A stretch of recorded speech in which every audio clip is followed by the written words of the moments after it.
You are now tuned into Then Radio. If you enjoy our videos, we ask that you consider joining our Patreon to support our channel. Don't forget to like and subscribe so that you never miss a new video. We hope you enjoyed today's episode, and as always, thank you for watching.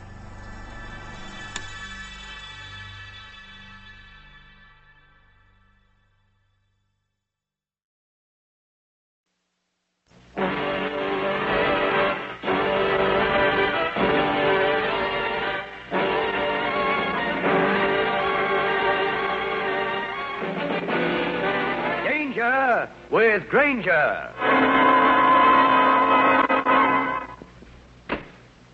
Is that you, darling? You're home early. Yes, I know, Grace. Is dinner ready? I must eat quickly and get back to the laboratory. Robert Playfield, you've been at that laboratory every night for the past 2 weeks. Well, it can't be helped. I'm working on a very important project. But what is this important project? I can't tell you. It's an extremely secret matter. May I go over to the laboratory with you? No, that's impossible. I'll be back around midnight. Robert. Now, what is it now? I've told you all I'm going to. This note. I found it crumpled up in the wastepaper basket in your room. Grace, have you been snooping through my things? Yes, I have. And I think I'm entitled to an explanation. Just why would anyone write you a letter threatening to kill you? This is Steve Grainger, private detective, with a story about a well-known scientist, the FBI, and a worried wife. A combination which had me going dizzy. In just a moment, I'll take you back to one of my most interesting cases.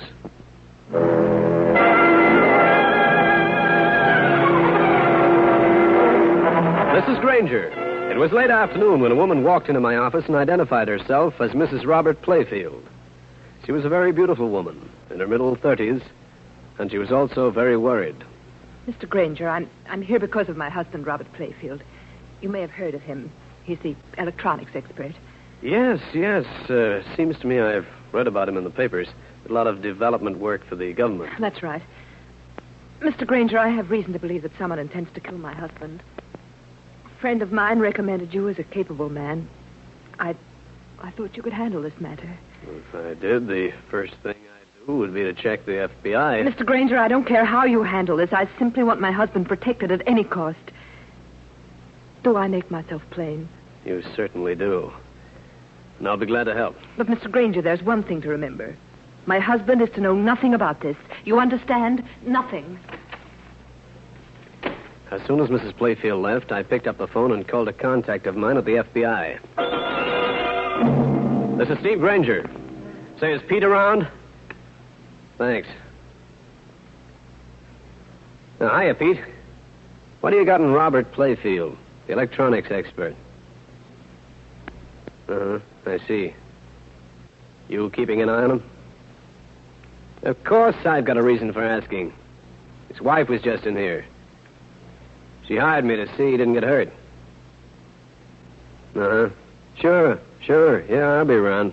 I hung up, got on my coat, and beat it over to take a look at Dr. Playfield's laboratory. His research spot was on the Lower West Side, located on an inconspicuous side street.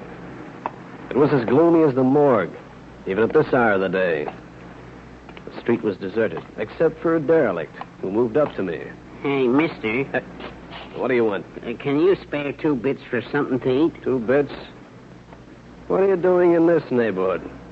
Looks like pretty poor pickings for a handout. I just happened to be here, that's all. Here. 2 bits. Thanks, mister. You're a real pal. I watched him shuffle off. He might have been a derelict, but I had a glimpse of sharp brown eyes peering at me from a decrepit old hat.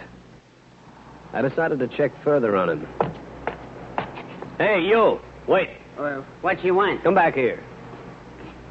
What's the matter? Okay, pal, get this. I'm a licensed private eye. Turn out your pockets. Want to find out who you are? I ain't done nothing, mister. Turn out those pockets or I'll do it for you. Oh, sure, mister. Just a second. Haven't got a gun, at least. Me, I wouldn't know what to do with a gun. Come on, get going with the pockets. Oh, here, mister. Half a loaf of bread. I got some sausage, too. Got a wallet? Wallet? What would I do with a wallet? All I got is this, though, 60 cents. What's your name? Bill Walker. Where do you live? The Senator Hotel in the Bowery. Okay, let's go. Where? Never mind the questions. Let's go. I held on tight to the guy and called the FBI. Told him I'd found a character behaving suspiciously, hanging around Playfield's laboratory. Then I waited till they showed up and took the derelict off for questioning. I went back to patrolling the street where Dr. Playfield had his laboratory, to the point where my toes began to resemble frosted eclairs. Then I had an idea for a man to relieve me, a taxicab driver pal of mine named Frankie Smith. I used him occasionally on stakeouts of this kind. I got the hacky down to the corner of 11th Avenue and 12th Street, told him what I wanted. After which I went uptown to my office and draped my lower extremities over a radiator. 3 hours went by. Then the door opened. Hey, what are you doing up here, Frankie? I told you to keep an eye on Dr. Playfield. Grainger, you're looking at what I term an abject failure. What happened? Well, like you tell me to, I watch Playfield's laboratory. I park my hack on the corner, and when things get chilly, I climb inside, toast my toes. Never mind the build-up. What happened? Well, I'm sitting in the car, like I said. All of a sudden, this man Playfield walks out his front door. He beats it down the street towards me. Well, I'm lost. If I follow him, I have to leave my cab. Oh, you followed him in the cab? No, because when he gets to my corner, he motions me over. Now, this looks good to me, so I accept his call. He tells me 55th Street and 6th Avenue. Frankie, cut the verbosity. How did you lose Dr. Playfield? Simple. He climbs out of 55th and 6th Avenue. I run the cab into a hack stand and take out after him. I stayed glued to him, the kind of friend. Yeah, go on. Only I become unstuck. He walks into a drugstore through the only door. I wait outside. He comes charging out like a cat with a turpentine tail and brushes me off my feet. So by the time I recover, he is but gone. Well, that's just great. As a watchdog, you're about as useful as a 4-week-old kitten. Out.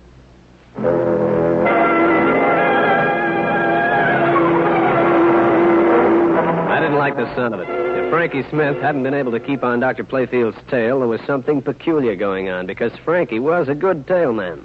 I decided to check, dialed the doctor's number. He answered the phone himself. I muttered wrong number and hung up. So he's home, huh? Well, you sure got yourself into a panic for nothing. Zip your lip, my fancy friend. Here, this is Playfield's address, out on Long Island. Get out there and keep an eye on the place all evening. I'll relieve you at 10 o'clock. Care to set your watch with mine? Get out there, I said. Okay, Simon Legree, I'm going. Frankie left the office. I grabbed myself a quick bite of food at a corner beanery and went back towards 11th Avenue and 12th Street. In the half-gloom of early dusk, the laboratory looked even worse than during the daytime. I stopped at one of the windows, but the black paint on it eliminated any chance of looking inside. Then suddenly there was a voice from behind me. What's your name? Who are you? What are you doing down here? Why? Federal Bureau of Investigation. Oh, pardon me. Here's my card. Yeah. Steve Grainger, license number 2486. Okay, Grainger, you know how it is. Forget it. What happened with that Bill Walker I had you fellas take downtown? I don't know. Pete was still interviewing him when I left. Anything stirring around here? Nothing except the wind. I wish that had died down. This was 10 o'clock on the nose. Time to relieve Frankie on watch. I'd got a cab ride out to the Playfield place. A large house set back from the street, looming like a white ghost in the night. Frankie's cab was down the street. It had been snowing, and there was a kind of hushed quiet about the place. I circumnavigated the entire house looking for him. Through one window, I could see Mrs. Playfield, plus a beautiful young girl, plus a man who must have been Dr. Playfield himself. But no sign of Frankie Smith. Okay, mister, that's far enough. Put up your hands. Who are you? What's the idea of the gun? I'll ask the questions. What are you looking for? Maybe I forgot my lawnmower last summer. All right, funny man. March into the house. We'll call the police, and you can have a detective as a street man. Just a minute. Let me show you. Don't reach for anything. I'm only getting my identification here. Steve Grainger, licensed private investigator. Hey, what's all this about? Why are you here? You know the Playfields? Yeah. I'm Michael Grant, Dr. Playfield's assistant. I had a man watching this place. He seems to have disappeared. Oh. He came in that cab up the street. Have you seen him? I saw him standing by the cab some time ago. How'd you happen to come outside? Oh.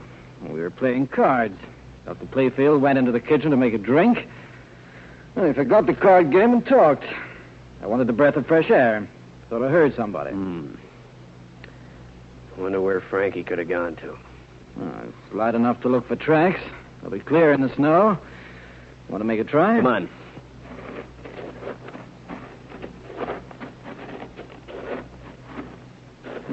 Here are some that don't belong to us. Yeah. Yeah, they lead over that way.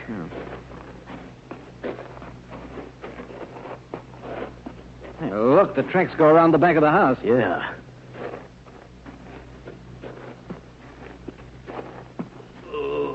See, did you hear that? Yeah, I hear. If it's what I think it is, then somebody's going to have to pay for it. And plenty. That groan sounding on the winter night gave me one chill feeling. If anything had happened to Frankie Smith, there was going to be a mighty big blow-up. And I was feeling like just the boy to press the switch. In just a minute, I'll bring you the climax of the case.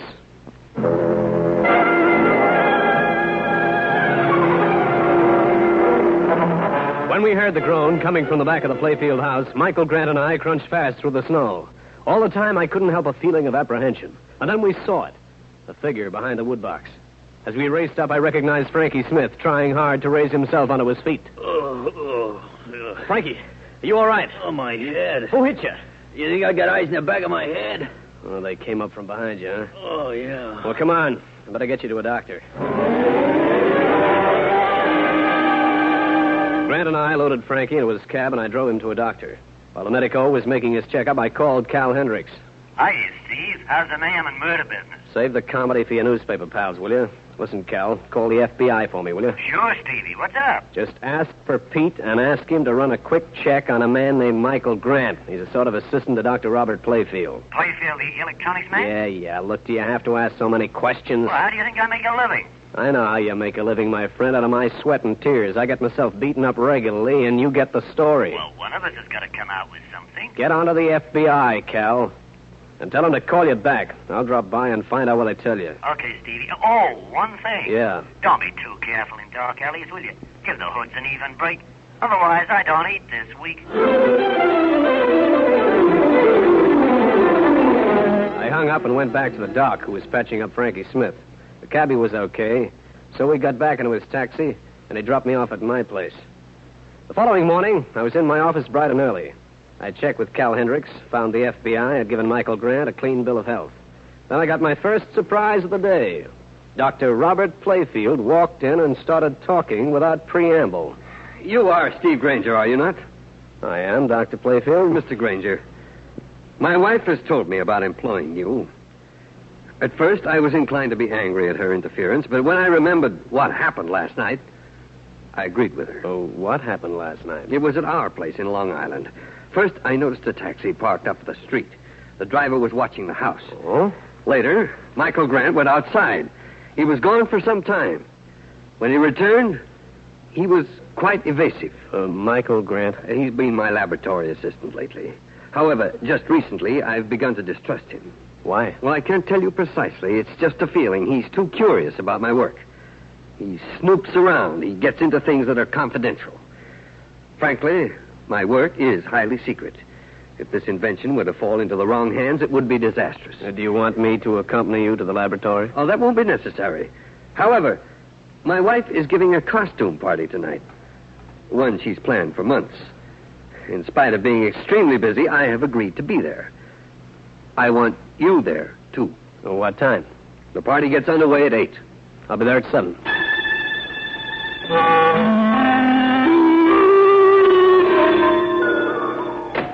Hiya, Grainger. What'd you phone me for? Go to a party, Frankie, my boy. Party? It's right down my alley. It's at Dr. Playfield's house. Uh-oh. I better wear an iron skull cap. You're going as a clown. Here's your costume. A clown? Hey, now. Don't get huffy. I'm going as one, too. And hurry up. We haven't got much time. Hey, I don't get this business about both of us wearing the same costume. Hey, do I have to wear the mask that goes with it? You certainly do. There might be a time during the evening when I'd like to have somebody think you were me. Uh-oh. I just know I'm going to get it in the head again.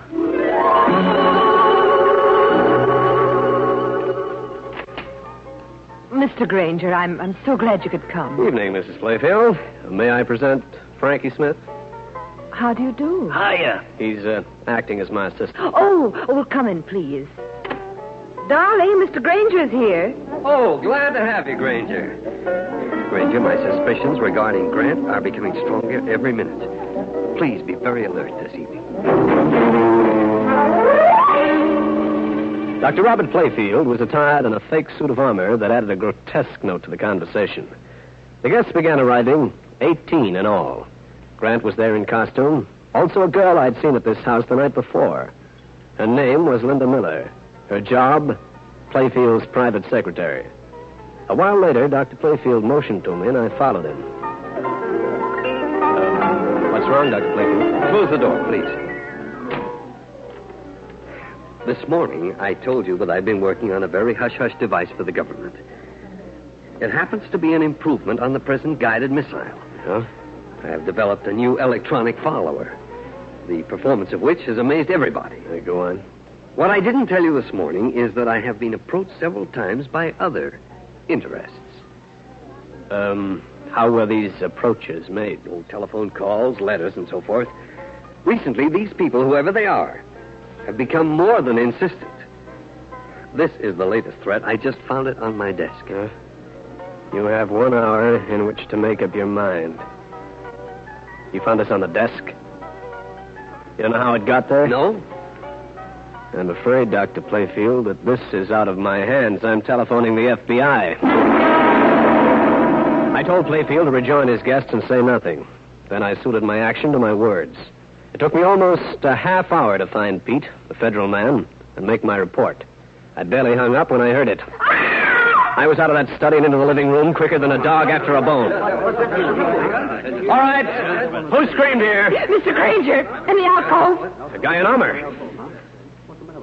Dr. Playfield. Stabbed. Is he? Doesn't seem to be any pulse. Let me lift his visor. But that's Michael Grant. Playfield, Yeah. But how did he get into your husband's costume? I don't know. Robert was wearing it when he was here a little while ago. I heard a lot of commotion in here. Grainger, what's going on? Frankie, where are you been? What's the matter with you? I feel awful sleepy, Grainger. Awful sleepy. You've been drinking. With whom?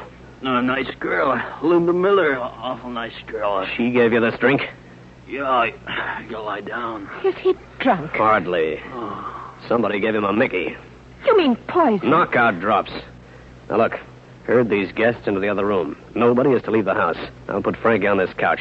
And Mrs. Playfield? Yes. Tell your husband I want to see him right away.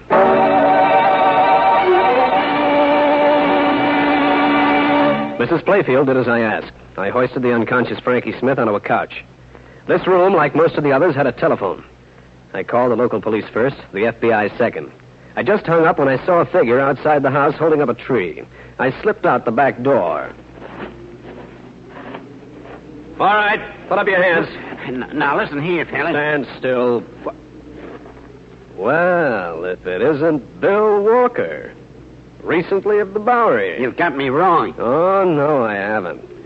You're wearing a better suit of clothes and a nicer overcoat. But those eyes, I couldn't miss. You're wrong. No, I'm not. And just to play it safe, walk into that garage. I gotta tie you up for safekeeping until the law shows up. You're not doing anything of the kind. Well, think not.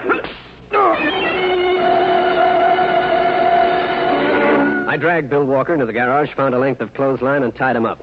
Then I went back to the house, looking for two missing people. Linda Miller, the doctor's secretary, and Robert Playfield himself. Grainger. Well, Dr. Playfield, where have you been? I went downstairs for a few more bottles.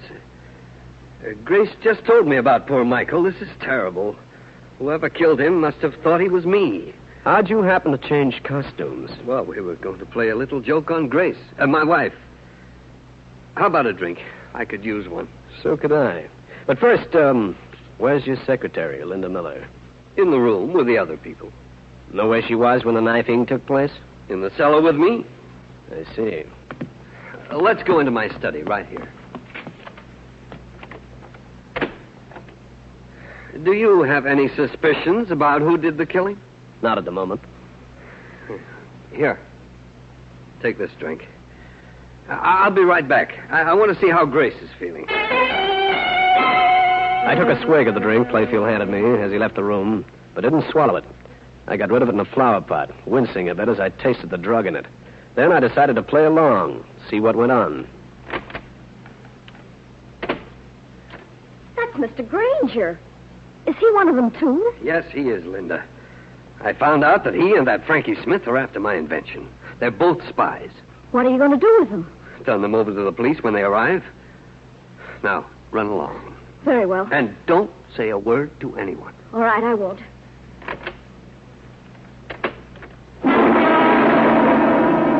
I lay in a semi-recumbent position, pretending to be unconscious. Dr. Playfield waited a long second and pulled a revolver out of his pocket and moved towards me. He held the gun in a towel to deaden the sound. Dr. Playfield, I wanted to tell you that... What are you doing with that gun? He might come to and get violent. Now, please stay out of here. You were going to shoot him, weren't you? I'm going out and tell... Oh, no. You're keeping that pretty mouth shut.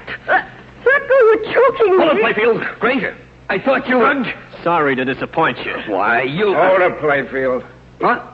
I'm Carlson, Federal Bureau of Investigation. You're under arrest for the murder of a federal agent. No.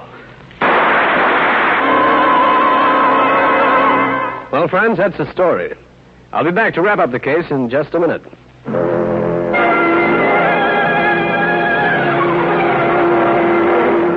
man in the doorway was the same one who'd been guarding Robert Playfield's laboratory in downtown New York. His bullet took the doctor through the shoulder. After medical treatment, Playfield was taken to the city for booking. The FBI man, Carlson, filled in matters for me.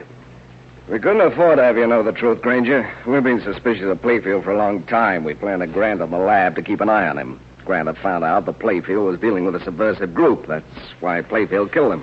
And what about those threatening letters? Playfield planted those himself. He was due for a big payoff tomorrow, then he was going to disappear. And his secretary, Linda Miller? Yeah, Playfield fooled her. She's innocent. Even if she did feed Frankie Smith knockout drops. I guess I wasn't much of help. But you were, Granger. When Mrs. Playfield employed you as a guard, it brought matters to a head. Well, at least that's a minor comfort. I imagine it was Playfield who slugged Frankie the night before. It must have been. Well, that ends that. Well, there's only one more thing. What? One of our undercover men was assigned to watch this house. He's disappeared. Say, would he be the guy I spotted in front of Playfield's lab? A guy whose name should be Bill Walker? Yeah, why? I discovered him on the prowl outside. I thought he was one of the spy ring. When he got tough, I slugged him, dragged him into the garage, and tied him up. Walker? Oh, brother, is that funny? Look, I'll see you later. What's your hurry? I just don't want to be around when you untie him. Steve Grainger again. You just heard one of the most interesting cases in my files. I'll have another one for you. So be around next time.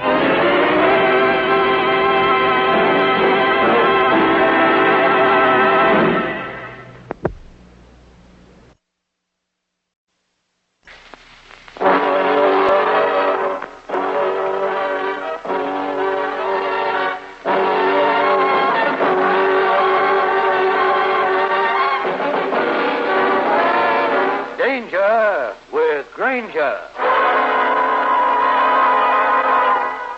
Yes? I'm Lily Peyton, the new maid. Oh, yes, I've been expecting you. Come in, please. I'm Mrs. Leatherby. Glad to meet you, Mrs. Leatherby. Your quarters are on the 3rd floor. I suggest that you take your bag upstairs and refresh yourself. Then come down to my study. I'll give you your instructions. Yes, Mrs. Leatherby, right away. It's the first door on the right. I'm sure you'll like it. Oh, yes, Mrs. Leatherby.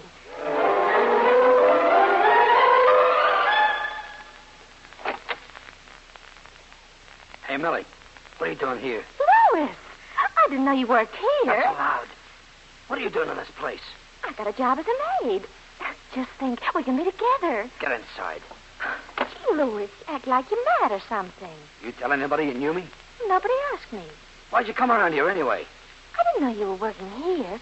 You're the chauffeur for these people, aren't you? Yeah. Now listen. Don't tell anybody a thing you hear. All right. Don't say you know me. Don't admit you ever saw me before, understand? Yeah, but why? I'll fix it so we can meet downtown once in a while. I gotta beat it. I'll see you later. Louis, you're not mixed up in something crooked. Don't talk. Louis, you're hurting me. You open that face and I'll do more than that. This is Steve Grainger, private detective with a story about a fond mama who wanted to prevent her son making a misalliance, only to find murder in her ménage. In just a moment, I'll take you back to...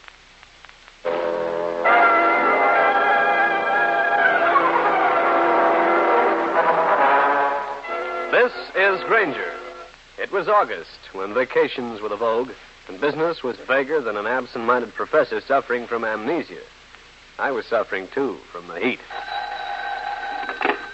Grainger speaking. Mr. Grainger, this is Mrs. Manfred Leatherby. I'd like to have you come out to my residence. What about, Mrs. Leatherby? It's a matter of such importance that I can't discuss it over the telephone. You shall be amply repaid for your time. Uh-huh. You'll come out immediately? Why not? It's my best offer of the day. Mrs. Manfred Leatherby tossed me an exclusive address in Westchester. When I got there, I found the house was Southern vintage with 4 white pillars, one of which turned out to be the butler. A minute later, I was closeted with Mrs. Manfred Leatherby. I'm glad you were so prompt, Mr. Grainger. This matter is very important to me. The girl is absolutely no good. What girl? Beverly Elkin, the girl that Dexter wants to marry. Dexter's my son. Do I gather that you want this marital venture broken up? I do. Does he have money? Only what I give him. Turn off the supply. That'll bring him round. Not Dexter. He's very strong-minded. I want this girl investigated, and I want to know where they go and what they do. I've already thought out a scheme whereby you can be introduced into the house as a family friend. My husband, Manfred, can be found any afternoon in the city. At the Sheep's Head Hotel, in the bar. It should be easy to strike up an acquaintance with him. Fine. That's all I need. Good. Well, I might as well get right on my way. Who's that? Sounded like the maid. Oh, Mrs. Leatherby! Mrs. Leatherby! Oh, Billy, for heaven's sake, what's wrong? It's the chauffeur. He's lying on the floor of his room. What? Mrs. Leatherby, I think he's dead. The young maid was right. When I found the chauffeur, there were no marks on him to indicate how he died. I did my duty and called the police. They arrived, went through the routine, and took the body away. Then Mrs. Leatherby had one sentence for me. If you hurry back to Manhattan, Mr. Grainger, you'll just be able to catch Mr. Leatherby. The bar at the Sheep's Head Hotel was crowded to the cash registers with middle-aged men, all of whom were heeled like Rogers. I had an attendant point out Manfred Leatherby. 1 hour later, we were the best of friends. Mr. Grainger, your stories of adventure are like wine to me. Thanks, Mr. Leatherby. You're a man who's extremely sophisticated from travel. You've been around. All I've done is play the stock market, finance a few enterprises, and go home tired. No vacation? Oh, Europe last year, South America year before, Orient a few times, but nothing like you've done. No. Look here, Grainger. Are you busy this evening? Oh, nothing too important. Well, how about coming home with me? You can be my guest for dinner. Like to have you. Spend the night if you wish. Like you to meet my son, Dexter. Dexter? Yes, he's a fine boy, but Mrs. Leatherby, she's making it tough for him. Won't let him get married. That's too bad. You come along with me. You got 12 guest rooms. Might as well use one. By luring Manfred Leatherby into the invitation, I'd be able to appear in front of his son, Dexter, as a guest of his father's. That'd make my job of looking after him a little easier. But at the Sheep's Head Hotel, I picked up an overnight bag, headed for Westchester. The door was opened by the maid who'd found the chauffeur's body. Oh, good evening, Mr. Leatherby. Good evening, Millie. Cute little thing. Just came to work for us recently. Oh? Millie, take Mr. Grainger's bag up to, let me see, to my guest room. The green and purple one? Yes? Yes, of course, sir. Right away. I'll introduce you to my wife, and then show you your room. Mrs. Leatherby's act, as though she'd never met me till tonight, was well done. She broke the news of the chauffeur's death to her husband. Then he conducted me to the door of my room and left me to freshen up. This was my guest room, done in a bilious purple and a green so fervent it was overwhelming. It had a large bed, comfortable chairs, and an occupant, the young maid, Millie. Oh! Well, if it isn't the little maid. Yes, sir. See, you've hung up my things. Very nice. Thank you. See, you've unpacked my bag, too. Very nice. Thank you. See, you went through it pretty thoroughly, too. Come here. Don't, mister. Don't hurt me. Why'd you search my stuff? I was afraid. You're afraid, so you go through my bag. What do you suppose I got in my pockets? Mouse traps? I didn't mean that, mister. I'm scared on account of Lewis, the chauffeur who was murdered. How do you know he was murdered? Well, he wouldn't kill himself. We were too happy. What's this we business? Lewis and I were married.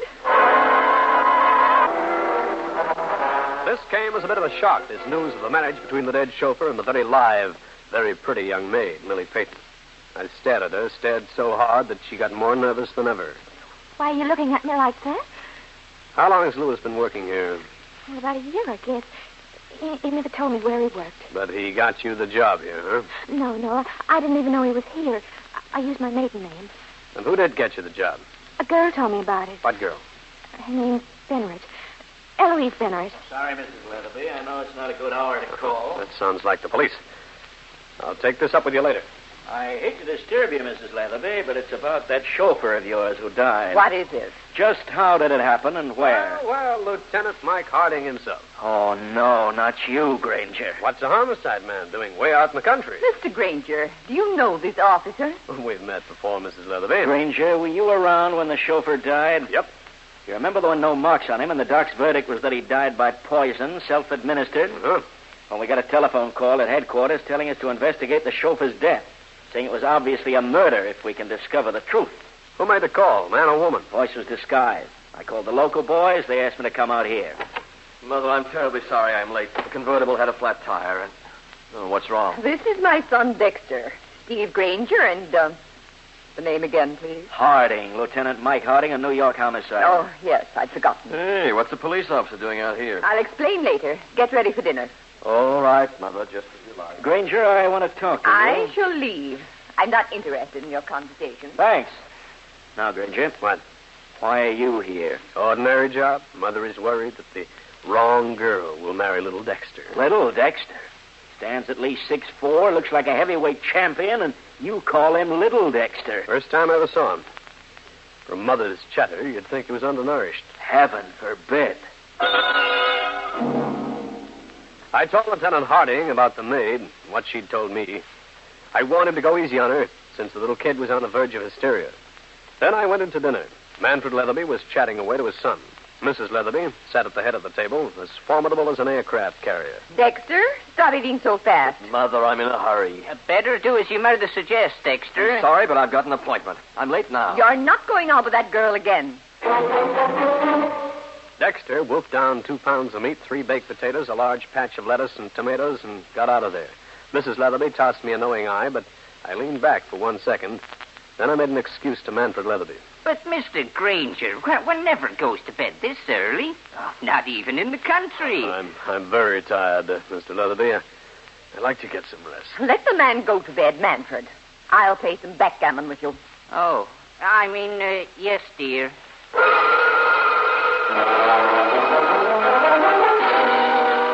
I got out of the station almost as soon as Dexter. I sat 1 car in back of him. I saw him meet the girl at a quiet cocktail lounge in New York. Later, I watched them being seated in a more quiet eating place on the east side. The girl was neither homely nor beautiful. She was just another girl. I ordered something and made a mistake. I let Dexter get a look at me. 10 minutes later, he loomed over me as big as a house. A stone house. Well, Mr. Grainger, I thought you were at the house in the country. Yeah, I was, Dexter, but I got a call. Had to get back to town, meeting a man shortly. Oh, too bad. I thought you joined my fiancée, Beverly Elkin, and me. We're over there. Oh, is that where you're sitting? I didn't even notice. If you've got a minute, come over. I'll introduce you. I'm sorry, but I have to leave. I'll be seeing you. Don't stay out too late. I never do. Oh, wait. I'll walk you to the door. I walked along with the young man, feeling like a tug in tow by a steamer. When we got to the door, his demeanor switched. I'll step out with you for a second. Don't get a cab yet, Dorman. Now, Grainger. Yeah? Don't bother snooping around after me, understand? I'm old enough to take care of myself. I'm not snooping around. Look, big shot, don't try to fool me. I know what you're up to. I know that Mother hired you. What? You want to take home a report to Mother, huh? Well, see this? It's your fist. So what? So if you don't want it smashing up your nose, keep it out of my business.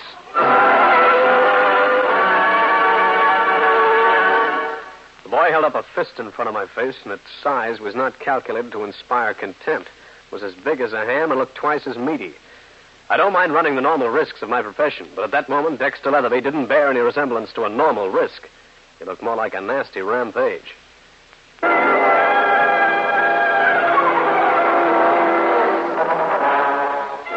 After throwing me a final glare of dislike, Dexter Leatherby went back into the restaurant. I decided there was no point in standing on the pavement shivering at the prospect of what the hulking youngster might do to me.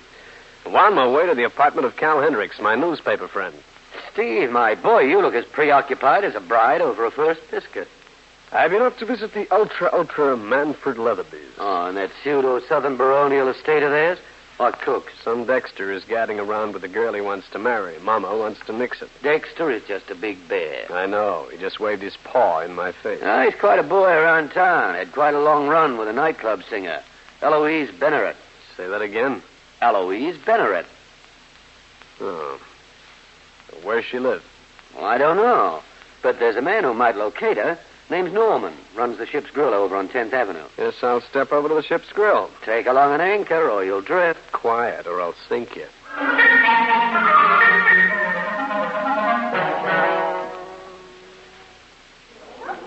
This was the Ship's Grill.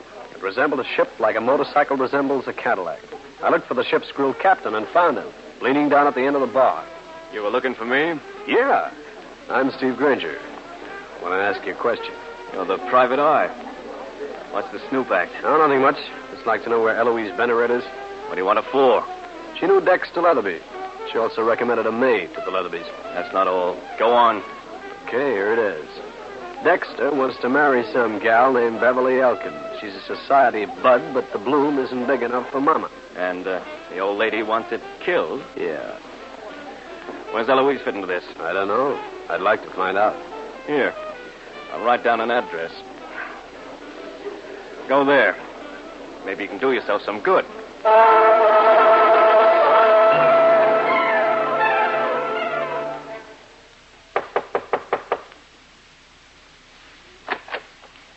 Who are you?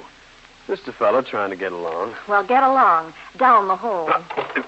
Take your foot out of the door. I want to talk to you about Dexter Leatherby. What about him? And who are you? I've seen you around. I'm Steve Grainger. Oh, yes, the snooper. You knock these days instead of peering through keyholes, eh? I want to ask you something. How come you told a kid named Millie to get a job with the Leatherbys? Because you knew her husband was their chauffeur and she didn't? Why should I talk to you? If you'll read the paper, you'll find that Lewis, the chauffeur, is dead. Poisoned. Oh, no. Care to talk? I sent Millie out there for the job. I wanted her in the house. I wanted her to find out something for me. What? Eloise! Are you all right? I think so. Stay away from the window. There's no sign of him. Fired through the front window and ran. He shot at me, Grainger. I felt the bullet. He wanted to kill me. Who? I don't know. Well, get your stuff. Let's get out of here.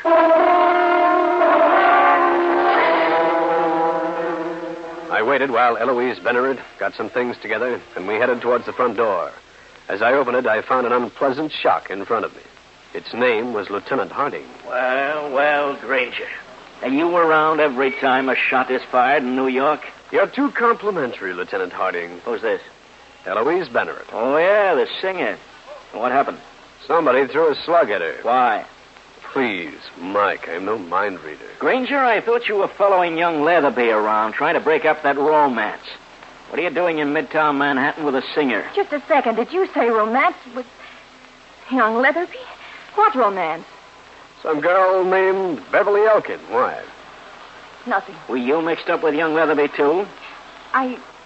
Lieutenant, suppose you take Miss Bennett into protective custody. Why? Because you look so charming when you're protective. Granger, if this is another of your famous gags, your next job will be for the state. Pension permanently, I hope, up the river. I got Eloise Bennett aside, whispered to her to say nothing, watched Harding hand her into the police car and drive off. I went back to Norman's Ship's Grill. I was slightly furious. See Eloise, Grainger? You pulled a smart caper, Norman. Caper? You tipped me on Eloise Bennett's address, and either you or a pal follows me, you listen to what I've got to ask. Why the gun act? The shot at Eloise through the window. Shot? What are you talking about? What happened to Eloise? Somebody tried to put her away. Where is she? At police headquarters under protective custody. You telling the truth? Call Lieutenant Harding and make sure. Lucky for you, she didn't get hurt. Why? Because Eloise Bennett happens to be my sister. Your sister? Yeah. Norman, how'd you find out that Lewis was killed up at the Leatherby's place? Millie called and I... So, the little maid tipped you off. I didn't say that. And then you called police headquarters and just mentioned that Lewis's death could have been murder, not suicide. It was you, Norman, wasn't it? I thought I was right. And who is the killer? I'm not talking, Grainger. I'm not saying a thing. I tried to get another word out of Norman for 10 minutes, then gave it up and called Lieutenant Harding on the phone. He agreed to send a car up and take the bar owner in for questioning. I said I'd come along. I wanted a word with Norman's sister, Eloise. Grainger, what is this all about? Why did you have me brought down here and locked up? Because I didn't want you hurt, Eloise. Now I want to ask you something. Why did you get that funny expression on your face when I mentioned a romance between Dexter Leatherby and Beverly Elkin? Did I? Stop putting on the innocent act. I don't remember any expression on my face. Miss Bennett, you're mixed up in a killing.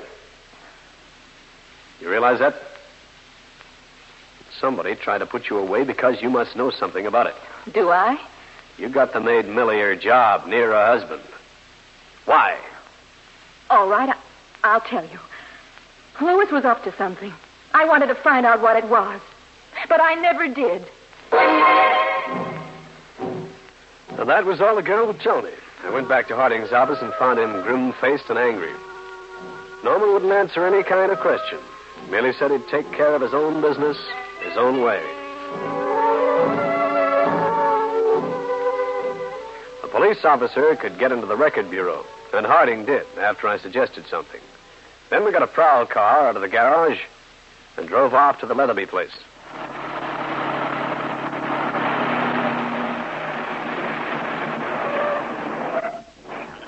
I hope you're right, Grainger. Yeah, so do I. How are you going to get into the house? Wake up the butler. You crazy? You'll wake up everybody. You forget. I'm a guest here.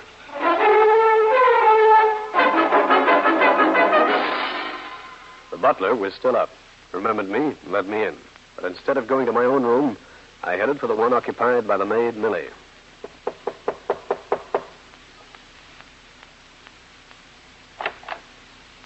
Mrs. Grainger, don't make a sound, Millie. What do you want? Close the door. But Mrs. Leatherby... Never mind Mrs. Leatherby. I want to know something about you, Millie. What? Why did you go through my bag? Because you knew Lewis was up to something? Because you thought I was either a gangster or a cop? I was afraid of you. And you warned your husband Lewis, didn't you? Not to go through with what he was doing. Tell me the truth. Yes. What was he doing? When I walked into his room, he was writing a note. I slipped it off the desk. Where is it? I destroyed it. Was it written to Dexter? Did it ask for money? Yes. Is that what Eloise wanted you to find out? Yes. Yes, it was.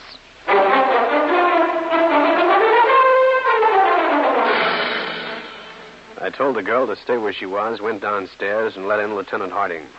We made one cautious phone call to Dexter's love, Beverly Elkin. Then we woke up Mr. and Mrs. Leatherby. Mr. Grainger, what is the meaning of this? I really don't think you should wake us at this hour. Mrs. Leatherby, you employed me to see that your boy Dexter wouldn't marry Beverly Elkin. Well? And Mrs. Leatherby, I'm happy to say that Dexter won't marry her. Really? Because he's been married for some time to a girl named Eloise Benneret. Dear me. Dexter's in trouble, too.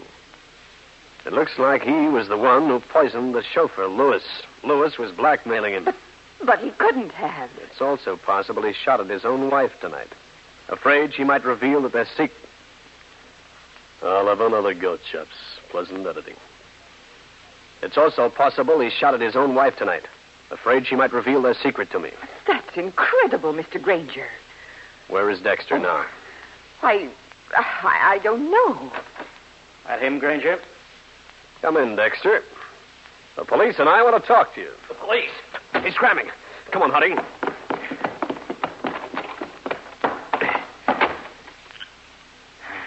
Wonder which way he went. Certainly dropped out of sight. Hey, there he goes. Over to that other place. It's one of those big houses. Looks like it's been closed. Look. It's running up on the porch. Look out, Grainger. He's gone inside. Hey, this place is rotten with age. Yeah. Hold it. You got a light?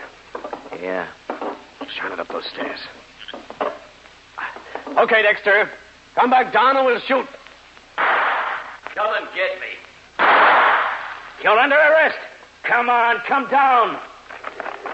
Harding, look at that stairway. It's giving way. Dexter, look out!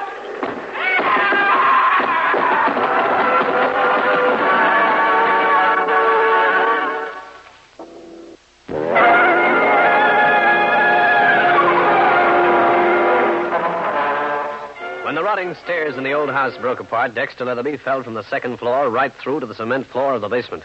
He lived long enough to confess the poisoning of Lewis, the chauffeur, and shooting at his own wife, Eloise.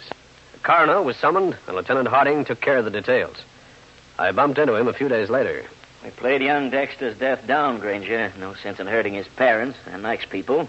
He took it hard enough as it was. That Eloise Benneret, she took it well, too. She and her brother filled in the details. Oh, that is that, Lieutenant. Including your fee. That, I presume, flew out the window. You Steve Grainger? Yeah? Special message service. Sign here. Thanks. Something interesting? It's from Mrs. Leatherby. Oh? Remember your crack about my fee flying out the window? So? Buying this check, I'd say it just flew in the door. Steve Grainger again. You've just heard one of the most interesting cases in my files. And I'll have another one for you. So be around next time.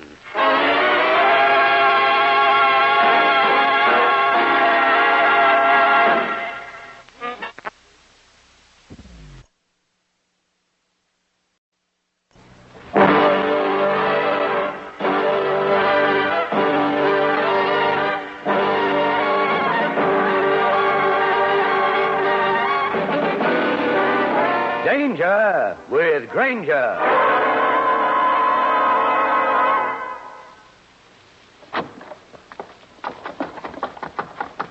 He saw me. Let's find a policeman quickly. Hey there. Oh, I'm sorry. Oh, mister, please help me. I've got to get to a policeman. And before we do anything, we better move into that doorway. Out of this rain. Come on. But, mister. Come on. Now, what happened? Fight with the husband? Oh, no. It's the man. What? He saw me.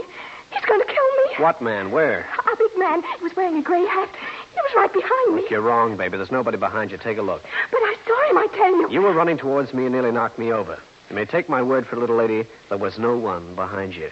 But he was after me. I know he was. You know this man in the gray hat? No, Then why would he chase you on a rainy night? because I saw him commit murder. This is Steve Grainger, private detective, with a story about a rainy night which was the setting for violent death, and which, just incidentally, almost had me labeled by my friends in the police department as nuts. In just a moment, I'll take you back to one of my most interesting cases.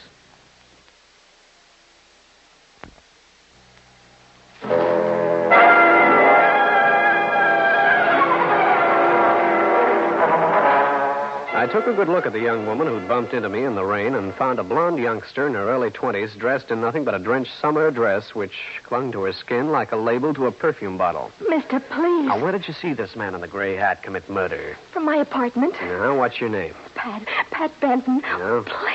Please look back again. I'm sure he's following me. Pat, there's no one else around. Now, come on. Let me take you home. Oh, but I'm frightened.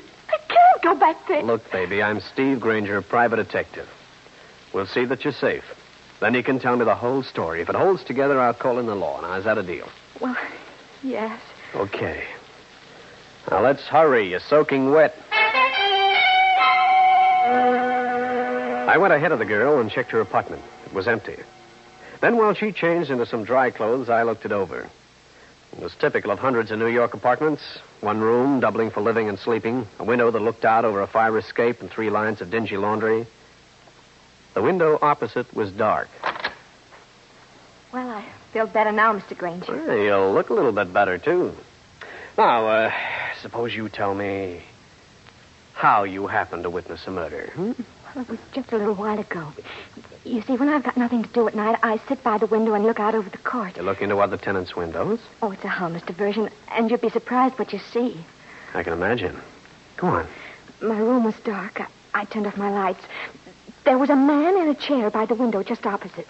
That one? The one that's dark? Yeah. He was reading. Then he got up and went to the door and opened it. A man and a woman came in. This was the man in the gray hat? Yeah. Can you describe the woman? She was wearing a blue dress and a white stole. It looked like it was made out of linen or something. You see her face? No. And they just walked in and killed this man. Was that it? Oh, no. It wasn't like that at all. They seemed to be very good friends. The man had been sitting by the window mixing drinks, and as they talked, the woman sat opposite him. Did it look like they were having an argument? Oh, no. Suddenly, the man in the gray hat moved around to the back of the other man's chair. The woman looked up at him and nodded her head. That's when I saw the knife. All right, go on. He plunged it into the man's back. Mr. Grainger, it was awful. I've never seen anything like that before. How did the killer happen to see you? Well, I was leaning out of my window.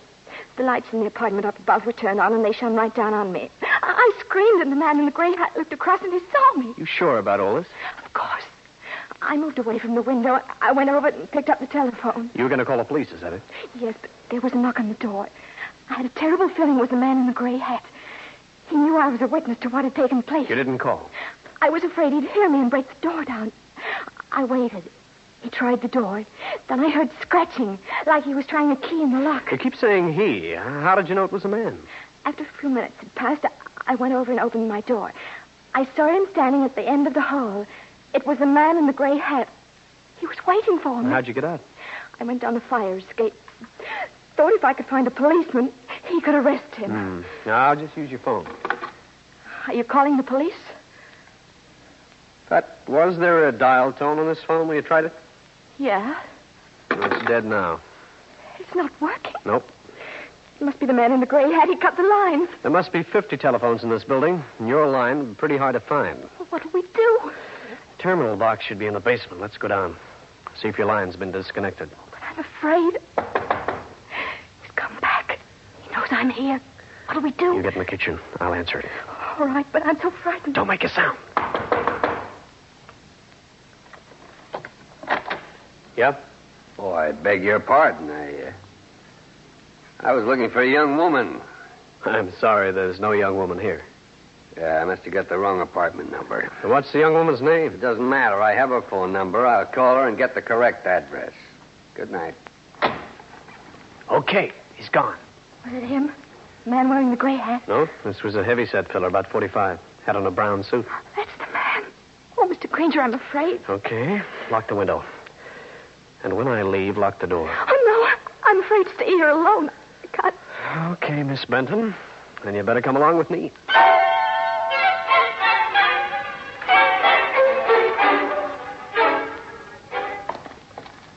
It's dark down here. Let me see. No terminal box on this side. Mr. Grainger, don't you think you ought to call the police? Just a minute, Pat. Oh, here it is. We'll see if you line this cut or what happened. Hey, that light in the far corner. It's out. Stand still. Somebody down here with us. Man in the gray hat. He's going to kill us. Stop that. They can't see any better than we can. Now, don't make a sound. He knows where we are. He's coming to us. I can't stand it anymore. Help somebody. Help. All right, you. Just one. I'd started after the mysterious stranger, but must have misjudged my distance and passed him because he clipped me right behind the ear. I did a slow, ungraceful swan dive and landed on my face. I'll continue with this interesting story in a minute.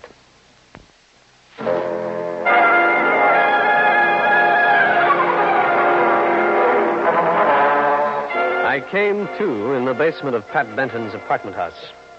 Groaning, I got to my feet and found the light switch. A dim glow flooded the basement with a bilious yellow light. Pat Benton had disappeared. This was the door to the girl's apartment. I listened to the panel, hoping for some sound. There was none. Inside, I flipped the light switch. There was no one there. I picked up the phone. The dial tone, which hadn't been there a little while before, was back. I dialed my friend, Lieutenant Jake Rankin, at police headquarters. Rankin speaking.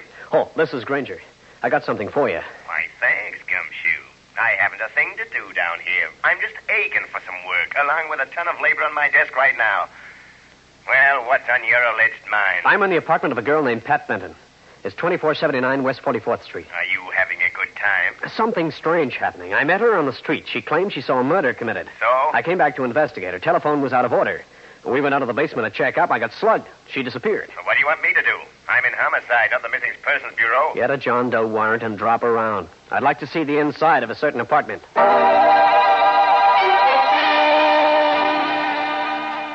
Okay, so you went downstairs to check the telephone. You got hit. You woke up. The girl was gone. She was sitting right here by this window. She claimed she saw a man stabbed by another man wearing a gray hat. There was a woman with him. Where? Over in that apartment across the court? Yes, Bright Eyes. How about dropping over and paying a visit? I notice there's a light now. It's been dark until just a few minutes ago. Yeah, I don't know, Grainger. Barging into apartments at this hour of the night. Hey, suppose the girl was a crackpot. She was plenty frightened, but she wasn't a crackpot. Now, how about it? All right, I'll go along with you. This once. Now, this must be it. Let's see. This is funny. Name on the plate says Hannah Rosalie. The Benton girl gave me the impression that a man lived in this apartment. So what? Well, let's take a chance anyway. With shots in the basement, you'd have a legitimate reason to ask questions. Right. Somebody's home, all right. Can hear him rustling around. Who's there? Police department. Police? What's wrong? I'm Lieutenant Rankin, ma'am. We got a report there'd been some shots fired in this building. Shot? Yes. Have you heard anything? No, not a thing. How long have you been home? Why, I just got in a little while ago. Would you like to come in and look around? In case you think I've been indulging in a little target practice. Well, Miss Rosalie, Maybe we ought to look down in that areaway, Lieutenant. Might spot something. Yeah, you're right.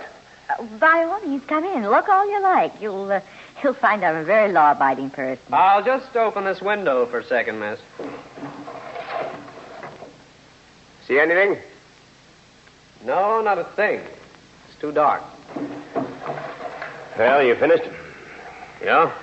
Thank you, Miss Rosalie, and we're sorry about the intrusion. Oh, don't mention it, Lieutenant. Good night. Night. Grainger, are you sure you're not dreaming all this up? Nope. Why the gag about the window? Wanted to check the chairs the Benton girl told me about. And? It would be possible for a man to do exactly as she said. I used the window routine to check the chairs for bloodstains. There were none. No, and I didn't see any dead bodies either. They could have disposed of the body. Could have been hidden in a closet. Granger, Hannah Rosie lives in that apartment, alone. Why would a man be sitting there? There was a man there sometime tonight. What? The ashtray next to the chair where Pat Benton claimed she saw the man was loaded with ashes from a pipe. Well, that doesn't mean a thing. She could have had a male visitor earlier. Uh-huh. Now, look, Gumshoe. I'm leaving this to you. Give me a description of the Benton girl. I'll turn at headquarters. Okay. I got another idea, too. Got your car here? Parked to the curb. Why? Think we're being watched? Where? Who? The watcher wouldn't be that obvious.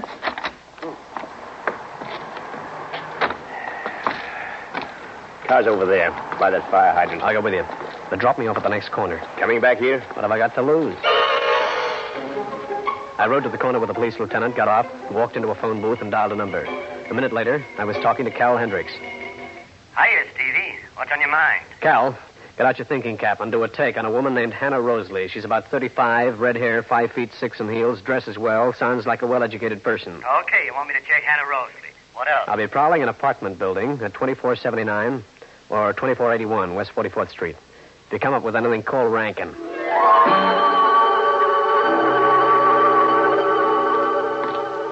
I moved out of the drugstore from where I'd phoned the newspaper man and back towards 2481 West 44th, block away. Close to the building, I got a break. The man scurried out of 2479 and went next door to 2481, and I recognized him. It was the man who'd been looking for Pat Benton when I answered the door of her apartment. This was interesting. 2479 was Pat Benton's building. 2481 was the building in which Hannah Rosalie had her apartment. The one where Pat saw a murder committed. It looked to me that the tale for the man in the gray hat was in order. In just a minute, I'll bring you the climax of the case. When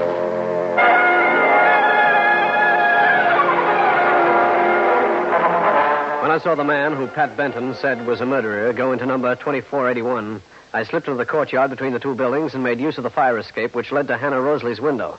I parked outside, feeling like the end man in a bad minstrel show.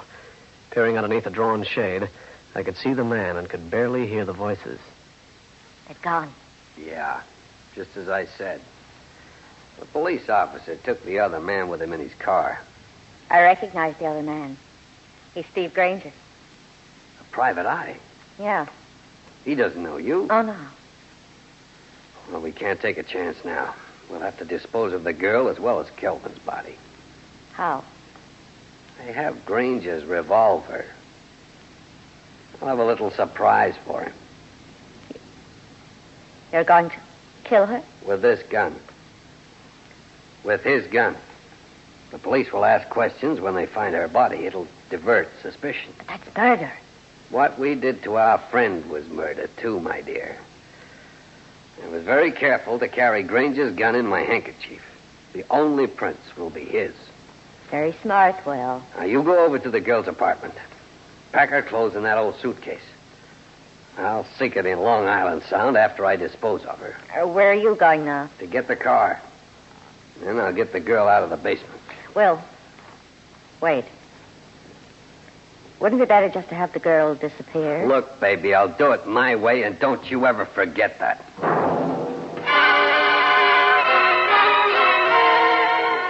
I'd heard enough. The spot where Pat Benton was being held prisoner. It took 2 minutes to get over to 2479 and down the steps to the cellar. I remembered seeing a doorway that led into a laundry room, probably filled with automatic washers and whatnot, and figured it as a logical place to hide the girl. This was the laundry room. Over in one corner, there was a pile of linens. Underneath, I looked into the frightened eyes of the Benton girl. Take it easy, Pat. I'll have you out of here in 2 seconds. Your pal did a nice gag job on you. There you are. Let's get at those cords. Come on. I was afraid he'd come back. He's going to. But he'll be in for a disappointment. There you are. Can you stand? Come on, let me help you. My legs, I can't move them. Rub them as hard as you can. We haven't much time. He'll be here shortly. How did you find me? Never mind. Keep rubbing. Oh, they sting. Try walking. I'll help you. Come on. I've had a foot go to sleep, but nothing like this. Yeah. Uh-oh. Hold it. It's your friend. We're going to find a place to hide. Over there behind the furnace. Now move as softly as you can. Quick, and don't make a sound.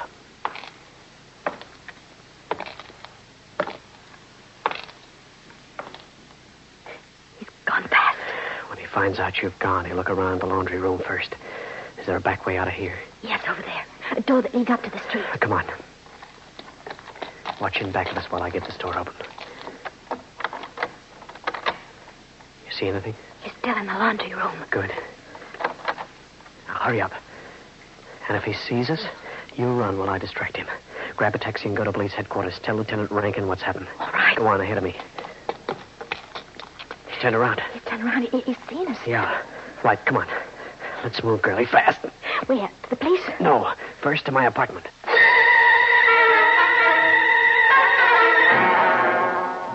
Mr. Grainger, don't you think the man in the gray hat might come over here to my apartment? Uh-huh. That reminds me. A gun? That's right. This trip will take no chances. And I want to make a phone call.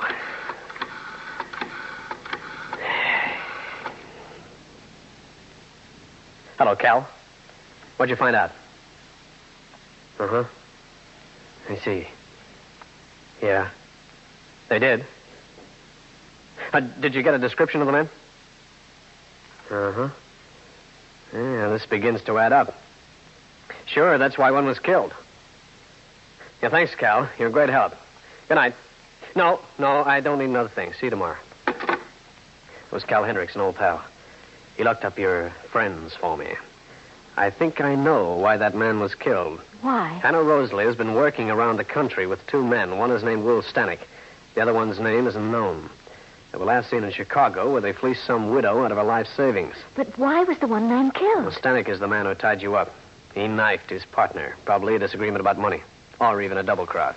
Then the police can pick him up and we won't have to worry? Yeah, except for one thing. What happened to the body of the man who was killed? It wasn't found? No.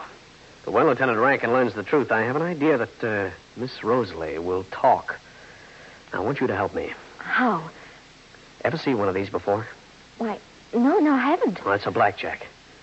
You hold it like this and apply it to the top of the person's head, right? I've seen it done in the movies. Do you know how to do it? Well, I could try. Okay, use it if you have to. And don't spare the muscle. Both of these people are killers, remember? I know. Mm-hmm. We've got to bring these characters out into the open. That's the door. It'll be him. Stand over there. Look natural. And put that blackjack out of sight. All right. Oh.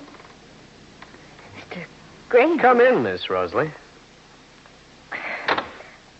Oh, there you are, Pat. I've been looking all over for you. You stay away from me. Oh, now, really, that's no way to talk to your cousin. Mr. Grainger, keep her away from me. Would you mind explaining, Miss Rosalie? Oh, Pat is my cousin. She's been having a little trouble. It's affected her mind. Oh? That's why we got apartments overlooking each other. I can keep an eye on her. Mm-hmm. You see, she keeps imagining that she sees murder. She tells people about them, and they're inclined to believe her. And, well, it is very embarrassing. I can imagine. Oh, she's told you, of course. She has, and I'm inclined to believe her, Miss Rosalie. Particularly when she mentions a stabbing in your place. Oh, really, now, I'll just have to take her home if you don't mind. I definitely do mind. Because your little gag won't work, Miss Rosalie. I don't have to stand for this, you know. Miss Rosalie, when you came to the door, you knew my name. Even though I wasn't introduced when Lieutenant Rankin and I were at your place earlier. But nothing. I perched on your fire escape. I heard you and Will Stanek talking about this girl. That's what... Yes, that's what happened. And you and your partner guessed it. That's why you're here, pretending to be her cousin. You want to get her out of here, so he can kill her. I'm leaving. No, you're not. You're staying. There's a certain police lieutenant who wants to chat with you, baby. Look, Just stand still, Mr. Grainger. It's the man in the gray hat. Yes, my dear. You gave me quite a chase. You're a smart character, Stanek. You got in here and hid in the kitchen, right? Right. And before you make the mistake of reaching for that gun, I'll take it. Here we are. Wow. Nice little party I'm having tonight. Even if 2 of the guests are uninvited. Quiet. Hannah, get the girl out of here. My car is around the corner on the side street. Now, hurry. You're quite an organizer, Stanek. Go on, Hannah, hurry. Have you a gun? Yeah. Good. If she makes any noise or tries to attract attention, you know what to do. Yeah. Please, Grainger, no moving around. I don't trust you. Thanks. I didn't think you would. You won't be long, Will. Not more than a few moments. Drive around the front. The police don't know my car. Very well. Come on, Miss Bantam. Mr. Grainger. Go with her, baby. Well, this makes it just you and me, Stanek? Yeah, and I haven't got much time. Would you stand over there? Yeah. I'd be glad to. Let go. You wouldn't shoot. And you know it, wouldn't I? Oh. I don't think so. Now for Hannah Rosalie.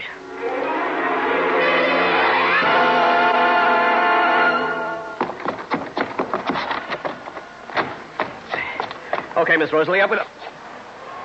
Hey, what goes? I think you'll find that Miss Rosalie is indisposed, Mr. Grainger. What? The blackjack. You know. As you suggested, I hit her over the head.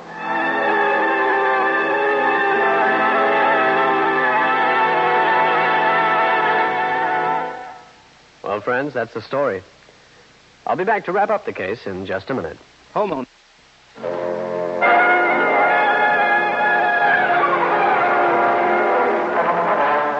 About the time we got Hannah Rosalie and Will Stanek tied up, Lieutenant Rankin showed.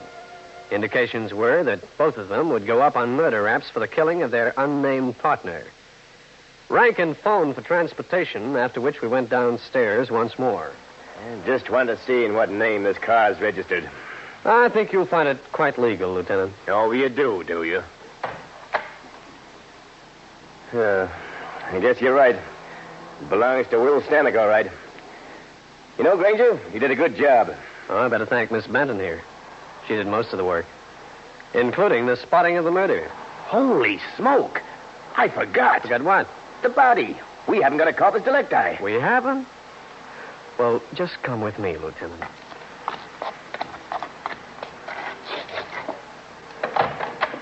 There you are, Lieutenant. In the trunk compartment. Well, I'll be a monkey's uncle. But, Lieutenant, that's what I always thought you were. Steve Grainger again. You've just heard one of the most interesting cases in my files. And I'll have another one for you.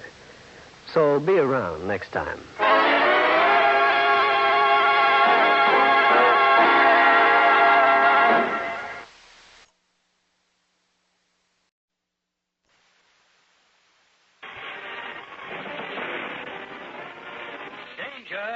With Grainger.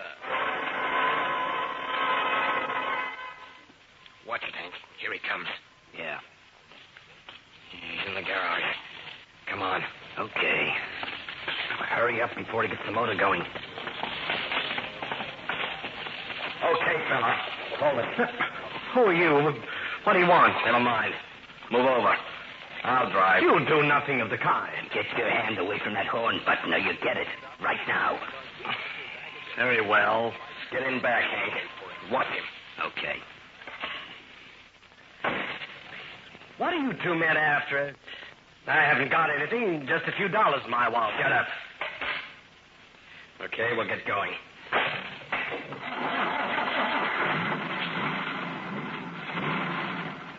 Look up and down the street, Hank. See if anybody's coming. Just one guy. About half a block away. Good.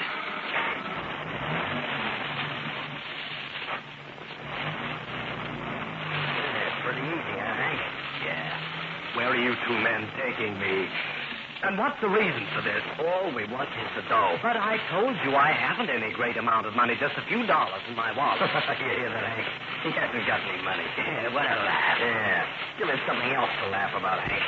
Right. Go through him. Must have the cash in the inside pocket. Okay. I got it.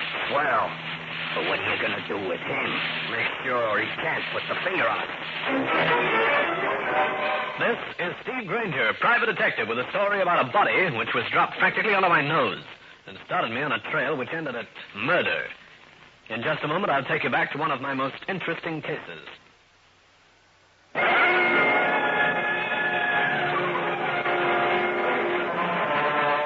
This is Grainger. It was early morning, around 1 a.m. I'd been wheeling a rented car down one of Long Island's highways on my way back to Manhattan when my headlights suddenly went out.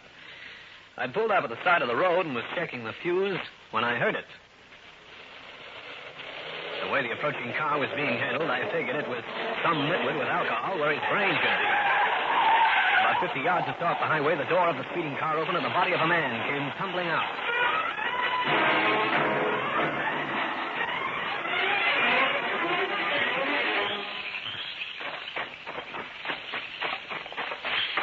Hey, mister, are you all right? What happened? You hurt bad. I stood looking at the man who had passed out at my feet. Then I went back to my car, drove it up to the unconscious man, lifted him into the back seat, and went through his wallet. I found his name was Marvin Roble, and his address, Cove City. I rushed him to the hospital where I explained what had happened. The Cove City police chief showed up, and I gave him a detailed report. Then I met Mrs. Roble, a strikingly handsome woman in her early 40s, who arrived at the hospital accompanied by a man. You're the man who brought my husband here. Yes, I am, Mrs. Roble. Mr. Grainger, I don't know how to thank you. Oh, this is an old family friend, Phil Douglas. Glad to know you, Grainger. Oh, yes. Phil, I wonder if you'd mind letting me speak to Mr. Grainger privately for one moment. Not at all. I'll have a word with the police chief. What's this all about, Mrs. Roble? My husband seems to be coming along all right, except that he seems to be suffering from a temporary loss of memory. Yes, bad luck. That's why I came to you, Mr. Grainger. I want to ask you a question, a very important question. Go ahead. Ask. First of all, I want you to know that I asked our local chief of police about you. He assured me that you have an excellent reputation as a private investigator. Well, I must buy the chief present. Now, what about the question? Mr. Grainger, what did you do with the $10,000 my husband was carrying? Your husband was carrying $10,000? He was. The man who tossed him out of the car must have stolen it. Because when I searched him for identification, all he was carrying was $15. Are you certain of this? I'm positive. If I found $10,000 on him, I'd have turned it over to the chief. I see. Mr. Grainger, since you're a private detective, I want to employ you. In what way, Mrs. Roble? I want you to clear my husband. Of what? That's just it. I don't know. But the $10,000 has something to do with it. How did you find out about the money? Entirely by accident. One of the tellers at the bank phoned our home. He asked if Mr. Roble wanted the numbers of the bills recorded. Did you talk to your husband about the money? No. You see, I have implicit faith in my husband. I'm positive that he had a reason for not telling me. Mrs. Roble left me for a few words with the doctor. To me, the $10,000 business looked obvious. The old shakedown game was being played again. I was turning this over in my mind when Phil Douglas turned up. Grainger, I spoke with the chief of police. He said that there was no further reason for you to wait around. Thanks. After all, it's late. It will take some time to drive back to Manhattan. I've decided to stay overnight, Mr. Douglas. I have nothing urgent in New York. You know, I've been mulling over your story, Grainger. It seems a trifle incredible. Oh? If the men were driving with their headlights on full... They were. Why didn't they see you? They probably were in too much of a hurry. Uh-huh. Why the sudden curiosity, Mr. Douglas? I don't have to report to you, you know. I made my statement to the law. I know you did. But I happen to have a little influence here in Cold City myself. Oh, you're the mayor? No, I'm not. But I'm curious to know why you're not going back to New York tonight. I don't think I care to tell you that. Why not? Well, I'm a private detective. And the emphasis is on the word private. I'll continue this interesting story in a minute.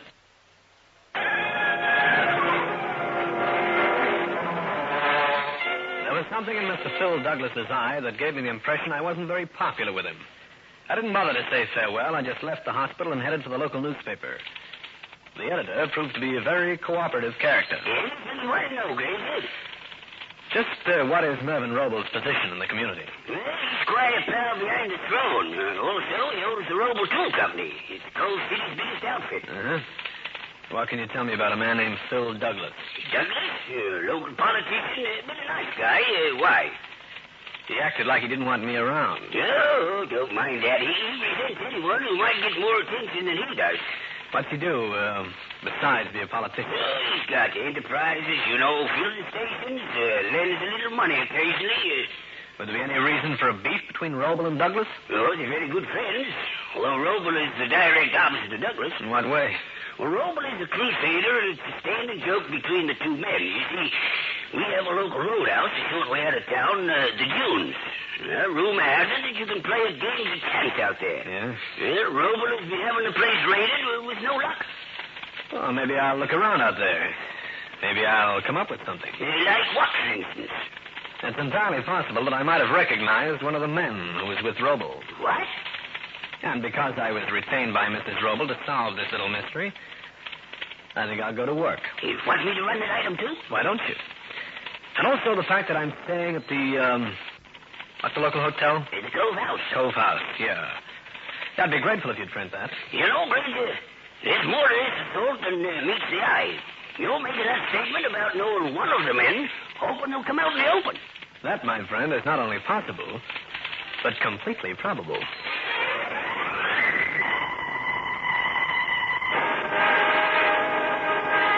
The editor furnished me with a description of Roble's car. Then I went looking for the Cove House.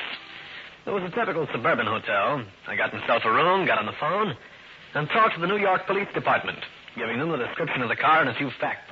Then I sailed for 8 hours of repose.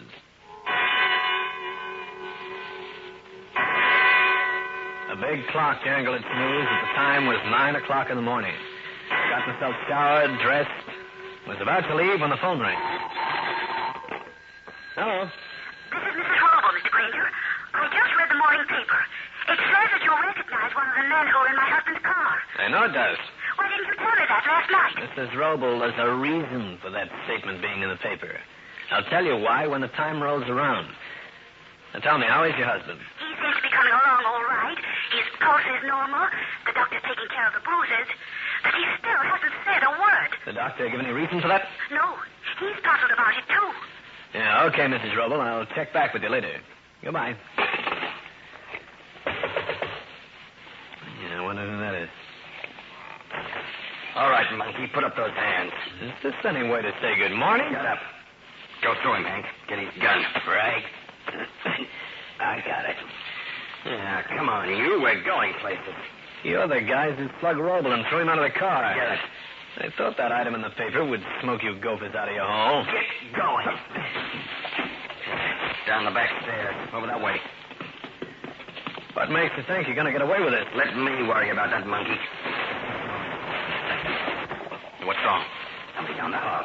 He's opening the door. Hurry it up, you. Come on, Hank. Yeah. I'll hurry it up. And you can have that downstairs treatment, too.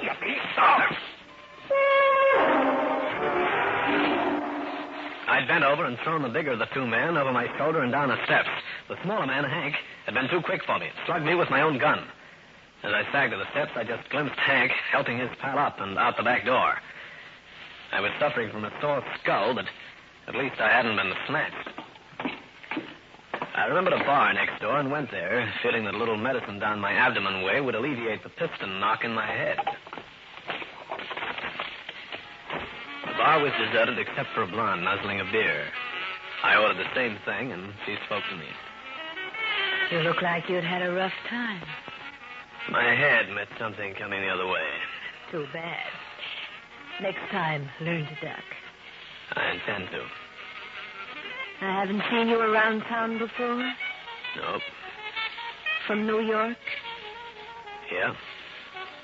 I seem to remember you from someplace. You from New York? Now I remember.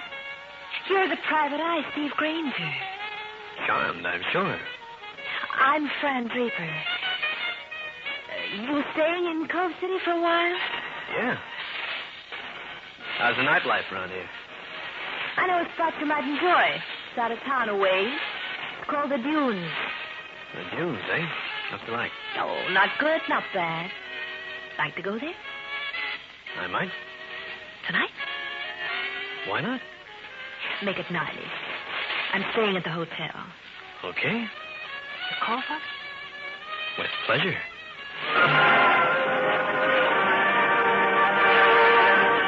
Fran Draper flashed me a mouthful of perfect crockery, slid off the stool, and left. This girl had it, from the top of her shining head to the tips of her alligator pumps, to a curiosity about me. A curiosity which, the more I thought about it, the fishier it seemed. I almost got the idea that someone was cooking up something for me, and the recipe wasn't going to be too tasty. In just a moment, I'll bring you the climax of the case.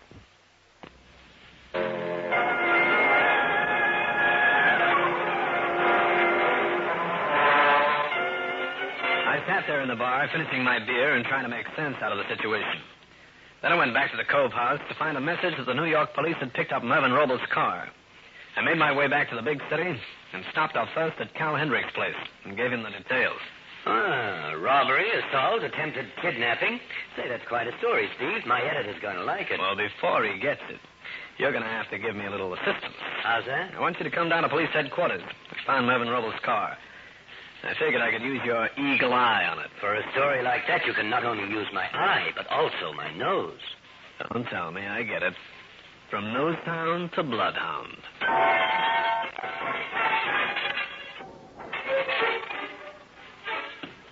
Well, I guess I wasn't much help with the car, Steve. How do you like it? Not a thing to give me a lead. Not even a fingerprint, according to the lab boys. We might have more luck with the files. Your description of those two hoodlums rings a bell to me. Yeah, here we are. Linky something. Oh, wait a minute. Linky Bolvis, that's a name. There. That him? That's the big one. His pal was called Hank. Hank Carson. Yeah, it's here. Note on the bottom. They've worked as a team for years. Uh-huh. There he is. Well, at least I know something about my two friends. Oh, just the same, they're just a pair of cheap arms. The real man must be higher up. You can say that again. Why? Didn't you hear me? I dropped Cal off at his place and turned my car's nose in the direction of Cove City again. I called into the hospital to inquire about Mervyn Roble, but he was still in a state of shock and loss of memory. Then I prepared to pick up Fran Draper for my promised view of Cove City's nightlife. The Dunes was a combination of smoke and semi-hysteria. The orchestra consisted of one piano and a smooth-talking waiter deposited the blonde and me in a booth. And you'll like it here. It's quite a spot. Yeah, quite a spot. Care to dance? Oh, not yet. That's all. Oh, whatever you say. How about taking off your coat? Oh, not yet. Wait till I get warm. Get warm? In here? Where do you usually live? Inside a furnace? What are you looking at? Oh, nothing. Nothing at all. That's a lot of nothing. Mr. Phil Douglas is quite a hunk of human. I think I will take this coat off. No, you don't. Button that up. What are you trying to pull? I'm going to fix you, Mr. Grainger. Oh, are you?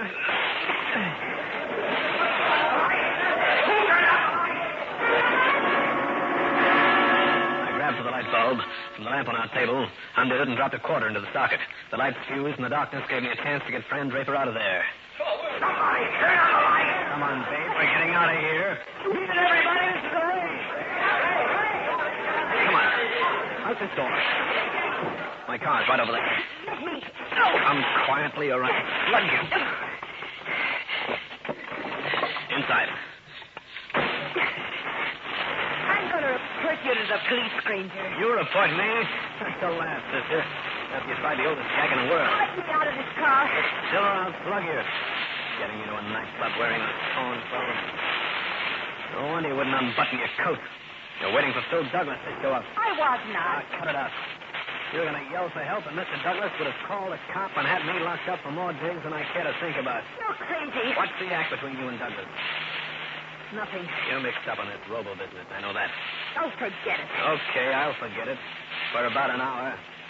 I'm taking you back to the hotel. You don't want to get into more grief than you're mixed up in now. You'll stay there until I get back.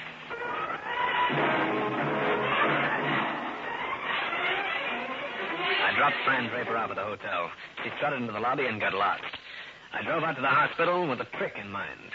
If it worked, I'd have the Roble case wrapped up like a bundle of lettuce. The nurse admitted me to Roble's room. Mr. Roble. Mr. Roble. All right, Roble. You might be fooling the doctors, but you're not kidding me. Open those eyes and talk. Who are you? I'm Steve Grainger, the man who found you. Brought you here. I was retained by your wife to find out about the missing $10,000. She knows about that? She does. Now, why the faking about being unconscious? Afraid to answer questions? Yes. If you'd talked when I first brought you here, I'd have this matter cleaned up. Now, tell me about the 10 grand. Did 2 men get it? Yes. There was a shakedown going on, wasn't there? What kind of a shake was it? Blackmail? Embarrassing situation? I was married once before. My first wife wanted a divorce. I offered to give it to her.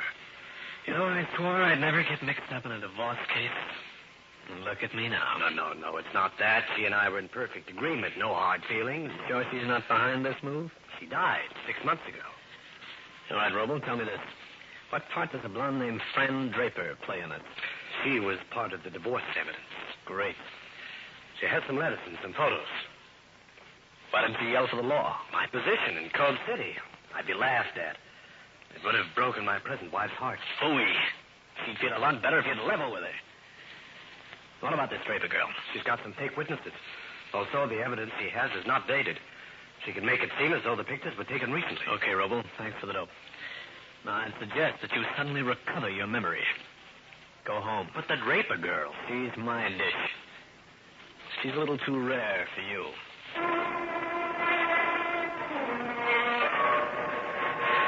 I nodded so long to Mervyn Roble and mulled the whole sorry affair over in my mind on the way back to the hotel.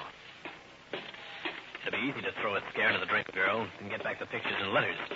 But getting the 10,000 from the 2 mugs, that would be another story. As I rapped on Fran Draper's door, it swung inward, and I realized that it had been open all the time. I moved inside, feeling for a light switch because the shades were drawn. The girl would pull no more frames. She was lying on her back in the middle of a mussed-up bed. There were purple marks around her white neck. The killer had done it by strangling. So you came back? Don't reach for anything, Douglas. What are you doing here? You killed her after you brought her back here. You grabbed her around the throat and strangled her. No, you don't, Douglas. I've got an alibi. I've been up seeing a man you should be interested in. Mervyn Roble. Don't pull that. You'll never get away with it. I think I will. Roble will be glad to testify. So will the clerk downstairs. He saw me come up not more than 2 minutes ago. I don't believe you, Grainger. I'm calling the police. Quiet. Somebody's coming. Well, what are you going to do, Linky? We're going to get the blackmail pictures, Dame Scott. Then we can stick that Roble for another 10,000. Well, how can you do that? We dumped him out of the car. You should read the papers, Hank. He's alive. Okay, boys, come right in. Hey, it's Grainger. That's right, Hank. You want it too, Linky? No. Turn your backs to me. Face the wall. What is that? That means all 3 of you. You too, Douglas. What? Why, don't be ridiculous, Grainger. Turn. I'll just disable you 3 boys. Then we can get underway. You'll regret this, Grainger. I warn you. Yeah? Now, turn around again. You, Mr. Douglas. What's wrong with your shirt? Nothing. Looks like it's got a lot of starch in it. Or else you're carrying a little, contraband in there. Come here. I thought so. The letters and pictures Fran Draper was holding on her Roble. I was going to turn them over to the police for evidence. You were? Linky, take a look at the girl on the bed. Yeah. Hey, that's Fran. She's dead. Yes, and now I know who killed her. You too. Grainger and I heard what you said as you came in. Hey, it's a lie. We got to pin no murder rap on her. Listen to them trying to save their skin. Sure they are, Douglas. The way I get it is that Fran Draper came to Cove City to blackmail Roble. She found out that you weren't as big a friend of Roble's as you pretended. You and Fran got together. I never saw her before. And that's why it was so simple for her to set up that frame-up at the dunes tonight? Oh, no. You two were partners. Can you prove that? I can try. Linky, Douglas hired you to meet Roble, get the blackmail money, didn't he? Yeah, sure he did. Thanks. But you and Hank got ideas. You double-crossed Douglas and Fran Draper. You took the dough for yourself. We didn't kill her. Of course you're dead. That's why you were carrying the incriminating pictures and letters inside your shirt, eh, Douglas? Oh.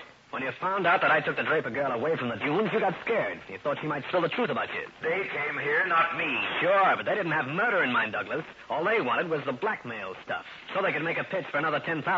But you got here ahead of them. You must have, because you have that evidence. You killed Fran Draper. Are you mad? Then how did you know she'd been strangled when you haven't been close enough to see her neck? Why, you... Don't try it, Douglas.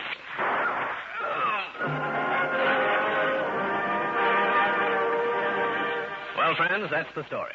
I'll be back to wrap up the case in just a minute.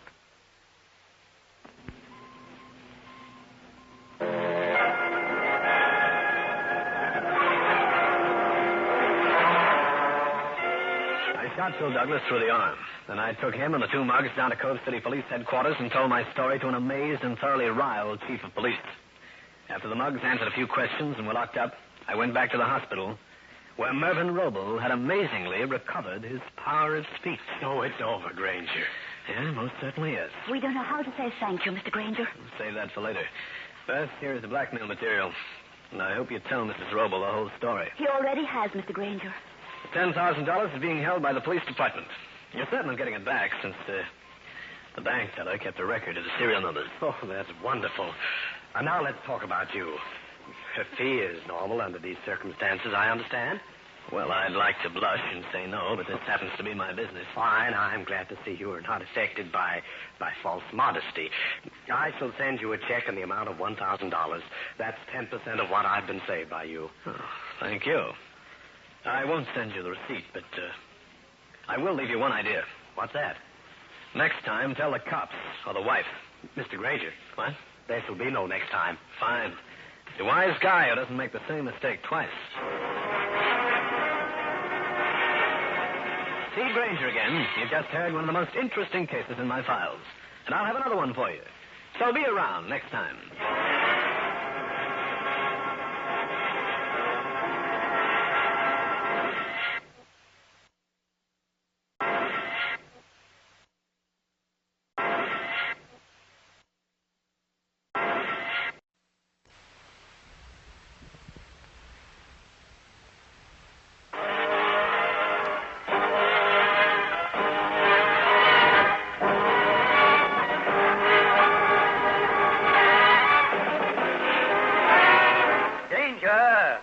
Grainger.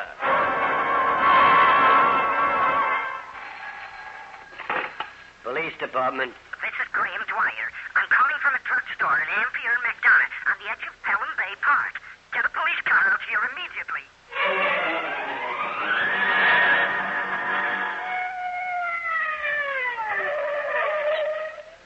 Oh, here I am, officer. I'm the man who called. You said something about bodies? Yes, I was walking along one of the drives. I found them in a car. Get in, mister. Show us where. It's this road to the right, a red convertible. It's parked right along.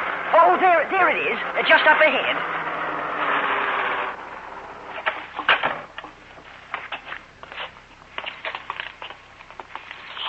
Who of them? Boy and girl. They're just youngsters. Both been shot. How'd you happen to find them, fella? Oh, I told you. I was walking here in the park. It's a nice night. I happened to look in. At first I thought they were just sitting sort of, necking? Yes. Then I took a closer look. That's when I ran to the drugstore and called. Hey. What's the matter, officer? Hey, we're in for a lot of grief. You look at these marks. Made by a lipstick. 3 X's. This must be the work of some fiend. This is Steve Grainger, private detective, with a story about a killer with a trademark, a triple X, which meant murder plus mania. In just a moment, I'll take you back to one of my most interesting cases.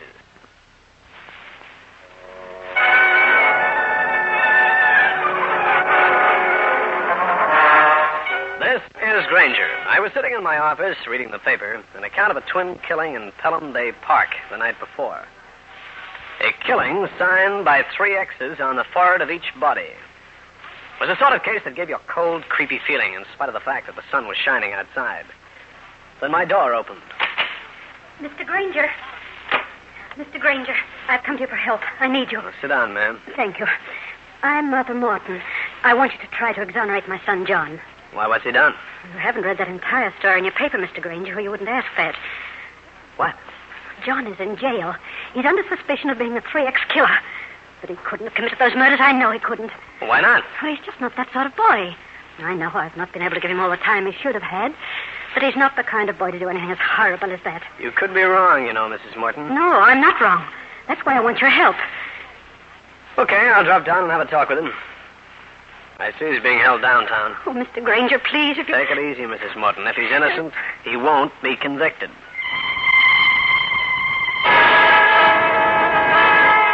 I grabbed some transportation and went down to police headquarters. I explained my errand and was ushered into the office of Lieutenant Mike Harding. Grainger, I think you picked a bad one this time. Why? What have you got on young Morton? Everything. A girl came to us early this morning. She was scared to death, hysterical. She wanted protection. From whom and why? The dead girl and boy were both friends of hers. They all had a date last night. The dead girl forgot about a second date she had with the Morton boy. Both boys showed up. They tossed a coin. Morton lost. He went away angry with the girl who later reported him. That's still not proof of murder. The lab man made some casts around the car. They fit the boy's shoes. Shoes can be similar. Cut it out. We matched the tires on Morton's car with some tire prints. They were alike, too. I want to go talk with him, Mike. Okay. Come on.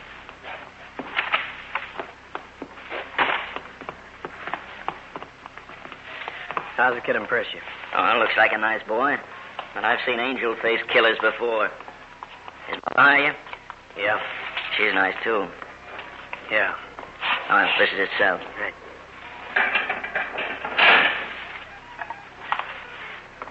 John, I'm Steve Grainger. Your mother employed me to try and get you out of this. I didn't do it. I didn't do it. Take it easy, kid. I'll do everything I can. Now, what happened after you flipped the nickel and lost? I left him and went out with the other girl. The one who reported you? Yes. Anna Long. I was mad, see? I took her home early, and then I drove my car around the park. Looking for the other couple? Yeah. I wanted to spoil their fun if I could. They wanted to pick a fight with the other guy. I didn't like him. But, Mr. Grainger, I never killed them. But you did find them. Sure. I spotted the car parked on that side driveway. Yeah. I coasted up in back so they wouldn't hear me. I wanted to see what was going on. So? When I got to the car, I could see there was something wrong. When I saw the 3 X's marked on their fire, I went home as fast as I could. Why didn't you notify the police? Well, I was going to. But just as I got back in my own car, I heard the sirens. I got out of there. I guess I lost my head. Yeah, I guess you did. Okay, John, try and relax. I'll do what I can.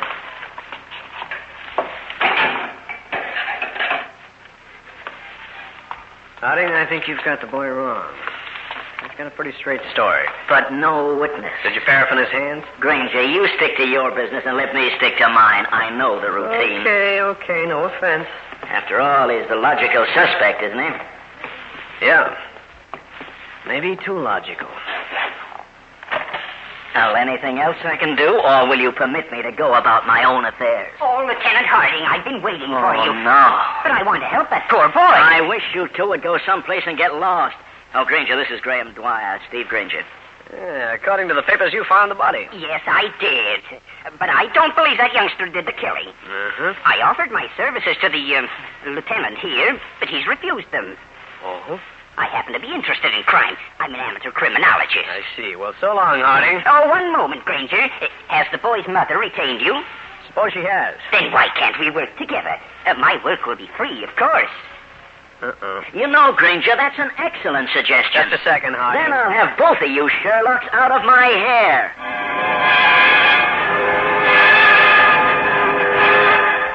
I got away from Graham Dwyer by simply telling him to get in touch with me later at my office, a place I'd try not to be at that time. I nodded so long at him, left the building, and grabbed a cab uptown.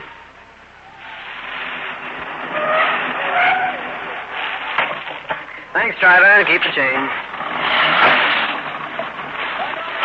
I moved towards the entrance of my building.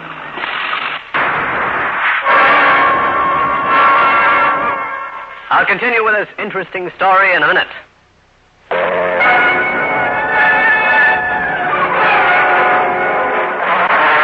When the shots came, I dropped to the sidewalk fast. You gotta be pretty fast on the fall in my profession. I lay there waiting for some more shots, but they never came. Only the sound of a car roaring off. I could look at the license plates and made it in a hurry to my telephone. Arnie speaking. This is Grainger. Listen, the guy just took a pot shot at me from a car. I got the license number. Can you check the owner for me? Sure. You think it's about the 3X killing? How do I know? I'm no prophet. You're not much of a private eye either. While waiting for Harding to call back, I studied the newspaper account of the 3X killing. The police had only one suspect, and that was John Morton. I hoped I could dig up an alibi for him because the law was going to be tough about this. I'd got the address of the girl who'd put the finger on John Morton. Her name was Anna Long. I decided a talk with her was in order. Anna Long lived on Colonial Avenue, adjacent Pelham Bay Park. I phoned, told her I'd be out.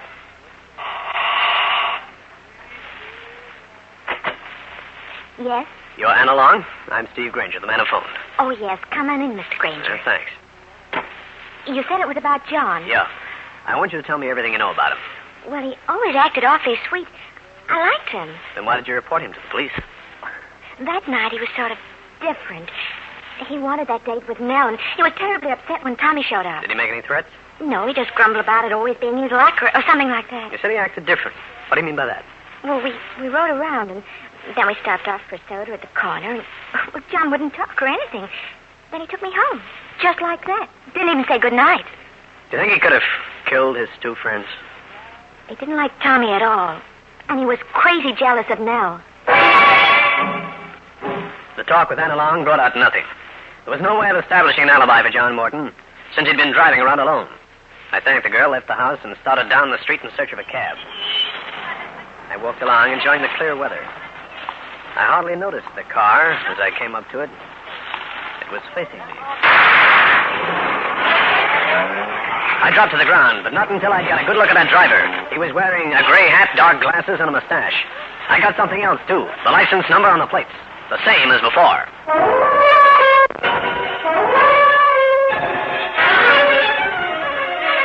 Well, Harding? Sure. I've got a make on the car for you, Grainger. Thanks. You took your time about it, didn't you? What's the matter, Gumshoe? Nervous? I just don't like being shot at. You want protection? I'd be glad to assign a uniformed officer to bodyguard you. Cut the comedy and give me the information. I'm afraid it won't make you happy. We checked with the car owner.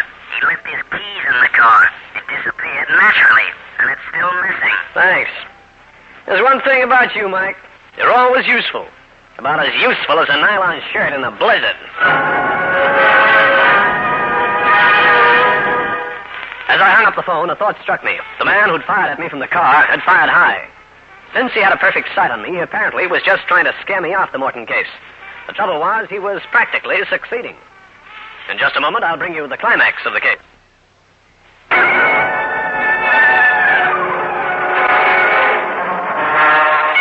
On my way back to my office, I passed pretty near to Cal Hendrick's place. Since I was getting nowhere fast with this case, and since Cal has more than once been able to help, I thought I'd pay him a call. Well, in trouble again, Steve? What do you mean again? I'm just a sucker for strife. Read about the 3X killer, Steve? I'm working on it. That Morton kid? I don't think he did it.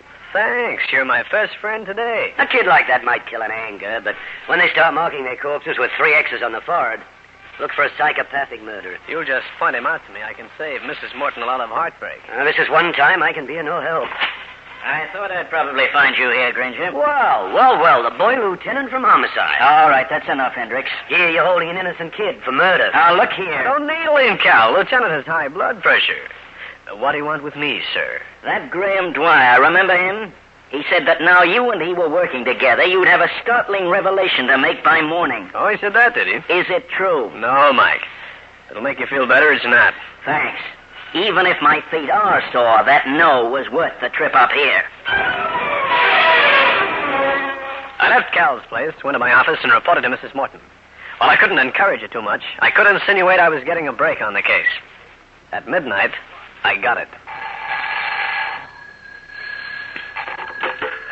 Hello. Grainger, have you been listening to the radio? No, who is this? Well, this is Graham Dwyer, the man who's working with you. Remember?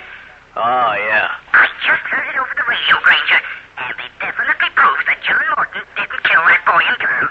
What proves what? What are you talking about? There's been another 3X murder. Say that again? The report. It just came over the radio. Same place? Pelham Park? Sure. This time it was only a woman.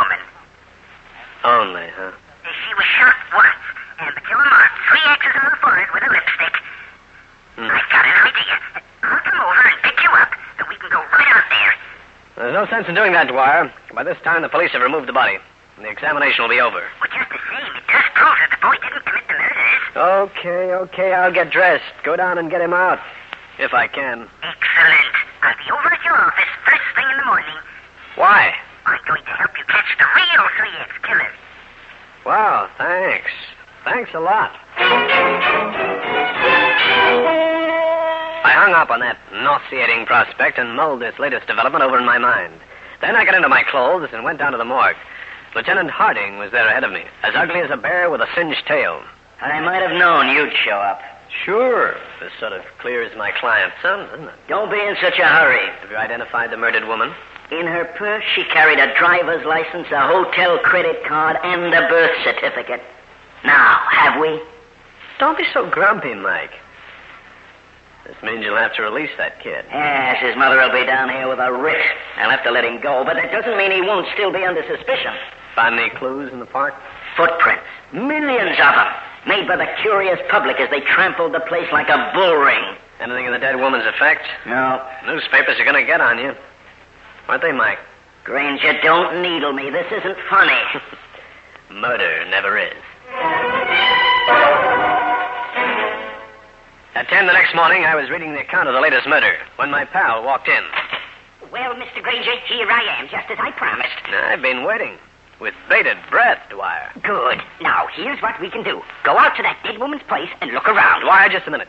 The police have done that already. But they could have missed something. Pardon me. Grainger. Mr. Grainger, this is Mrs. Morton. I called to tell you that John is home. Yeah, I knew he'd been released. I'm so happy. I don't know what to say, Mr. Grainger. Let me advise you, Mrs. Morton. Keep John where you can watch him for a while. The police still have him under suspicion. I shall. I'm sending you a check in the mail. Don't bother. I didn't do a thing. But, Mr. Grainger... The real killer cleared your boy. Goodbye. That was Mrs. Morton? Yeah? I knew that boy wasn't guilty from the very first. The real 3X killer is a clever man, not a kid. Now, why don't we go out to that woman's place? I want to, but I can't, Dwyer. But why don't you go out and look around? Use my name if you want to. Thank you. And if anything breaks about another killing, we'll investigate it together. Right, Grainger. That's a deal. It was such a logical way of losing Graham Dwyer, I took it in a hurry. Also, he would do no more harm snooping around Pelham Bay Park during the morning. A few minutes after he left, I went down to see Lieutenant Harding. He still hadn't been to bed. Don't you start anything this morning, gumshoe. Now, take it easy, Mike. You're losing your perspective. Have you seen the papers? If we don't do something about this 3X killer, I'll lose more than my perspective. My job. I said take it easy. All I need now is that nutty Dwyer character around. I got rid of him. I sent him out to Pelham Bay. Look for clues. I hope he falls in the lake. Harding, have you ever figured that you're dealing with a psychopathic killer? I figured everything, but he's still loose. I think I know how we can catch him. We? And what have you got to do with it? Figured I could help you trap him. Now, Grainger, if this is another stunt... Just listen, will you? Well, go on. The 3X killer must be an egomaniac. He loves to see his trademark written up in the papers. Now, suppose somebody comes along and claims to be the 3X killer. The real one gets jealous. He'll want to get even with the fake one. In short, you want me to take my gun, murder an innocent citizen, to make it look like a 3X killing? You don't have to go as far as that. You can get hold of a body, can't you? Of an unidentified woman? Are you nuts? No. You set up the whole thing. Get a police officer and a policewoman to stage it. The woman is found dead after being shot by the 3X killer. The wagon comes up and takes her down here. Nobody knows if she's alive or dead. And in the meantime, the real 3X killer pops up in Times Square. It's a chance you'll have to take. Me? I thought it was going to be we. Harding demurred with every demur he could dig up. But I finally reasoned him into it, and he agreed it was one way the 3X killer could be brought into the open. That night, just before midnight, the supposed killing took place. The policewoman, posing as a casual pedestrian, was walking down one of the drives. A man slipped up behind her. The woman staggered to the grass and dropped. The man ran between some trees and disappeared. Two plainclothesmen ran out with the body of the woman brought from the morgue. A woman wearing 3 X's on her forehead. They placed her where the fake shooting had taken place, while the policewoman slipped out of sight. The stage was set. Just as Harding and I had planned, The radio at midnight came out with the news that another 3X killing had taken place.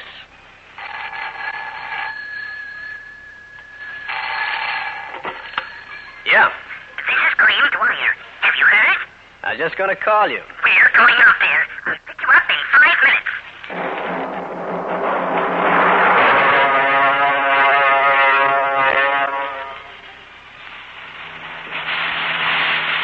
The radio said it was the left drive. Spot's right up ahead. See the police cars? My, this one really attracted a crowd. Pull up here. We can walk.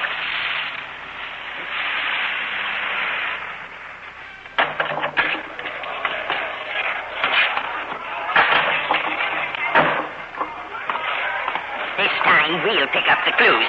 We can come up with the 3X killer. Don't be too sure. Oh, see, Lieutenant Harding's on the job. Yeah, that poor guy hasn't slept for 3 days. You say you're walking right along here? Yes, officer. Ah, hiya, Lieutenant. Granger, don't tell me you're... Now, what did you bring him along for? We're going to find the 3X killer for you. You're going to mind your own business or be locked up. You can't do that. I'm a law-abiding citizen. You get in our way, you'll be obstructing justice. Now, behave. You, mister, go on with your story. Well, I was quite a ways down the drive when I heard the shot. You see the man who fired it? I think so. Good enough to describe him? Yes, I believe so. He was wearing a dark suit. His hat was gray-colored. He had a decided limp. Anything else? He ran over into those trees. Harding looked at me and one eyelid dropped in a surreptitious wink. I nodded. A few minutes later, a man wearing a dark blue suit, gray hat, and sporting a decided limp was moving through those trees. Nobody except the police and I knew that this had all been rehearsed. That both the witness and the man with the limp were really police officers. I looked around carefully, hoping to spot anyone who looked suspicious. Then I discovered something. Something that sent me on the heels of the man posing as the 3X killer. It was not so light now, and I had difficulty spotting my quarry. Then he loomed up ahead, the limp as evident as ever. I stayed behind, just a little out of sight. The Phony murderer was being obvious. Also, he was taking a chance because some civic-minded citizen might shoot first and ask later. Then another figure slipped out of a clump of bushes up behind the supposed killer. The gleam of a nickel-plated revolver glinted dimly. The second man prodded the first out of sight. I moved in. Don't stand there. I demand to know why you killed that woman. I'm the 3X killer. Okay, you caught me. Take me back there. You're the 3X killer. That's fantastic. The real 3X killer is clever. His murders are committed without leaving traces. You're a fumbling fool. I'm the 3X killer. You're not. This wasn't planned as a 3X killer plans. This was stupid. The 3X killer's intelligent. He uses reason. Look how he framed that boy for the twin killings in the car. That took reasoning. Yeah? You're a fake. You're trying to cash in on the publicity the original 3X killer got. You were jealous of his success. You're the cheapest of all people. You're an imitator. How do you know? Because I happen to be the original 3X. It was I. You understand? Okay, Dwyer. Put down that gun. So you found me, Grainger. You knew all the time, didn't you? Drop the gun, I said. Not until I take care of that feeble fake. I'm going to...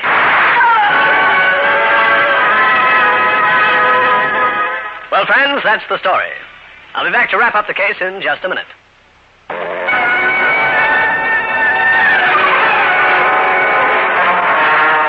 I merely pulled the trigger and Graham Dwyer dropped with a bullet in the leg. The officer who'd been posing as the fake killer grabbed his gun, and that was that. Mike Harding asked me to meet him the following day. Have you seen the newspapers? They're playing up the hoax we pull like they know about it all the time. Yeah, they're good guys. And I suppose I'll have to thank you. It was that dreamboat idea you brought in from left field that snared Dwyer. Don't bother, dear boy. It was a pleasure to get you off the hook. Yeah, I was hanging there like a flounder. What happens with Dwyer? He's insane. When we raided his apartment, we found it was a storehouse of information on murder. Finally went to his head. Wonder why he never shot to kill when he chased me around in those stolen cars. He explained that. He loved making a monkey out of you. Thanks. Love being a monkey and alive. Pardon me, Lieutenant, but they want you at the office. What for? There's been a shooting on the west side. Coming along, Grainger? No, Lieutenant, this one is on you. I figure on taking a rest. A long rest. This is Steve Grainger. You'll be listening to some of the most interesting cases in my files. I hope you enjoyed them. See you around sometime.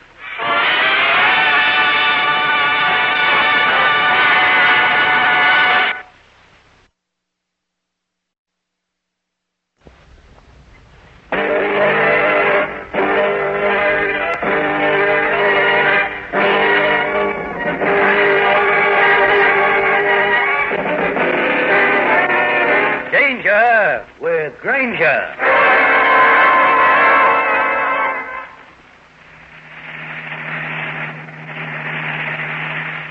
Peter, what in the world's the matter with you? One moment you're driving like a madman, the next you're literally crawling. I was making sure of something, Norma. Making sure of what? We're being followed. Followed? By whom? It's a dark green sedan. Been following us for the past 15 minutes. It's so desolate out here. Drive faster. Right. That green sedan's staying right behind us. What in the world? Brace yourself. It looks like they might try to run us off the road. Peter, look out! That man has a gun.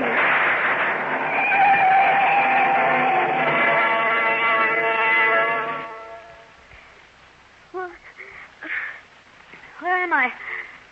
Who are you? You're in the hospital, Mrs. Hartnett. You had a nasty crack-up.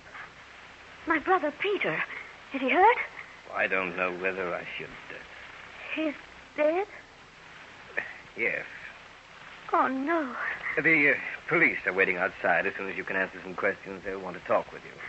All I know is that a car ran us off the road. The man in the car shot Peter. The police will want to hear your story in full, Mrs. Hartnett. All right. I'll just get them. Just a minute. My necklace. What happened to it? Necklace? You didn't see it? The diamond necklace? You wore no necklace when you were brought in here. Was it valuable? It was valued at $30,000. This is Steve Grainger, private detective with a story about a missing necklace, a dead man, and a green sedan. In just a moment, I'll take you back to one of my most interesting cases.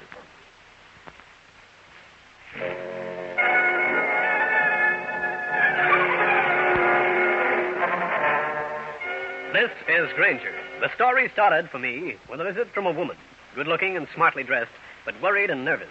She introduced herself as Norma Hartnett, wife of David Hartnett, whose name I know as a well-known theatrical producer. Mr. Grainger, did you read about my accident in which my brother was shot and killed? Yes, Mrs. Hartnett. It happened up the Merritt Parkway. That's right.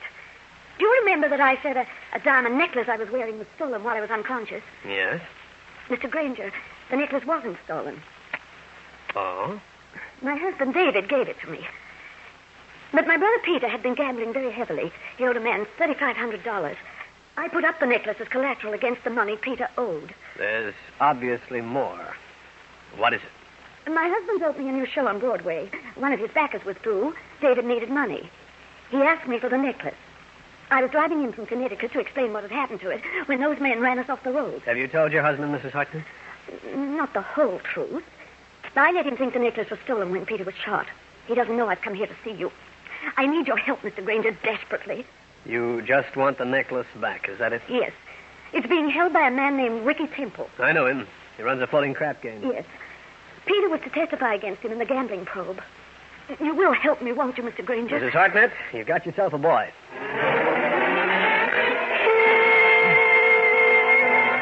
Norma Hartnett gave me a New York address.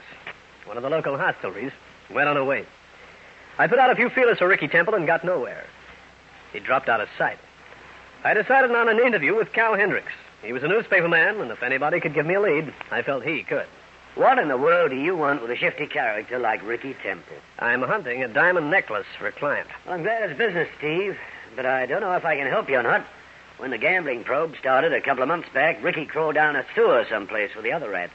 I'm sure he's in New York. He used to hang around the west side, up near Columbus Circle. Well, thanks, Cal. You go ask at some of the places up there. I'll leave you spare change here, will you? I can take care of myself. Don't worry. The last time you came back from a gambling joint, you were wearing a barrel. Never mind. With a belt in the back. I went north towards Columbus Circle and started asking questions in different small hotels, as well as some of the big ones. It took that afternoon and the better part of the evening. Finally, I got the address of Ricky Temple's latest hideout. What do you want? Ricky Temple? He around? Who are you, Buster? I want to see Temple. He's an old friend. Temple ain't got no friends. And say, ain't you Steve Grainger? Suppose I am. Blow. We don't want private snoops around. Smells up the joint. I'll teach you to mind your adverbs, mister. Now move aside. I don't think so. All right, Grainger. What's the routine for? Came up to see you, Ricky. Your butler hasn't learned his manners yet. He was told to keep out the characters. You're a character. But I'm in. Okay, you're in. How much do you want to keep your mouth zipped? You got the wrong man, Ricky. I'm not up here looking for a quick buck. I'll spit it out, then I'm busy inside. I'll take $30,000 worth of diamond necklace that belongs to Mrs. David Hartnett. Don't be silly, Grainger. You've got it. She wants it. Good night, Snoop. The door is open, and I just ran out of time. There's a killing mixed up in this, Ricky. No, there isn't. You haven't read the papers. Mrs. Hartnett's brother was shot and killed. When the police find out about that necklace, they're going to get inquisitive about you. You sure about this? Would I be here if I were kidding? Here's a paper I picked up. Take a look. Sammy, beat it. Okay. Inside, what's the game? Be sure I get my percentage. Right. Come inside and shut the door. I'm invited to stay a while, huh? I just want you to get something clear in your mind. I have not got the necklace. That puts you on a spot. Suppose I pull out 3,500 clams and ask you to hand it over. Well, come on, Ricky. Tell me the rest of the story. What happened to the necklace? I don't think I'll say any more. Let Mrs. Hartnett come over. I'll talk to her. You'll talk to me or I'll get police headquarters on the phone. I'll tip them two ways. One about the necklace, second about this game you're running. You'd spill, huh? I would. When there's 30 grand worth of ice concerned, plus a killing. Maybe I ought to call my mouthpiece. He'd know what to do. Cut the chatter. You haven't got a lawyer and you know it. Look, Grainger, I don't know what the play is, see? But I got a couple details. Maybe they'll help you get back the necklace, huh? I'd better get it back. Or you and I will tangle. With a cop looking on. Okay, I'll tell you what I know. Now, you see... Hey, you! Hold it! I'll continue with this interesting story in a minute.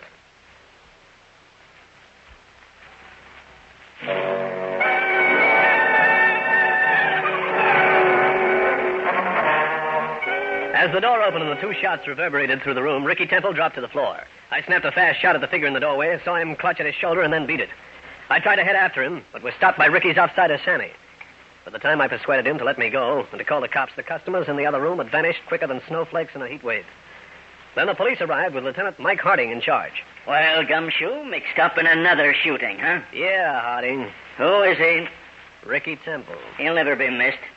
I suppose you start talking about now.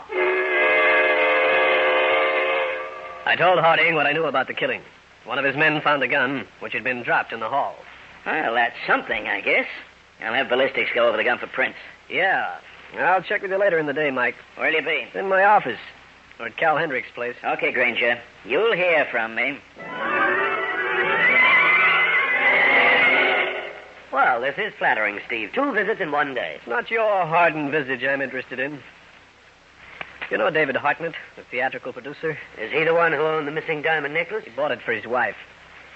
I found Ricky Temple, by the way. I find out anything? He just started to open up for me when somebody cooled him. Harding is taking his body down to the morgue. Seems to me that Temple was fronting for someone. He must have had a boss. Name on, McHendricks. Harold Dixon.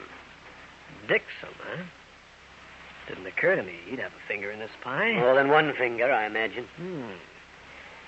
Yeah, I just can't browse over to his spot and accuse him of being in with Ricky Temple.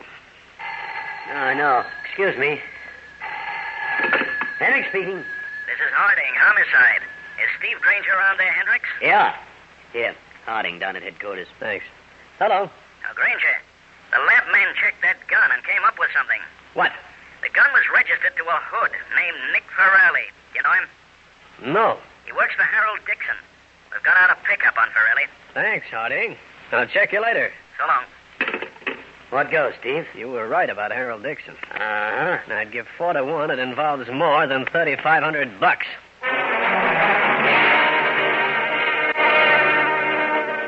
I left Cal, dug Mrs. David Hartnett's address out of a coat pocket, hailed a cab, and went over. She greeted me at the door. Mr. Grainger. Mrs. Hartnett, have you ever met a man named Harold Dixon? Very frequently. In what way? Social? Not exactly. He happens to be a partner in my husband's current enterprise. How much does he have to say about what your husband does? Show-wise, that is. Quite a lot. Since the other backers quit, Mr. Dixon almost controls the whole thing. Has he and your husband been having any trouble? Not exactly trouble, no. But he isn't quite satisfied with the show as it is. He doesn't feel that it's smooth enough yet to open on Broadway. Surely you don't think Mr. Dixon's involved in the theft of the necklace? Mrs. Hartnett, I went to see Ricky Temple. He didn't have it.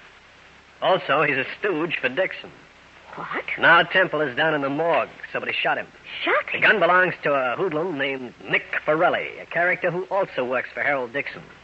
You mean Harold Dixon's a crook? Harold Dixon has been an elusive figure in crime for years. He's been connected with big-time gambling, with every shady enterprise in every town of consequence in the country. Look, don't suppose he's trying to get control of my husband's production. Suppose he can keep the show out of town long enough. He can probably fix it so your husband won't be able to get any more backing. What happens? But he can't do that. It's not legal. But it is, Mrs. Hartnett. It may be chiseling in its worst form, but it's inside the law, way inside. How much of an interest does Dixon have in your husband's show? 50%. In other words, if your husband sold one more share, Dixon would be in control. The pieces were beginning to fall into place, but the picture they were forming wasn't exactly the pleasantest one to contemplate. Harold Dixon was a smart operator, shrewd, smooth, and slippery as an eel dipped in olive oil. I didn't quite know the best way to handle things, but I was sure of one thing. If I didn't handle him right, I could very easily find myself left for dead. In just a moment, I'll bring you the climax of the case.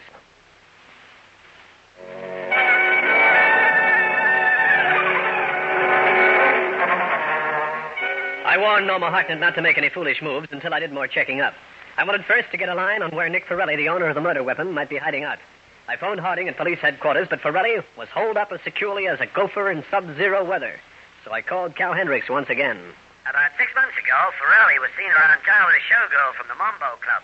Her name is Ruby. Ruby what? I don't know. But the manager of the club could probably get all the dope on her for you. I got a break at the Mambo Club. Ruby still worked there. She lived downtown in a small apartment around the corner from Union Square Park. I got a second break. She was home. Your name is Grainger, you say? Yeah. I want to talk to you about Nick Farrelly. You a cop? No. What do you want? I'd like to meet him, if it's possible. Where? Well, you name it, Ruby. Okay. Be at the Mambo Club at 10 tonight.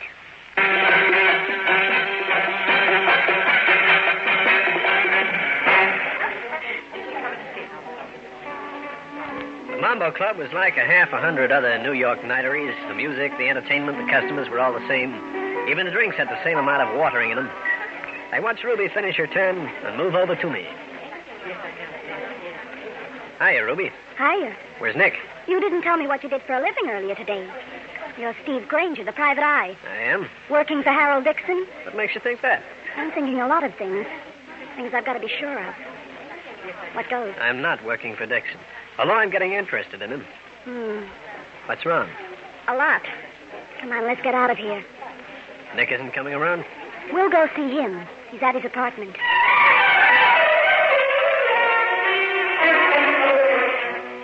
Ruby and I grabbed some transportation. In a few minutes, we were standing in front of a brownstone on the Lower East Side. This is it. Right.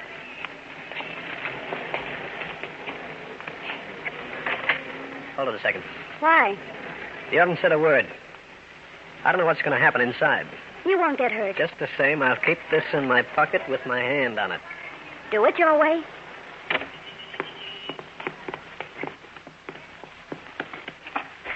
This is Nick's apartment.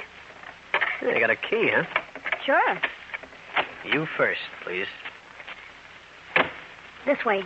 Thanks. I want a word. Looks like I'm too late, doesn't it? Grainger, What do you know about this, Ruby? Nothing, but I knew he was here. When he didn't answer the door, I let myself in and found him. Shot once through the heart. Did you move him? Me? Oh, of course not. Tell the police about this. No, I got scared and came back to the club. And I started thinking about you. I decided to bring you over first. Is there a phone in here? Over there. I'll call homicide. We'll have to stay here. Know anything about Nick's connections lately? Nothing definite. He's been worried about something. Just a minute. Homicide, please. Harding talking. This is Grainger. I found Pirelli for you. Thanks. I want to talk to him. You're a little late. He was murdered in his apartment at 2215 East 9th Street. I'll be right over. Okay. And you stay there, you hear? Okay, I hear.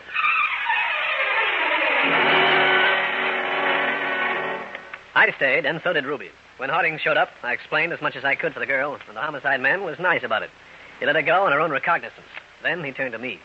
Okay, Grainger, give me the rest of it. No rest of it. The girl told you what happened. Uh-huh. And I think you'll find that Nick Pirelli shot and killed Ricky Temple. Yeah? Look at him. The man who shot Ricky got away, but only after I winged him. I distinctly remember seeing him clutch at his right shoulder. And Nick has a wound in that shoulder. Correct. You do nice things for the police department, Grainger. Thanks. Nick Pirelli shot and killed Mrs. Hartnett's brother. He shot and killed Ricky. You found him for us. But I found him dead. I knew you were going to say that next. Harding and his crew went to work. I left the apartment and looked for a telephone. One in a booth where I wouldn't be disturbed.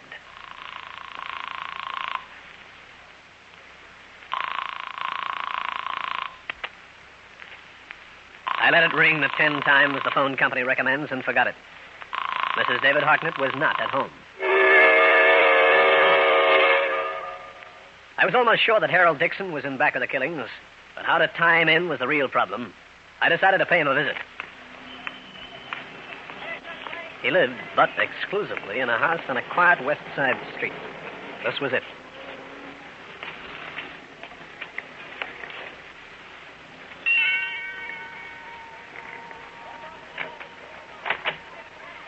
Yeah? You, Mr. Dixon? Harold Dixon? You're Steve Grainger. Come on in. I didn't know I'd be that welcome. You are, Mr. Grainger. You saved me the trouble of having someone look you up. Okay, that's enough. And this is a gun. Please don't move. I'll take this gun of yours, if you don't mind. At this point, I have no choice. Thanks. I understand that you alone are pretty dangerous. With a gun in your pocket, you might become obnoxious. Walk, please. Down the hall, if you will. If I won't? Try it and see. The first door on the right. Go on in. Have a chair, Mr. Grainger. You're so generous. Now what? Fast game of cribbage? I'd like you to meet one of your clients. Pardon me. I watched Harold Dixon back carefully to a closet door. He turned a key, and when the door swung open, I knew why Mrs. David Hartnett hadn't answered my phone call. You two have met, of course. Mr. Grainger, I've been kept prisoner here. Can't you do something? He can, Mrs. Hartnett. He can sit very quietly. Or he can move. Once. And no more. You see how it is, Mrs. Hartnett? I have a mouthpiece. And in this case, it doesn't mean a lawyer. Quite right, Mr. Grainger. We're being as formal as a UN conference, aren't we? Since you're the president pro tem, start getting with it. There's not much to get with. I think the police will differ with you, friend. Your gun-happy helper, Nick Pirelli, shot Mrs. Hartnett's brother, right? That would be entirely possible. And you've got Mrs. Hartnett's necklace, haven't you? Well, since you're not going to do anything about it, I may as well admit it. I have. And you were supposed to be a friend of David's and mine. The whole thing falls into a very familiar routine, Mrs. Hartnett. You put up your necklace as security for your brother's gambling debt of $3,500. Ricky Temple had it. But Ricky was fronting for Harold Dixon here. Quite correct, Mr. Grainger. Dixon had Nick Pirelli kill your brother because he was going to testify against Ricky, who would turn state's evidence against Dixon, which would never do. But why? Because he had your husband in a spot. Since your husband needed extra money and couldn't get the necklace from you to make a loan on it, Harold Dixon stood to take over the show they were both interested in. You're staying very close to the truth, Mr. Grainger. So with your brother disposed of, Ricky had to go too. That job was handled by Pirelli, who was probably killed by Dixon to get him out of the way. I can't believe all this. And now, Mr. Dixon will have to dispose of you, Mrs. Hartnett. And you, Mr. Grainger. You want me, boss? Yes, Jigger. I want you to arrange for Mrs. Hartnett and Mr. Grainger. Okay, boss. You want I should dump him in the river? I never ask how you do things. Just do them. And you, Dixon, wind up with a $500,000 show plus a $30,000 necklace. But what's Mr. Hartnett going to say when he finds out his wife has disappeared? He's got something there, boss. Could we make it look accidental? Like maybe a car accident? Excellent suggestion, Jigger. Oh, excuse me. Harold Dixon speaking. Yes. Oh, yes, of course, Harding. You may come up any time. I've cooperated with the police for years. Get him out of here quick, Jigger. That was Harding of homicide. He's coming here to ask questions. I want to ask a question, too. Take them out, Jigger, now. Jigger, did you know that your boss, the great Dixon, had Nick Pirelli kill Ricky Temple? Shut up, Grainger. Then to close Nick's mouth, he had you shoot him. You see, Jigger, he knows too much. I can tell you something else, too, Jigger. When you get through disposing of us for Mr. Dixon... That's enough. He'll dispose of you. What are you trying to pull? Take a look at Mr. Dixon, Jigger. Take a good look. Jigger, don't take me notice. He's just trying to stall till Harding arrives. I don't know, Go on, get those people out of here. Right now, you fool. I'm Harold Dixon, remember? Yeah, Dixon, I remember. I remember some other guys who just got dropped out of sight. Put down that gun. Dixon. I think we ought to talk first. Put it down or I'll shoot. Try it.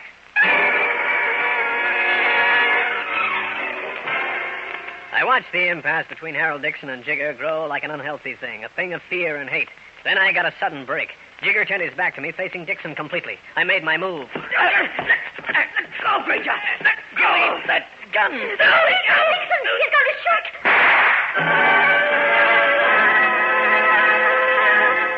Well, friends, that's the story. I'll be back to wrap up the case in just a minute.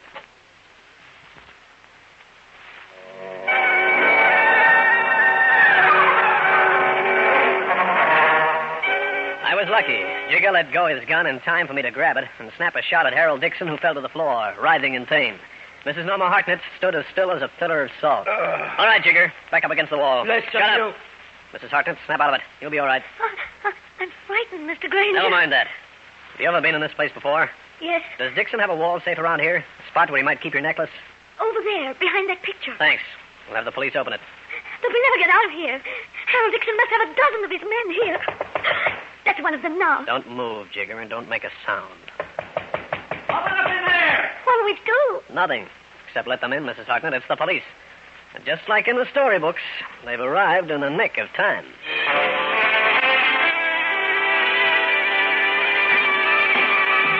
Steve Grainger again. You've just heard one of the most interesting cases in my files.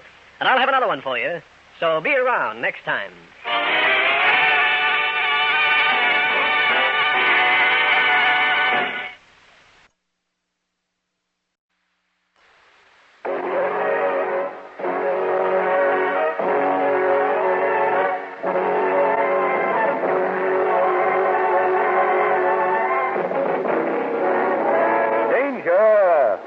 Grainger.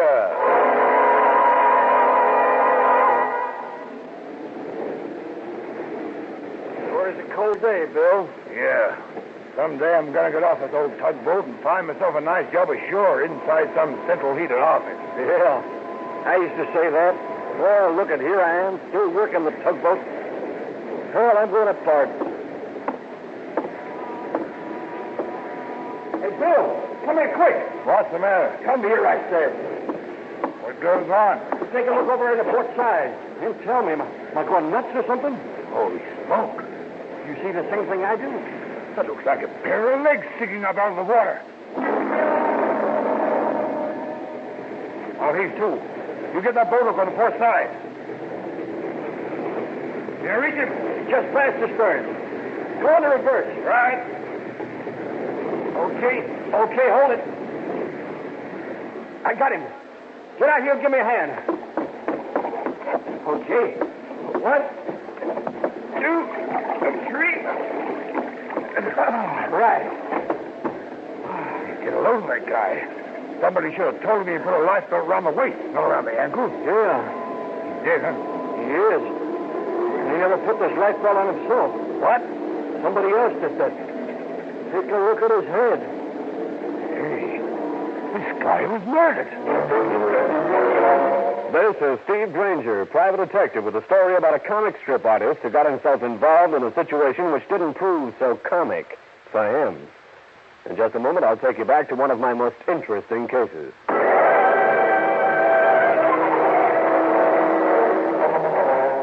This is Grainger. I was sitting in my office where a radiator was giving off some of that heat that's so popular on wintry days. Business had been slower than a Fifth Avenue bus in a blizzard, and I was thinking of locking up shop and taking the afternoon off when the man rushed in. Listen, if you're Steve Grainger, you ought to do something for me right away. Now, slow down to a walk, mister. They're after me. They're going to find me. And when they do, I'll be accused of murder. What murder? Who are you? As soon as they see the paper, they'll come looking for me, and I'll be accused of murder. I didn't do it, you understand? As soon as you can tell me a couple of things, we'll go ahead. If you can't, I'll throw you out. You're making me nervous, all right? Yeah, all right. What do you want to know? That's a good question. First, who are you? Then second, who was murdered? Third, why is anybody going to say you did it? Very well. My name is Keith Leffert. Number 2, please. Look at this newspaper. Right there. The crew of the tugboat Mary J. found the body of Calvin Leffert floating downstream in the Hudson River. When the body was hauled aboard, they found that a life belt had been tied around the ankles. The ankles? What kind of routine is that? Keep on reading. At the morgue, it was found that Leffert had died of drowning, but suspicion arose when a bruise bad enough to cause a fracture was found in his forehead. What relation is the dead man to you? He's my brother. And when the police start checking, they'll be sure I did it, and I'll be locked up. Why? Turn the paper to the comic section. Comic section? Go on. Okay. Now what? Look at today's Coast Patrol comic strip.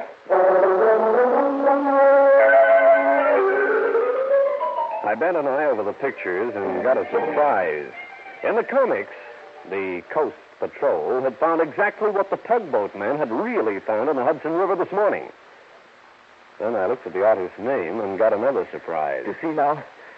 So, you're the man who draws this strip, huh? Yes. Notice the identical way in which the man in the comic strip dies? Yeah, I do. The police will find out about this. When they do, they'll arrest me. Did you kill your brother? No. How far in advance do you draw this Coast Patrol? I stay 4 to 5 weeks ahead. And you think that somebody might have got hold of the Coast Patrol and killed your brother the same day the story appeared? What else can I think? Who can take a look at your stuff before it's published? Dozens of people. The syndicate people, newspaper employees, my servants. And that bothers me, too. Why? In tomorrow's issue, the leader of the gang is killed. At that time, evidence is produced that proves that the second dead man killed the first. And you think that'll happen to you? I'm convinced of it. I met a few comic strip artists in that time, but Keith Leffert took the first prize. He was nervous as a landlord at a rent control meeting. I promised to look into the matter, sent him on his way, and took a trip down to police headquarters to find out what I could about the murdered man. After that, I called Leffert. I had a question to ask him and hoped he would give me the right answer. Hello? Oh, is Mr. Leffert there? Oh, who is this calling? My name is Grainger. It's very important that I speak to him. Oh, very well. 1 moment, please. Hello? Leffert, this is Grainger. Yes. The police have estimated that your brother's body was put in the river about 9 this morning. Oh, no. An alibi for that time? No. Where were you? In Jersey. Why Jersey? I got a telephone call at 8 o'clock. It was supposed to have been from an artist who does my fill-in work. He told me the stuff was ready. Why didn't he come to Manhattan? He's an invalid. In that case, you've still got an alibi, Leffert. That's just it. When I got over to Jersey, the man wasn't home. When Keith Leffert gave me the crippled man's telephone number, I hung up, dialed the man, and checked on the story of the Jersey trip. The man denied having called Leffert, and certainly had not seen him. I walked out of the drugstore where I'd made the call and moved towards the corner, intending to flag down a cab. As the light changed, I stepped across the street. Something made me look to the right. A car was running through the light directly at me.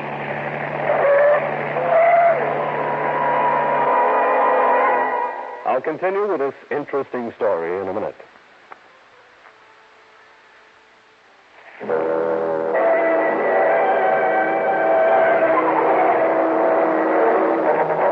As the car roared towards me, I threw myself back to the shelter of the sidewalk. My body hit the ground. I felt my foot just scrape the side of the car as it went past and disappeared. I barely escaped from a deliberate rundown. I stood for a while, getting my breath back, then hailed a cab and went to see the nervy comic strip artist. He showed me into his study, and I told him 2 things. One, the guy he claimed had called him to Jersey denied having done it. 2, The attempt on my life. But that's terrible. Are you sure it was you they tried to run down? I was the only one crossing the street. Grainger, this is making me more worried than ever. How about a drink? I could sure use one. I'll ring for the maid. I watched Lessick move around restlessly, picking at this, moving that, snapping his fingers. Then the door opened. This woman was no maid. She was tall, the statuesque type, with dark red hair that glimmered like copper. An afternoon dress, the party type, didn't do her any harm either. I heard the bell, darling, and came myself. What do you want? A couple of drinks, Rosa. Oh, this is Steve Grainger, a private detective. This is my wife, Rosa. How do you do? Geez, what in the world are you doing with a private detective? He's going to be my bodyguard. But I thought the police did those things. They do, darling, but I want someone around all the time. I'm afraid something might happen. To you? Really, Keith? Calvin's death has upset you more than I thought. Yes, it has. Well, I'm glad to know you, Mr. Grainger, even under these most unusual circumstances. That's all right, Mrs. Levert. I was just going to ask your husband if he had any idea why someone would want to kill his brother. Keith? You'd better tell him, Rosa. I'll get the drinks. What should it be, Mr. Grainger? Scotch, rye, or gin? Scotch, please, and on the rock. I'll be right back. Levitt, what's this about your brother? He owed money. A lot of money to a man. What's a lot? 5,000. That's a lot. Tell me, to whom did your brother owe this money? A man named Steed. Andrew Steed. He runs some kind of place. I see. Keith, there's somebody here from the police department. He wants to talk to you. Grainger, will you stand by me? I got a better idea. Talk to him. If he wants to take it down to headquarters, go along with no argument. But Grainger... Then get your attorney.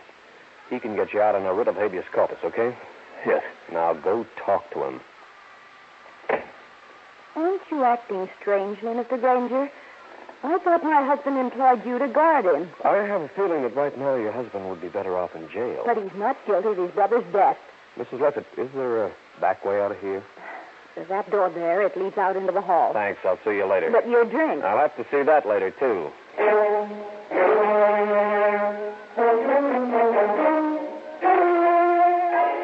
I slipped out the side door and made my way back around towards the front of the building and the elevators.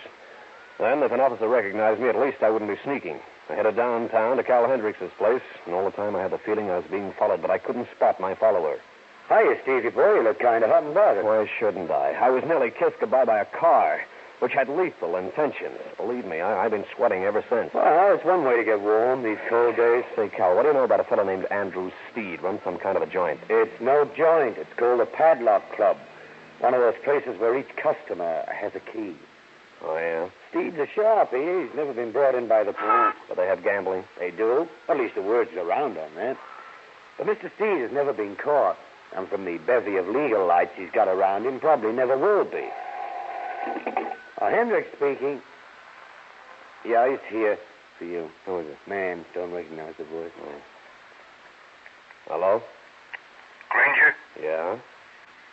Stay away from Keith Leffett. Or something will happen to you. Like being run down by another car? How'd you ever guess? Hello? Hello? Hello? What was that? Some character handing out warnings. I'll see you, Cal. Going over to see Mr. Steed? I most certainly am.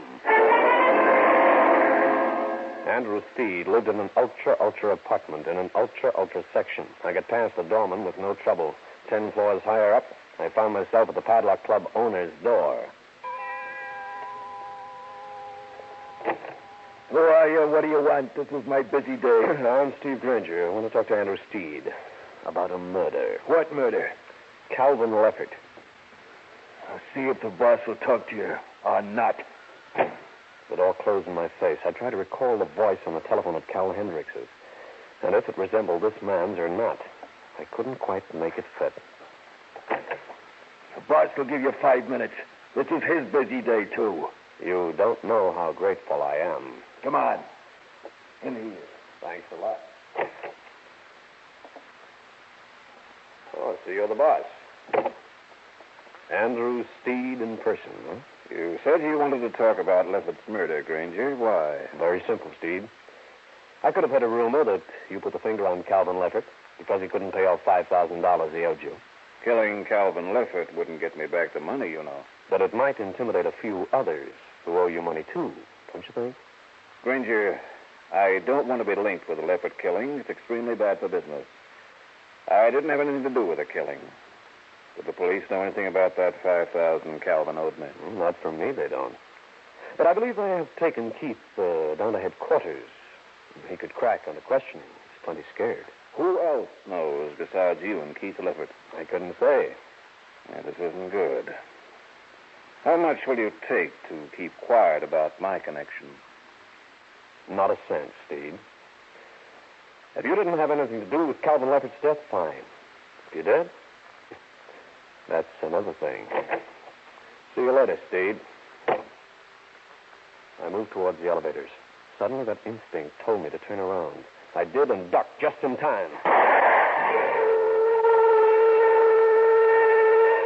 I hadn't got a good look at the gunman's position, but it could have been the doorway to Steed's apartment. What's going on out here? All right, Steed, hold it. You, Buster, get out here. What's the matter with you? Let's see that gun you've got parked in your shoulder. Now, listen. Get it out. Okay. Here. This hasn't been fired. Here, take it back. All right, Grainger, what was that for? You got a gun, Steed? Don't be ridiculous. What happened? Some joker took a pot shot at me. Must have disappeared down this corridor. Grainger, come inside a moment. Something I think you should know. Okay. What is it? Take him, Monty. Up, Grainger. Now take that gun of yours before you hurt yourself. What's this for, Steed? I've changed my mind about you, mister. I think perhaps you'd better be put on ice for a little while. Yeah? Yeah.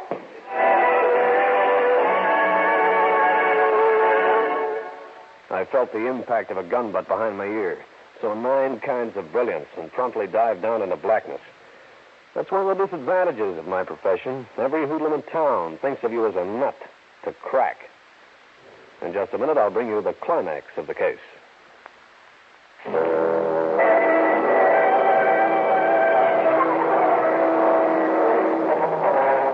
I woke up after being slugged by Andrew Steed's sidekick, I had a splitting headache and felt like a bundle of laundry.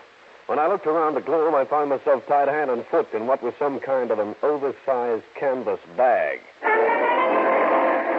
I spent what must have been an hour or two in a vehicle that bounced along with gay abandon. I felt like I was living a chapter out of Keith Leffert's Coast Patrol. Then the vehicle stopped. All right, let's get him out of here. Right. I felt myself being lifted and carried. A door opened and shut. Then another one. Is this the man? Yes. You know what to do? I do. Be sure and keep an eye on him. He gets violent occasionally. Then I heard a door shut. And in a moment, the canvas bag was undone. And I was untied by a small, shifty-looking character in a white coat. There. That's more comfortable, isn't it? If you're a doctor, mister, you're going to be in a jam for this caper. Now, don't get excited. The guy took off and locked the door. I looked around. I was in a cell, carefully padded. It didn't take much to figure that I was in a private institution, and probably booked as a relative or friend of Andrew Steed's. I sat in the cell for an hour, 2, 3, and through a barred window I could see the day fading into night. Then I had a visitor. I thought you might like some food. Why, thanks a lot. I could use a bite. Very well, here's the tray. I'm sure you'll be satisfied. I'll tray you, character. I looked down at the fallen man for a second. Then I went through him. Got a set of keys. I moved cautiously towards what I hoped was the front of the building.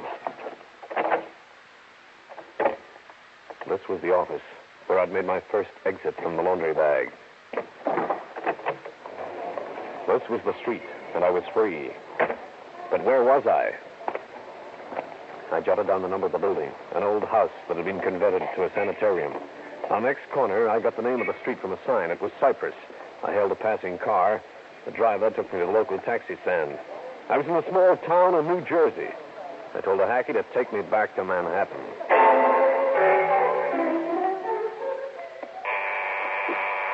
I stood at the door of Keith Leffitt's spot, pushing the buzzer button.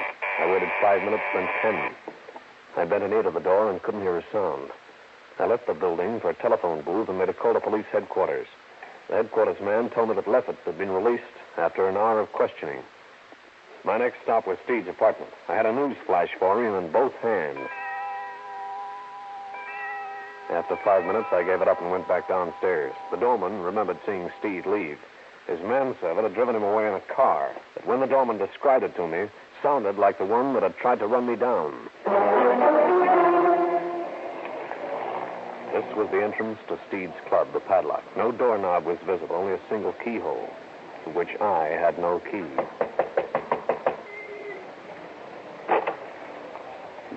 Yeah? What do you want? I want to go inside. I've got a message from Mr. Steed. Where's your key? I haven't got a key. Then you don't get in. Maybe that's the way you feel about it. Stop it and put up the hands. Okay. I said nobody gets in without a key. So blow. I moved away from the padlock club, feeling the man's eyes on me. I stopped at an alley. I played a hunch and moved down towards where blackness shut out the streetlights. There was a car parked here. A car that looked familiar. I reached inside and opened the glove compartment. The registration slip showed the car's owner as Andrew Steed. This was the car that tried to run me down. I let it go for the night and went back to my apartment, planning unpleasant things for Steed the next day. Then I phoned Keith Leffitt with no results. At 9 the following morning, I reached outside my door, picked up the newspaper, and saw the headlines. Keith Leffitt was dead. I got into my clothes and beat it to my pal, Cal Hendricks. I had need of the newspaper man. Well, Steve, what now? Cal, take a look at this. Body of Keith Leffitt, popular comic strip artist, was found in his apartment last night at midnight. Police say that Leffitt committed suicide. He left one note to his wife. The contents were not divulged. Now, turn up the comics section. Have a look. Mm-hmm. In Leffitt's comic strip, the gangster kills himself because of his brother's death a day earlier. That sort of looks like the long arm of coincidence, doesn't it? It sure does. You know, maybe Keith Leffitt killed his brother. He had no alibi for the time of his brother's death. Maybe he lived out his own story. Maybe. Maybe not. Cal, I'm going down to the morgue and get the whole story. Maybe your maybe not is correct. Maybe it is. Cut it out. Okay, what's the dope, officer? Mrs. Leffitt telephoned us. She was at the opera when her husband killed himself. Oh? Leffitt was lying on a davenport in the living room. He was fully dressed, even to an overcoat and a pair of gloves. Now, what about that note? Care to tell me what it says? It was written on his typewriter. Uh-uh. Oh, don't make fast guesses, Grainger. He signed the note. The signature looks genuine. Go on. It just said something to the effect that he was responsible for his brother's death, that he couldn't afford to give him any more money. Oh? Think his death was murder? Like Cal Hendricks says. Maybe. Maybe not. I left police headquarters and went back uptown. My client was dead, and there really was no more reason for me to work on the case. Then I noticed the man following me. It was Andrew Steed's manservant, the one who'd helped me get into the sanitarium. I stopped off at a convenience store, phoned Cal Hendricks to tell him where I was going. Then I became as obvious as a striptease artist in a night court. I wound up at Andrew Steed's floor. His man wasted no time. Okay, Grainger. So you got out. I did. You were a chump to come back here. Inside. I've been waiting for this. Thanks for opening the door. I dragged the unconscious hoodlum inside and went to work searching the apartment. I found something interesting. A full page of the Coast Patrol comics. The page that showed how both crimes had been committed. I examined Keith Lefferts' signature and got a hunch that the artist had not committed suicide. I called the newspaper syndicate that handled Lefferts' stuff and asked a question. I got an interesting answer. Now I needed to bluff my way through. This was the Leffert apartment. You're a little late, Mr. Grainger. My husband is dead. I know. Well, just let me alone. Don't be in such a hurry, Mrs. Leffert. I want to ask you a question. What? Did Keith always make 2 copies of his advance comic strip? Sometimes.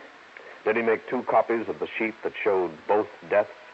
Why do you ask? Because the newspaper syndicate said that they'd received only 1. Is that unusual? Yes, because I found a duplicate of that particular sheet in Andrew Steed's apartment. Got anything to say, Mrs. Leffert? What are you hinting at? The syndicate said that you also are a fine artist. Both strip work and pen and ink drawings. I don't know what you're talking about. You signed that death note, Mrs. Leffert. You made that duplicate of the sheet of comics. I think perhaps you'll be under suspicion of murder. But I was at the opera. I couldn't have shot him. Perhaps not. But you knew that Steed came up here, shot your husband, planted the suicide note you wrote. Grainger. Yeah? I've got money now.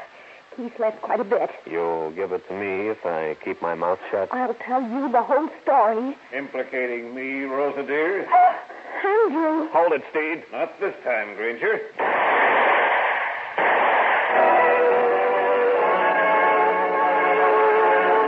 Well, friends, that's the story. I'll be back to wrap up the case in just a minute.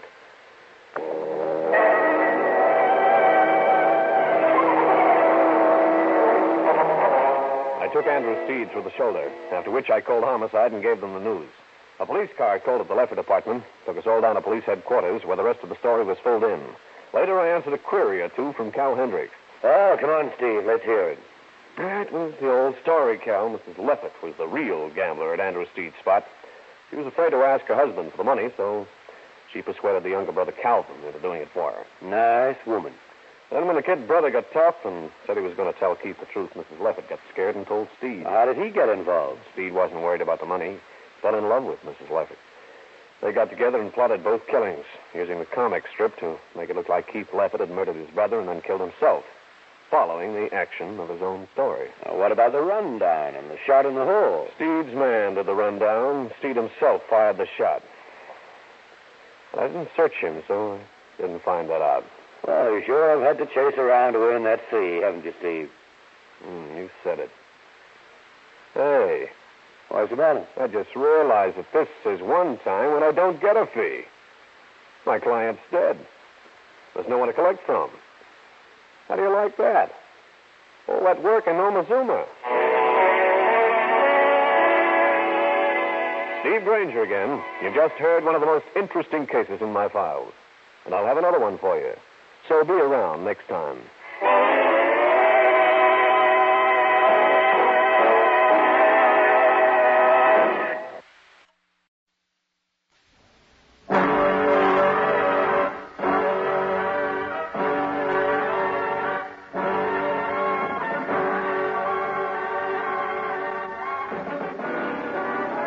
Danger with Grainger.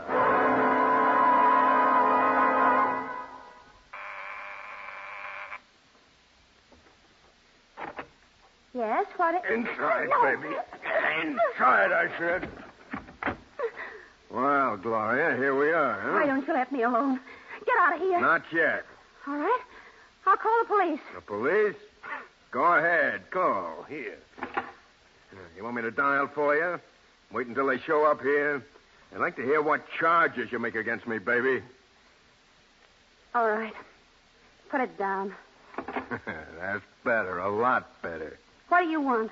The dough, baby. Hand it over. I haven't any money. Stop lying. I know you got it. Let that purse alone. Oh. You didn't have any dough, huh? I'll just take this roll of bills, baby. And don't double-cross me again. Just play it smart, Gloria, and nothing will happen. For that, I'm going to get you. And get you good. This is Steve Grainger, private detective, with a story about a girl who decided to get married and tried so hard that it nearly killed me. In just a moment, I'll take you back to one of my most interesting cases.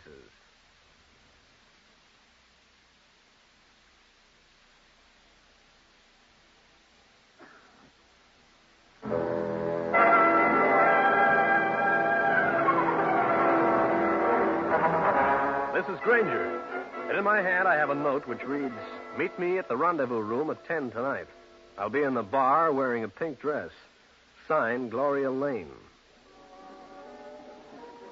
This is 10 o'clock, and this is the rendezvous room, one of the smarter Manhattan supper clubs, filled to the brim with customers just itching to part with a $10 bill.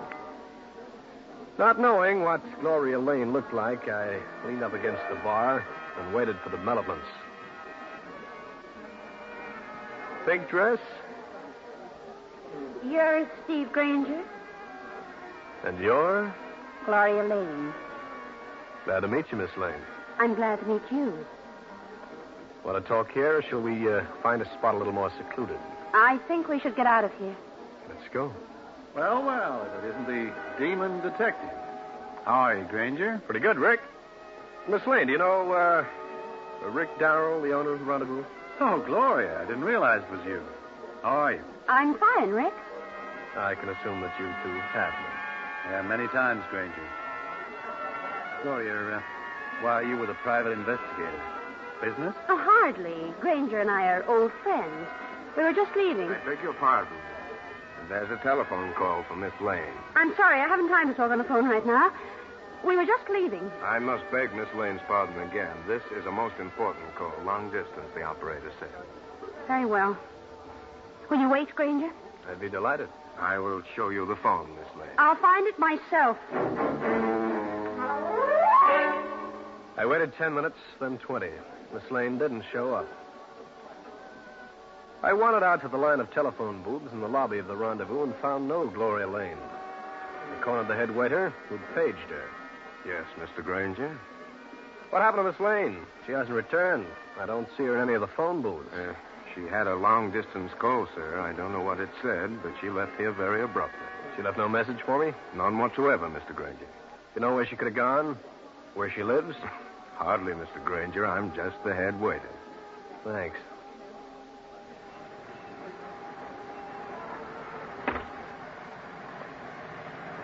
I moved down the street, wondering what this was all about. The look in Gloria Lane's eyes when the head waiter paged her indicated fear. But why disappear? Or had Paletti lied and had someone forced her to accompany them? I stopped for a second, debating what to do. Then I heard it.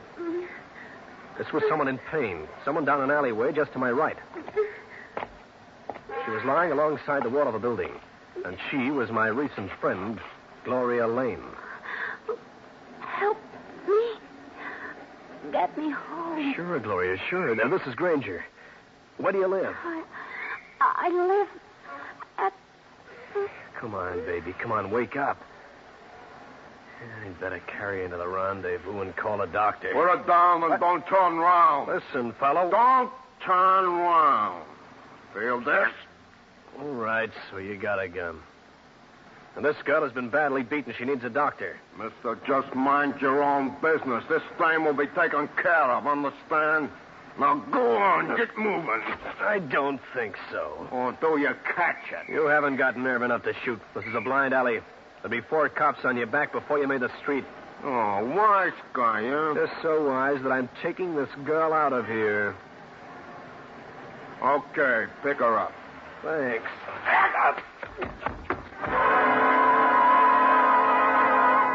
I'll continue with this interesting story in a minute.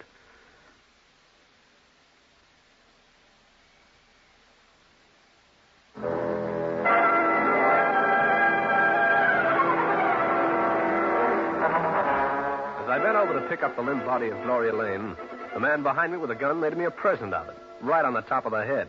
When I came to, I stirred around, brushed off my clothes, and got on my feet. The alley was deserted. No Gloria Lane, and no sign of the guy who knocked me out. I looked round for a door and found it. The back entrance to the rendezvous. I moved through the kitchen into the main room of the club and asked questions. Rick Darrell wasn't around. Paletti, the head waiter, wasn't around. No one had seen Gloria Lane. I took myself home, went to bed, hoping to forget the whole thing. In the morning, I went to my office, sat down, read the newspapers. Nobody had reported anything. Grainger, I want to talk to you. Hi, Rick. A little early for a night spot operator to be around, isn't it? I want to ask you some questions, Grainger. Oh, like what? Why were you with Gloria Lane last night? Oh, I think that's my business. Although it should be obvious, she's a very attractive woman. Did you take her home? Nope. What's wrong, Rick? I've got a chore for you. Find Gloria Lane for me. Why? Personal reasons. I'll pay $100 and give you 24 hours in which to do it. It's a large order. Got any ideas? A few. Just why are you so anxious to find Gloria Lane? She promised to marry me 2 weeks ago. Oh? I don't like people who break promises. Can't blame you. And that goes for you, too. If I find out that you saw Gloria after she left the rendezvous, you'll answer to me. If you're going to be tough about this, find another boy to run your errands. Yeah, I guess you're right. Okay, you didn't see her. Rick. Yeah? Would anybody want to harm her in any way? Would there be a reason to grab her and hold her for a price? That's what I want you to find out.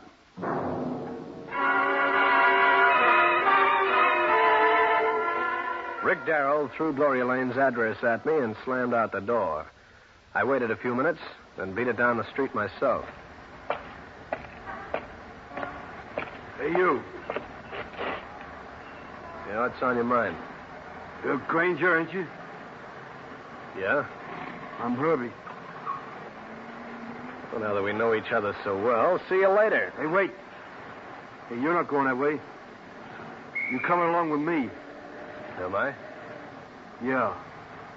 You're pretty brassy, aren't you? Putting a finger on a man in broad daylight. This is no finger. The man wants to see you. I'm here to see that he does. This man, as you say, he doesn't know where my office is. Huh? Sure. But he don't want to go there. He wants you at his place. He likes to stay out of sight. From the looks of his helper, he must live down a hole someplace. Cracks don't harm me none. Now get going. With a crack you get will.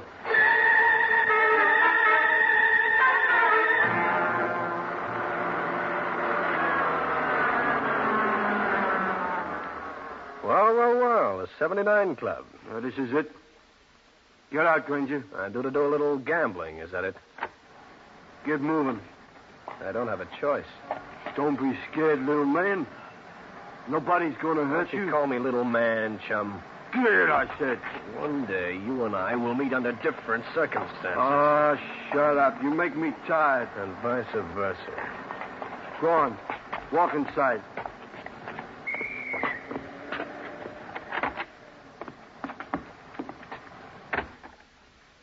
Now what?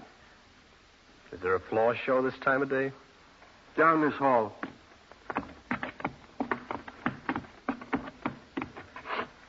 This door right here.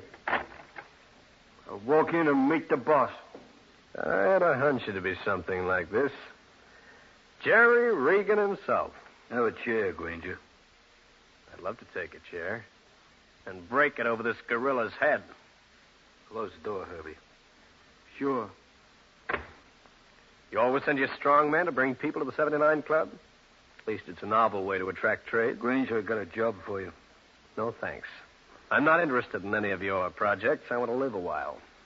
This is legitimate, Grainger. Goodbye. You ain't going anyplace. Stand still. I'll be brief, Grainger. Last night you met a woman named Gloria Lane at the rendezvous. She's disappeared. What's your interest, Regan? She's the most beautiful woman in the world. Oh? You see, I can't send the boys to look for her. They don't have any finesse. Dear me. You see, it turns out that I'm going to marry you this time. You too. What was that remark? No, I said you are? Certainly am. Got the license to prove it. I'll get started looking for Miss Lane. This is her home address in New York. Well, thanks, Jerry, but do you think I can do the job? You're the best bloodhound in New York. Oh, just to see that you stick to your work. Herbie here will go along. I don't need him. Let him stay here. I think you do, Grainger. Also, if you should slip up, he's got orders to bring you back here. And if that happens, it won't be so good for you. You see, Herbie takes a real pride in his work. Don't you, Herbie? Yeah.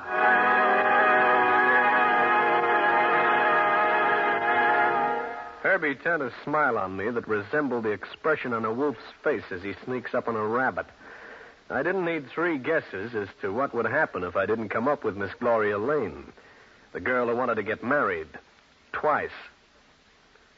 In just a minute, I'll bring you the climax of the case.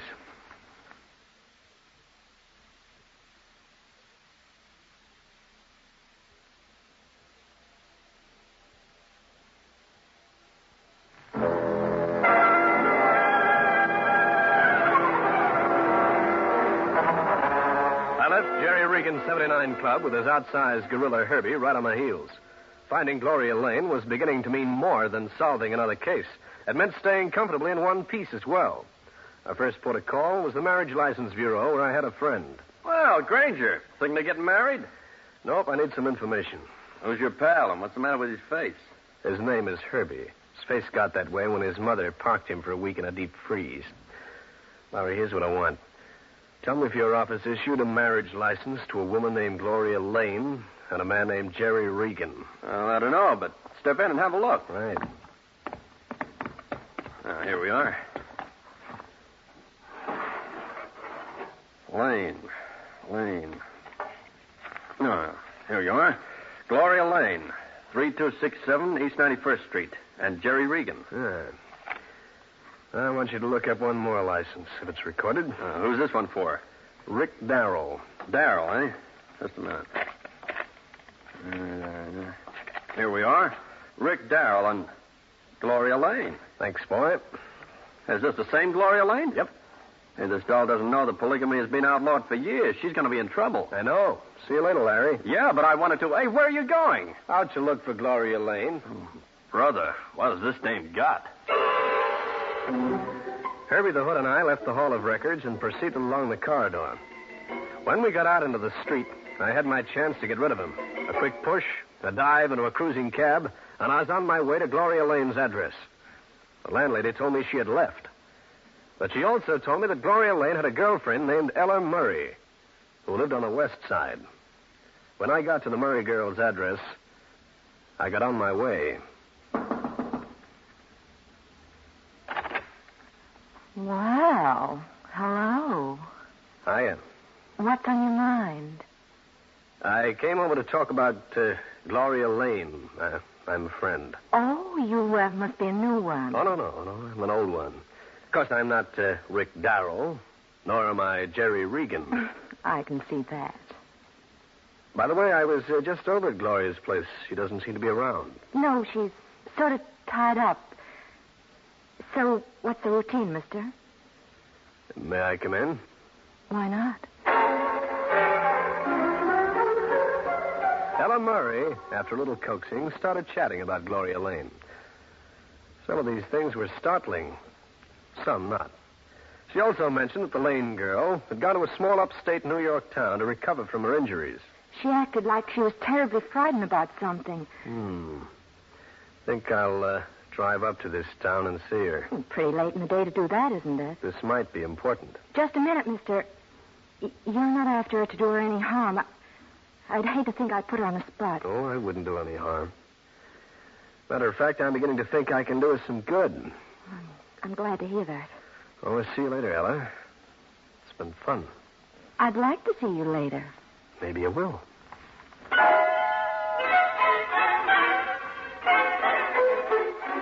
Ella Murray handed over the exact address of Gloria Lane's place in the Spartan.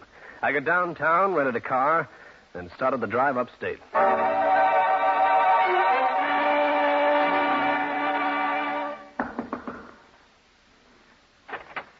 Grainger? Yeah, Yeah, Grainger. Inside, baby. How did you find out where I was? Your girlfriend told me. Get your coat. You're going back to New York. Me? Why? There's some money in this for me, baby, and I'm going to collect it. But, Grainger, I can't go back to the city. They'll... I know what they'll do, and I hope it happens. I never did like chiselers, so we won't even wait for you to get your coat. Come on. At least let me fix my face. I'll be right back. I listened for the sounds of a back door closing because I didn't believe a word Gloria Lane said. I never heard the door, but I did hear something else. Now, listen. Here's what I mean. Put down that phone, baby, or I will. Who was that? Did you say I was here? I won't tell. So you did. Come on, we'll drive back to New York without your face. Maybe you won't need it anyway. Grainger, listen to me. What? I can't go back there. I'll pay you plenty if you'll let me go. No soap. But I can't face him. It's not him, baby. It's they. And I wouldn't miss this meeting for the world.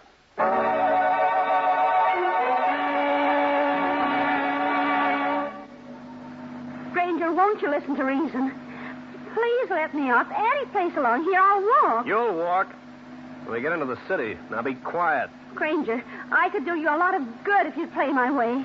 Your way would buy me a nice cold slab in the morgue. But I've got money, a lot of money. Just forget it, baby. Grainger, you're not being fair. I hired you first. You got two men after me I'd rather not have as enemies. Oh, you're smart. You could get around them. If they paid you to find me, you could say you didn't find me. Thanks for reminding me that I double-cross clients, even those I don't want around. Grainger, there's another car coming up fast. Stop jittering. Or did you tell the man you were talking to that I was up here? Did you? No. Duck! He's running us off the road. Oh, ow!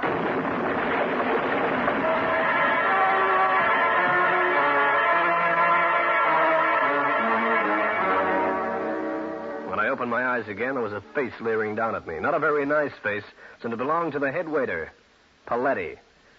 I was still in my own car, but my hands were tied. Well, so you come too, huh? Yeah. But you're helpless. Where's Gloria Lane? In my car, which is not so damaged it can't be driven. You're taking her, are you? I am. Okay, goodbye and good luck. Because Jerry Regan and Rick Darrell won't like the story I'm going to tell them. You won't tell any story, Grainger. You won't be able to. I'm being cool, is that it? That's right. Most unfortunate. I got in like this. I start the car like this, and you wind up in that ravine. At this speed, I can jump.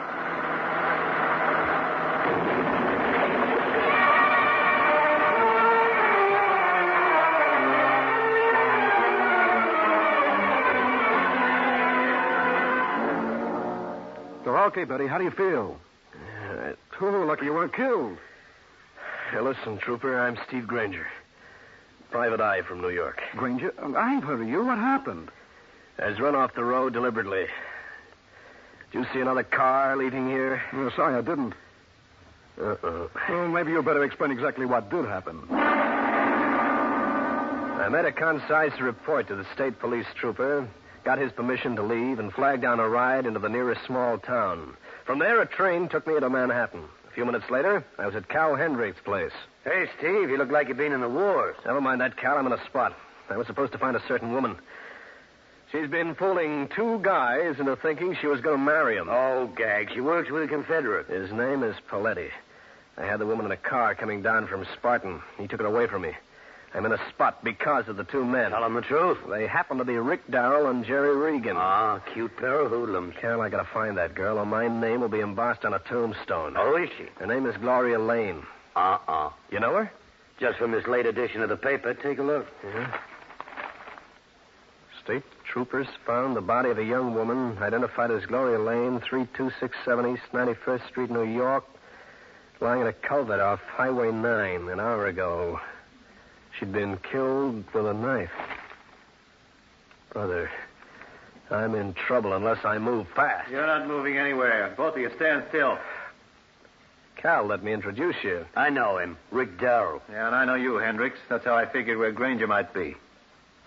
Grainger, we were going for a walk. You double-crosser. You don't know what you're talking about. You knifed Gloria Lane. That's what I know. If you'll check state police headquarters, you'll find out I was involved in a car accident and couldn't possibly have killed her. I don't believe you. If we can locate a certain man, I can prove that Gloria Lane was not only chiseling you, but one other man. What? Want to take a chance? If we hurry, we can grab him. All right, just this once, Grainger. Then you better be right.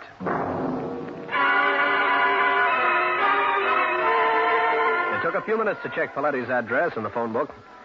I didn't tip Darrell because I wanted to make use of the surprise element. When I found what I wanted, we got on our way. What are you trying to pull, Grainger? This is where Paletti, my head waiter, lives. I know it. Say, how long had Paletti worked for you? 5 months. How long had you known Gloria Lane? What? 5 months? That's what I thought. Yeah, Grainger. Okay, get him up. Well, Paletti, I see you're packing. What is this, Grainger? Paletti and Gloria Lane were partners. Her girlfriend, Ella Murray, told me that. She also told me that they'd worked this marriage racket in a lot of cities. He's lying. It was a simple routine. Gloria was good-looking. Paletti would find a man with dough. This guy would fall for him. That'd be a proposal of marriage. Then Gloria would need money. Okay, wise guys, stay put. I'm leaving. There's more, Paletti, and I want Darrell to hear it. This time they played it 2 ways. They not only got you on the hook, but they corralled Jerry Regan over in Jersey. Regan? When Paletti found out she double-crossed him out of the money, he killed her. Okay, keep those hands in the air. Why, you dirty... Don't move, Darrell. One more step and I shoot. All right, go ahead.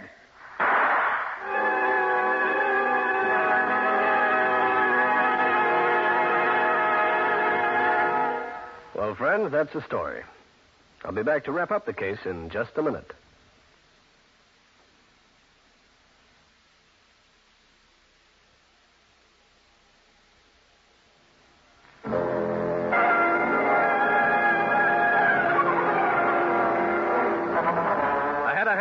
Darrell for nerve. He walked straight for Paletti. I dived for the headwaiter's arm, and the shot went wide. Paletti went to jail on a charge of murder.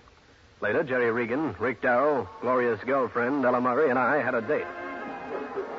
Gee, I like this place. That's fine, Ella. You know, Grainger, you done a good job. Me and Rick here, we never liked each other. No, but now we sort of buried the hatchet. Yeah, Herbie checked the marriage license bureau later like you told me to. Found out you were telling the truth. Herbie did that? Didn't think he could read. He was a graduate. He went to school. Got out of the 8th grade when he was 16. I thought so. You know, one thing I don't get. Why did Gloria try to hire you? I think she was going to hang something on Paletti and let me find out about it. That way she could get rid of him. Oh, I get it. Well, Grainger, here's a little piece of money from me. And a little change from me, too. Boys, I'm overwhelmed. Oh, that's okay. Jerry and I got back most of the dough Gloria took us for. Gee, Mr. Grainger, you certainly did a good job. Thanks, Ella. Want to go out and spend a little of this money with me? I'd like to, but I got a date with Rick tonight. And with me the next night? Well, what does that leave me? All right, don't tell me. The only date I get is the one in the fruitcake. Steve Grainger again. You've just heard one of the most interesting cases in my files. And I'll have another one for you. So be around next time.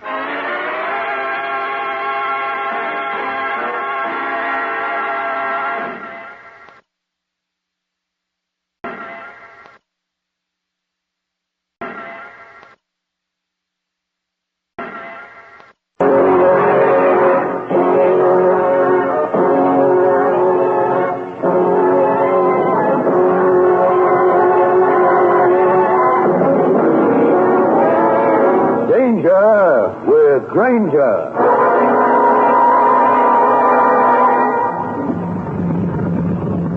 That's the spot across the street, Cole. Okay. I cased the place for a week. The old watchman goes out to a saloon the same time every night. Stays away about half an hour. Right. The guy will be in there alone. The stuff is in the safe over in the corner. The safe is open. Okay, now get going. And don't flub it, you hear?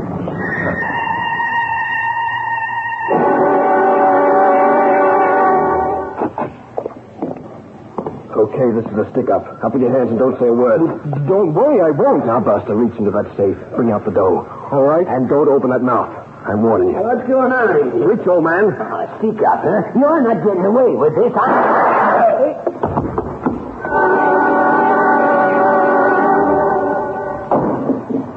clubbed it, didn't you? You couldn't help pulling that trigger. It was your fault. You said there was only one guy in there. Another one came sweeping up back. The old man wearing a gray suit? Yeah. The what? He must have come back early. Hey, this isn't good. Okay, mister, you set up this thing. There's going to be a pushover. Now I'm mixed up in a murder rap. Forget it. Forget a murder rap? Think I'm nuts? Don't get so excited. I'll take care of it. Yeah, how? Cole, you're going to have an alibi.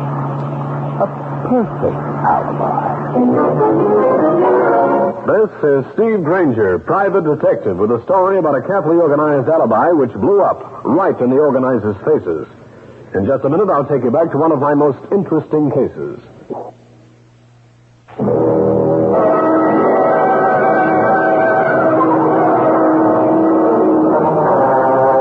This is Grainger. It was a warm fall night, and I was walking down 7th Avenue in the direction of my apartment without a care in the world. So I thought. Just ahead of me, I caught a glimpse of color which drew my eye to the girl crouched in the dark doorway. As I approached her, she ran forward. Grainger, I've got to talk to you. Hey, I remember you from someplace. Name's, Evie, isn't it? Yes, Evie, hon. Grainger, you've got to hide me out. You've got to keep them away from me. Who are you talking about? Oh, that's her apartment house up ahead. Can we go there? Please, there isn't much time. Okay, come on. Faster, Grainger, faster.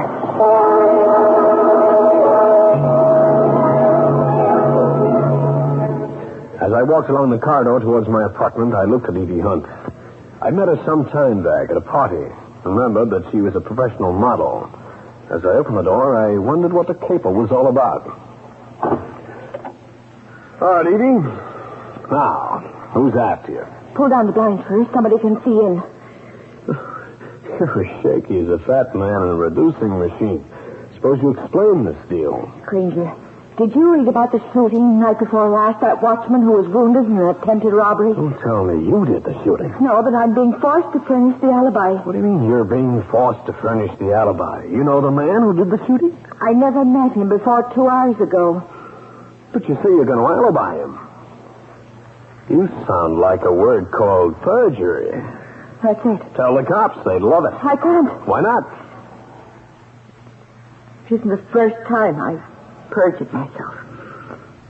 I don't think I want any part of this, Evie. Please, listen to what I have to tell you. Maybe after that you'll help me. Okay, I'm listening. Well, it started about 3 years ago. I was working hard at being a model. I had a roommate who was in love with a man. She didn't know he was married. When she found out, she was furious. Her lawyer told her to sue, but she needed somebody to testify that this man had promised to marry her. You were the somebody. Yeah, well, I felt sorry for her. Besides, I thought I really remembered hearing him say such things. Go on. Well, a couple of months later, I was contacted by another man. This time, a boy had slipped and fallen on the ice in front of a building. You testified again and got the money for it. Yeah? I ought to pick up that phone and tell the police what you've just told me. That's the dirtiest of all the rackets, alibying guilty people out of the penitentiary. Grainger, please, listen a little while longer. A little while, that's all. I got a call today from a certain man. They call him a fixer, if you know what that is. I do. He wanted me to come over to his apartment. So I went.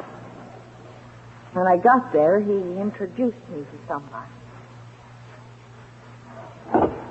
Evie, meet Cole Martell. Hiya. Cole here is in a little jam.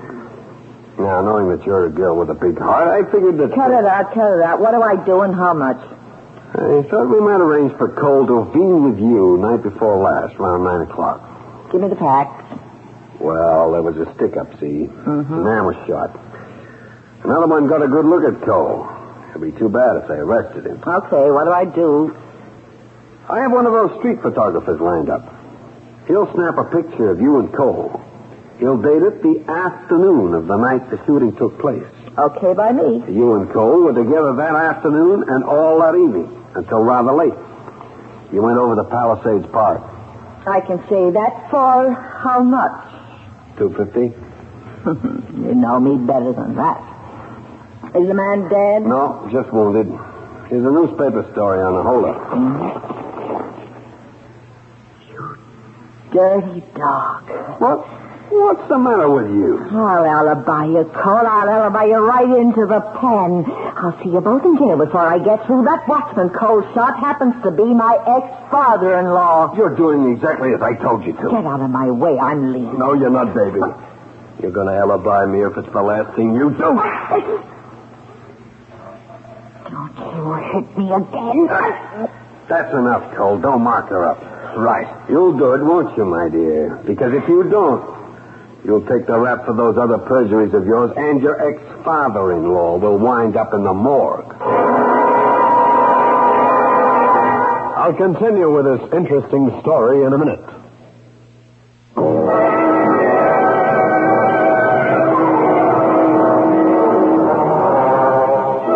That was the story that Evie Hunt told me.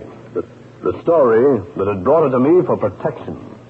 But I'm afraid I wasn't in any mood to give it to her. So that's it, Grainger, and I'm not very proud of the story.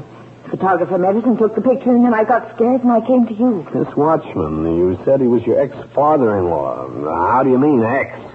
My husband died overseas. After that, I guess I thought it went to pieces. Well, if I were you, I'd go to the police headquarters and tell my story. Well, if I do, they'll kill the old man. I'll go to the pen. I'll have done nobody no good. Except Wreck the fixer. Who is he? Alvin Julius. Alvin Julius. Never heard of him. Not many people have. He poses as an investment broker. Owns a couple of finance companies, helps people out of trouble. He helps you in. I don't know what I can do for you, Evie. If I tried to assist you, I'd be aiding and abetting perjury. Oh, Grainger, for the love of heaven, give me a break. I'm giving you a break right now by not calling the cops and telling them the story. I'm going to give you another one. Thanks.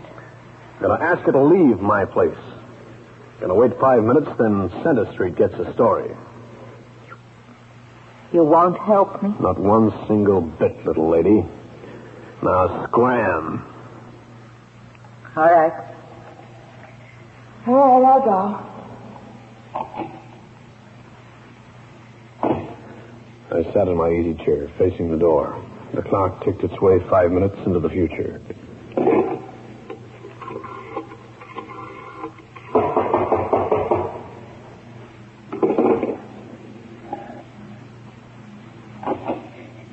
Grainger, they're outside. They're waiting for me. So what? They'll beat me up again. They'll force me to go on to that witness stand and tell more lies. Did I lose any sleep over that? I want you around here as much as an army of termites. Oh, no, please.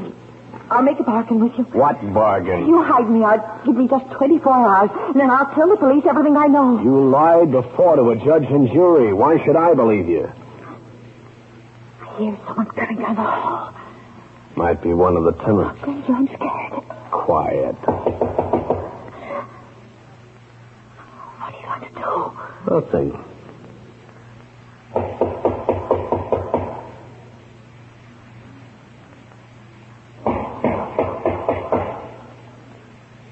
Our friend is leaving.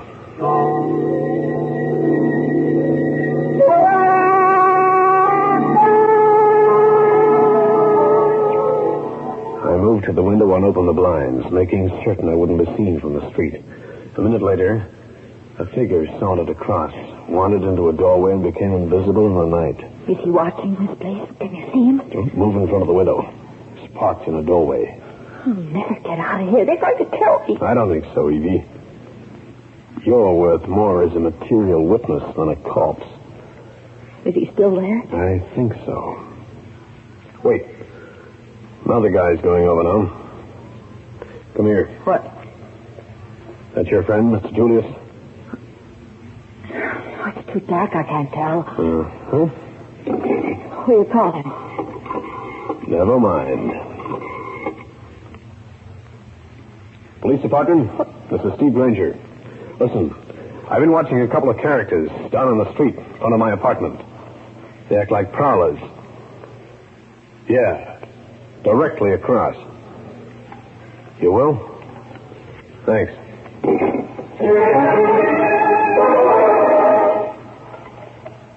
Grainger, they're standing out in the light now. I recognize Cole Martell. Which one is Martell? The shorter one on the left. Starting across the street. Seemed like I was getting ready to cross borders. Uh-oh, the boys in blue must have been right in the neighborhood. Police, they're talking to the two men. Listen, you're getting out of here.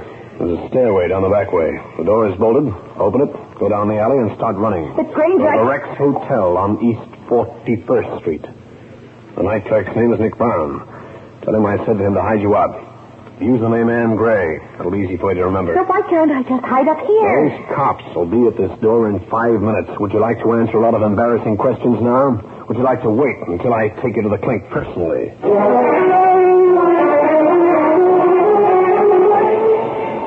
Evie Hunt slipped out the door and disappeared down the back way. She barely made it, because a minute later I had two of New York's finest at my door asking questions. I answered them with simple platitudes, and they went on their way. It was too late at night to do more. So I engaged in a few hours of more restful operation between the sheets. The following morning, because I had questions, I dropped in to see my newspaper friend, Cal Hendricks. Hi, Steve. What do you want now? I want you to do something for me. I do it myself, but I'm afraid I'd be recognized. The lady has a husband? The lady in question happens to be a perjurer. I feel like I was carrying a landmine around in my clothes. Send him to a demolition center. What about this lady, La? There's a guy named Alvin Julius. Here's his address. He's supposed to be an investment broker, but according to this girl, he placed alibis for our criminal citizens. The word is fixer. Precisely. Now, try and get to him in a legitimate way. See what you can find out for me. Okay, Steve, we'll do. I left Cal's place and went down to police headquarters to check on a picture of Cole Martell and on the condition of the night watchman who'd been shot. He was in hospital, but they thought he'd pull through. Then I headed back to Cal Hendricks' apartment, hoping he'd managed to get some information for me by now. His door was open. Cal? Hey, Cal, where are you? That's funny. He wouldn't go out and leave his door open? Cal? Cal!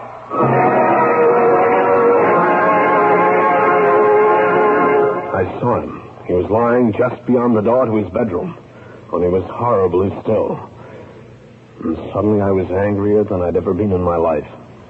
Whoever did this was going to pay with interest. In just a moment, I'll bring you the climax of the case.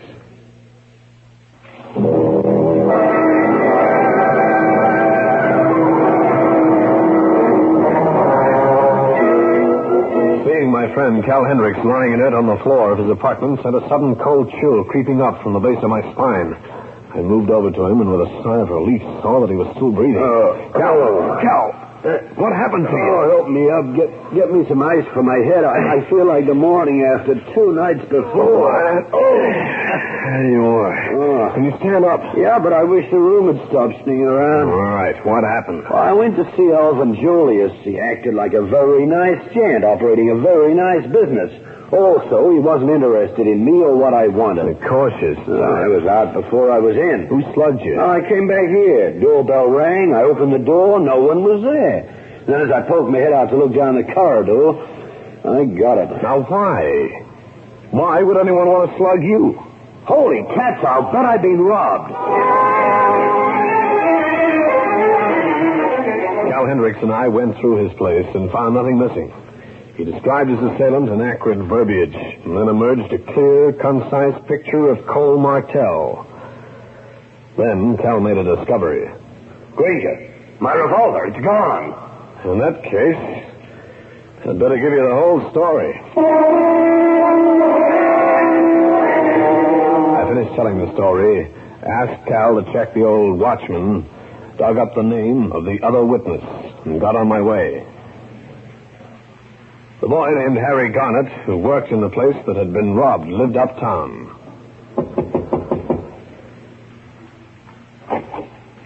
Yeah? I'm Steve Grainger. I'd like to ask you a couple of questions about that holdup the other night. Were you a police officer? I'm a private investigator. Now, could you describe the man who shot the old watchman? Well, remember anything about the way he was dressed? Well, no, not exactly. Didn't you give a description to the police after you called them? Well, yeah. You're a little vague today, aren't you? Well, gee, Grainger, I just don't remember.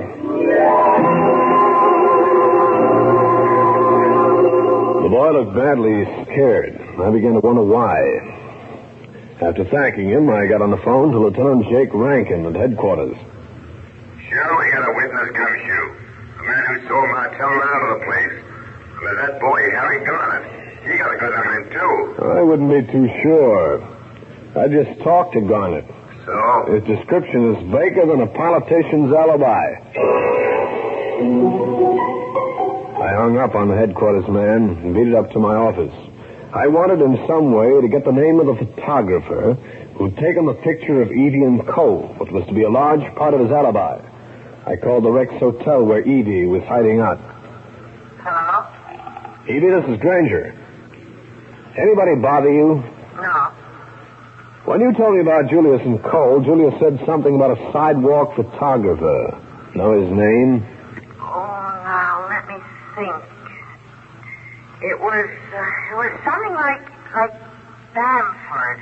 Bamford? Yeah, I think so. What firm, do you know? No, I don't. Too bad. Hey, pal. See you later, kid. You want me, mister? You the private eye? Suppose I am. My girl got herself lost. I kind of want her back. You tried the police? I don't think the police could help me. But I could. If there was enough money in it for you. Keep saying words. I don't even have to mention this girl's name. You know her. I don't think I do. Would 500 be enough? You're buying me off, eh, Cole? I don't know what you're talking about. You liar. You're the guy who shot that watchman. You're the guy who slapped Edie Hunt around. Take your hands off me. You followed her to my apartment. You and your pal was staked out around the place. Let go.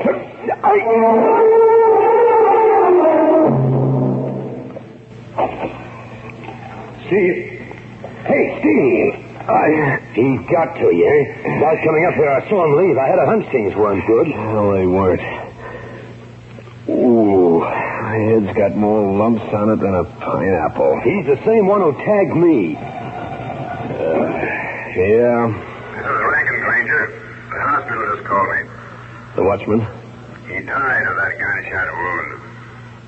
That makes Cole Martell a candidate for the chair.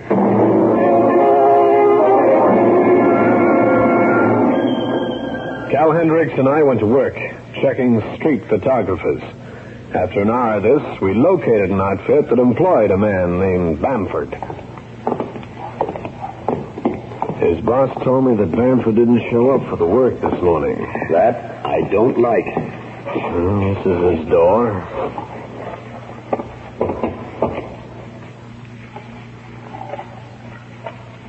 It's open. Looks phony. I know. I'll slam the door all the way open. All right. Nobody home, I guess. Shades are pulled down. Let's find a light. You're wrong, Cal. There is somebody home. But permanently. Look. We get nothing from him. He's deader than yesterday's news. Let's see. You going through him? Sure. Here's his wallet. Driver's license. This is Bamford, all right. Better notify homicide. Oh, there's the gun that must have done the job. Uh-oh. What's wrong now? Don't you recognize it? He's a dirty, double-dealing crook. He used my gun. Cal Hendricks notified headquarters. We hung around and told what we knew, which was a little less than -0. I had an idea and put it into execution.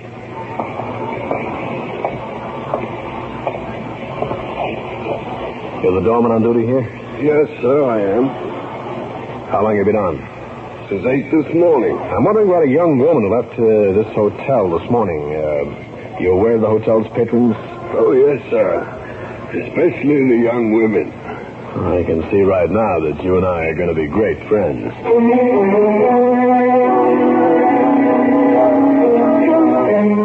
The doorman had an eye for the girls, particularly the one I had in mind, Edie Hunt.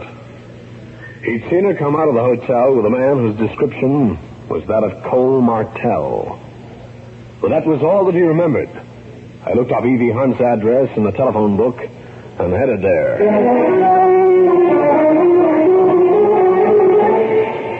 People in her building said she hadn't been around for a day or two. I went up to her floor and investigated personally. This was it. A one-room apartment.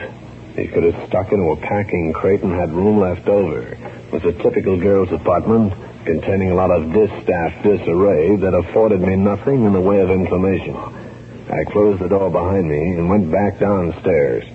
I was walking towards the front door of the building when I saw him. Him referring in definite terms to a witness named Harry Garnett. He was pushing an announcer button, and by straining myself all out, it wasn't too hard to see it was the button under the name Evie Hunt. When he left, I followed him. When he arrived at his destination, I noted it, sprinted for a phone, and made a date with Cal Hendricks. How come you didn't call Rankin down at headquarters, or are you under the impression that the police department isn't interested? I thought of that, Cal. Then I thought of the way that Cole Martell slugged you. Oh, yeah. And took away your revolver. Oh, what are we waiting for? Cal, I don't know what this caper is, but I have a pretty good idea. Glad you do. Some kind of payoff going to take place. Just where are we, if you don't mind releasing that bit of news? Treading down the corridor towards Alvin Julius's apartment. Oh. And here we are. Just before we go in, let's press an ear to the door. Oh, you're really gone berserk. First you shoot the old what? I had to. Then you slug that reporter and finally go up to Grainger's office and get rough with him. The only smart person around here is Harry. Oh, yeah? He did what he was told and kept his mouth shut. I'm afraid you're of no more use to us, Cole. Hey, Harry, put down a gun. And you might as well get rid of her, too, Harry. Come on, Cal, in we go. Hold it, Julius. You too, Harry. Where did you come from? See, look, on the floor. Sure, that's Evie Hunt. She was the real leader.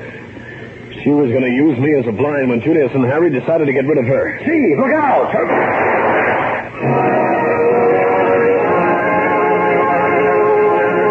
Well, friends, that's the story.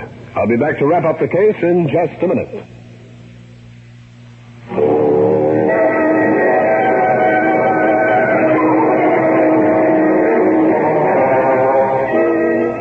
Harry Garnett tried a quick shot, but he must have been nervous. It went wide, and I got him in the arm. Cal Hendricks stood by while I called Rankin at headquarters.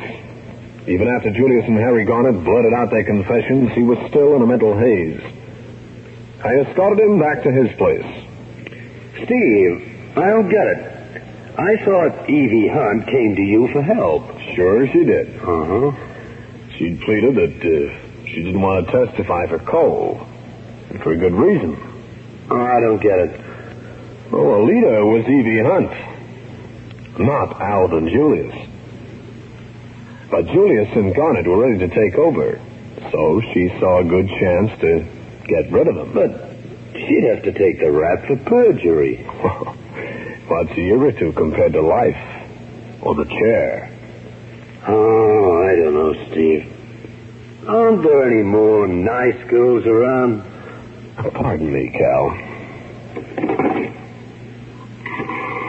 Hey, what are you doing now? Calling a nice girl.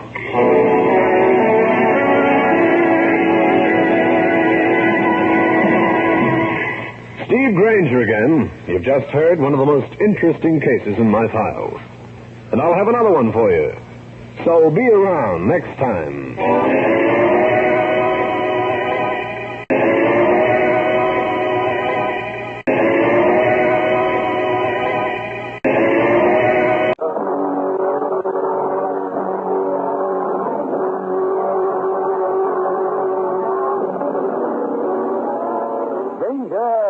Where's Grainger? Oh, I'm sorry. That's all right, darling. There's nothing to worry about. I can't do it, Mark. I can't. You've got to, Virginia. Honey, pull yourself together. There's someone coming. How do you do, folks? You Mark Phillips? Yeah, and this is Mrs. Coffey. I'm Lieutenant Rankin of Homicide. Just step this way, please. And this is it. There's no replacement for copy, but it has to be done. I know. Is this the body of your husband? Yes. You're positive? Yes. Thank you. It's all right, dear. We can go now. One moment, please. There's something you'll have to know about your husband, Mrs. Coffey. He was not drowned. Your husband was murdered. And, Mrs. Coffey, I think you and I should have a little talk. This is Steve Grainger, private detective, with a story about a girl who invented a husband for herself and then found she was accused of his murder. In just a moment, I'll take you back to one of my most interesting cases. I went to Hawaii last year. This year, I think I'll try the Caribbean. I'm going to break it up. A week in New England, a week in Canada, 2 weeks in California. You know what? With 30 days, I can fly to Europe. I'd have time for England, France, Spain, Germany, the Scandinavian countries. Sound like the chatter of idle millionaires? No, they're hard-working girls. Members of America's most important jet set, the United States Air Force. The 30-day paid vacations they get each year let them visit the exciting places they've always dreamed about. Of course, vacation time is only one of the many advantages of a career in Air Force Blue. For instance, women in the Air Force receive exactly the same pay and privileges as men of similar rank. Find out about opportunities for high school and college graduates. See your Air Force recruiter.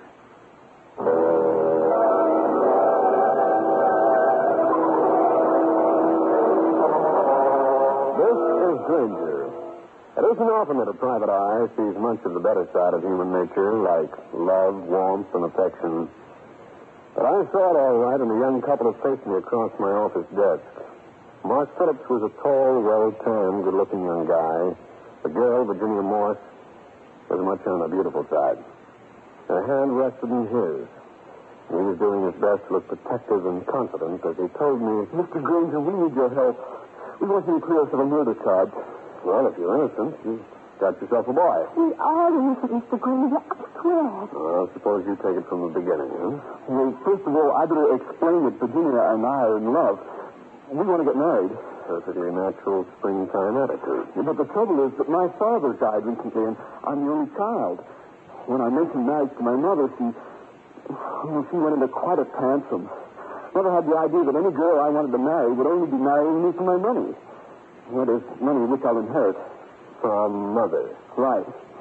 So Virginia and I put our heads together and worked out a plan. It seemed quite a good one at the time. You see, my mother wanted to engage a secretary. She left me to make the arrangements, so I thought it was a perfect opportunity to get Mother to know Virginia. By having her take the job? Yeah. The only thing was that Mark's mother insisted on married women, and I didn't have a husband. So we invented a husband for her. Your middle name must be Edison. Now, how did it work? Splendidly. Mother liked Virginia immediately. She even made remarks like it was too bad I couldn't find a girl like her to marry. Only Virginia had a husband. Yeah. We had to do something about the mythical husband, and it looked like a chance fell right into our laps.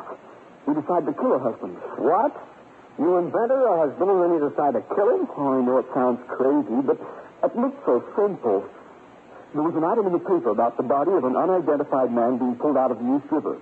They thought he'd been drowned. So Mark worked it out that we should go down to the morgue and identify this man as my husband. It's getting crazier by the minute. But when we get down there, Lieutenant Rankin took us to see the body, and then told us the man hadn't been drowned. He'd been murdered. Died of bullet wounds. And they thought that we... I get the idea. Instead of being number 1 and 2 in the wedding parade, you found yourselves number 1 and 2 on the suspect list. Yes. They released us on our own recognizance, and we came straight to you. You've got to clear us, Grainger. I don't care what it costs. Yeah. Well, I guess this is one time where my middle name is Cupid. And I'd like you to try and keep it out of the newspapers, and keep my mother from finding out. You kids don't believe in making my job easy, do you? Okay, it just so happens I know Lieutenant Rankin pretty well. I'll go down to Homicide and talk to him.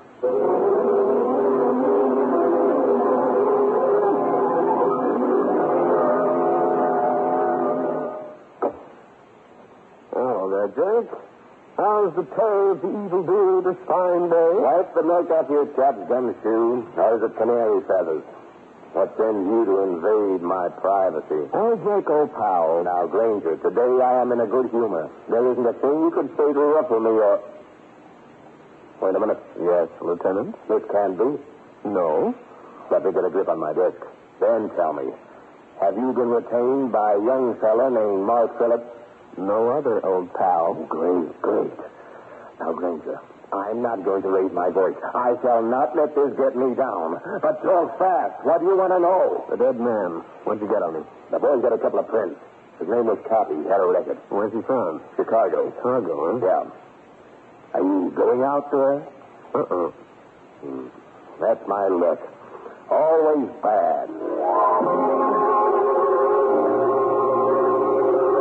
There was no need of my taking a trip to the Windy City because just downtown lived a man who had more connections in Chicago than a hotel switchboard. Cal Hendricks. Well, the star of the private eye salvation. How's things, Stevie? Cal, how are you feeling? The election spring is winding its way through my veins. Why? I want to talk about Chicago. A guy named Copy who was fished out of the East River, a racket man. Copy? I think I've got something for you. A man named Jules McCrae blew into town the other day. He's in Chicago and knows everything. And will he tell everything? For a slight consideration, he will babble like a babe. Mr. McCrae's hangout was a certain Broadway eatery, and since it was around 1 in the afternoon, it didn't take any great deduction to figure he might be there. He was. McCrae? Yeah. Name's Steve Grainger. Cal Hendricks suggested I see you. Sit down. Thanks. Have some tomato juice? Yeah, good for you. Got vitamin A in it. Lets you see in the dark. Okay, pardon me. Yeah, too bad you don't like it. Yeah, too bad. Now, what do you want? Some information? Your dull-colored green. Take a look. That's green enough. A guy named Copy was pushed out of the river. Somebody shot him. Too bad. But then Louie was a bad boy. Swiping apples from the corner breach. He was in with Roy Decker. The two of them stuck up a messenger and got away with $60 grand. Nice work if you can get it. The messenger got insulted. They had to cool him. So he was hot with the cops. Somebody else, too. The messenger worked for a gambling syndicate outfit. So Copy winds up dead. What about Decker? He's in town, see you? Staying at the Phony Hotel. Thanks very much. That's all I need. I need something, too, eh? Oh, sorry. Here, Crosses. Yeah, this will take care of the first 3 races at Jamaica.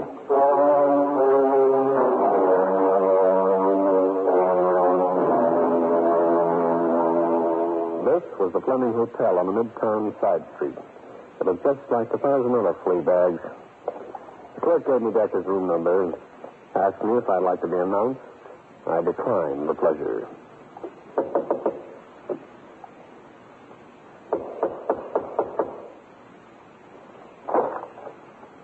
What do you want? You, Decker? Yeah, I'm...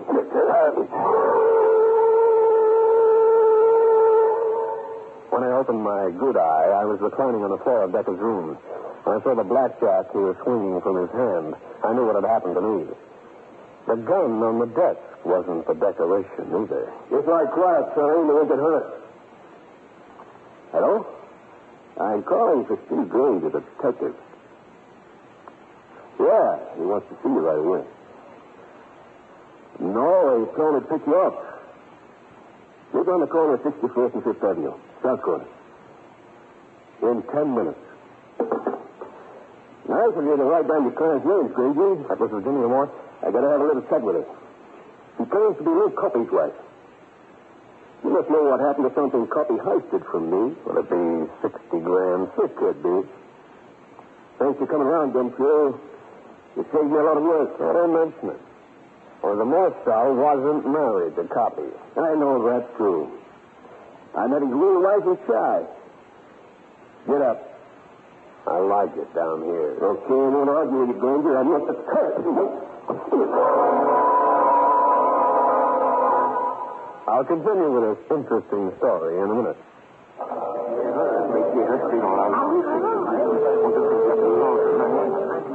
In Paris. The Grand Canyon National Park was created by the U.S. Congress in 1919. Sightseeing in Arizona.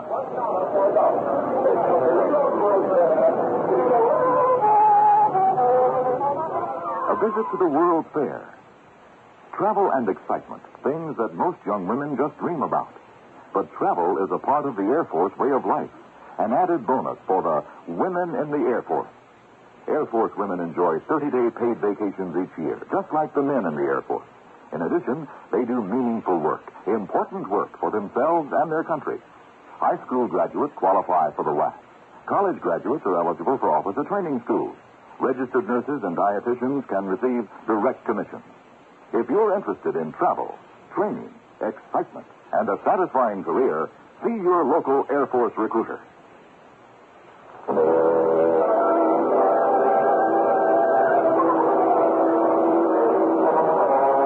was lying on the floor, but that didn't stop a guy like Decker, who'd never heard of the idea that you don't hit a man when he's down. He batted me around the ears with a blackjack again, and I went to sleep. When I came to, it was dark. When I tried to get up, I found out why. He'd locked me in his hotel room closet. I was trying to figure out how to get out when I heard...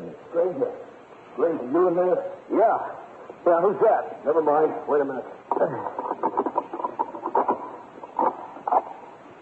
Wow. Rose McCrae, thanks. Oh, don't mention it. How'd you happen to show up here? I left you in a restaurant. I know Decker better than you. I figured he'd play something, so I followed you over here. When you came through the lobby and you didn't, I came up. Hey, what time is it? 1:15. You've been cold for just 5 minutes. At least 5 minutes. I've still got time to stop him.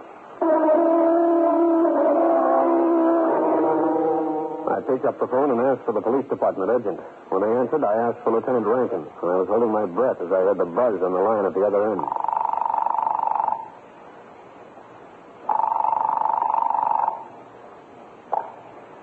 Rankin speaking. This is Grainger. Do me a favor right away, will you, Jake? What? Get on the radio. Call a car near 61st and 5th Avenue. Virginia Morse will be waiting to be picked up by a guy named Decker. Grab them both, huh? Stop worrying about Virginia Morse. She's safe. Yeah? She's sitting in my office right this minute. Mark Phillips is with her. Why? Because I had them picked up.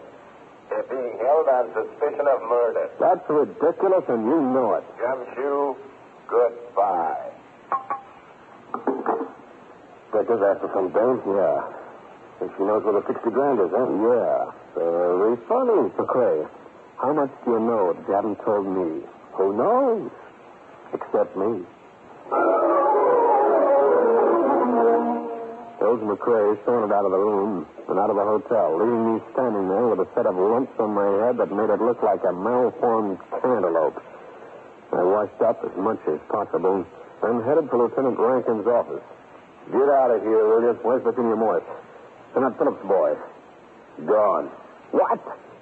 I hadn't opened my mouth to ask a single question when a whole battery of lawyers with a whole battery of writs moved in on me. Better keep an eye on that girl. Look, Grainger, why don't you go back to your office? You can probably go out and serve a few summons. You can pick up a few skip tracing jobs. Because we've got something very definite on Virginia Morse and Morse Phillips. What? We've got ourselves a witness. To the murder? He's awaited at the Pompeian room in the Uptown Hotel. Well, what about him? He waited on them during lunch the other day. He overheard them discussing how they were going to get rid of her husband. But, Jake, that's only circumstantial evidence. Anyway, you heard their story. It was all part of their plan to get the boy's mother to agree to his marrying Virginia. Yeah. When Phillips noticed the way they're opening in, he got tough and threatened him. What about that? Kid stuff. He probably couldn't resist the temptation to act it up. Anyway, in spite of all that, Copy had a wife in Chicago. Maybe he likes them in pairs. Just a minute. Rankin. What? From Chicago? Claiming the body. Where's he staying? Westmore Hotel. Okay, I'll get over there. Well, I'll be darned. Lieutenant, don't tell me. Let me prove to you that I'm a detective. Would that be a call to say that Copy's real wife just got in from Chicago and is claiming the body and that she's staying at the Westmore? Grainger, one day when I've had enough of this job and will be only too anxious to get kicked off the force, I'm going to personally bat a baseball over your skull. And just to turn the other cheek, my friend, let me give you a little tip. There's a man in town named Decker who lives at the Fleming Hotel. He's mixed up in the case in some way. Why don't you bring him in for questioning? Grainger, quit throwing herrings in my way. I think you'd find out something. Look, you run your business your way. Let me run mine my way.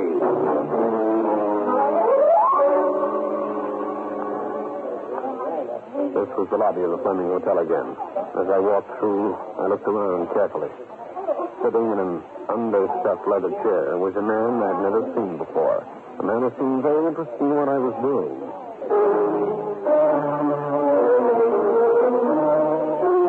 This was the third floor of the same hotel, the floor where Decker's room was located. Also, this was the time I took no chances.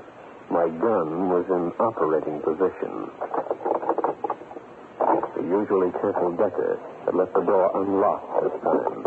I moved towards the closet, wondering if he had someone else incarcerated, when I stumbled. And what I stumbled over was Mr. Roy Decker, a very dead Mr. Decker. Roy Decker was lying on his back, sightless eyes glazed towards the ceiling. In spite of the fact that he was no great loss to the world, I wasn't happy. Because every time I stumble over a step, it usually means I'm stuck with more strife. In just a moment, I'll bring you the climax of the case. Do solemnly swear that I will bear true faith and allegiance to the United States of America, that I will serve them honestly and faithfully. The oath of enlistment, joining the United States Air Force. With the amazing technological achievements being made today, the Air Force requires personnel of the highest caliber. Bright and ambitious young men and women from all walks of life, from all parts of the country. If you're in high school now, it's not too soon to think about the future, your own and your country's. And one way to face it with confidence is by joining the U.S. Air Force, America's aerospace team. Careers are offered in such challenging fields as electronics, mechanics, administration, and many other areas. Or if you're going on to college, consider earning an officer's commission through Air Force ROTC. For complete information, see your Air Force recruiter.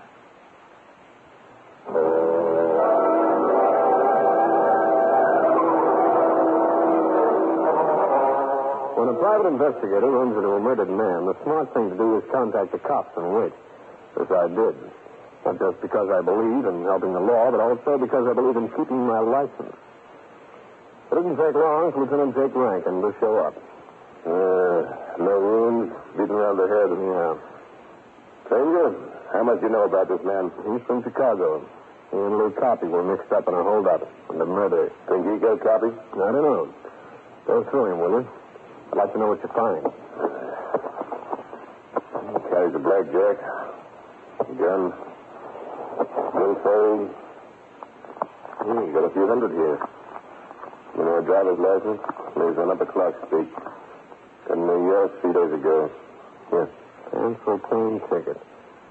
The turn part hasn't been used. This makes it begin to look like the Phillips boy told the truth. I'm not so sure. Be sure you have those labmen dust this place, Jake. You might come up with something. Ranger, I told you once. I know how to handle my department. I nodded goodbye to the police officer and left the Fleming Hotel, walked up Broadway towards the Westmore Hotel.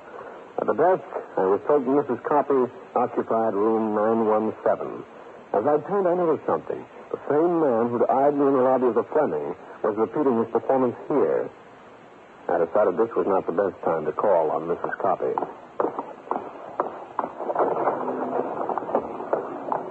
I moved up Broadway towards Columbus Circle. The man close behind me. Suddenly, I stopped, looked in the window. I admired a new convertible. He had passed me. soon as he did, I moved inside the building.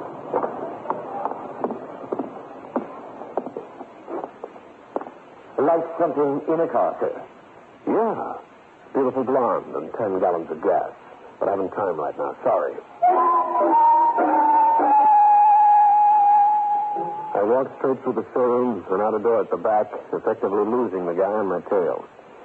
Then I headed back to a spot opposite the Westmore Hotel. I waited, and 5 minutes later, the man showed up, went into the lobby. A few seconds later, he came back out again and beat it back towards Columbus Circle. This was my chance to get to room 917 and the talk I wanted with Mrs. Copy.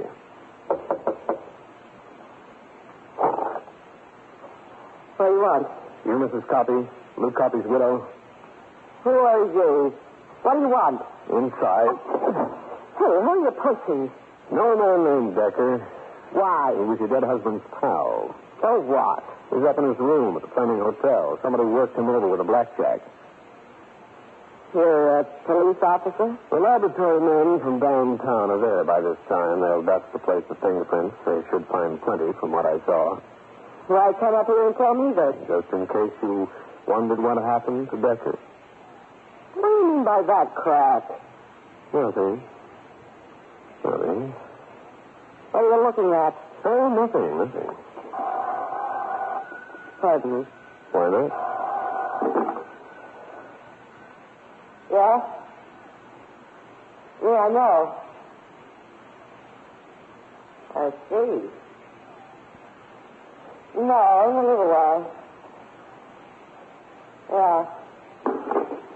So long, Mrs. Copy. Just a minute. Where are you going? I'll see you later, Mrs. Copy. Come back here. I want to talk to you. Come back here, I said. Help! Police!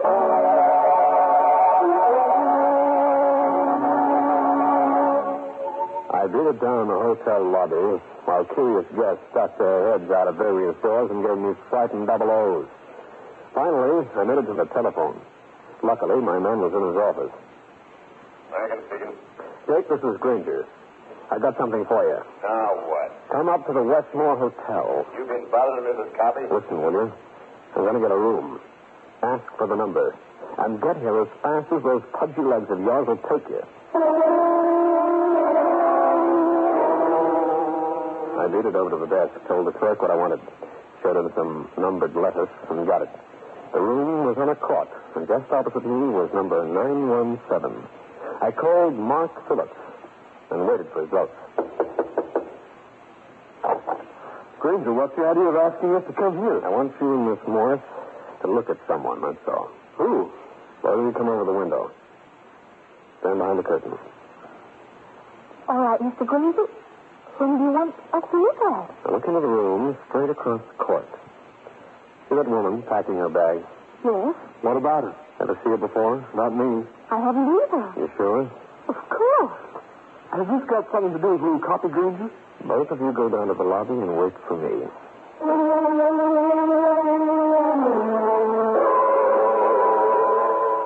The Morse girl and Phillips left, while I stood behind the window curtain, watching Mrs. Copy. Suddenly, she moved over to one corner of the room and bent over. By standing on the radiator, I could make out what she was doing. Something important enough to send me around to her room in double time. Oh, so you came back, Grainger? You've got me in, eh? Was that what the guy told you? The one who called you on the phone when I was here before? Maybe. Why did you come back? You know your husband pretty well, didn't you? I should have. They've been married 3 years. Uh-huh. Whatever happened to the $60,000 he and Decker got out of the messenger holdup? Why ask me? Okay, Grainger, reach. Well, little fish shadow. Getty's gone. Right. I figured this, and it happened. I've got it. Turn around, Grainger. Why, thanks. Nice of you not to give it to me in the back. Neat shooting, Mrs. Copy. Thanks. Keep your hands in the air, Grainger. The fool. I told him to get rid of the gun. That's the one that killed your husband, eh? Shut up. You know, you were here in New York when your husband was killed. I saw the airplane ticket book on the desk. You made 2 trips. I thought that's what you spotted when you were smoking. Too bad. I know something else, too. I saw you take a bundle of money from in back of the baseboard over there. That's an old trick to get me to turn around. Keep your hands up. That must be the $60,000, huh, Mrs. Coffey? You got it when the dead man on the floor shot and killed your husband. You've been a little too smart and a lot too snoopy, Grainger. But you're not going to be either anymore. I've always had a theory that no dame can shoot straight. Well, there's one dame who's going to demolish your theory, and you with it. Hey, Grainger, I thought... Stop, Lincoln!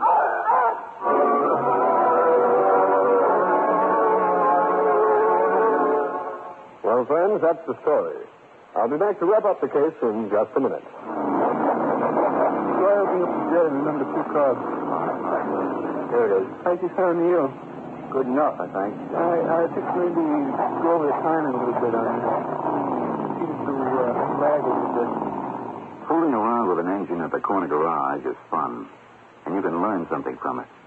But if you like to work with engines, why not make it really pay off?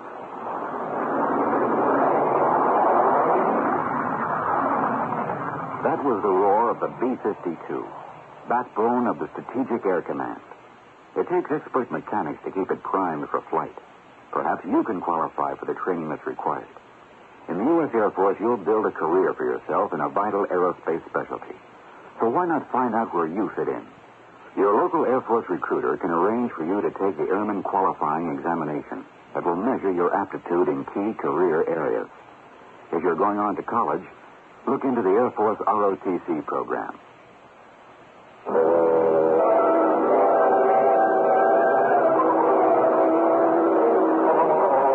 Mrs. Coffey turned away from me to fire at Lieutenant Rankin, whereupon I lifted one number 10 and kicked the gun out of her hand. He went down to the lockup while Virginia Morse and Mark Phillips were freed of any charges.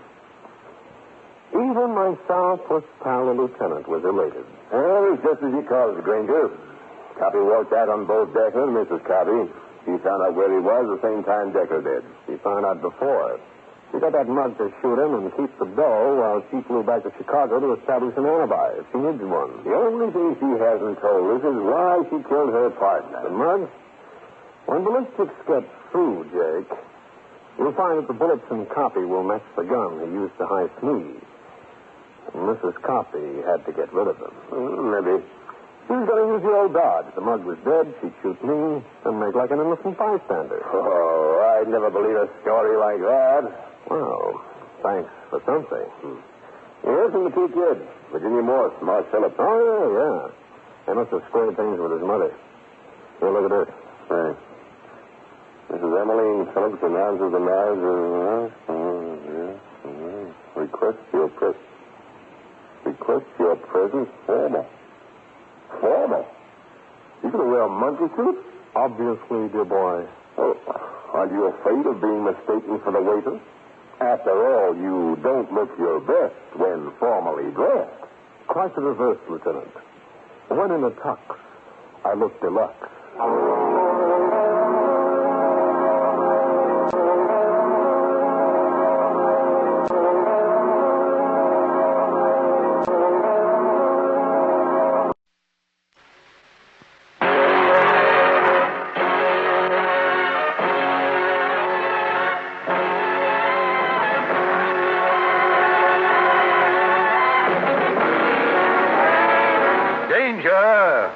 Grainger.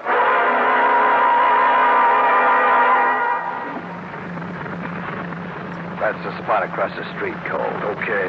I cased the place for a week. The old watchman goes out to a saloon the same time every night. Stays away about half an hour. Right. The guy will be in there alone. The stuff is in the safe over in the corner. The safe is open. Okay, now get going. And don't flub it, you hear?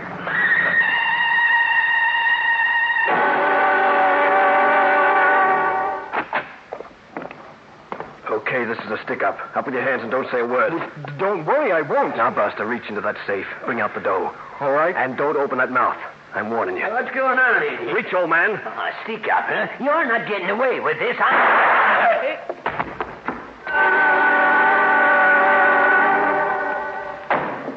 You flub didn't you? You couldn't help pulling that trigger. It was your fault. You said there was only one guy in there. Another one came sneaking up back. The old man wearing a gray suit? Yeah. The what? He must have come back early. Hey, this isn't good. Okay, mister, you set up this thing. It was going to be a pushover. Now I'm mixed up in a murder rap. Forget it. Forget a murder rap? Think I'm nuts? Don't get so excited. I'll take care of it. Yeah, how? Cole, you're going to have an alibi. A perfect alibi. This is Steve Grainger, private detective, with a story about a carefully organized alibi which blew up right in the organizers' faces. In just a minute, I'll take you back to one of my most interesting cases.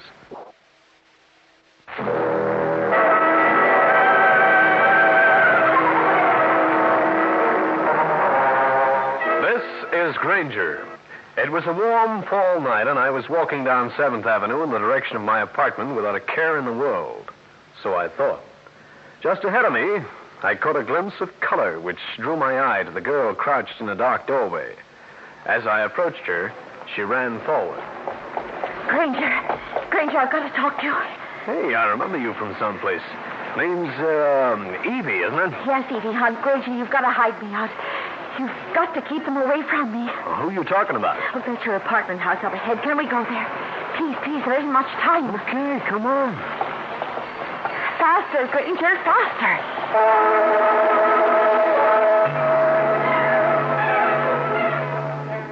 As I walked along the corridor towards my apartment, I looked at Evie Hunt. I met her some time back at a party. Remembered that she was a professional model. As I opened the door, I wondered what the caper was all about. All right, Evie. Now, who's after you? Pull down the blinds first. Somebody can see in. You're as shaky as a fat man in a reducing machine. Suppose you explain this deal. Grainger, did you read about the shooting night before last? That watchman who was wounded in an attempted robbery? Don't tell me you did the shooting. No, but I'm being forced to furnish the alibi. What do you mean you're being forced to furnish the alibi? You know the man who did the shooting? I never met him before 2 hours ago. But you say you're going to alibi him. You sound like a word called perjury. That's it. Tell the cops. They'd love it. I can't. Why not? It isn't the first time I've perjured myself. I don't think I want any part of this, Evie. Grainger, please, listen to what I have to tell you. Maybe after that you'll help me. Okay, I'm listening. Well, it started about 3 years ago. I was working hard at being a model. I had a roommate who was in love with a man. She didn't know he was married. When she found out, she was furious. Her lawyer told her to sue, but she needed somebody to testify that this man had promised to marry her. You were the somebody. Yeah, well, I felt sorry for her. Besides, I thought I really remembered hearing him say such things. Go on. Well, a couple of months later, I was contacted by another man. This time, a boy had slipped and fallen on the ice in front of a building. You testified again and got the money for it. Yeah? I ought to pick up that phone and tell the police what you've just told me. That's the dirtiest of all the rackets, alibying guilty people out of the penitentiary. Grainger, please, listen a little while longer. A little while, that's all. I got a call today from a certain man. They call him a fixer, if you know what that is. I do. He wanted me to come over to his apartment. So I went. When I got there, he introduced me to somebody. Evie, meet Cole Martell. Hiya. Cole here is in a little jam. Now, knowing that you're a girl with a big heart, I figured that... Cut it out. What do I do and how much? I thought we might arrange for Cole to have been with you night before last, around 9 o'clock. Give me the facts. Well, there was a stick-up, see? Mm-hmm. The man was shot. Another one got a good look at Cole. It'd be too bad if they arrested him. Okay, what do I do? I have one of those street photographers lined up. He'll snap a picture of you and Cole. He'll date it the afternoon of the night the shooting took place. Okay by me. You and Cole were together that afternoon and all that evening, until rather late. You went over to Palisades Park. I can say that for how much? $250. You know me better than that. Is the man dead? No, just wounded. Here's a newspaper story on the holdup. Mm-hmm. Dirty dog. What? What's the matter with you? I'll alibi you, Cole. I'll alibi you right into the pen. I'll see you both in jail before I get through. That watchman, cold shot, happens to be my ex-father-in-law. You're doing exactly as I told you to. Get out of my way. I'm leaving. No, you're not, baby. You're going to alibi me if it's the last thing you do. Don't you hit me again. That's enough, Cole. Don't mark her up. Right. You'll do it, won't you, my dear? Because if you don't, you'll take the rap for those other perjuries of yours, and your ex-father-in-law will wind up in the morgue. I'll continue with this interesting story in a minute.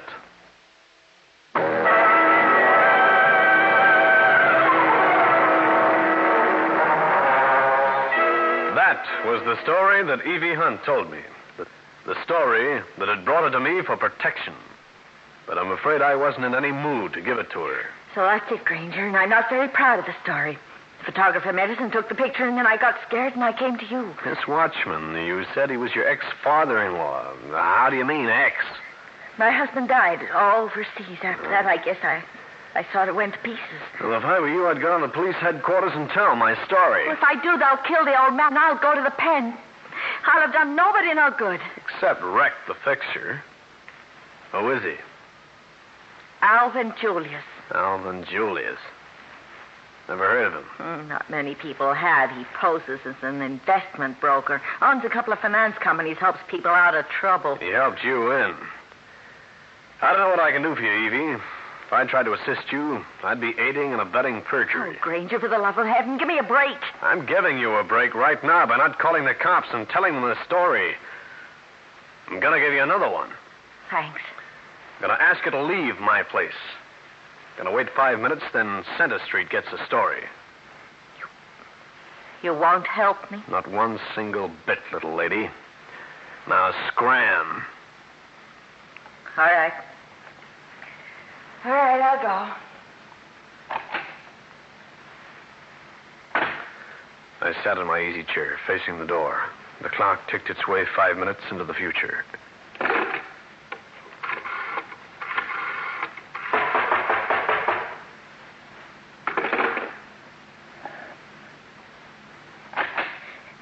Grainger, they're outside. They're waiting for me. So what? They'll beat me up again. They'll force me to go on to that witness stand and tell more lies. Should I lose any sleep over that? I want you around here as much as an army of termites. No, please. I'll make a bargain with you. What bargain? You hide me out. Give me just 24 hours, and then I'll tell the police everything I know. You lied before to a judge and jury. Why should I believe you? I hear someone coming down the hall. Might be one of the tenants. Oh, Grainger, I'm scared. Quiet. What are you going to do? Nothing.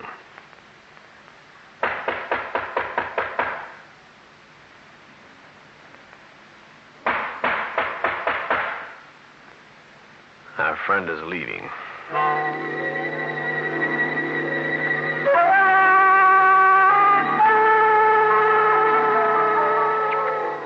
I moved to the window and opened the blinds, making certain I wouldn't be seen from the street.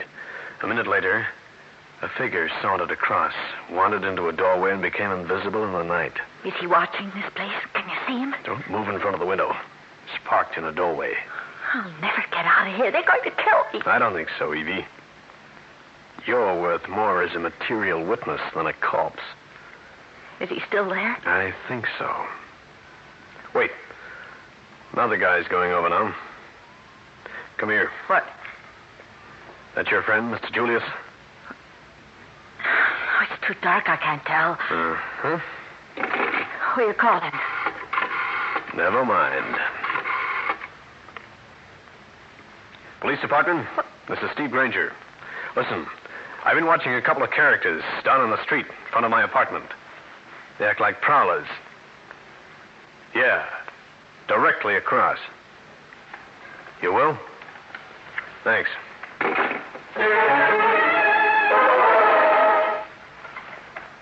Grainger, they're standing out in the light now. I recognize Cole Martell. Which one is Martell? The shorter one on the left. They're starting across the street. Feel like I was getting ready to travel borders. Uh-oh, the boys in blue must have been right in the neighborhood. The police, they're talking to the two men. Listen, you're getting out of here. There's a stairway down the back way. The door is bolted. Open it, go down the alley, and start running. But Grainger, Go to the Rex Hotel on East 41st Street. The night clerk's name is Nick Brown. Tell him I said for him to hide you out.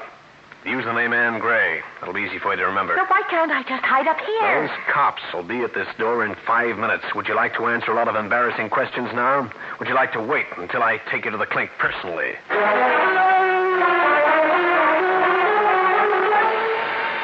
Evie Hunt slipped out the door and disappeared down the back way. She barely made it, because a minute later I had 2 of New York's finest at my door asking questions. I answered them with simple platitudes, and they went on their way. It was too late at night to do more. So I engaged in a few hours of more restful operation between the sheets. The following morning, because I had questions, I dropped in to see my newspaper friend, Cal Hendricks. Hi, Steve. What do you want now? I want you to do something for me.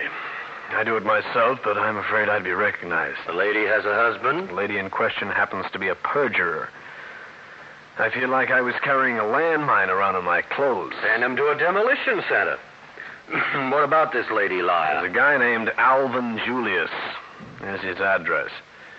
He's supposed to be an investment broker, but according to this girl, he placed alibis for our criminal citizens. The word is fixer. Precisely. Now, try and get to him in a legitimate way. See what you can find out for me. Okay, Steve, we'll do.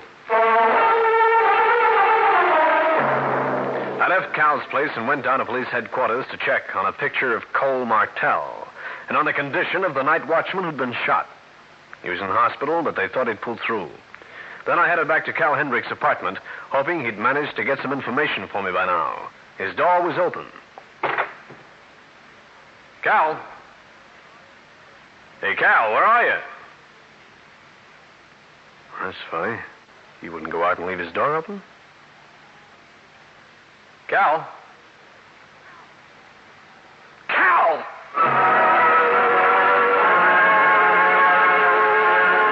I saw him. He was lying just beyond the door to his bedroom, and he was horribly still. And suddenly I was angrier than I'd ever been in my life. Whoever did this was going to pay with interest. In just a moment, I'll bring you the climax of the case.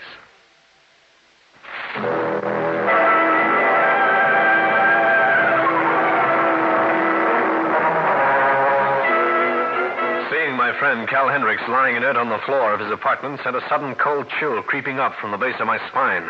I moved over to him and with a sigh of relief saw that he was still breathing. Cal, what happened to you? Oh, help me up. Get me some ice for my head. I feel like the morning after 2 nights before. There you are. Oh. Can you stand up? Yeah, but I wish the room had stopped sneaking around. All right. What happened? Well, I went to see Alvin Julius. He acted like a very nice gent, operating a very nice business. Also, he wasn't interested in me or what I wanted. The cautious type. I was out before I was in. Who slugged you? Well, I came back here. Doorbell rang. I opened the door. No one was there. Then as I poked my head out to look down the corridor, I got it. Now, why? Why would anyone want to slug you? Holy cats, I'll bet I've been robbed. Cal Hendricks and I went through his place and found nothing missing. He described his assailant in acrid verbiage, and then emerged a clear, concise picture of Cole Martell. Then Cal made a discovery. Grainger, my revolver, it's gone. In that case, I'd better give you the whole story. I finished telling the story, asked Cal to check the old watchman, dug up the name of the other witness, and got on my way. The boy named Harry Garnett, who worked in the place that had been robbed, lived uptown.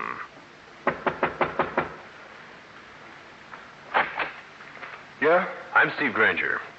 I'd like to ask you a couple of questions about that holdup the other night. Were you a police officer? I'm a private investigator. Now, could you describe the man who shot the old watchman? Well, remember anything about the way he was dressed? Well, no, not exactly. Didn't you give a description to the police after you called them? Why, yeah. You're a little vague today, aren't you? Well, gee, Grainger, I just don't remember. The boy looked badly scared. I began to wonder why. After thanking him, I got on the phone to Lieutenant Jake Rankin at headquarters. Sure, we got a witness come shoot. The man who sold Martell out of the place. And there's that boy, Harry Garnett. He got a good line, too. I wouldn't be too sure. I just talked to Garnett. So? His description is vaguer than a politician's alibi. I hung up on the headquarters man and beat it up to my office.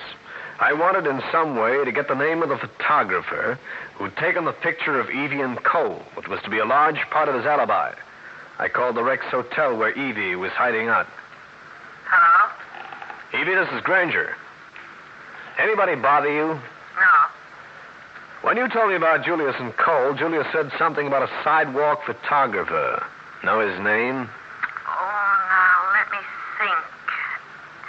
It was something like Bamford. Bamford? Yeah, I think so. What firm, do you know? No, I don't. Too bad. Hey, pal. See you later, kid. You want me, mister? You the private eye? Suppose I am. My girl got herself lost. I kind of want her back. You tried the police? I don't think the police could help me. But I could. If there was enough money in it for you. Keep saying words. I don't even have to mention this girl's name. You know her. I don't think I do. Would 500 be enough? You're buying me off, eh, Cole? I don't know what you're talking about. You liar. You're the guy who shot that watchman. You're the guy who slapped Evie Hunt around. Take your hands off me. You followed her to my apartment. You and your pal was staked out around the place. Let go.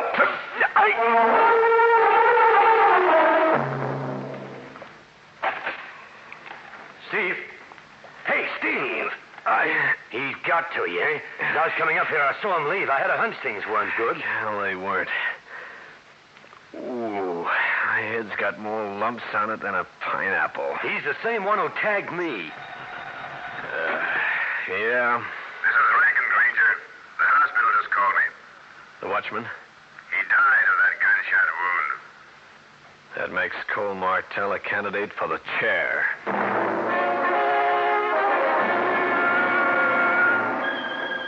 Cal Hendricks and I went to work, checking street photographers. After an hour of this, we located an outfit that employed a man named Bamford.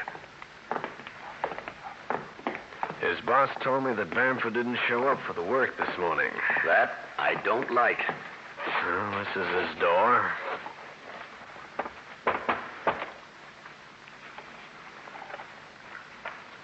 It's open.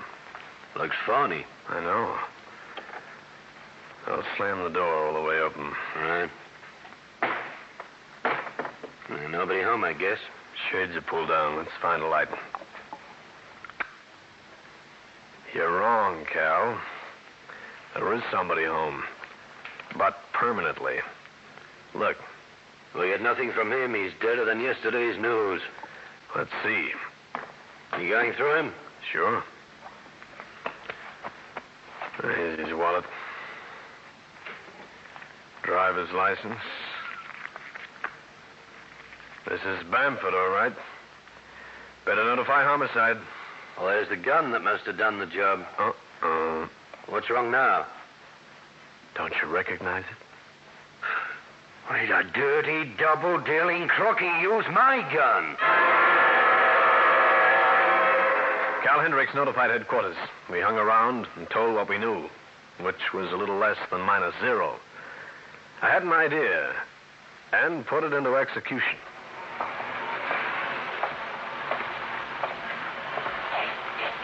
You're the doorman on duty here? Yes, sir, I am. How long you been on?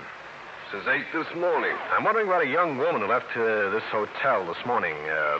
You aware of the hotel's patrons? Oh, yes, sir. Especially the young women.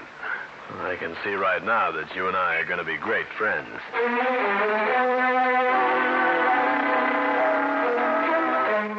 The doorman had an eye for the girls, particularly the one I had in mind, Evie Hunt. He'd seen her come out of the hotel with a man whose description was that of Cole Martell. But that was all that he remembered. I looked up Evie Hunt's address in the telephone book and headed there.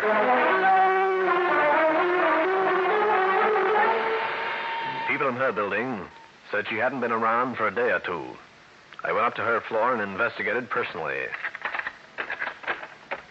This was it. A one-room apartment.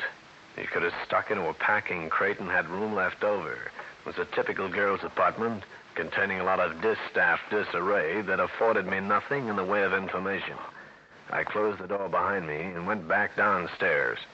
I was walking towards the front door of the building when I saw him. Him referring in definite terms to a witness named Harry Garnett. He was pushing an announcer button, and by straining myself all out, it wasn't too hard to see it was the button under the name Evie Hunt. When he left, I followed him. When he arrived at his destination, I noted it, sprinted for a phone, and made a date with Cal Hendricks. How come you didn't call Rankin down at headquarters, or are you under the impression that the police department isn't interested? I thought of that, Cal. Then I thought of the way that Cole Martell slugged you. Oh, yeah. And took away your revolver. Oh, what were you waiting for? Cal, I don't know what this caper is, but I have a pretty good idea. Glad you do. Some kind of payoff gonna take place. Just where are we, if you don't mind releasing that bit of news? Treading down the corridor towards Alvin Julius's apartment. Oh. And here we are. Just before we go in, let's press an ear to the door. Oh, you're really gone berserk. First you shoot the old what? I had to. And then you slug that reporter and finally go up to Grainger's office and get rough with him. The only smart person around here is Harry. Oh, yeah? He did what he was told and kept his mouth shut. I'm afraid you're of no more use to us, Cole. Hey, Harry, put down a gun. And you might as well get rid of her, too, Harry. Her. Come on, Cal, in we go. Hold it, Julius. You too, Harry. Where did you come from? See it. Look, on the floor. Sure, that's Evie Hunt. She was the real leader. She was going to use me as a blind when Julius and Harry decided to get rid of her. See, look out.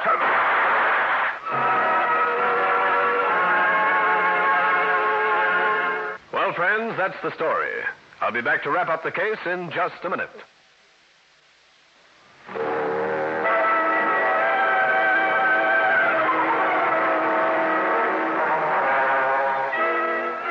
Harry Garnett tried a quick shot, but he must have been nervous. It went wide, and I got him in the arm. Cal Hendricks stood by while I called Rankin at headquarters. Even after Julius and Harry Garnett blurted out their confessions, he was still in a mental haze. I escorted him back to his place. Steve, I don't get it. I thought Evie Hunt came to you for help. Sure she did. Uh-huh. She'd pleaded that she didn't want to testify for Cole. And for a good reason. Oh, I don't get it. Well, the leader was Evie Hunt, not Alvin Julius. But Julius and Garnett were ready to take over, so she saw a good chance to get rid of him. But she'd have to take the rap for perjury. What's a year or two compared to life? Or the chair? Oh, I don't know, Steve. Aren't there any more nice girls around? Pardon me, Cal. Hey, what are you doing now? Calling a nice girl.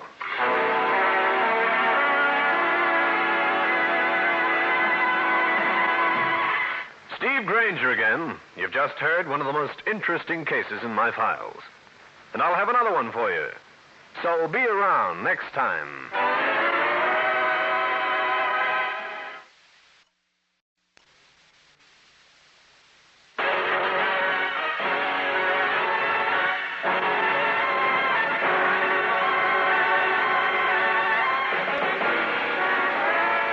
Danger with Grainger.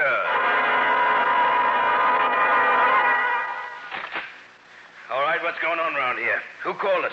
Hey, who are you? I'm the butler, officer. Mrs. Tengrove's body's in there.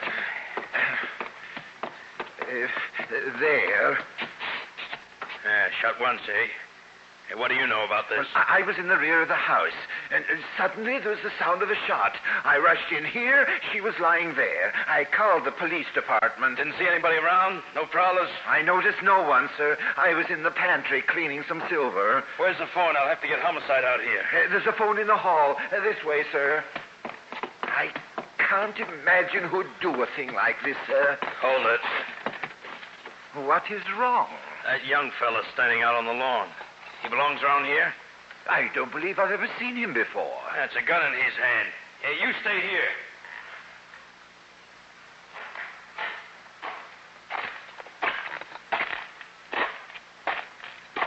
All right, fella, drop the gun. Drop the gun, I said. That's better. Being fired, too. Stick out your mitts, fella. Now, what's your name? Hey, what's the matter with you? I don't know. How do you like that? The kid passed out cold. This is Steve Grainger, private detective, with a story about a dead woman and a dumb kid. A sweet little frame for murderers you ever saw, during which bullets fanned the breeze and I fanned the sidewalk. In just a moment, I'll take you back to one of my most interesting cases.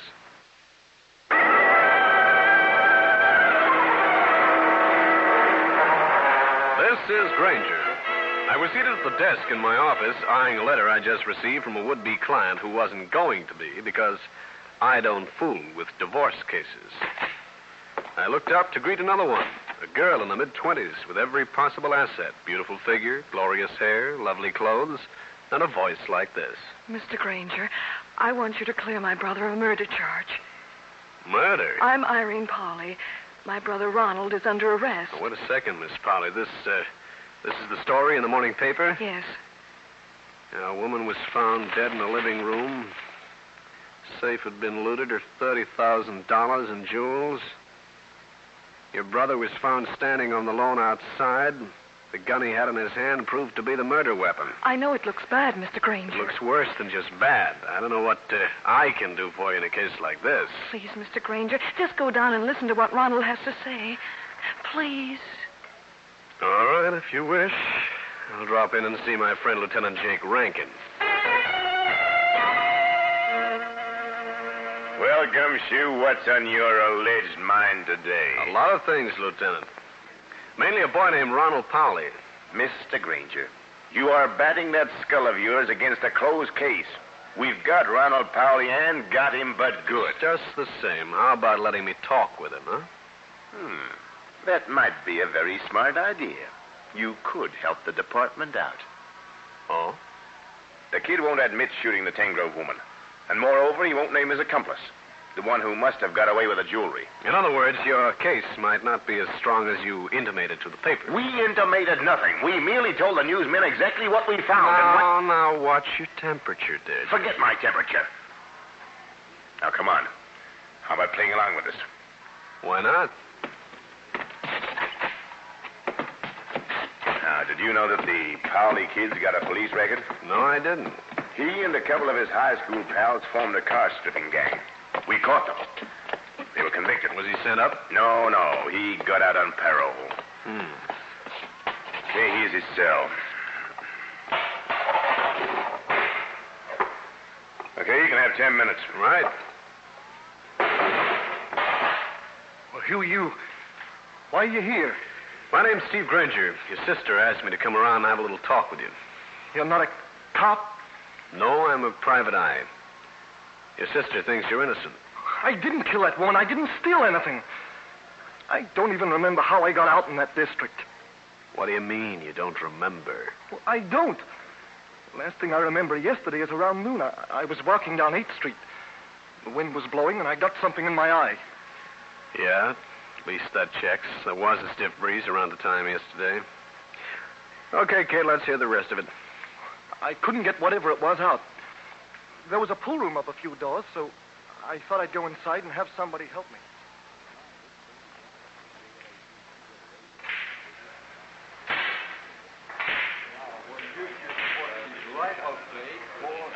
Say, mister. What is it? I've got something in my eye. Wonder if you'd use my handkerchief and get it out. Let me see your eye. A cinder, but embedded pretty deeply. Suppose I'd better see a doctor. Suppose you come over to my place. I have a soothing lotion that we can use. It will remove the cinder also. Well, gee, I don't want you to go to any trouble, mister. No trouble at all, my boy.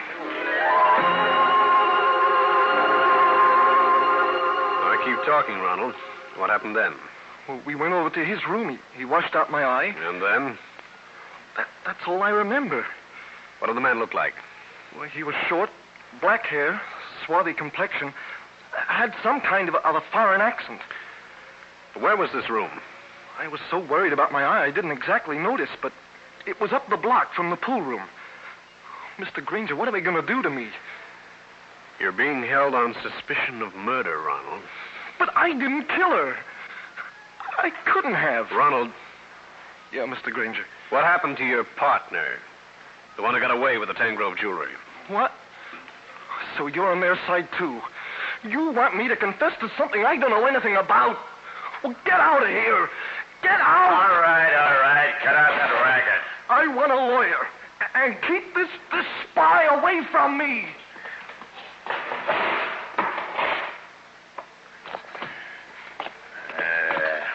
You didn't find out anything?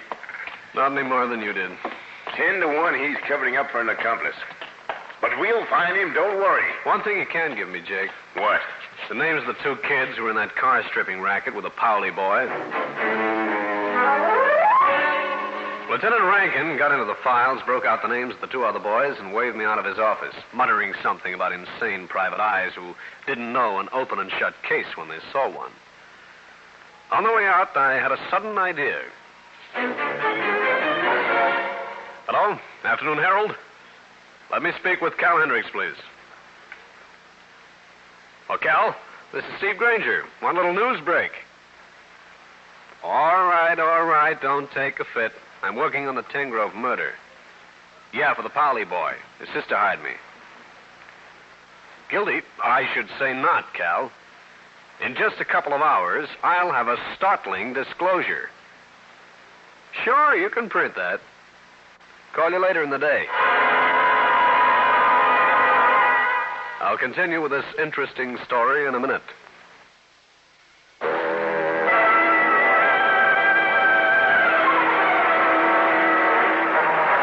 I knew that my friend Cal Hendricks would see that the next edition carried my statement about a startling disclosure. I hoped it'd smoke out the real killer, if there was a real killer besides Ronald Paula. I hung around till the paper came out with the story, read through it, and decided to go into action. My first port of call would be the pool room Ronald Paula mentioned down on 8th Street. I walked in, looking for a dark, swarthy man who might answer Ronald Paula's description. There was none. I picked out one big fellow as the man of whom to ask questions. What do you want? Just a little information. You got the wrong address, pal. This is a pool room, not Grand Central Station. I'm looking for a man. Short, black hair, dark complexion. Well, I don't know nobody like that. Neither does anybody else around here. What about a couple of kids who are supposed to hang around here? Billy Hanlon, Pete Brown. Look, pal, nobody here knows anything. Besides, we don't go for snoops. You a cop? I could be mixed up in the Tangrove thing. But you're not a cop. Not exactly. Okay. Now, I'll tell you something. Walk to that door and turn right. There's a subway station on the next corner. Take the uptown train and you'll be real well off. Don't give me that. Hold it. Your mouth, I mean. Just the same, I don't... Hey, boys, we got a smart guy here. He thinks he doesn't want to take a walk. What do you say, huh? Okay, I can take a hit. I walked to the door, feeling that my head would be the recipient of a half-dozen pool cues if I hung around any longer. Not that I'm a coward, but I've only got one skull, and I want it to last me a long time. I walked up the street, hoping by instinct to find out in which building the mysterious stranger lived. This was a corner apartment house. I bent over the mailboxes, trying to get the name of the manager, when I felt the gun in my back. Let's take a little walk, pal. Where to? That car right there. In the back.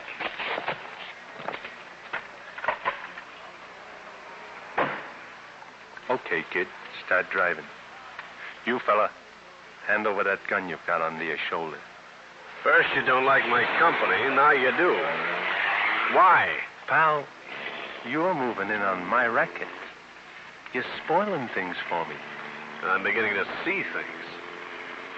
Billy, Pete, and the Paula kid worked for you as car strippers, didn't they? Maybe they did. Maybe you mixed up in the Tangrove killing. If Ronald Pauli pulled that job, he did it on his own. All I'm interested in is my own racket, not murder. If you're interested only in car stripping, I've got nothing against you. That's a police matter. I'm working on the Tangrove thing. Sure, pal. But you know about Hamlin, Brown, and Pauli. I don't want the cops tying me in with them. I told you I'm interested in the Tangrove case. Ronald Pauli's sister is paying me to clear the boy if I can. Would the kid's sister verify that? Sure she would. Okay. I'll let you go. If you'll have the kid's sister tell me that you're working for her. Pull up where we can get to a phone. Not so fast. You forget about this little snatch, too. It's a deal. I'll give you back your gun after I take out the bullets. We pulled up near a drugstore. I went in and phoned Irene Pauli. She was puzzled at my strange request, but she talked to the guy and confirmed my story. He had no option except to agree that I was leveling with him. And he left the drugstore, got in his car, and drove off. I started walking uptown when I saw another car swing towards me. I saw what the driver had in one hand and hit the curb and the gutter.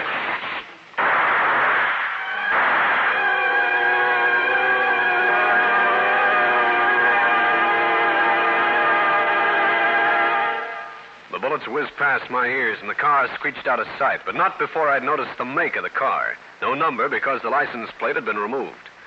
Obviously, I was getting too close to somebody for that somebody's comfort. But the jackpot question was, somebody who? In just a moment, I'll bring you the climax of the case.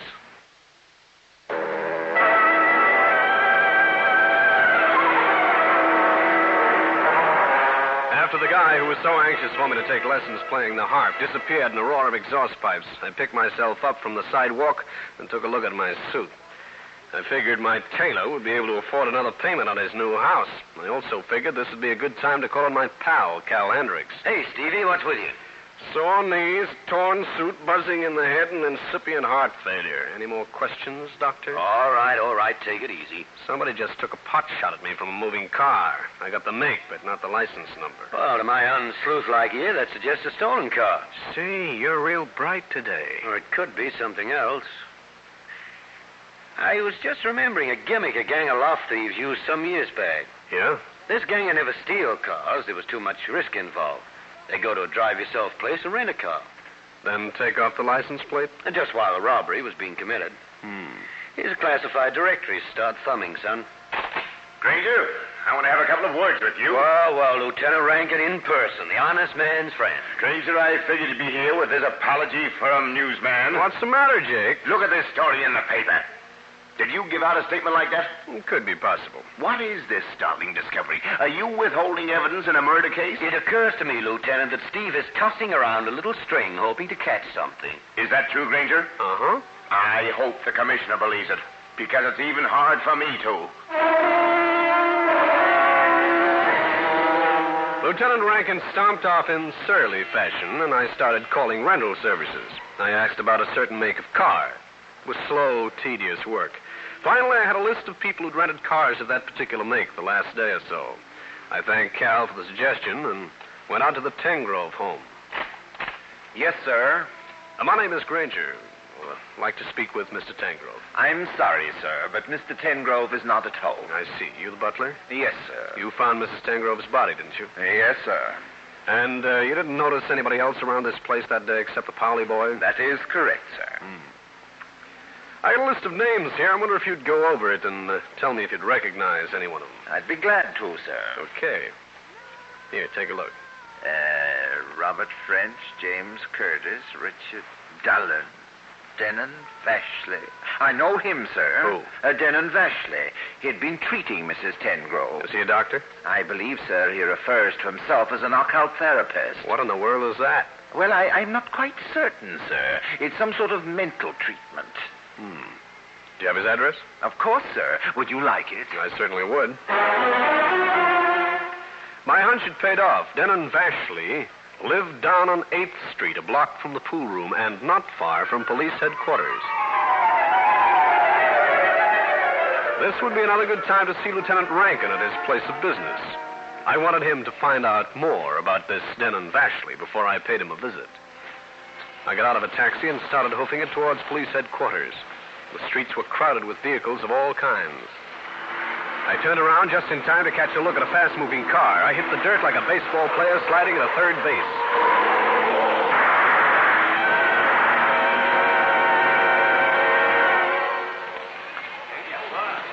All right, Grainger. Get up out of the gutter. Thank you, Lieutenant. Nice of you to pop along just now. I got a prowl car chasing the man who shot at you. We'll find him, don't worry. I hope you do, Lieutenant, because I'm beginning to think he's the man who really killed Mrs. Tengrove. Doc, stop dreaming up things.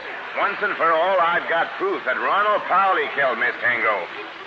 Lab made a paraffin test on Ronald Paula's hands. It definitely proves that he fired the gun. Now, will you forget about the case? No, and for obvious reasons, Lieutenant. I've been shot at twice. It couldn't have been Ronald Paula because he's locked up. That doesn't mean a thing. I think it does. You haven't found the stolen jewelry either. Well, we're working on it. Look, Jake, do me 2 small favors, will you? Favors, huh? When you start talking like that, it usually means that I wind up with a worse headache than I got normally. What do you want? Check a guy named Denon Vashley. He's an occult therapist. Well, that's a new one for the books. He lives at this address over on 8th Street. Find out just what an occult therapist does. And what else? Let me talk to Ronald Crowley again.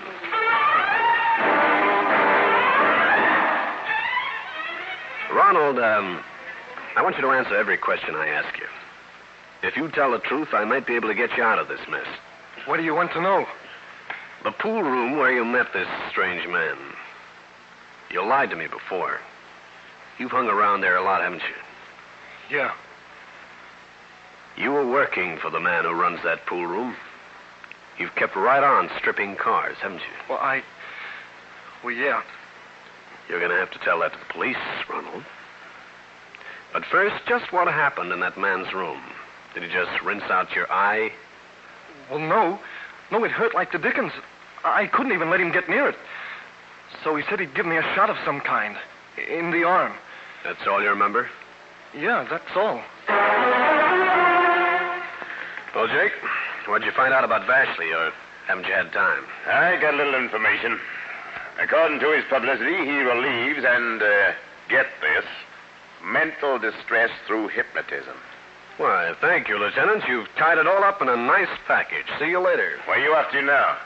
To bring in the person who really killed Mrs. Tengrove. Rankin started fuming about my actions, but at last, and very grudgingly, gave me Denon Vashley's office address. I didn't go there first. Instead, I headed for Vashley's room in the corner apartment building on 8th Street. Vashley wasn't around. The place was barely furnished, and there was nothing suspicious. Until I got into the bathroom hamper. There, I found a bath towel with a series of holes burned through it. It had apparently been used to muffle the sound of a shot from a revolver that must have been placed in the hand of a hypnotized boy and fired.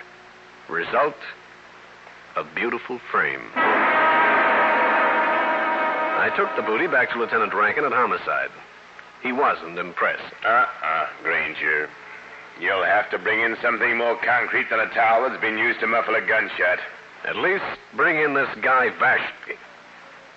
Maybe you can snow him into making a false stop. No dice, Gumshoe. Come back when you got something good. Thanks, Jake.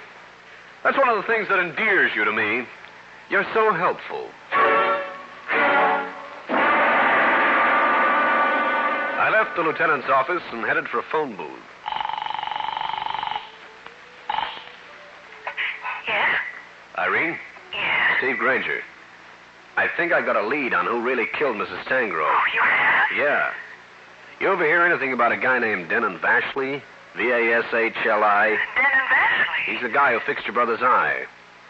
Looks like he doped him, hypnotized him, and took him out to the Tangrove place as a fall guy. Oh, you sure? Almost.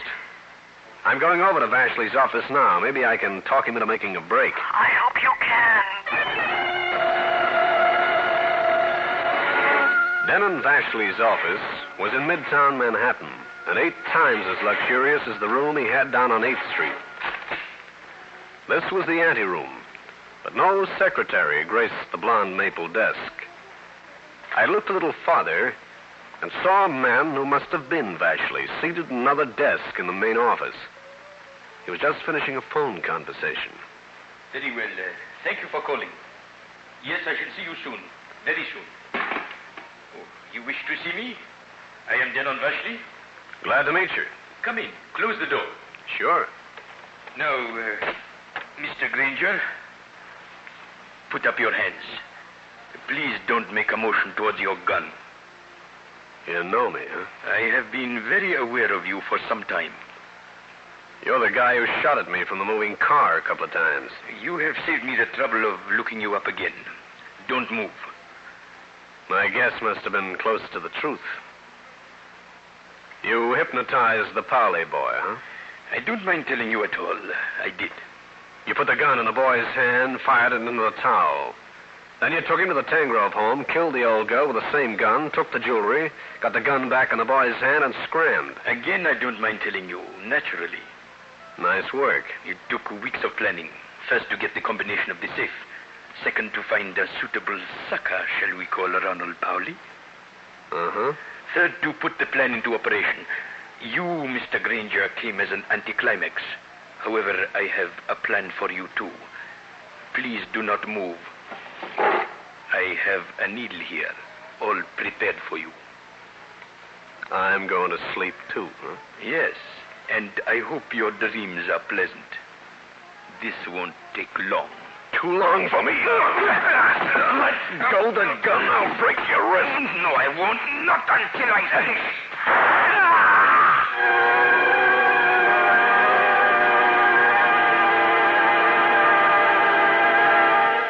Well, friends, that's the story. I'll be back to wrap up the case in just a minute.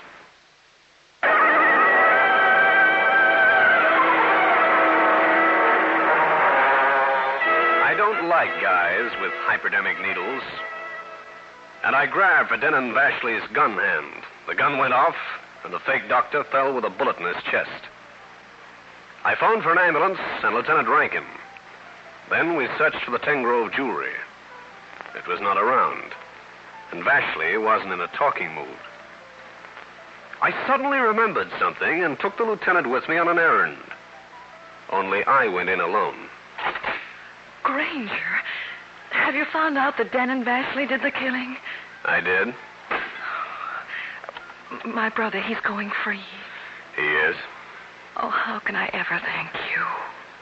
By handing over the $30,000 worth of jewels, Irene. What? You were in the steal with Vashley. You framed your own brother into the shadow of the death chair. You're insane. Baby. Vashley had just hung up the phone when I walked into his place.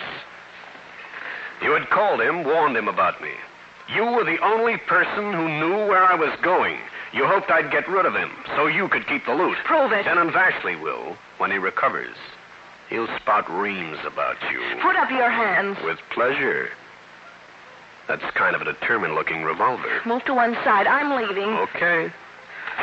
Let go of me. Yep. And thanks. Don't mention it. You. No, Miss Holly, no language, please. Not that I mind, but the lieutenant just hates it. Steve Grainger again. You've just heard one of the most interesting cases in my files. And I'll have another one for you. So be around next time.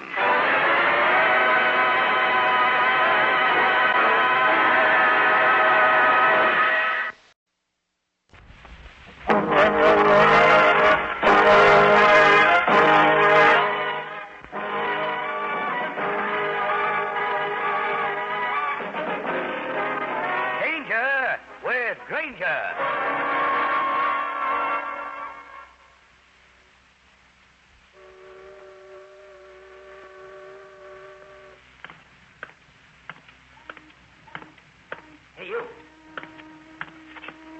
Yeah?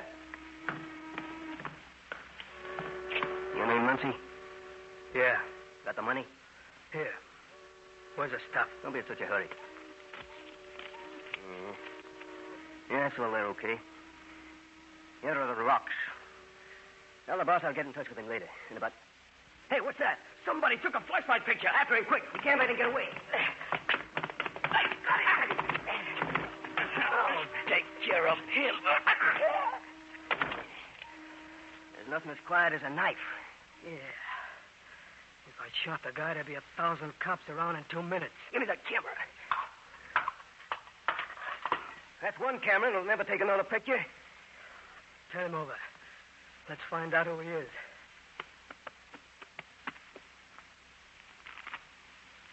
He works for a newspaper.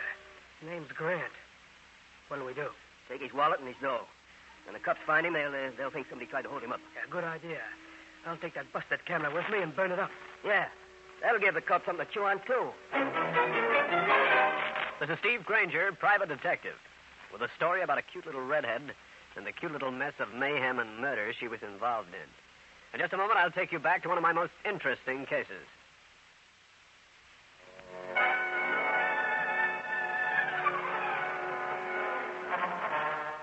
This is Grainger, and as far as I was concerned, the whole thing began in a joint called the Arabian Nights. And if the Arabian Nights bore even a remote resemblance to that joint, then I figured I was wearing a two-headed turban. Smoke hung low and the prices hung high. I was sitting in a booth minding Steve Grainger's business when this dish with a camera moved over. Take your picture, mister? No thanks, baby. I'm afraid my face is too rugged for your camera. Oh, I wouldn't say that, Mr. Granger. Oh, you know me. Is that bad? I don't know. Granger, do me a favor, please. What? I get through here in a few minutes. Walk out with me like you and I had a date. Why should I? Because I think somebody's after me. The camera girl smiled at me, swung over to another table, and talked to a man and his girlfriend into posing for a shot. A few minutes later, I got to my feet and joined her at the door. On the way out, I noticed nothing unusual. Just a couple of night-flying characters who gave the girl a double O with the double I's. You're a big favor, Granger. Say, what's this all about? Boyfriends getting too urgent? Could be. Is there anyone behind us? Only our shadows. And they look good together. You're positive no one's following us? Yeah. In that case, I'll see you later. This is where we separate. Short trip. But a merry one. Again, thanks. You wouldn't care to mention your name? Ricky will do. I'd like to hear from you sometime. Maybe you will. The little redhead hopped a cab and disappeared towards downtown New York. Since I wasn't too far from my apartment, I walked it, enjoying the cold, crisp air. I just got inside my place when things started happening. Hello? Steve Granger? Yeah? Still interested in camera girls? If they're redheaded, why not? Come on over. I'm at home. 1185 West 1st Street, apartment 1J. Hey, is there a reason for this invitation? There is. A man. He's been watching my place. I cabbed it over to Ricky's address, but stopped a block away, got out and started walking. As I came abreast of her building, I could see the spotter, huddled in a doorway across the street. I moved over. Looking for something, Bud? If I am, it's not you. Could it be, a girl? It could be none of your business, mister. So blow, will you? There have been things going on in this neighborhood. Girls being held up, things like that. A cop, huh? Men who shade themselves in dark doorways look suspicious, so... If you get what I mean. Maybe I just stopped to light my pipe. Oh. In that case, have a match. Thanks. Got anything else to say? I just remembered a date. Good for you, and it better be...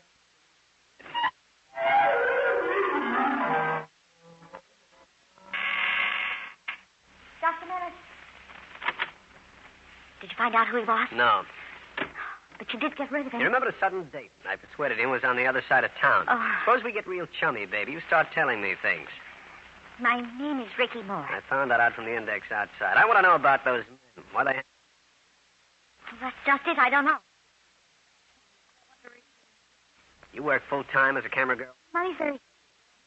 This is Gray. He's got a place over on... Huh? Think you might have taken some guy's picture who's allergic to that sort of thing? Oh, I wouldn't do that. I can't take pictures without permission. I'd have to pay for the negative. Just the same. Maybe you ought to go over and see what you took tonight, huh? Has Gray got them? Yeah, I sent them over by messenger. Okay, let's go. Out. Okay. Where's the light switch? Why? Somebody outside on the sidewalk looking in. By the door. Is it the same man? Get your coat. Pretend we're leaving. Right.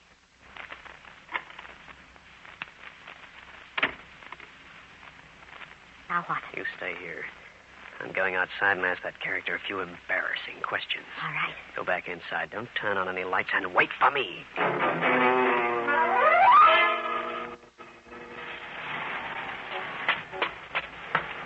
I got out into the street, took a look around. There wasn't a sign of the guy with the curiosity.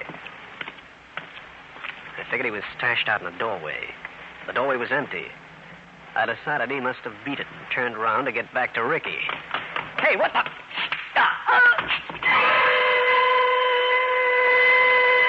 I was hit hard enough to flatten my arches. I sagged to the sidewalk while the entire constellation passed in review, comets and all. I'll continue with this interesting story in a minute.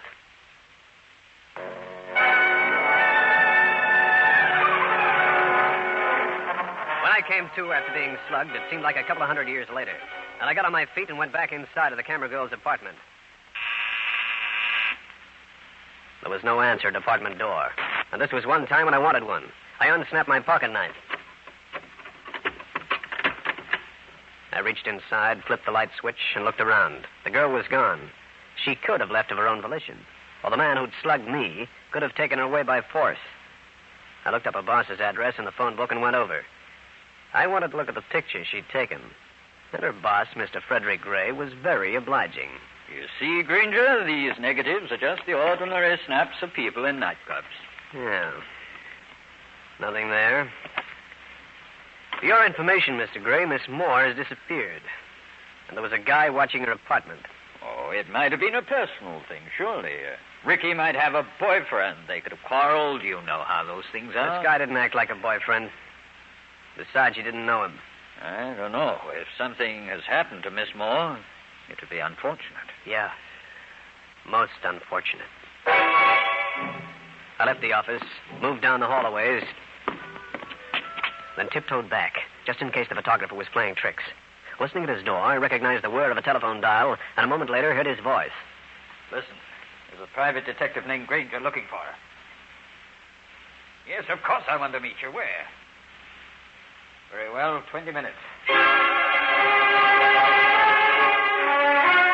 When Gray came out of his building and legged it up the street, I was right behind him. He wound up in an 8th Avenue saloon parked in a corner. This was the sort of place you could wear your hat in a booth, so I pulled mine down over my eyes as I slipped into the one next to Gray. He was joined by the same man I'd seen watching Ricky Moore's apartment earlier. The two men kept the talk confidential. I pinned my ears back. Here is the dough in this envelope. Fine. But I want to count it. You don't trust me? Yeah. Yes, it's all here. Thanks. What are you so nervous about? That crummy private eye? Yeah, he's very alert. I think he suspects something. Were you watching Ricky's place? Yeah. I don't take chances. Now, did you take care of that little chore? Yes, I destroyed the negative. And now that our business is finished, I'll say good night. You wouldn't be pulling a fast switch, would you? You're being silly. Yeah. I'm being so silly, I'm going to walk you over to your place. But listen... That way we'll make sure. If it's okay, you're okay. But listen, will you... If not... Don't do that. The character made a motion of drawing a finger across his throat, and Gray's nervousness climbed up to the shaky stage. I left the 8th Avenue joint and went back to Gray's building. I walked around outside, wondering if I should go up or not. After a while, I got that feeling that something had gone wrong. So I walked into the building and up to Frederick Gray's place. The hallway lights glowed with a yellow color that added an eerie touch to the whole thing. The lights were on in his office. The place was deserted, and I wondered how Frederick Gray and the other man had done the duck act so quickly. Then I saw it. On the floor, a couple of stains, reddish and fresh-looking. These stains, I knew, couldn't be photographic chemicals. They looked more like blood. I never considered myself psychic, but just staring at those stains gave me a quiet little creepy feeling, like the one the guy got when he woke up in the middle of the night, reached out for the matches, and felt them put into his hand. In just a minute, I'll bring you the climax of the case.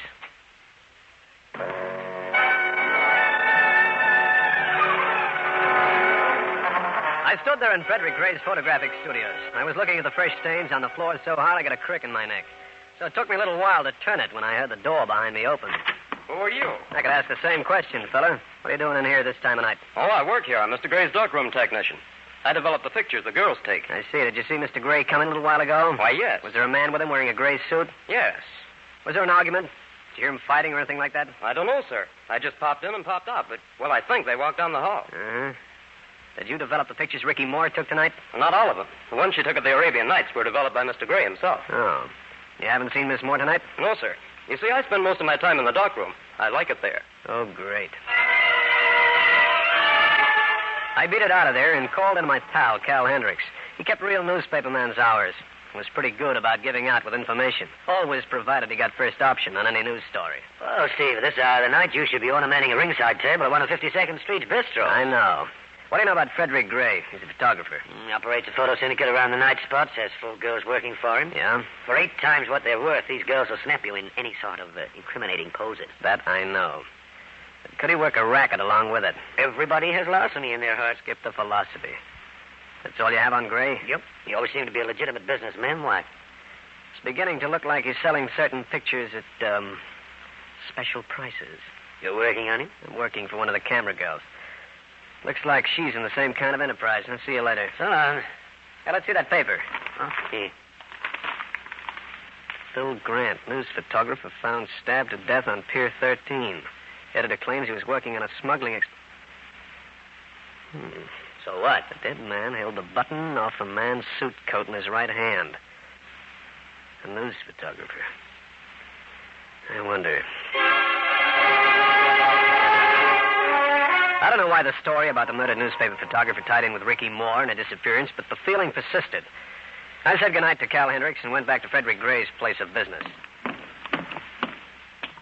Through the glass panel in the office door, I could see movement. Grainger. Well, Miss Moore, I thought I'd lost you. Lost me? Just what kind of a racket are you pulling, Miss Moore? Racket? Don't play innocent. First you're afraid to leave, then you're not. What's the gag? There's no gag. I don't know what you're talking about. I'm talking about the guy who was watching your apartment. What about him? I don't know. He looked suspicious. I became frightened. I called you. You drove him away. Uh-huh. That's it. Uh-huh. Granger, what's wrong? Have you seen Frederick Gray? Not in the last few hours. Let's look around. Where? For whom? Granger, what are you looking for? A place where a man could be hidden. If he were tied up. That's the only closet in this office. That's empty. What's down the hall, Miss Moore? Nothing. The broom closet, I think. Let's take a look at it. This it? Mm-hmm. Any reason why a broom closet should be locked? Don't ask me. Well, you haven't got time to fool around. Now then, well. Frederick Gray? Yeah. And has been stabbed. Can't believe it. Why would anybody kill him? If that's an act, save it for the police, Miss Moore. Because from where I stand, it begins to look like your boss was doing a little blackmailing. Can't believe that. He met a guy a while ago in a saloon. They came up here after the guy had given your boss some money. Do you know the man? I do. He's the same guy who was watching your apartment. Now, what's the connection, Miss Moore? Where do you fit in? Don't know. By the way, do you know any newspaper photographers? Newspaper photographers? Say one named Grant. Grant? What's wrong, Miss Moore? You know him? No. No, I've never heard of him. I know that Ricky Moore was keeping things from me. One of them being the fact that she knew the dead photographer. After the cops finished with us, I told her to go home and stay there. I drifted back to the Arabian Nights. The girl with an upswept hairdo and a downswept evening gown was running her hands over the keyboard of a piano. I wedged myself into a spot at the bar. Out of the corner of my eye, I could see the owner, Clint Karen, start over. Grainger, how you feeling? The camera girl tried to snap me a couple of hours ago. And you wind up walking out with her. Why was that? Know her? Do I walk out with strangers? I'd like to talk to you about it, Grainger. Start talking? Not here. My office. Okay. Here we are.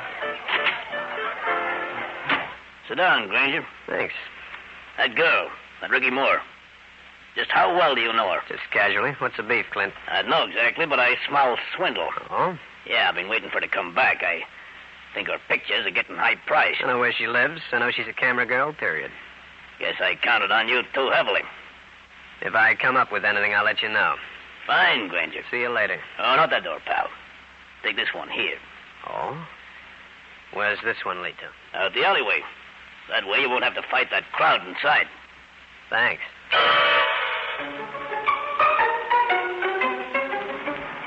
I walked down the alleyway towards the street with my ears flapping like a set of mainsails. After a few seconds, I heard a door open very softly, then close again. It would have been Karen making certain I was on my way. I paused, then went back to the door. There was a window next to the door, dirty and grimy, but I could see enough to recognize the man who'd stepped into Karen's office the moment I'd left. It was the man who'd given the money to Gray, the same one who'd been keeping an eye on the Moore girl. I'd better near to the crack in the door. Grainger was just here, Muncie. Let him out the back door. Yeah, I spotted him. That's why I didn't come in right away. Well, here's the dough back. What about the pictures? Junk. Gray was trying to pull a fast one. Huh? What happened to him? He's in the broom closet. Muncie, you didn't? It was the only way. What about the Moore dame? She phoned me. Said she'd be around in a half hour. Yeah, but not for long. I got out of the alley and grabbed a cab out to the Moore girl's apartment. But I was too late. The place was deserted. I moved around looking for something that could give me a lead on just who she actually was. I opened a desk drawer and found 3 lipsticks. Thought it was a strange place for a woman to keep her kiss lacquer. Then I made a closer examination. They only looked like lipsticks. They served an entirely different purpose. I beat it back down to the Arabian Nights, hoping the inmates hadn't folded their tents because it was getting to be dawn.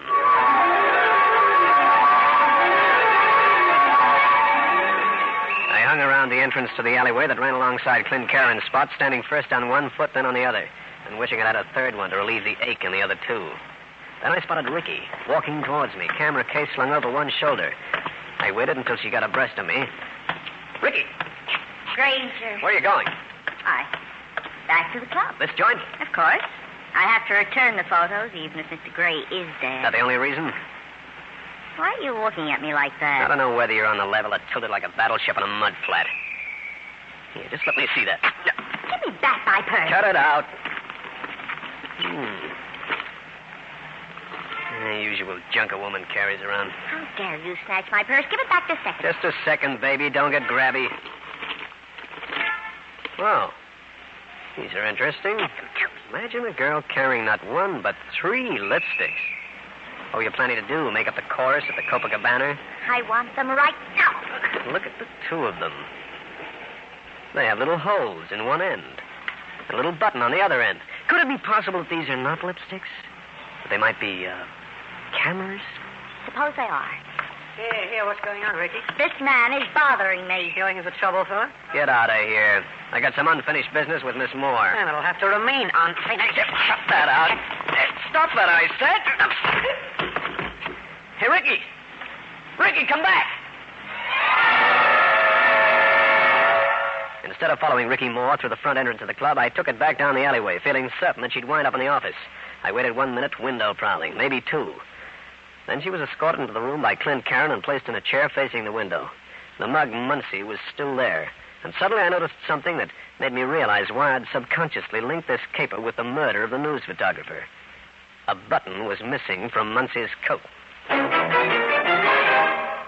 Well, Miss Moore, we've been waiting for you. I don't understand, Mr. Karen. Is there something wrong? No, Miss Moore, you don't have to pretend any longer. I've known for some time that you work for the news. The news? Please, Muncie trailed you there when you made your last report. That's when another news photographer went down to Pier 13. He had a tip that some diamonds were being passed. You killed Phil Grant? Aye. Oh, not personally, my dear. Now, all I want from you are the pictures you took. In the club and through that window. I have nothing to say. I worked for Frederick Gray, that's all. We thought of Gray, too. But it turned out that he didn't have the pictures. He was just a blackmailer. killed him, too? There's too much talk about nothing. The pictures, please. I haven't got any pictures. Muncie, perhaps you'd better persuade the young lady. Sure, why not? I've used this twice before. 3 times lucky, huh? Let me go. No, you don't. Take that thing away from me. All right, you two-dropper. Grainger. You, Karen, stand still. Come over here, Ricky. All right. I don't think Miss Moore has the pictures, Karen, because I've got them.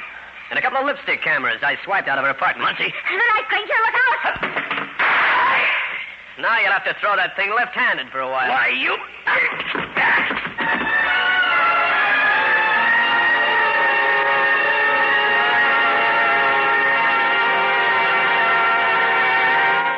Well, friends, that's the story. I'll be back to wrap up the case in just a minute.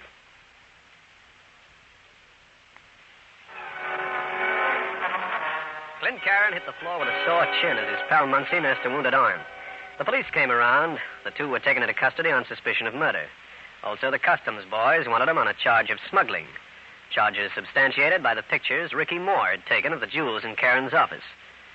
But there were a couple of things I still couldn't figure out. Just what puzzled you, Grainger? Why you came back to the club. If you had the pictures, why stick your noggin back into the lion's mouth?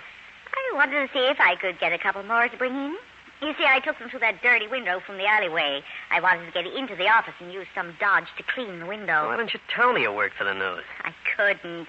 This was a hush-hush assignment. And, Grainger, just to show you how the news feels about you, here's a check. Well, well. I love figures, Ricky, whether they're numerical or physical. Say, how about the lipstick cameras? Got one with you today? No. Why not? Well, with you, I figured I'd need regular lipstick. I got news for you. You could be right. Steve Grainger again. You just heard one of the most interesting cases in my files. And I'll have another one for you. So be around next time.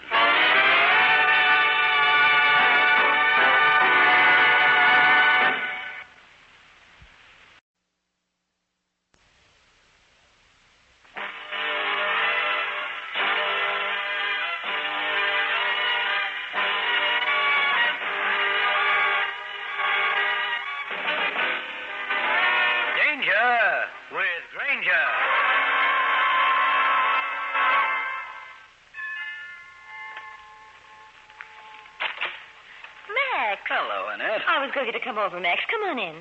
Thank you. You're doing me a big favor.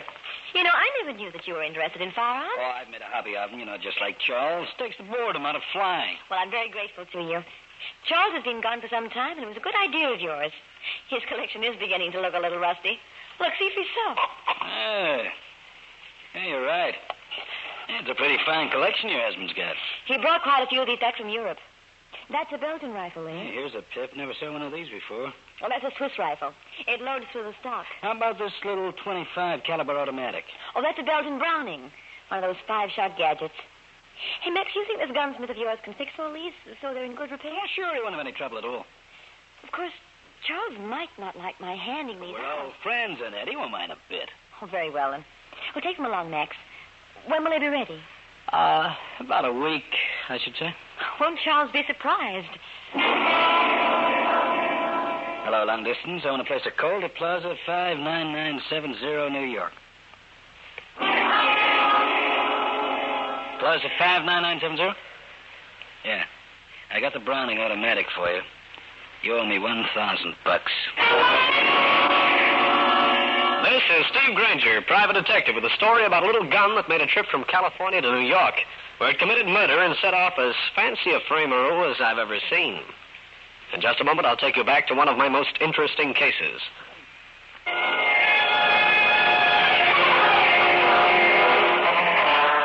This is Grainger. I was seated in my office with a young woman opposite me, a fresh-faced girl of about 27, named Annette Sanford. She should have had a cheerful smile on her face to go with the complexion. But then people rarely smile when they pay a visit to a private eye. Mr. Grainger, I want you to free my husband, Charles, of a murder charge. Murder charge? Where? When? Right here in New York. And the killing took place just a few days ago. But I know that Charles can't be guilty, even though the police have a lot of evidence against him. Give me some details, Mrs. Sanford, then I'll know if I can help or not. Very well.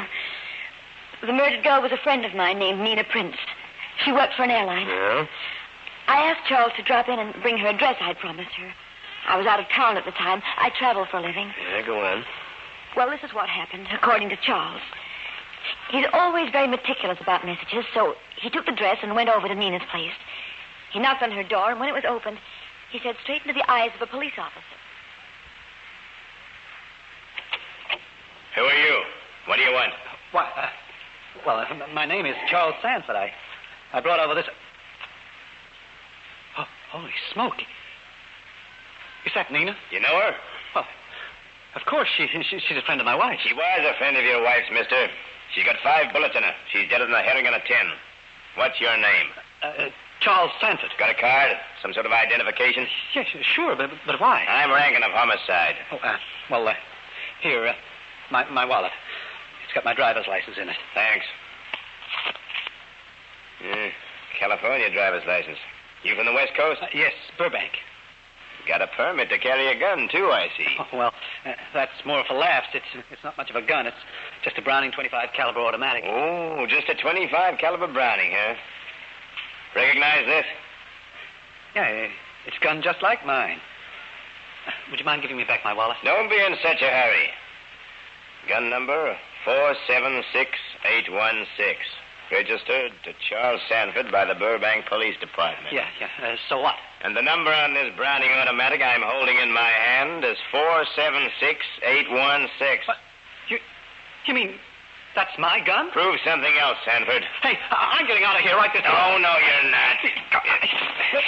You're not going anyplace, Sanford. Well, I don't know anything about this. Let me go. All right, mister.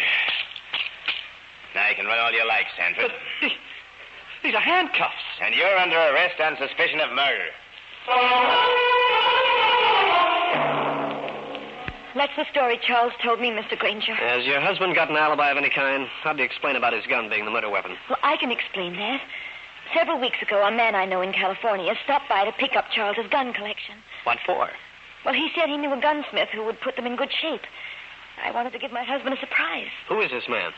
His name is Max Carey. He's a freelance flyer. Freelance flyer? He owns his own plane. He goes on charter trips. Is he still in California? Because he's going to have a lot of explaining to do about how that gun got to New York.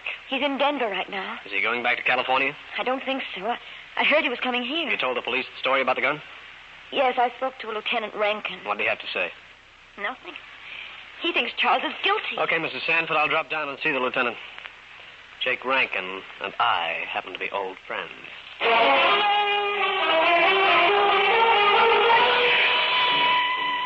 So you see, Grainger, all we have to prove is that Sanford got the gun back. I think you're doing a lot of wishful thinking, Jake.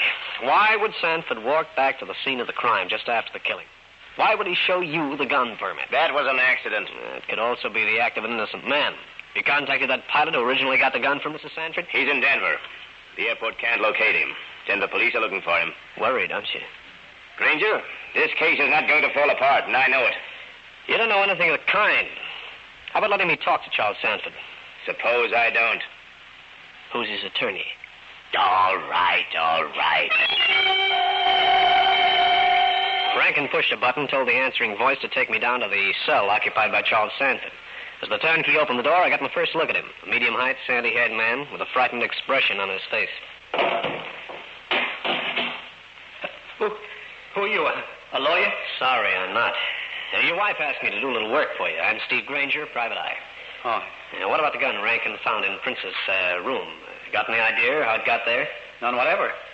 If you're a Californian, what are you doing here? Oh, I'm a writer. I got an assignment to come here and do some stuff for a national magazine. Your wife came with you, is that it? No.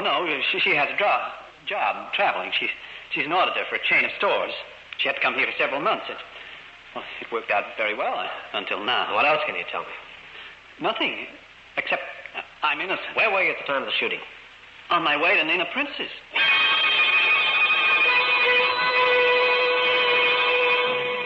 Well, Grainger? I don't know, Rankin. In my book, Sanford isn't the killer. In the police book, he is. I gave him a piece of advice. You told him to get a lawyer, I suppose. Did I? Grainger, why don't you mind your own business? Why should I, when other people's business makes a living for me? I'll continue with this interesting story in a minute.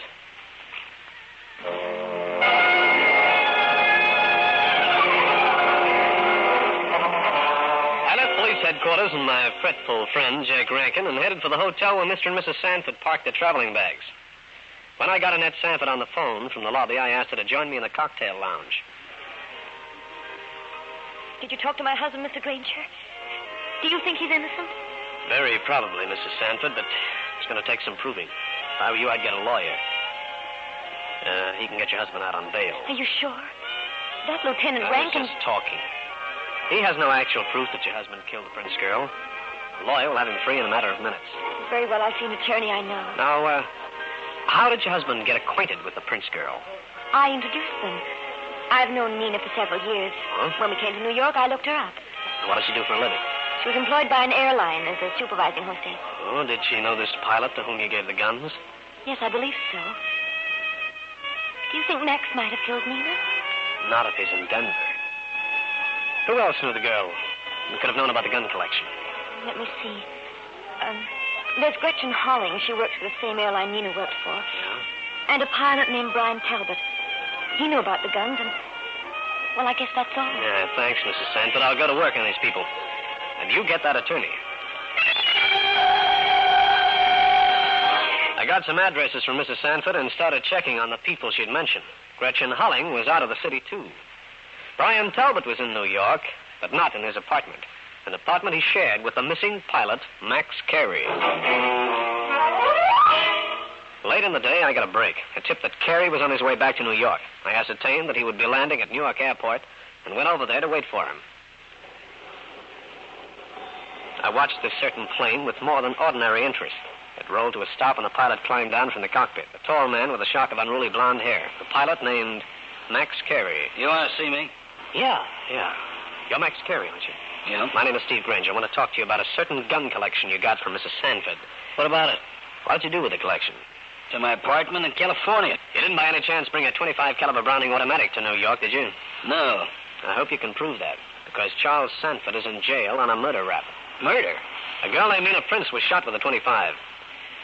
It was Sanford's bad luck to walk into her apartment right after the shooting. Oh, this isn't good. What can I do? A number of things. You can go to the police first, and you can... That won't be necessary, Grainger. I'll take it from here. Hiya, Rankin. This is Max Carey, the pilot who took the... I know who he is. Carey, I want you to come down to headquarters and make a statement. You're a police officer? I am, and I want a statement from you right now. Mind if I come along, Rankin? I certainly do. Okay, let's get started. I ignored the lethal look from a surly Lieutenant Rankin and then just trotted like a faithful hound behind him and Max Carey. Down at headquarters, Carey told a straightforward story that had no loopholes anyplace.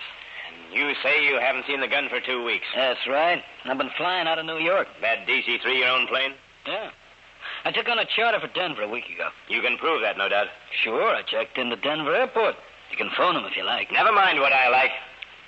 Let's get back to the gun collection. Look, I told you everything I know. Gun should be in my apartment in California. I live in Burbank, not far from the terminal. Rankin, could I make a suggestion? Go ahead.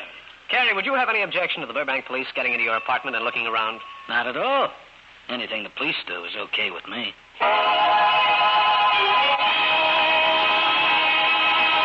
I left Lieutenant Rankin busying himself over a long-distance call to the Burbank police and went back uptown. I stopped in to see Cal Hendricks, feeling the newspaper man might come up with something. Hiya, Stevie boy. What gives in the gumshoe game? Cal, I got a very weird little case.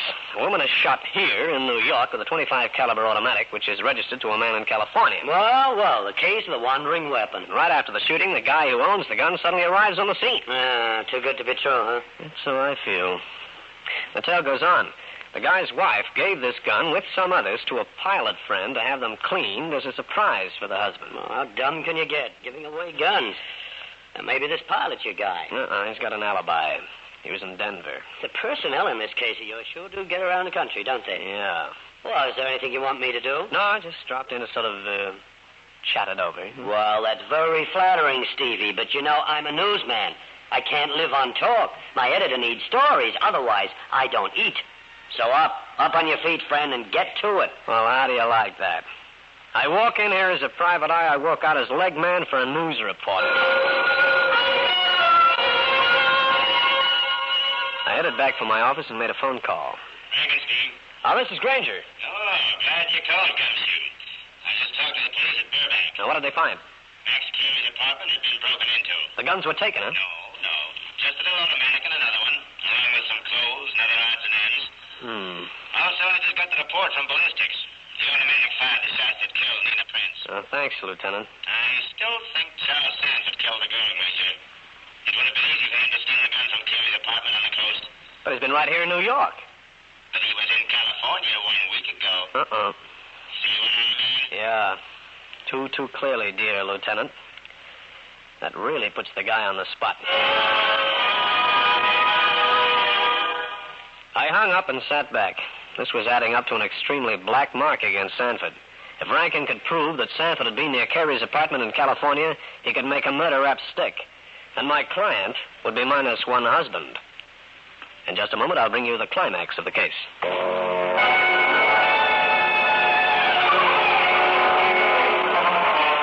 I sat in my office with a furrowed brow and a sinking feeling in the pit of my stomach. This case was not going the way it should. And what was worse, I didn't know just the best way to handle things from here on. Then the phone shrilled. Hello? Steve Grainger? Yeah, who's this? I got a tip for you on the Prince killing. Go on. You might as well drop out, see, because Sanford really shot and killed her. Prove it, whoever you are. Go to the Sanford apartment at that hotel. Go through the place. You'll find something interesting. Hello? Any tip in a murder case is a tip worth following up. I went uptown to the hotel where the Sanfords lived. 2 minutes with an assistant manager, and I had a key to the place. In the bottom drawer of a chest, I found a gun. An off-caliber European type, many years old. This was probably one of Charles Sanford's collection. I tucked it into a coat pocket when the door opened. The intruder tossed a quick shot at me and slammed the door. By the time I made it to the door and got to the hall, the man had disappeared. All right, Grainger. What's the shooting for? Some character fired at me, Rankin. You see anybody run down the hall? No, and get back inside. What? You and I are going to have a little chat. Good. Now then, Grainger, what are you doing in the Sanford's apartment? I could ask you the same question, Rankin. I got a telephone call that said you were about to break and enter. I got a call, too, telling me to come here. Huh? Grainger. What? What's that bulge in your coat pocket? That? That's a gun. You always carry two guns? Now, look, I can explain Let me see that gun. Okay, here. Yeah, I thought so. This gun is part of Sanford's collection. You found it here, didn't you? Yeah. You were going to take this beauty and hide it, weren't you? I was not. Because this makes a lie out of Sanford's statement that he hasn't seen any of his guns since he left California. Don't be too sure about that, Rankin. And that gunshot. You know, Grainger, I think you did that yourself. I don't believe anybody fired anything at you. Okay, Rankin, here's my gun. If it's been fired, I'll eat it. Bullets and all. I hauled out my own weapon. Rankin made his inspection and grudgingly agreed that it hadn't been fired. We went on a hunt for the would-be killer, but no one around the hotel had seen anyone acting suspicious. Rankin went back to police headquarters, taking the gun I'd found with him. I made my way to the building where Max Carey lived. What do you want? You been around the hotel where the Sanfords live, Carey? No. You didn't call me at my office? Listen, Grainger, you trying to tie me in with the murder of Nina Prince? You could have faked that robbery of your apartment in California. Don't get ideas, mister. Just stay out of my hair or you get into trouble. Like what? Like my hanging one on your lights like this. That's the way you want it. But I'd caught myself a Tartar, a strong, healthy man who knew exactly what to do with his hands. Now get out and stay away from me. I felt myself for bruises, discovered a few, and got out of the building. I still had a hunch about Carey, a feeling that he wasn't as much on the level as he seemed. I got a cab and went over to the Newark airport, where he kept his plane. This was the hangar where Carey kept his ship. I could see a mechanic working on one of the engines. What can I do for you, mister? You work for Max Carey? Not in the way you think. I'm Brian Talbot. His roommate? Yeah. He's been having some trouble with one of the engines here. I came over to work on it for you. Yeah? Why, you want to charter a flight or something? Not just now. Because if you did, he's tied up for the next week. He's taking a run down south. Where? I'm sorry, that's confidential. I know enough about airplanes to be able to tell when a man is working on one of the engines. Brian Talbot wasn't. I got out of sight, hung around, and when he left the airport sometime later, I stayed right behind him. When Talbot got back to Manhattan, he didn't head for his apartment but went downtown instead. I was more than a little surprised when his cab pulled up in front of the rooming house where Nina Prince had been shot to death. I made one mistake. I let Talbot catch a glimpse of me, after which he got back in the cab and went home. I talked to Nina Prince's landlady. By the judicious use of equal parts of flattery and threats, I managed to get into Nina Prince's room. And behind the dresser, stuck to its back, I came up with a batch of letters and a connection between the dead girl and two men, Max Carey and Brian Talbot. I took the letters down to Jake Rankin. So, what are these supposed to prove, Grainger? Jake, they proved the girl knew both Carey and Talbot. Also, if you get a dictionary and study the words in the letters carefully, you'll find that Talbot had been paying the girl off. I can do without the sarcasm, Gumshoe. The point is, why was he paying her off? That, my dear Lieutenant, is for you and your minions to discover. Okay. I'll have the two of them brought down for questioning. I got a better idea, Rankin. Let me talk to Sanford once more. Sanford, you're going to tell me something that might clear you of this murder charge. What do you want to know? How well do you know Max Carey and Brian Talbot? I've known them for several years. Were you ever in business with either one of them? What's that got to do with it? Answer the question. Well, I was in with Carey and Talbot for a while, but I pulled out. Because they were engaged in something illegitimate? Well, I don't want to say anything that might involve you. Remember, you're stuck in a murder rep now. Rankin has really got something on you. He found another gun out of your collection in your apartment. I didn't put it there. I haven't seen any of those guns for a long time. The jury won't believe that. Okay, now let's have it. All of it, the whole truth about your business deal with Carey and Talbot. What it was and why you pulled out. Sanford gave out, and what he told me made me positive that either Max Carey or Brian Talbot had killed Nina Prince. But it was a small matter of proving my contention. I went to their apartment, hung around outside until they left. A pass key opened their door. I moved inside and looked around. I really gave that place the once-over, but found no sign of what I was looking for until I got into the kitchen. There, I came on a round carton of oatmeal. But this container held no oatmeal. Instead, it was filled with just about 2 pounds of narcotics. I was wrapping the carton in a newspaper when I heard the noise at the door. Carey and Talbot were coming into the other room. I shrank up behind the kitchen door. Listen, Max, we got to do something about that Grainger fella. He's finding out things about us. Finding out things about you is what you really mean. You're in this as deep as I am, and don't forget it. Oh, no, I'm not. You mailed that gun to me from Burbank, didn't you? Yeah, but I didn't shoot Nina Prince. That was your little idea. Carey. Yeah? You're trying to be funny. You wouldn't pull a gag on me, would you? What are you talking about? Just this. If I get caught, you get caught, too, because I'm going to talk, understand? Plenty. I could see the two men facing each other in the living room. The air was tense. Max Carey stood in a funny, stiff way. Brian Talbot was facing him, his face white and drawn. You talk about what, Brian?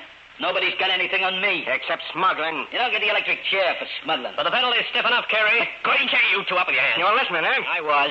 Come on, Carey. There are two of us. He's alone. Yeah. Don't try. Oh, no.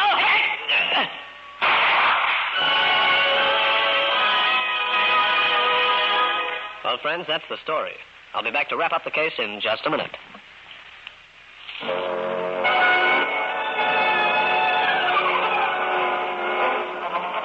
Both men had rushed simultaneously. I caught Carey with one shot, then let Talbot have it with a gun butt. I phoned Rankin at headquarters and turned the two men over to him. Talbot on a charge of murder, Carey on a smuggling rap. Charles Sanford was released, and I dropped in to see Cal Hendricks. Hey, you got that cat who swallowed the canary look, Stevie. So you have in a minute, my boy. I got your story for you. You wound up the Sanford case? Uh-huh. The pilots, Carey and Talbot, were guilty. Well, come on, more details. My editor's greedy. He likes all the dope. Dope is right. I got a story out of Sanford in my last talk with him. He'd been in on a deal with the other two, smuggling. Narcotics? That's it.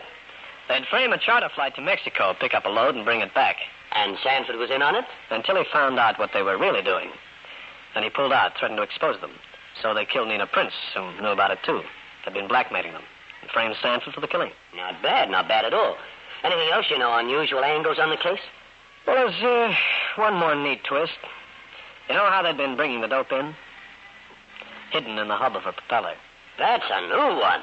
Hey, my editor's going to love this. I'll be able to eat for the rest of next week. Well, you do better than that, Cal. You'll feed me, too.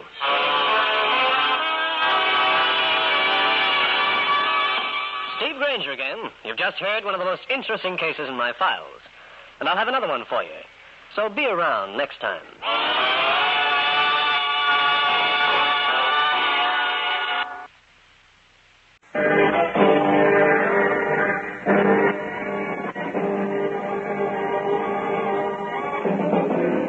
Danger with Grainger.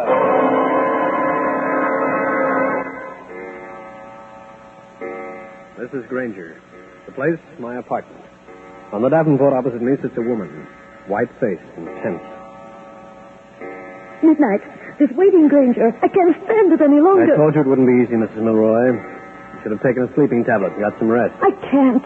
There's always the chance that something might go wrong at the last minute. I hardly think so. That's it, Grainger. The telephone. I know. Hello? Yes, this is Steve Grainger. Of course. She's been here since 10 o'clock. I see. That's it, huh? Yes, I'll tell her. Well? It's over, Mrs. Milroy. Your husband went to the electric chair exactly 11:45 p.m. The attending doctor has just pronounced him dead. This is Steve Grainger, private detective, with a story about a man who believed he could get away with murder, and very nearly did. In just a moment, I'll take you back to one of my most interesting cases.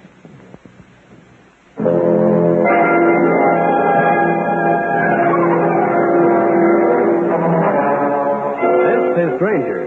The story began the day Mrs. Elwood Milroy walked into my office. She was tall, slim, and beautiful, with red hair and brown eyes, which looked even browner because they were circled with worry. Mr. Grainger, I've come to you because there's something terrible and unbelievable taking place. I don't know how to start telling you. Well, the beginning is always a good place.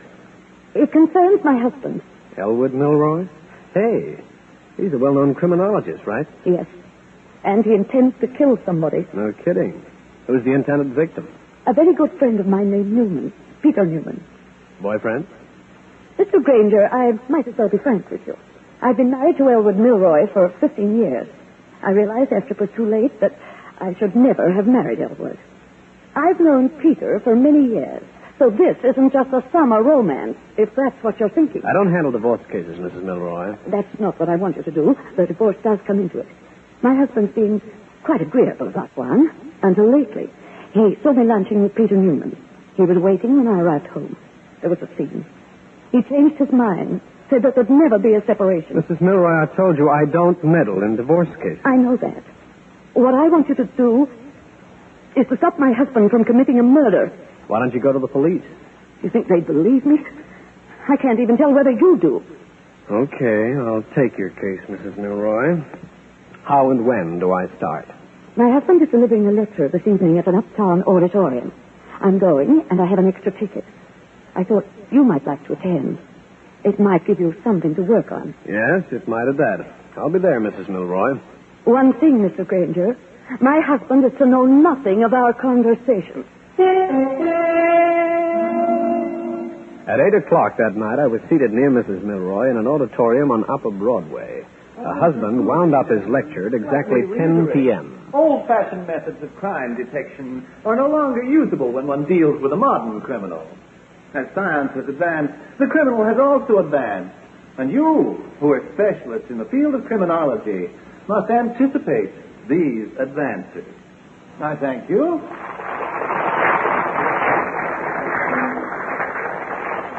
Well, Edith, my dear, I hardly expected you to attend another one of my lectures. Surely you've heard them so often, you must know them by heart. I always attend your lectures, Elwood. Yes, of course. Oh, you do? Oh, excuse me, Mr. Milroy. I wanted to come over and tell you how much I enjoyed your lecture. Thank you. In a small way, I'm in the same business you are. Oh, really? My name's Grainger, Steve Grainger. Of course, a private eye, isn't that the phrase? Oh, my dear, permit me, Steve Grainger, and my wife, Edith. Hello. How do you do? So you enjoyed my lecture, did you? Thoroughly. Well, that's rather strange, Grainger. I understand that you were one of the old-school type. If you mean I chase him until I catch him, you're right. That's what I'd heard about you. It's too bad that men of your type don't realize that progress is here, even in the criminal field. You'll run into one of the new crop of criminals, Grainger, and when you do, where will your old-fashioned methods take you? You'll be as outmoded as a horseless carriage. Now, don't get me wrong. I go in for the scientific stuff, too. The fingerprints, ballistics, all that stuff. You use them because you hope the criminal made a blunder. But in the final analysis, it's the old-fashioned bloodhound with its nose to the ground who comes up with the net result. Yes, I've heard all that. And you've confirmed what I've heard about you. Oh, there's someone I must have a word with. Excuse me, won't you? Nice guy. What's the idea of little pills? He popped about 3 of them in his mouth in as many minutes. What's wrong with him? Is he sick? No, but he's a confirmed hypochondriac. Oh, wow. Granger, he knows I've spoken to you. You mean you've told him? Of course not. But he sensed it. I'm sure he has. Take it easy now. That's just nerves. No, it isn't. He knows, I tell you. He knows. I hung around the auditorium for a while, then wandered outside. When Elwood Milroy and his wife left the place, I followed them home. Then I loitered around a few minutes and went back to my apartment. I was just putting the key in my door when I got a surprise. Grainger, one moment, please. Mr. Milroy, well, I didn't know you lived in this building. I don't. You know it. I came to see you. Oh, why? I don't like talking in corridors. Can we go in? Of course. After you, Mr. Milroy. Grainger, I'm not going to beat around the bush with you. You followed me home tonight. Did I? Stop evading me.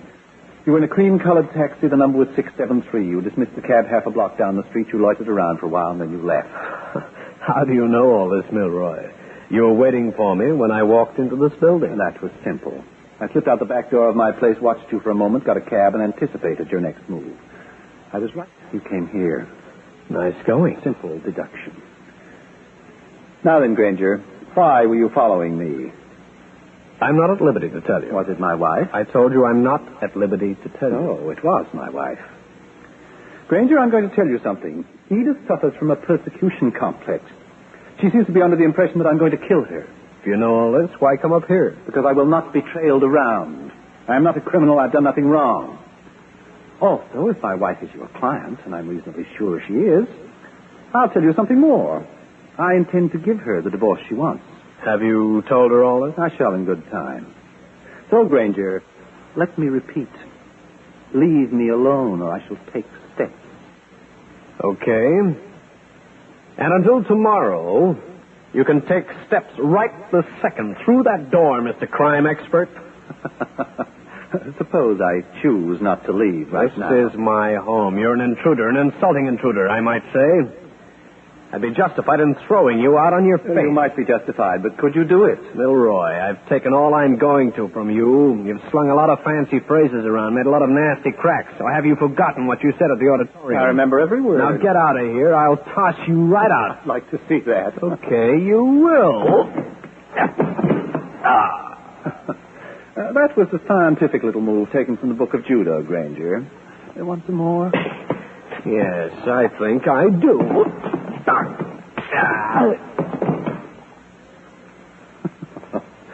Really, I'd better leave a little note with you explaining what that was. We call it a rabbit punch. I'll continue with this interesting story in a minute.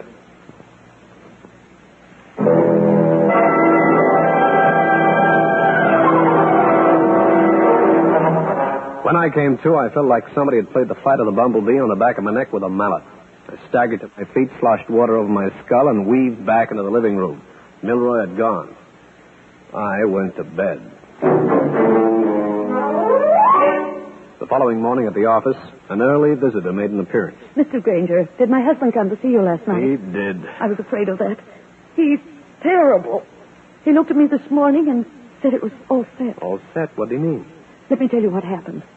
It was about 9 this morning. I tried to avoid him, but he called me. Edith, come in here, please. I want to have a talk with you. I'd rather not listen if it means another scene.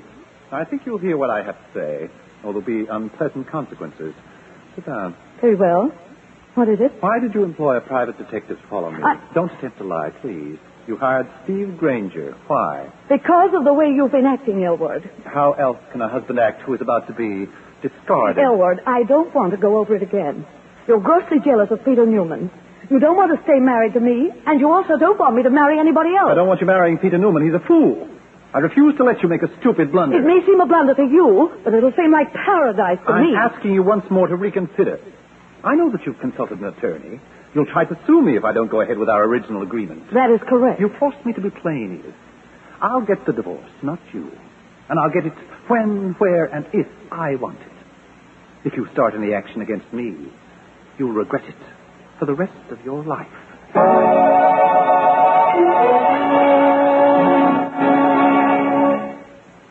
That is the gist of what was said, Mr. Grainger. What can I do? Mrs. Milroy, I'm not a lawyer. I'm a private investigator. And the more I hear about this fight between you and your husband, the less I want any part of it. You mean you don't want to go ahead and work for me? Frankly, it doesn't make sense. You think your husband is going to kill your friend. Have you any proof of that at all? Any evidence besides your imagination? Mr. Grainger, when my husband called on you, he intimated that I was unbalanced, didn't he? I wouldn't say that. He said something of the kind. I know he did.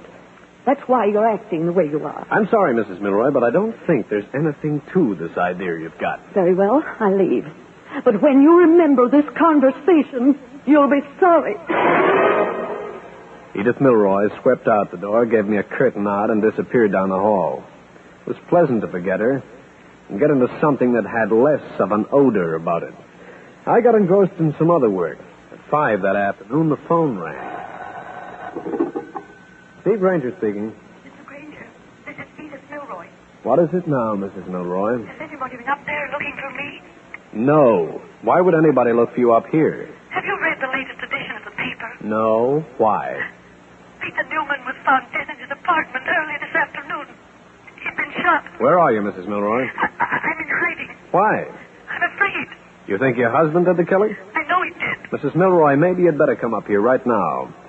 I'll take you down to police headquarters. You can hand your ideas to homicide. No, I can't do that. Elbert would do away with me, too. Mrs. Milroy, listen to reason. No. Mrs. Milroy, where have you been all afternoon? Were you at Peter Newman's apartment? I'll call you later. Mrs. Milroy. That dame is a little off a rocker.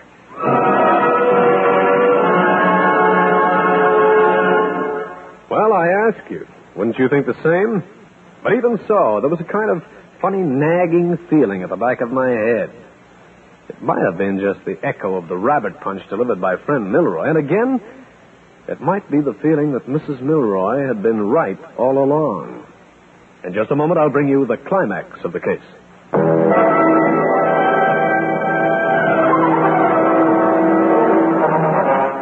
After Mrs. Milroy's mysterious phone call, I was curious enough to go downstairs and pick up a late afternoon edition. I was still carrying it when the door of Cal Hendrick's apartment shut behind me. The newspaper man wasn't surprised to see me.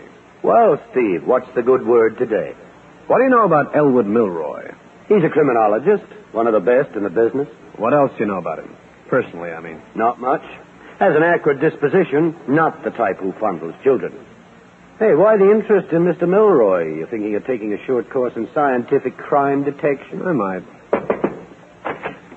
So, you are here. Well, Jake, you know Lieutenant Rankin, Cal. I know him, but I can't say it's a pleasure. Cut the comedy, newsboy. Grainger, I want a word with you. When you weren't at your office, I figured you'd be here. What's up, Lieutenant? Seen the papers?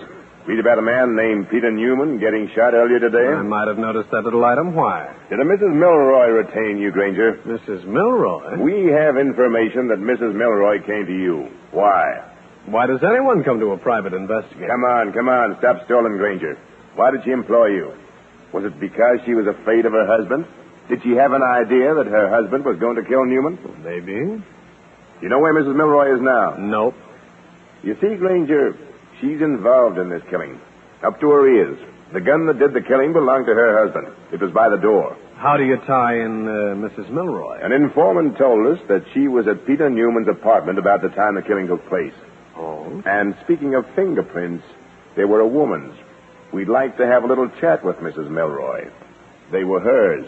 Uh-huh.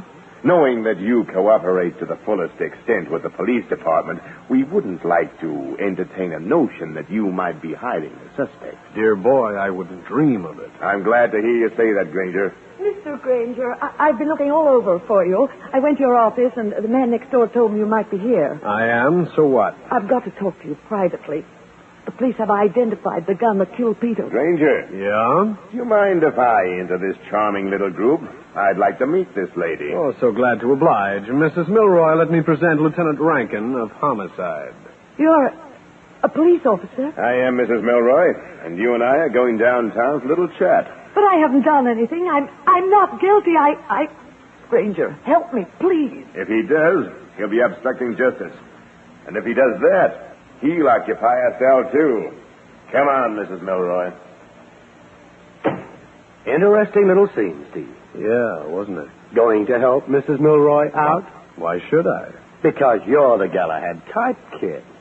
Yeah, I guess I am at that. I got on the phone and tried to trace Elwood Milroy, but I was out of luck. Then I went down to police headquarters and had a few words with Lieutenant Rankin. As a result, I was granted an interview with Mrs. Milroy in her cell. Mr. Grainger, please help me. I'm not guilty of murder. I'm not guilty of anything. You sure, Mrs. Milroy? You were seen going into the building where Peter Newman lived. That doesn't mean I killed him. Now, tell me something. Why were your fingerprints on that murder weapon? It must have been my husband's gun. He had it out a few days ago. There'd been prowlers in the neighborhood, he said, and he wanted me to be able to use it if necessary. He showed me how to handle it. Mm-hmm. Well, don't you see? Elwood killed Peter and made it look like I did it. Well, Grainger? I don't know, Jake. It looks ungood for her, Grainger. She was seen going into Newman's place about the time he was killed. And what about her husband? Elwood Milroy is working like a Trojan. For her? Of course. When'd you see him? Just before you came down. Has he got an alibi? An unbreakable one, Grainger. He was at his club for lunch. 20 members saw him. He went to an early movie. The usher remembers him. Sounds almost too perfect. There's no almost about it, Grainger. Jake, how about letting me examine the apartment where Peter Newman was killed? With pleasure, pal. I love watching you squirm. As a matter of fact, I'll go along with you. A sort of guided tour. Oh, thanks.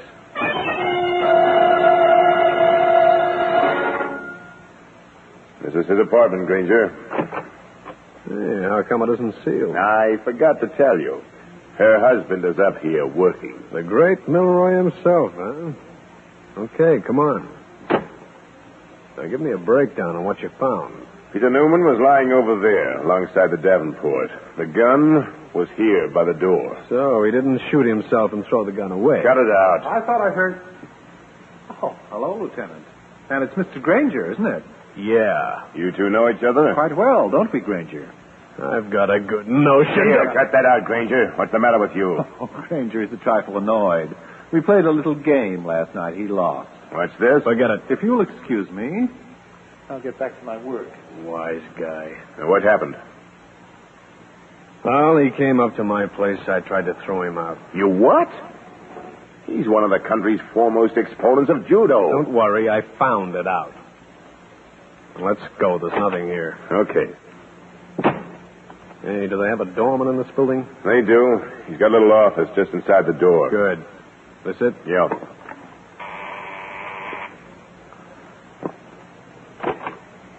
Yes? I want to ask you some questions about Peter Newman. Oh, I don't know about That's all right, Smith. You can answer them. I didn't see you there, Lieutenant. What is it, sir? Were you on duty when Peter Newman was shot? I was.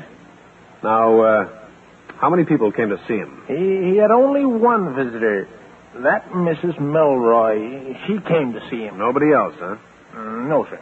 How about deliveries of one kind or another, like laundry or groceries? Well, now that you mention it, there was one delivery made. A messenger he was. Had a box of candy. Messenger, what did he look like? Rather old, I'd say. His hair was very gray. Had kind of a stoop. Was this his usual delivery? Never saw him before. Well, thanks a lot. Rankin, let's go back to Newman's apartment. I want to find that box of candy. Peter Newman's apartment yielded the box of candy. One piece was gone. Gave me an idea. One that took me back downtown to police headquarters. And another quick visit with Mrs. Edith Milroy. Mr. Grainger. Mrs. Milroy, how well did you know Peter Newman's habits? What habits, Mr. Grainger? Well, for instance, if he chewed gum or if he had candy. I don't think that Peter was very fond of candy. Mm-hmm. Would he be the type of person who'd have a box of candy sent to his apartment rather than go out and pick it up in person? That's a strange question. I wouldn't know. One more thing. When you were in Newman's apartment, did you notice a freshly opened box of candy? No. And what's a box of candy got to do with this? It probably spells the difference between life and death for you, Mrs. Milroy. I went back to Rankin's office and found him working like a beaver with a leak in his dam. The request I made was barely out of the ordinary. But, Grainger, we've gone through his things. What makes you think you'll find something? Lieutenant, this is a routine request. I want to look over his clothes. All right, but you're wasting my time, which is paid for with the taxpayer's money. Which is my money because I'm a taxpayer. So come on, servant, show me Peter Newman's stuff. Rankin took me down to the morgue where I pored over Peter Newman's belongings. There was the usual wallet with the usual identification cards and whatnot. I went over his suit with great care, even pinching the buttons. When I got to the cuffs on his trousers, I found a little something. A little something that sent me on an errand that took me first to a druggist. Why, yes, sir. I can identify this pill. It's a prescription from one of my customers. Are you at liberty to tell me who this customer is? I'm not sure if I can divulge that information or not. If it's a matter of police business, could you? Well, in that event, I'm sure I could. The druggist gave me the first solid clue. Then I headed for a certain movie house. The cashier at the theater, bright-eyed and sharp, gave me the second. When I'd finished with her, I got Rankin to meet me at a certain address. So this is where the Milroys live, huh? Right. You're not trying to tell me that Elwood Milroy killed Peter Newman. Wait and find out. Well, how do you do, gentlemen? Come in. Thanks. To what do I owe the pleasure of this visit? Elwood Milroy, you shot and killed Peter Newman and framed your wife. Please, Grainger, don't be silly. Excuse me a second. If you're thinking of getting a gun, I'd forget it. I know what he's looking for, Jake. His pills. What's the matter, Milroy? Nervous? Need a couple of your pills to steady you down? They're prescription. My doctor told me to take them. I know. Your druggist told me about them. Druggist? That's where you made your first mistake, Milroy. That and one other place, the theater. The cashier saw you go in, but nobody saw you leave. Obviously. There was a crowd leaving with me. The picture was over. You left before the end of the picture. Really? Then how is it I can recite the movie's entire plot? Because you went to the same theater the day before. The cashier remembers that visit. But that wasn't your biggest mistake, Milroy, isn't it? When did you see Peter Newman last? 2 weeks ago. No. It was much more recently. Today, in fact. You walked into his apartment disguised as a messenger. And I know you were there, Mr. Crime come judo expert. Because you keep flipping those pills of yours, and I found one of those pills in the dead man's trouser cuff. You must have been a bit nervous and dropped one. Funny how often a little thing will fall into a guy's trouser cuff. How does that prove I saw him today? Might have happened 2 weeks ago. Bad luck, Milroy. Newman had his suit cleaned the day before. Yet, Milroy, you laughed at me because I'm the type who runs around with his nose to the ground.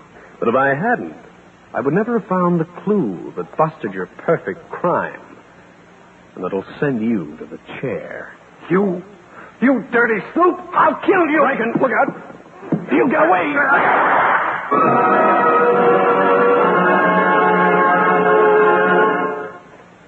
Well, friends, that's the story. I'll be back to wrap up the case in just a minute.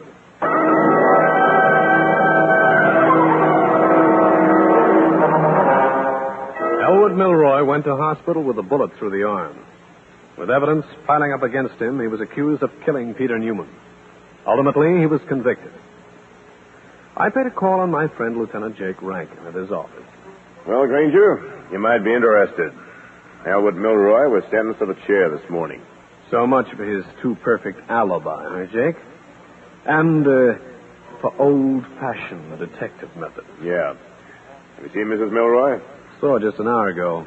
She saw me, too. With a neat check, complete with numbers. You know, you were lucky finding that pill. How'd you ever dream it up? Because I'm no great hand at criminology. I just run around with my nose to the ground. Would you do that in here? Hardly. This joint's got sawdust on the floor. In that case, you won't mind if I pick up that $5 bill down there. What? Hey, that's mine. I've been meaning to have that hole in my pocket sewn up. Too bad, Gumshoe. I had my nose to the ground that time. Well, that's one for the books. The Flatfoot was his own bloodhound.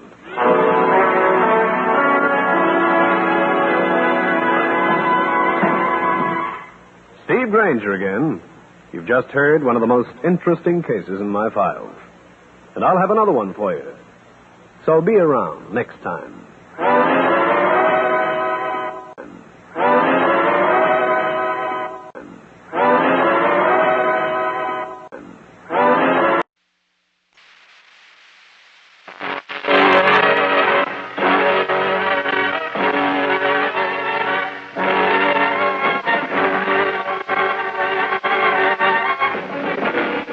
Danger with Grainger.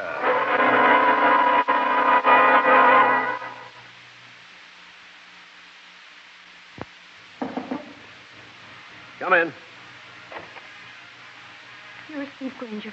Yes, I am. I'm Marcia Kendall. I want you to do something for me. Sure, but you'd better sit down, Mrs. Kendall. Oh, I'm tired. I feel dazed. Things go around. Here, sit right here. Thank you. Well, then, what's this all about? About the letters. I had your confidence, do I not? Of course you do. I minded the letters, but they weren't quite as bad as the telephone calls. At 6 in the morning. You've been receiving threatening calls and letters, is that it? What do they say? Always the same things. The letters, the voice on the telephone. I recognized his voice, his handwriting. Do you know this man? He's blackmailing you. Certainly I know him. He's my husband. You mean your own husband is sending you threatening notes? Yes, he is. Well, that certainly should be easy to stop. I don't think so, Mr. Grainger. Why not? Because my husband died 3 months ago. This is Steve Grainger, private detective, with a story about a woman, a series of threatening notes and telephone calls, along with a very clever scheme to commit murder. In just a moment, I'll take you back to one of my most interesting cases.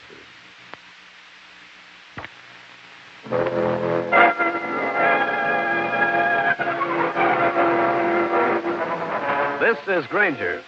It came as quite a shock when the woman, who was my client, announced she was getting notes and telephone calls from a dead husband. But it seemed like it was more of a shock to her than to me, because as soon as she'd got that much out, she keeled over in a dead faint. And just to make matters worse, that was the moment my newspaper pal, Cal Hendricks, picked to pay a call. Whoa. What's this? The Steve Grainger method for captivating beautiful women?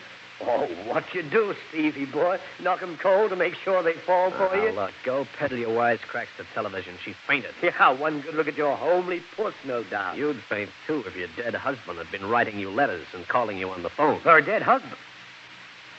Well, that's a little twist. She's coming out of it. What happened? You just fainted. Here, let me help you up. Oh, thank you. There. Well, this is a friend of mine, Cal Hendricks, Mrs. Marcia Kendall. How do you do, Mrs. Kendall? Then maybe you better go home and have a rest. Would you like me to call you doctor? No, I must settle this thing. Now, Mr. Grainger, do you remember a man named Clark Kendall? The name sounds vaguely familiar. Sure, Stevie, I remember the story. He was drowned. Yes, Mr. Hendricks. And I'm his widow. Of course. He fell overboard off his boat.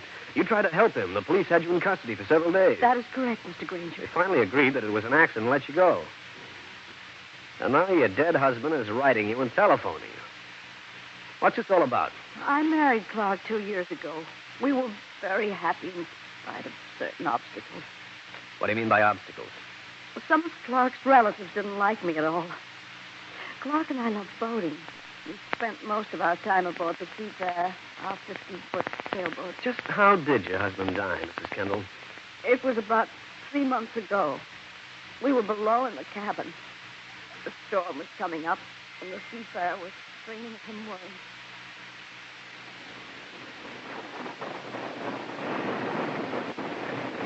Darling, there's quite a blow coming up. I think I'll go topside and check the line. Oh, but Clark, you've been on deck twice. Surely you must have taken care of everything. Well, I just want to make sure, that's all. You act like you're afraid of a little wind, darling. Well, I am. I am. Uh-oh. I wonder what that was. Something bumped the hull. I do hope another boat hasn't slipped its moorings. You want me to go along? I'll call if I need you. I'll be right back. The wind's come up. Be careful. Don't worry. I'd better close that hatch. It's beginning to rain.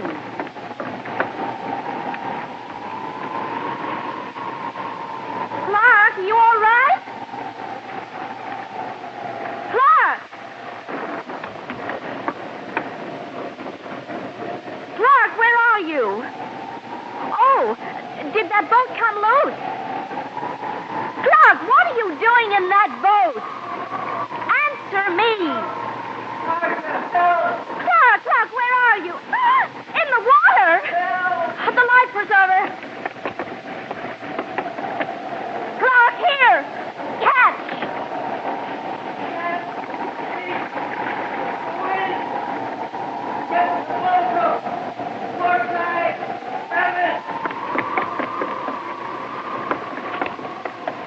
Clark, I got it. I got the boat hook. Clark, I can't see you. Where are you?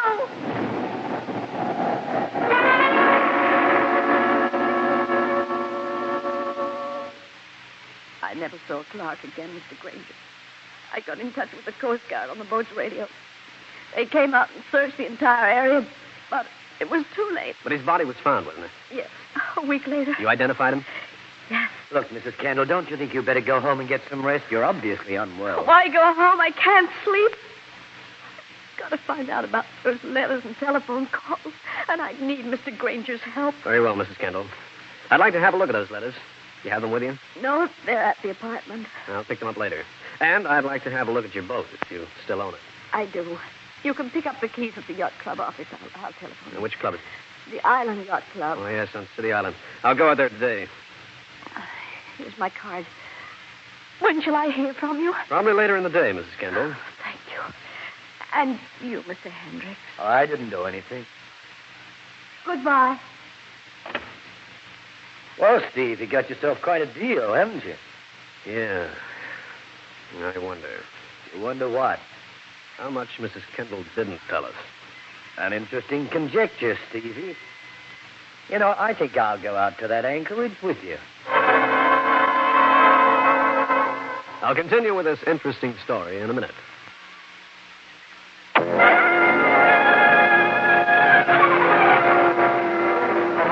Cal Hendricks and I got into his car and we drove out to the City Island of the Island Yacht Club. We got the keys of the yacht Seafarer and stood for a moment waiting for a tender to take us out to the boat. I always loved the water, Steve. Ought to buy myself a little sailboat. Yeah, it's an interesting sight. Everybody working on the craft, painting, sanding, varnishing. Oh, here comes the tender.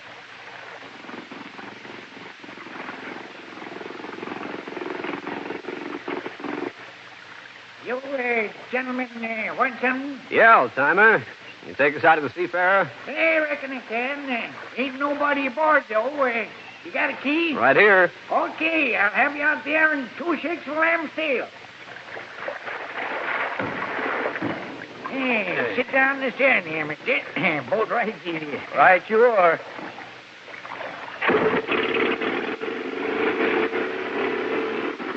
It's kind of surprising you want to go aboard the Seafarer. Oh, why? I talk around the yacht club. She might be haunted. Cal and I looked at each other, and the balance of the ride was made in silence until we neared the slim, sleek-looking yacht. My curiosity got the better of me. Say, Pop. Yeah?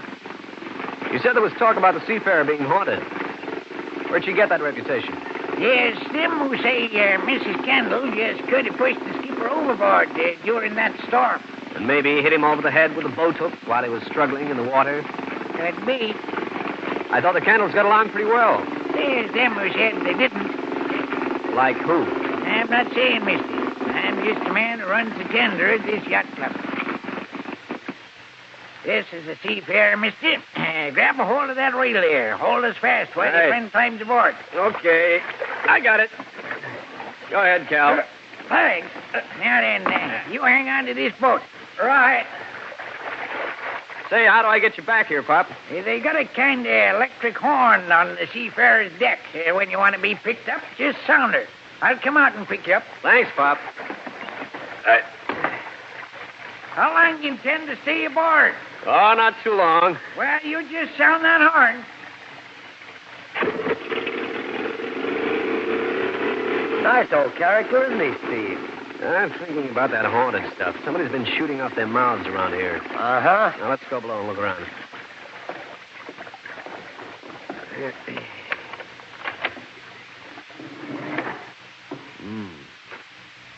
Pretty musty down below. Coming along, Cal? Yes, certainly. Wow. Nicely arranged little craft. Say, look at the navigation aid. Ship to shore radio telephone. Everything a man would want. Steve. What? That bunk over there. Somebody's been aboard this boat. Very recently, too. Cal and I got curious, and we went over the Seafarer from stem to stern. The burner on the galley stove was warm, so was the coffee pot.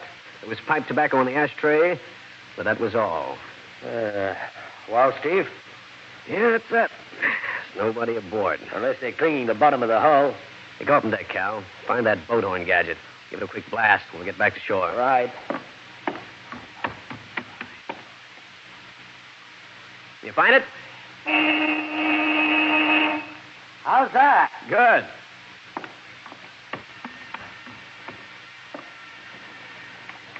What are we doing down below, Steve? I just opened a couple of portholes for ventilation. Whoever was here last had them all closed. Down, quick! Cal, are you all right? Cal! I crawled over to Cal Hendricks, looking around to try and discover the source of the mysterious shot. I saw no one. The newsman lay on his side, curled up like an unnatural kitten. There was no wound. There was a bullet hole through the brim of his hat. Cal! Cal, come out of it! Sorry, Steve. I didn't mean to pass out. Somebody punctured my hat with a bullet. I do the same act. You okay otherwise? Yeah. Hey, here comes Pop. Wonder if he heard the shot. You notice where it came from? No, it sound traveled in circles when on the water. Imagine it came from the shore, due west. Hey, look. The man running the tender boat. That isn't Pop. So I noticed. Probably a relief man. Yeah, maybe. You fellas want to go ashore? Yeah. I'm aboard, then. Right. You first, Cal. I'll hang on while you get in, Steve. Right. Right, all set, fella. Okay. Here we go.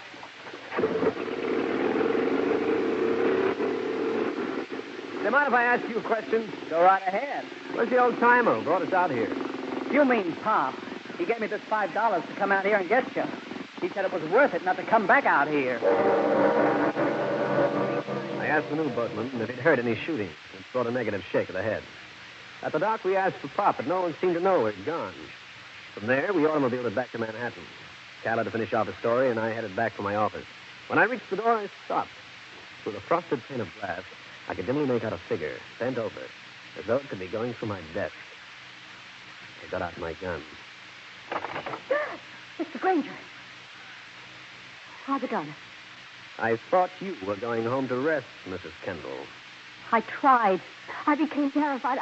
I thought the phone would ring. I couldn't stand it anymore. So you came down to my office. You make yourself at home. After all, the door was unlocked.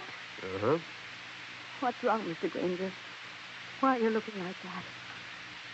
Have you found out something? Yes, Mrs. Kendall. How long has it been since you've been aboard the Seafarer? Not since the police made their investigation. Why do you ask? Do you permit anybody aboard your boat? Of course not. Why should I? Cal Hendricks and I went out to the Island Club. We were aboard the Seafarer. We found a warm stove plus a warm coffee pot. Also some tobacco in one of the ashtrays. You got anything to say? No, I know nothing of this. Who would go aboard the Seafarer without permission? How about some of the in-laws? Oh, I don't think they trespass. Who are they? They're Clark's sister, Anne, his brother, Paul. They live in New York? Last I heard, Anne was in Canada. Paul's in Mexico, Veracruz. Just loafing, is that it? Paul runs a commercial fishing fleet. It's called the Kendall Company. Mrs. Kendall, why don't you go back home? I can't, Mr. Grainger. I'm frightened. I keep hearing Clark's voice on the telephone. You gotta get some rest. I'll telephone a hotel nearby and get you a room. But, Mr. Grainger... By the way, Mrs. Kendall, there's an old boatman down at the Island Yacht Club. They call him Pop. What about him? What reason would he have for saying that the Seafarer was haunted? What do you know about that? Nothing, Mr. Grainger. Absolutely nothing. He stood there, straight and dignified, and her voice never gave a quiver. But I noticed the look of dismay in her eyes when I mentioned Pop. A look which went as quickly as it came. In just a moment, I'll bring you the climax of the case.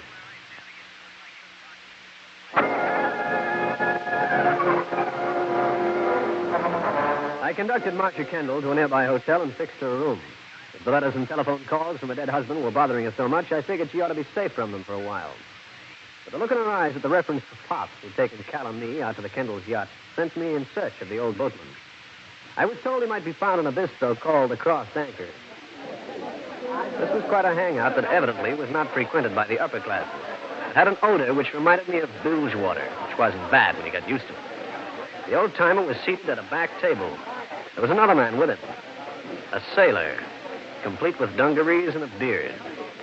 When he left, I moved over. Hiya, Pop. What do you want?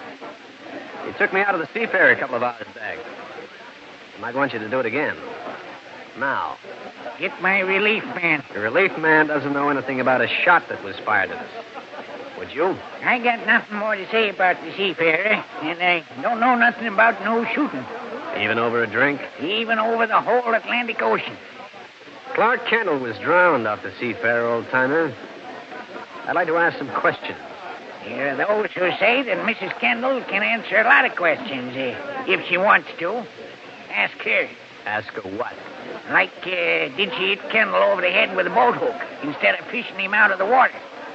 You said they didn't get along. There are those who say she married him for his money. Who is those who say, Pop? I could mention your remarks to the police. Then what? You're a policeman? Nope. And talk not. Hey, Charlie, come here a minute. So, you are having a drink on me. Yes. I'm having one on you right now. What's yours, Pop? This fella here. He's been sort of threatening me. He says he might tell the police I was talking about the Seafarer. Get up, mister. Why? Never mind why. Get up and get out. Okay. I'll go along with you and make sure. You don't have to guide me, bartender. I can find my way to the door.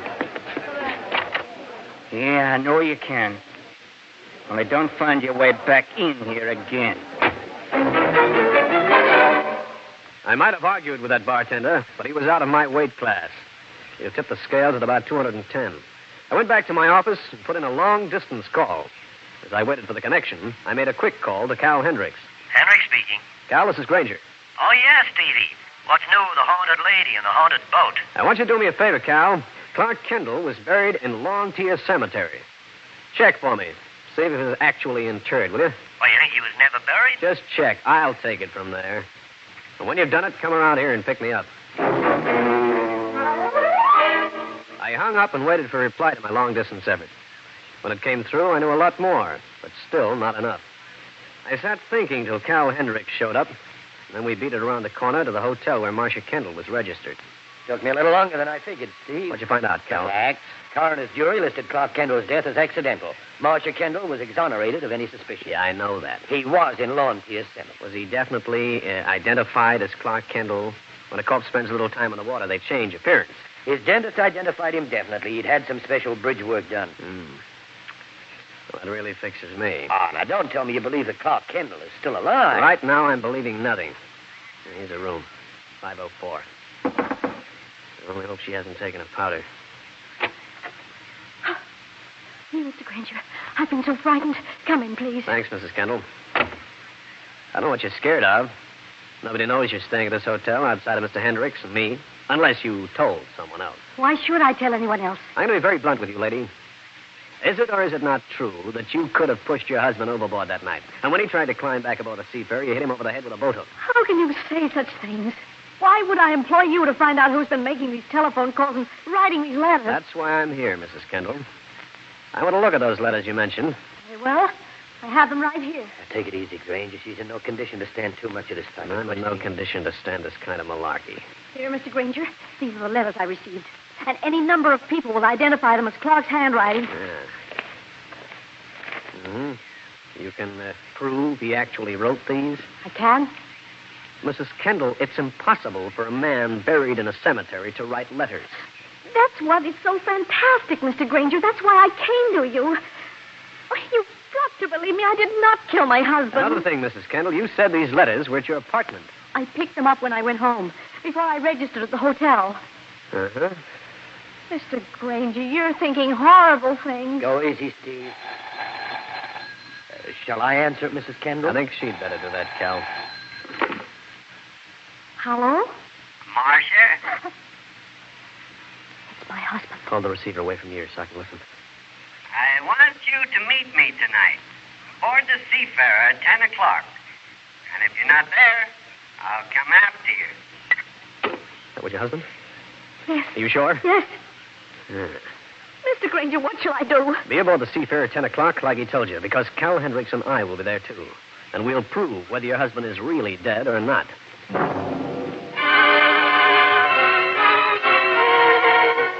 Cal Hendricks stayed with Marcia Kendall to make sure that she would be aboard the yacht Seafarer at 10 that night.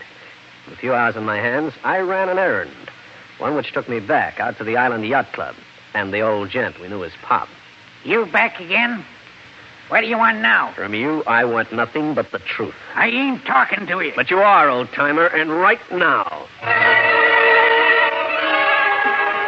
This was 10 o'clock. Marcia Kendall had come aboard the Seafarer by herself. Cal Hendricks and I had rowed out from an inconspicuous spot. We were huddled in the forward cabin, waiting for a dead husband to come alive. Grainger, did you hear that? Yeah, small boat just tied up alongside. Think that's our man? Yeah, must be.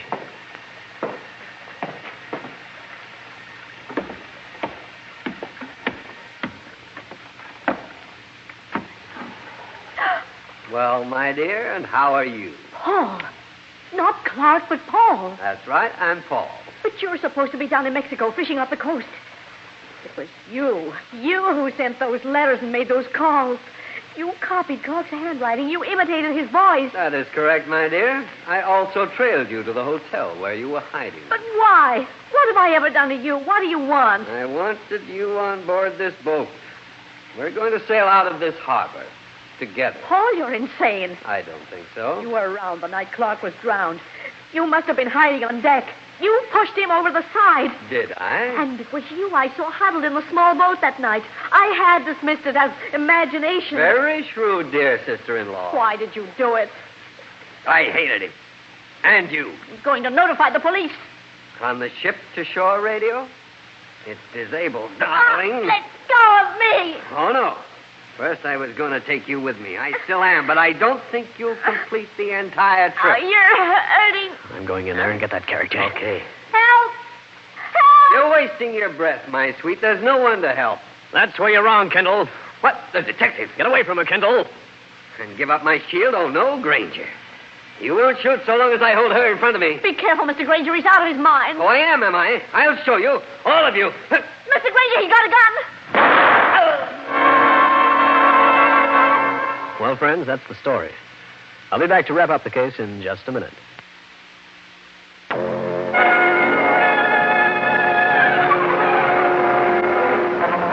Paul Kendall started backing towards the hatch, but exposed one shoulder just enough for me to puncture it. That made it easy for Cal and me to overpower him and deliver him to police headquarters. The whole story came out a few days later. I didn't know that Paul was up here. He was supposed to be down in Veracruz. He had a run of bad luck. Came up here to try to get money from your husband. How'd you find out about that, Steve? I telephoned the offices of his company in Veracruz. They couldn't produce Paul Kendall on the phone. And I remembered the man I'd seen at the crossed anchors talking to Pop. It was Paul? Yeah. What was he doing with Pop? Now, Pop confessed that he'd been around the night of the killing. He saw your brother-in-law push your husband off the boat. And didn't say anything? Paul Kendall promised him a job in Mexico, if he'd help him out. There was also Pop tried to scare Cal and me, too, by firing at us when we were aboard the Seafarer. Your brother-in-law will probably go to an institution for the criminally insane. Insane? Oh, it's... Catch her, Cal. She's passed out again. I got her. Good. Take care of her. Hey, where are you going? Home, old boy. This is one time where you're left holding the baby. Steve Grainger again. You just heard one of the most interesting cases in my files. I'll have another one for you. So be around next time.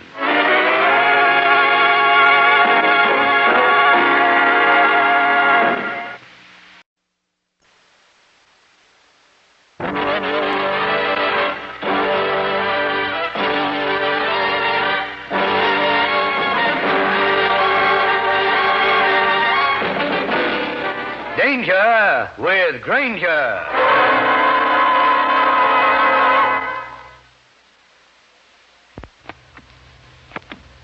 So, you're getting out today, huh, Skip? Yeah. I wonder what it'd be like if I got out. Maybe I could go fishing. I could even find myself a girl. You know, Skip, I haven't seen a girl in 11 years. Dames can be trouble. But you've got a girl. I seen a picture. In color, even. Black curly hair and big brown eyes. Shut up. Have a smoke. Thanks. You playing this solitaire game again, Skip? I told you it's not solitaire. It's called patience. Yeah, I know. Gee, I can see you this afternoon, Skip. You'll be on Broadway. You're buying a new suit. You're eating a swell meal in a swell restaurant. You're even getting married. Cut it out. You're making me sick. Oh, but gee, you're a free man. Don't hand me that. I'm a con, remember? Every place I go, they'll be saying, there's Skip Lantry. You just got out of the pen. You sound like you didn't want to get out, Skip. I want to get out, don't worry. Because I'm going to get the guy who'll frame me into this joint, see? I wouldn't talk that way if I was you. You'll be back inside a month. Not me. I'm going to be smart. My first cellmate said that, too. He went out to get even. He died in this cell 4 years ago. I'm not dying in any cell. No. You'll be back, Skip. Unless you change your way of thinking. This is Steve Grainger, private detective, with a story about a guy who came out of the penitentiary and walked straight into trouble, with me as his front man. In just a moment, I'll take you back to one of my most interesting cases.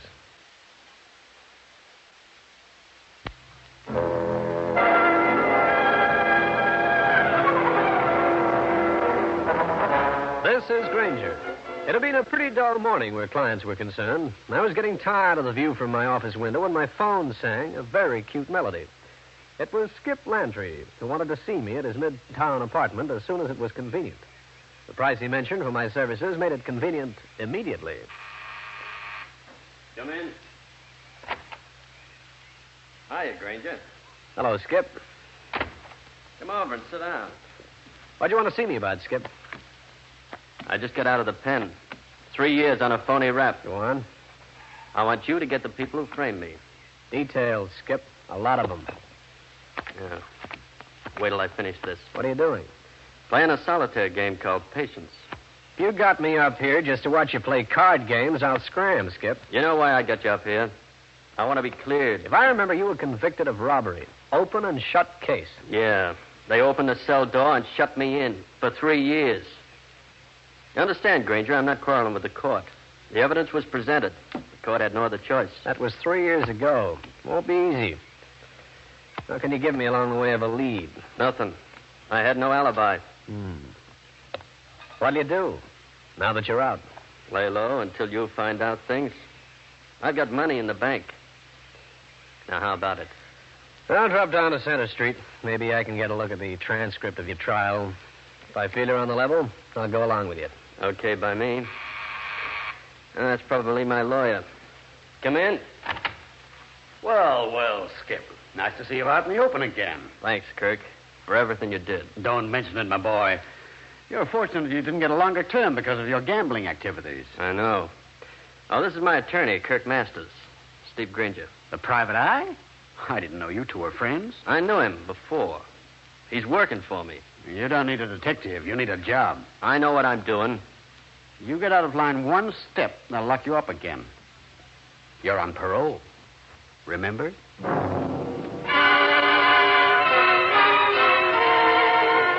Skip Lantry nodded me on my way with a tight look around his eyes and mouth. I'd known him before his brush with the law, known him as a gambler, but an honest one and a nice character. When I got to police headquarters, Lieutenant Hal Kramer looked at me in disgust. Grainger, sometimes I think you're plain nuts. I'm trying hard to keep our personal feelings out of this, Hal. I'm working for Skip Lantry. But I told you I know all about his trial. The department had him dead to rights. They found part of the loot in his apartment. I know that. But how did the boys find out? A phone tip. Anonymous, of course. Naturally. Now, Lieutenant, wouldn't that make it look like a frame? Well, we get lots of anonymous tips from people who want to... Stay anonymous, I know. Look, Lieutenant, how about helping me get a transcript of the trial? Well, it'll take you 2 hours to read it, for which I'm grateful. Because it'll be interesting? Because it'll keep you out of my hair that long. Kramer got me a transcript of Skip Lantry's trial, and this time I felt like a man at a very dead end. The testimony was all there, as ironclad as a matron's girdle. Lantry had even been tentatively identified by the janitor of the apartment building where the robbery had occurred. I jotted down his name and went out there.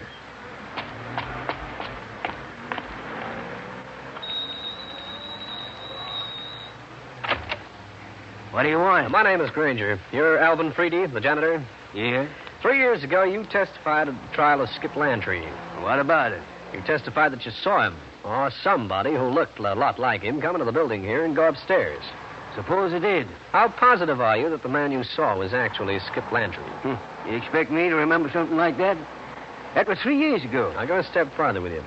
If I brought Lantry out here, could you still identify him? I don't know. Okay, Freedy, hang around. I'll bring him out. We'll see how good your memory is. I'll continue with this interesting story in a minute.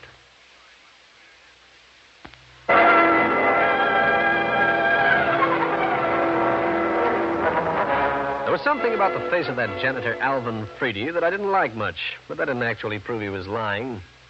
I made for a drugstore and called Lieutenant Kramer. I asked him to check on the janitor for me, and then I grabbed some transportation and went back to Skip Lantry's apartment. What did you find out, Grainger? I checked the testimony of your trial.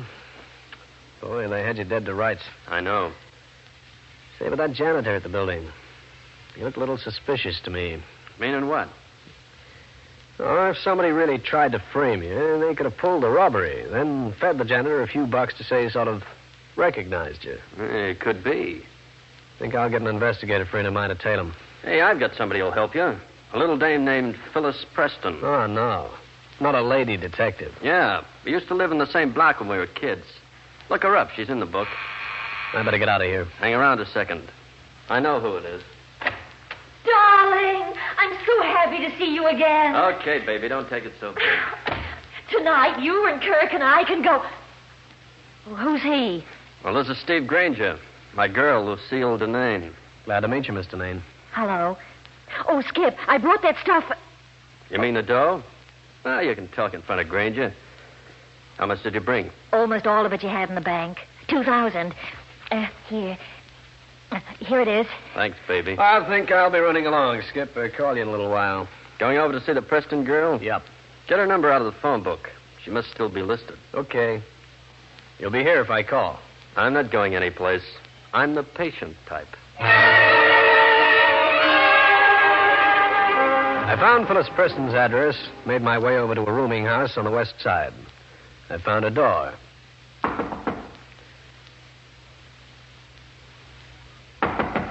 Then a door along the passage opened. She ain't in, mister. You see her go out? Sure, I seen her. Left about half hour ago. Guess she couldn't wait for you. She was with another guy. Got that cackling. Yeah, sure, mister. Didn't mean no harm. Know where she went? Well, I happened to hear the guy mention the Green Lantern. Thanks, chum. Think I'll drop down there. I wouldn't go there if I was you, mister. Not in that nice new suit. Never mind the nice new suit. Get back in your room. Take a look at yourself in the mirror. What for? See how much nicer you look with that mouth shut. The Green Lantern down the street 10 blocks was everything the name implied. A typical honky-tonk with the usual number of offbeat characters waiting for a chance to make a dishonest dollar. The owner was another socially minded girl I knew named George Slater. When I got inside, I looked around. There wasn't a girl in sight. The bartender remembered one going into George's office. Mind if I come in? I do. In that case, pardon me. Who do you think you are? Where is Phyllis Preston, Slater? I don't know, Grainger. Honest, I don't. You act like you're lying, mister. Let go. Where? In there. That room. Thanks. You can come out now, Miss Preston. Oh, thanks. This jerk lock you in? You don't think I was playing post office in there, do you? What's all this, Slater? You got the dame, so blow. I don't have to talk. Let her alone, you hear? And I mean permanently. Shut up. Here, pal. That's for nothing. Try something and see what really happens.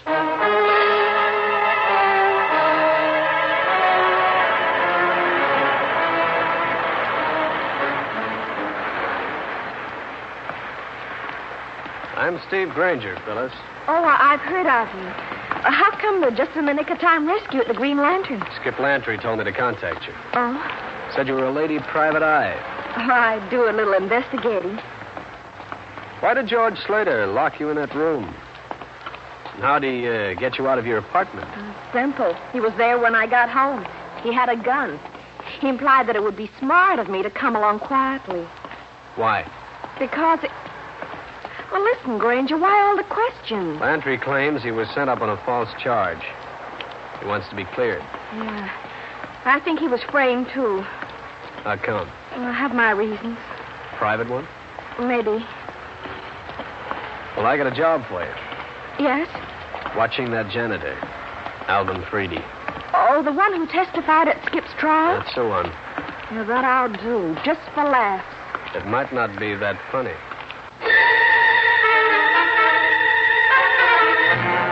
I told Phyllis Preston to be careful when she was checking the janitor for me. I dropped her off at her place. Wondered if I should have George Slater booked on attempted kidnapping, but decided to let him alone for the time being. I stopped off a few minutes later at Cal Hendrick's place. The newspaper man seemed pleased to see me. Steve, my boy, you're very popular around these parts. Well, am I? You've had more telephone calls than a chorus girl turned practical nurse. Skip Lantry, for one. Who else? Lieutenant Kramer of Homicide. He's at Plaza 89449. Well, that's no precinct station. The good lieutenant sounded like someone had ruffled his feathers. It's only his art form. I think his ancestors were all ostriches.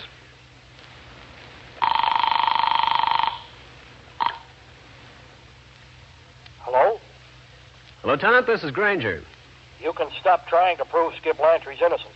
What are you talking about? I'm up at his apartment. Lantry's sitting at his desk. Also, he's carrying a bullet in him. Murder? Uh-huh. Suicide. This was something that didn't add up. Skip Lantry dead. Well, it was tough. But suicide, that didn't figure. Not with a guy who played a game he called patience. And his last words to me were that he was the patient type. In just a minute, I'll bring you the climax of the case.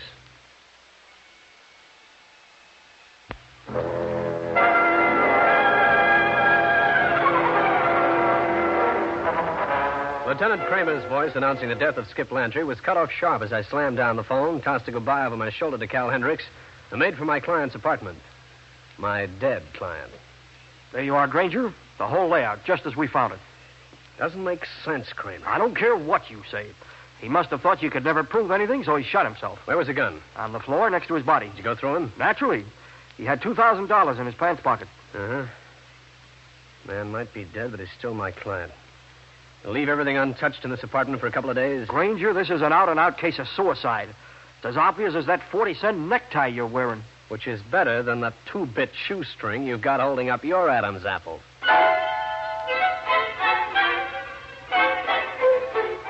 When the police photographer and the print men had finished their respective chores, I was left alone in Skip Lantry's apartment.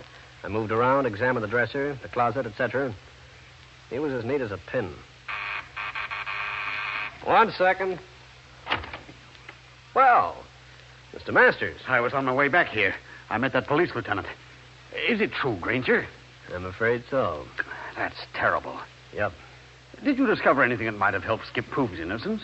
No, not exactly. I didn't think you would. I tried my best at the trial, and I couldn't get him off. You know his girlfriend? Lucille Denane? Of course. Know where she lives? Yes, at the towers on the east side. I've seen her today. I chatted with Lucille on the phone. She said she was coming over to see Skip.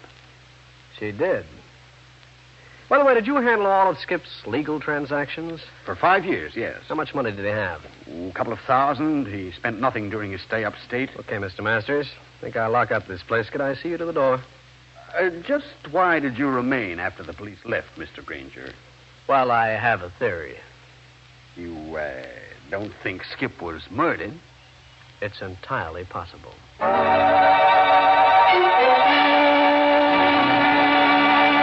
Kirk Masters was a typical barrister, middle-aged, with a convex front instead of a concave one, bright blue eyes, and a pleasant manner. I said good evening to him, hung around 5 minutes, and beat it over to see Lucille Denane. Oh, Mr. Grainger, come in. You've heard about Skip, huh? Isn't it terrible? He must have done it just after I left. How long did you stay at his place? Just a few minutes. I came home to get change for tonight. Kirk Masters and I were giving Skip a big dinner party. Too bad. Poor Skip. The time he spent in prison must have unbalanced his mind. What makes you say that? I watched him this afternoon in his apartment, still playing that solitaire game, over and over. And all the time he had that cold look in his eyes. That money you brought him, was that from his own account? Oh, yes. You see, Skip gave me a power of attorney while he was away. I see. But why are you asking all these questions? Well, I'm a funny person, Miss Denane.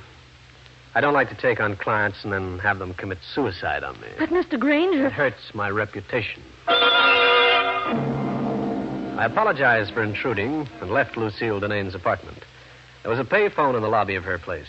I slipped a nickel down its throat and dialed Phyllis Preston. Hello? This is Grainger. Oh, you caught me just in time. I was leaving to keep an eye on the janitor. We're in trouble, Phyllis. Lantry was found dead in his apartment a little while ago. The police say it's suicide.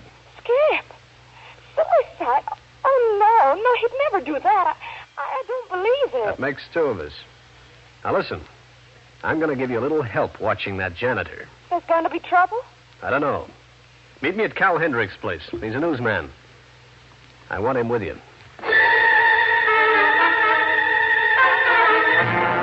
Phyllis Preston was right on time. I introduced her to Cal, and I could see the look in the newshound's eye, which meant that a story wasn't the only thing he was interested in. So naturally, he was only too happy to cooperate. 5 minutes later, I walked in the office of Lieutenant Kramer. I suppose you want to know about Freedy, the janitor. Precisely, old pal. He's been a janitor for 7 years. He lives alone in that basement apartment under the building. Police record? No. He's as clean as a dog's favorite bone. Oh, that's that. Also, the coroner will direct a verdict of suicide when Skip Lantry's inquest comes up in the morning.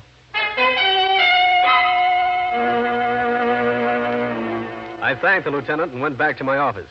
I sat there trying to dream up a new lead, but my brain cells just laid there. Yep. Oh, Grainger, this is Phyllis Preston. I'm calling from a store across the street from George Slater's Green Lantern. What are you doing down there? I told you and Cal to keep an eye on that janitor. Well, that's just it. He came down here. Did he? He came out again a bit later. And not long after that, Lucille Denane went in with Kirk Masters, that lawyer. A regular gathering of the clans, huh? Well, what do we do? Stay there. I should be down inside a half hour.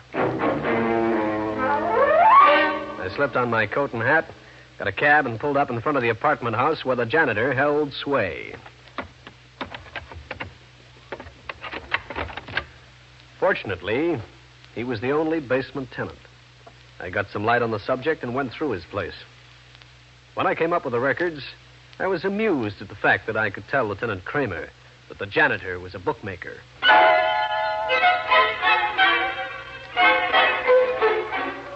I left and went over to another apartment. This one on the 3rd floor. The door was locked, but a thin sheet of plastic, handled the right way, let me in. I flicked on the lights and went on the prowl. I knew that Lucille Denane must have Skip Lantry's bank books around someplace. In a center drawer of Lucille Denane's desk, I found Skip Lantry's deposit book, which handed me a surprise. Then I found another record, big as life and twice as potent as an H-bomb. And what I saw sent me to the phone, stabbing the private number of Lieutenant Kramer. Lieutenant Kramer speaking. This is Grainger. Can you get into the Hall of Records at this time of night, if it's an emergency? Don't tell me you proved that Skip Lantry was murdered. Can you get in? Sure. I'm playing a long hunch, Kramer. Check up on the ownership of a joint called the Green Lantern. Oh, for the love of... Then meet me there right away.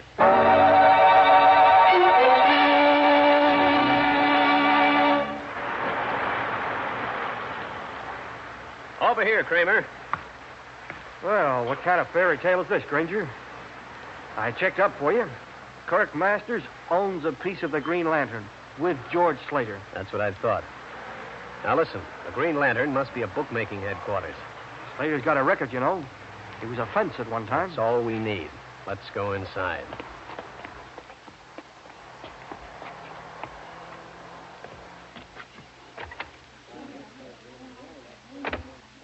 His office is over there. Now what? Just go in and bluff your way? You haven't got a shred of evidence, you know. Here we are. Listen for a second. Maybe we can hear something. George, you have to get rid of that Preston girl. Freddie saw her watching his face from across the street. He follow him here? He doesn't think so, but we can't take any chances. Okay. And you'll have to get rid of Grainger, too. He must have talked to the girl. He was in Skip's apartment earlier, snooping around. I'll take care of both of them, don't worry. You make sure you didn't leave a clue? At the apartment, I wore gloves. Nobody heard the shot. Hear that, Lieutenant? Lucille, go back to your place and burn those records. Tomorrow at 10, close Skip's account at the bank. In case Grainger gets away from George and snoops. Don't worry about Grainger. Need any more, Kramer? Let's meet these charming people in person. Listen, didn't I Put him up, George. Get out of here, or we'll call the police. In a minute. Mr. Nain, how much money did Skip Lantry have in his account? Just a few dollars. Take a look at this bank book I got out of your apartment. Made out to Skip. Balanced thousands of dollars. Give me that. Naughty, naughty. And here are the records of a bookie headquarters with your name, Kirk Masters, and George Slater's. Now, look here, Grainger. From where I stand, it looks like you were using Skip's account to hide the profits of a bookmaking. Was it on account of Uncle Sam and the income tax boys? Were you afraid that Skip would insist on seeing his bank book? George? Don't try it, George. Masters, you're under suspicion of the murder of Skip Lantry. Too bad your pal George is such a blabbermouth. We heard him. You're not arresting me. You said it, Master. Kramer, look out! Thanks, Grainger. Quick shooting. You killed him. I'm going for the police. You won't have to. The police are here. This is Kramer of homicide. Lieutenant, take this pair down to headquarters. The paraffin test ought to prove Masters fired a gun today. I'll show you. I'll stretch your eyes out. Let go. All right, Master, stand still. I hate you. I hate you. Cut it out, I said. All right. Grainger, you hit a lady. On the contrary, Lieutenant. I defended myself against a wildcat. Well, friends, that's the story. I'll be back to wrap up the case in just a minute.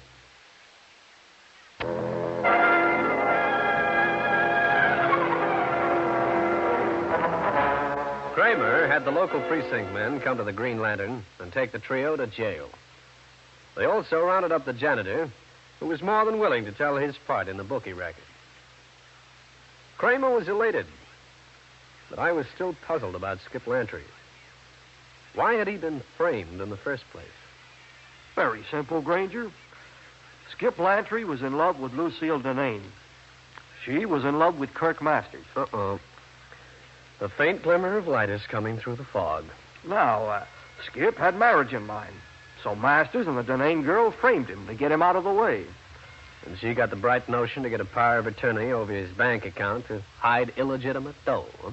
Take the head of the class. But what about the janitor?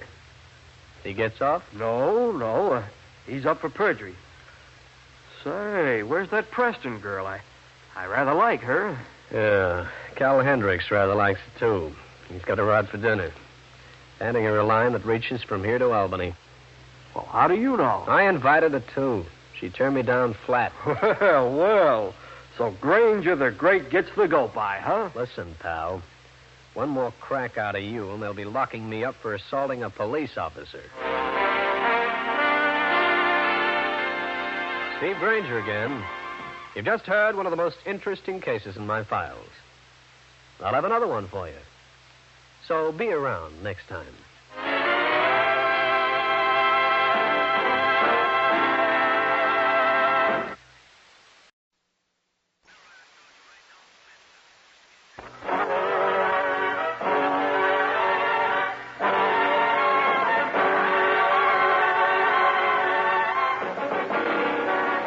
Danger with Grainger.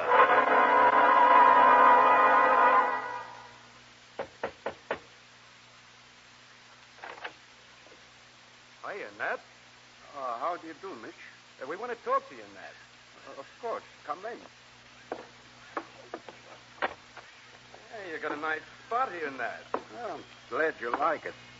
See, you're still doing a little engraving, too. Oh, that. I was working on the design for a coupon. One to be included in a soap wrapper. Mitch, what have I done? Why, you slapped me. Matt, where are they? They? What is this they you speak of? Come on, Matt. We haven't got all day. Where are the plates?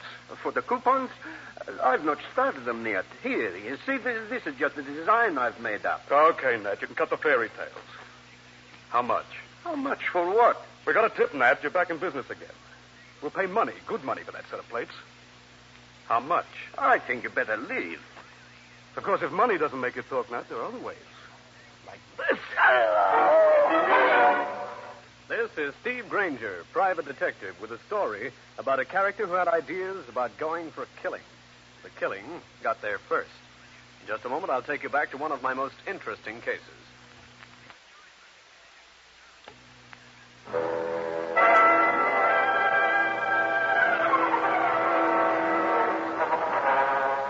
This is Grainger.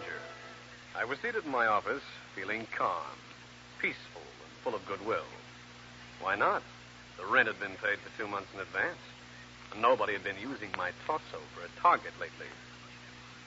I had plans for a pleasant evening, but the plans disappeared in the shrill of my phone. Hello. Steve Grainger. Yeah? Who's that? This is Ned, the printer. Oh, what's wrong, Nat? Come down here right away. 2410 East 13th, in the basement, and bring a doctor.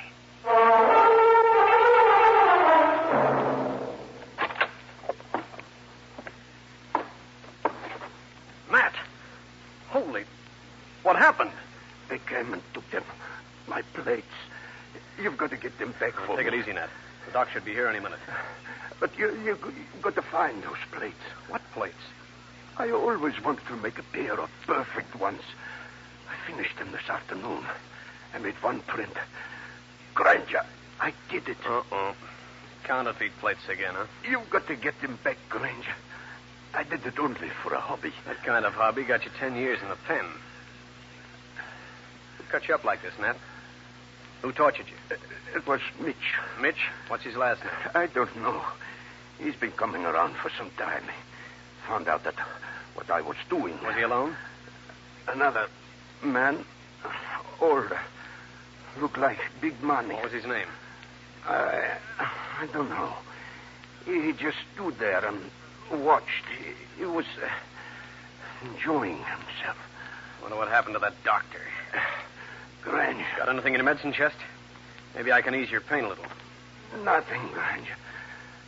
Just get back my plates.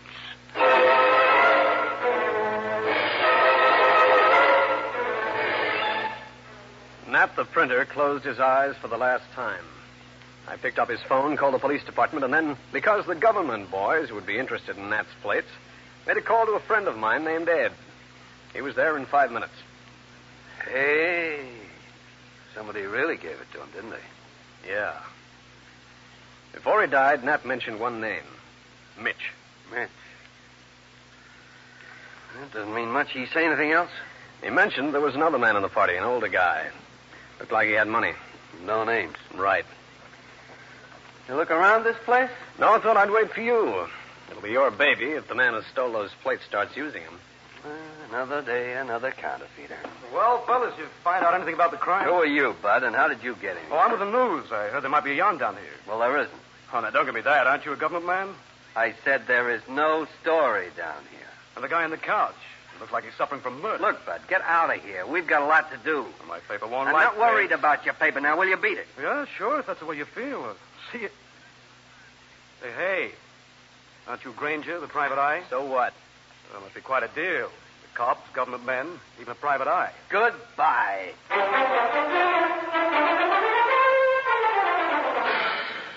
I always welcome a chance to work with the government boys, so when Ed suggested I check with him later in the day, I agreed. Also, I wanted a chance to get next to this Mitch, the man who tortured Nat the printer. I'd like to own Nat, even if he was a counterfeit artist. However, if I'd heard a conversation that was taking place in another part of town just then, I might not have been so eager.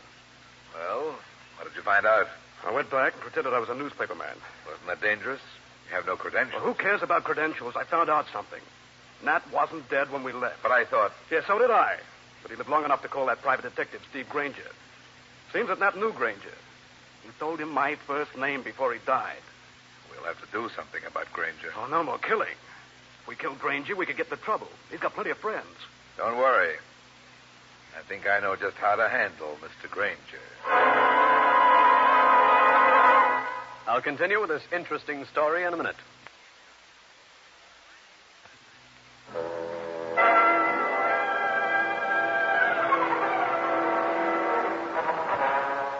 I was sitting in my office checking with people in Manhattan who might know somebody named Mitch. So far, I'd come up with 50 men by that name. None of them the right one. Then the man walked in. Strictly Wall Street. Gray business suit, Homburg, and $1 million worth of aplomb. Mr. Grainger, you have been recommended to me. Thanks. Who did the recommending? And why? I have a delicate matter on my hands. It concerns my daughter. She's young, headstrong. She's in Philadelphia. A nice combination. I want her brought back to New York. Tactfully, of course. Be more explicit, Mr. My daughter is in love with a young man there. She refuses to come home. I want her brought back. She over 21? She's 22. I'm afraid she's mistress of her own future. There's nothing you can do. I thought that perhaps you could induce her, shall we say, to return.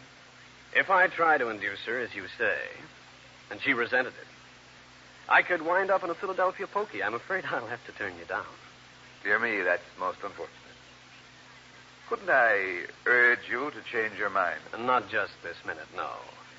However, I might reconsider. In case you should, Mr. Grainger, my card. Goodbye. I waited the proper length of time, after which I set sail astern of the portly gent. I stayed 10 feet behind him, keeping an eye on his Homburg hat, which stuck out above the rest of the crowd. Hey, Grainger, you're just the guy I want to see. Not now, reporter. I got things to do. Beat it. Oh, but listen, I want the answer to a very important question. Will you let go of me? I'm trying to keep an eye on somebody. But the few seconds in which I was delayed by the reporter enabled Mr. Homburg hat to be swallowed up in the crowd. And when I turned round to do a little verbal pasting of the reporter, he disappeared, too. I fished out the card the pompous character had left with me. It gave the name of Henry Glazer, and the address, when I found it, turned out to be an automobile dealer's. But it also turned out that Henry Glazer at that address bore no resemblance whatsoever to the guy in the Homburg hat. My deductive powers were really working that morning. It didn't take me more than 10 minutes to figure out that I'd been fooled. I left the place, wondering why Mr. Homburg had lied to me. Then I got that feeling up and down my spine and realized I was wearing more tails than a mink stole. I couldn't catch a glimpse of my follower, but I decided to make a small detour on my way back to the office and call in on my friend Cal Hendricks. Well, how's the peripatetic private eye this fine morning? Hey, that's a $25 word. I'm only a $20 detective. Peripatetic simply means walking from place to place. Yeah, well, walking is something I'm not too fond of right now. I've got company. Someone on your tail? Yeah. I've been keeping one eye over my shoulder, one across the street, and one when I could spur it in front of me. Something brewing, huh? Yeah. I got a call from Matt the printer. I thought he'd gone out of business. He has. As of today. Somebody wanted a set of plates he'd made. And they weren't too squeamish about how they got them. Don't tell me I've got a tender stomach. Just keep your ears flapping and see what you can pick up, Cal. My friend, you may have 3 eyes, but I don't have fingers on my ears. However, I shall attempt to ascertain whatever information is available. Well, if you get any, just be a good guy and translate it before you pass it on.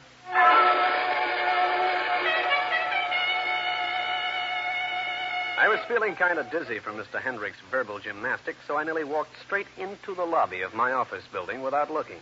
It was lucky I didn't, because the lobby was currently being inhabited by someone I didn't want to meet, one of the local gun boys.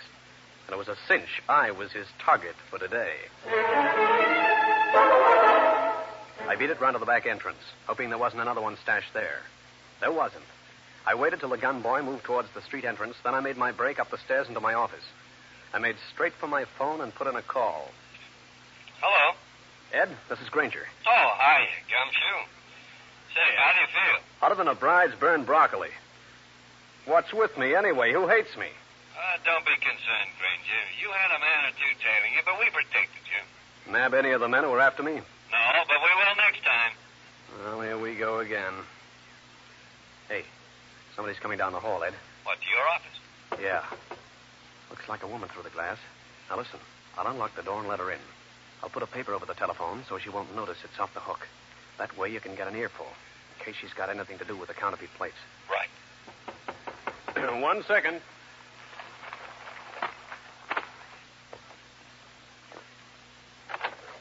Let me in quick. Sure, baby. Why did you lock that door? Well, for my own protection. What's on your mind?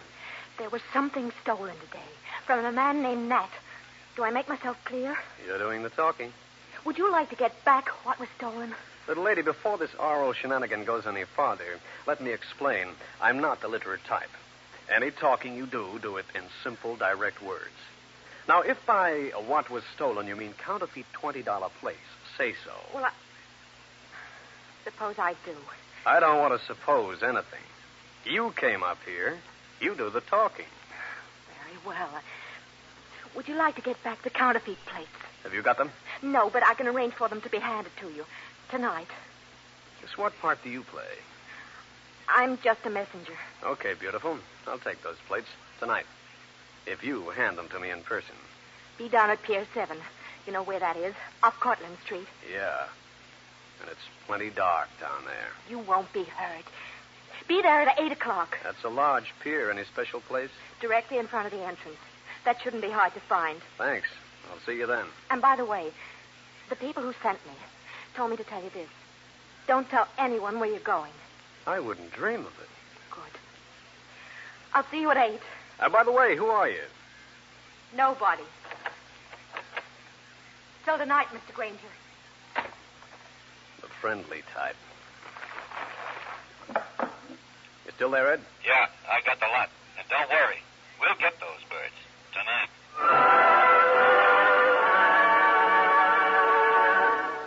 Ed sounded very confident, but I wasn't so sure. The whole setup felt phony. There were too many mysterious elements floating around. And if there's one thing I don't like, it's a floating, mysterious element. You only have to hit it hard enough, and you're liable to find yourself sunk. In just a minute, I'll bring you the climax of the case.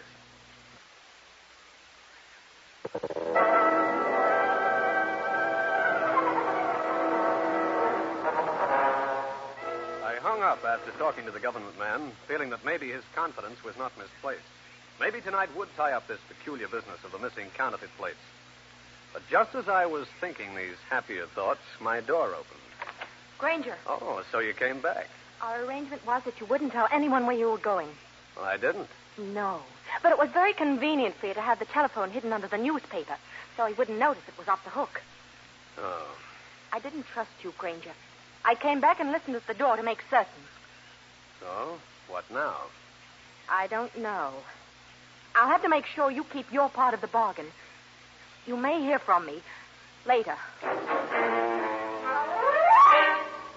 I didn't know what the girl meant by bargain, so I got on the phone and told Ed, the government man, what had taken place. He was as despondent as I, but nothing could be done for the moment. I killed several hours watching the minute hand on my office clock make the rounds. At 8 o'clock, things started to pop. Hello? Grainger, Yeah? will you give me your word that you won't have yourself covered if I make another date with you? Where and when? Oh, no. Your word first.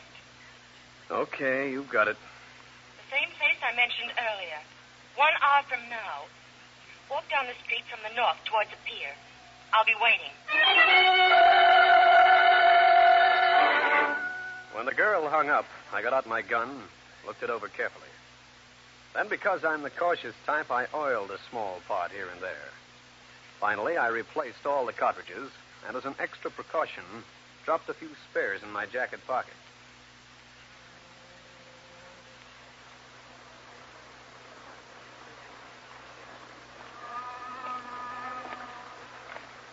Pier 7 was occupied by a freighter wearing rusty sides, dribbling a small plume of smoke from a stack and dirty water from a side.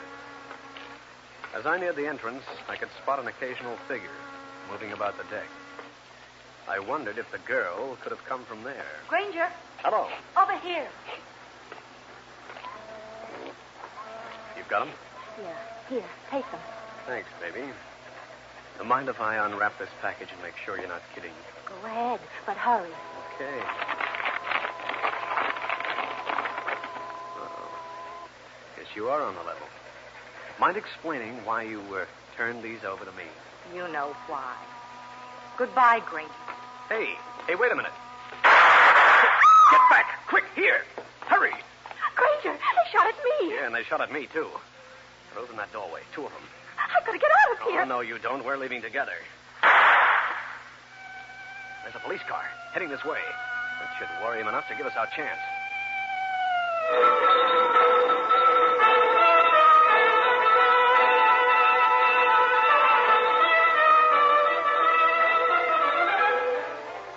As the police siren came nearer, the guys hidden in the doorways stopped shooting. We took a chance and beat it round a corner. We're lucky enough to pick up a passing cab, and 10 minutes later, we were in a secluded booth in the back of a midtown restaurant. Now, baby, what's all this about? Your pals tried to shoot you down. Why? I don't know. Honestly, I don't. I did everything the men told me. Who are these men? How come they told you to come to me? They said that you were holding my uncle, that you wanted to counterfeit $20 plates, that if I gave them to you, you'd let him go. And who is this uncle? Uncle Nat. Uncle Nat? You mean Nat the printer? Of course. Baby, don't you read the newspapers? Why? Nat died this morning in his basement apartment on 13th Street. He'd been tortured, then knifed. They said that... When you say they, is one of them an older man who wears a gray business suit and a Homburg hat? His name isn't Glazer. How did you know? And the other one, is he called Mitch? Yes. The police want Mitch, little lady. He's the one who killed your Uncle Nat. Nat told me before he died. You're not lying. I can prove that. Then why did they give back the plates? And why did they shoot at me?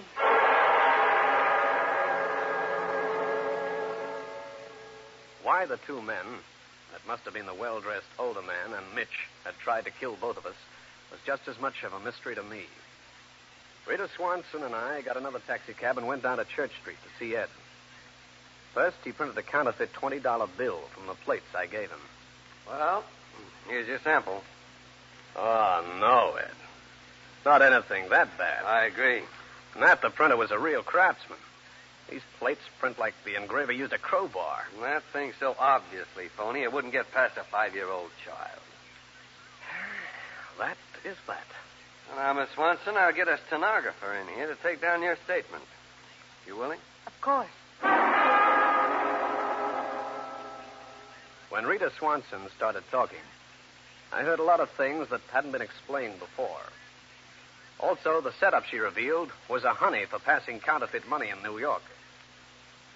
And the reason for killing the girl and me became obvious. What are you talking about, Grainger? The girl hands me the plates, right?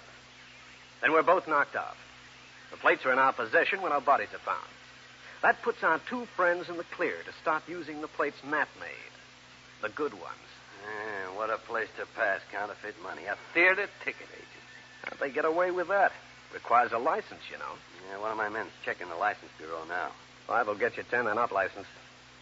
They never stand investigation. Well, that's not what bothers me. But how to get them start passing the bills does. I think I've got it, Ed. Miss Swanson and I are at Bellevue Hospital. Condition critical. Guards at door. Go on. Issue a bulletin to the papers. All of a sudden, we both take a turn for the worse. We die. That disposes of the only 2 witnesses. Yeah, get on with it right away. And tell the newspaper boys I don't mind dying. On paper.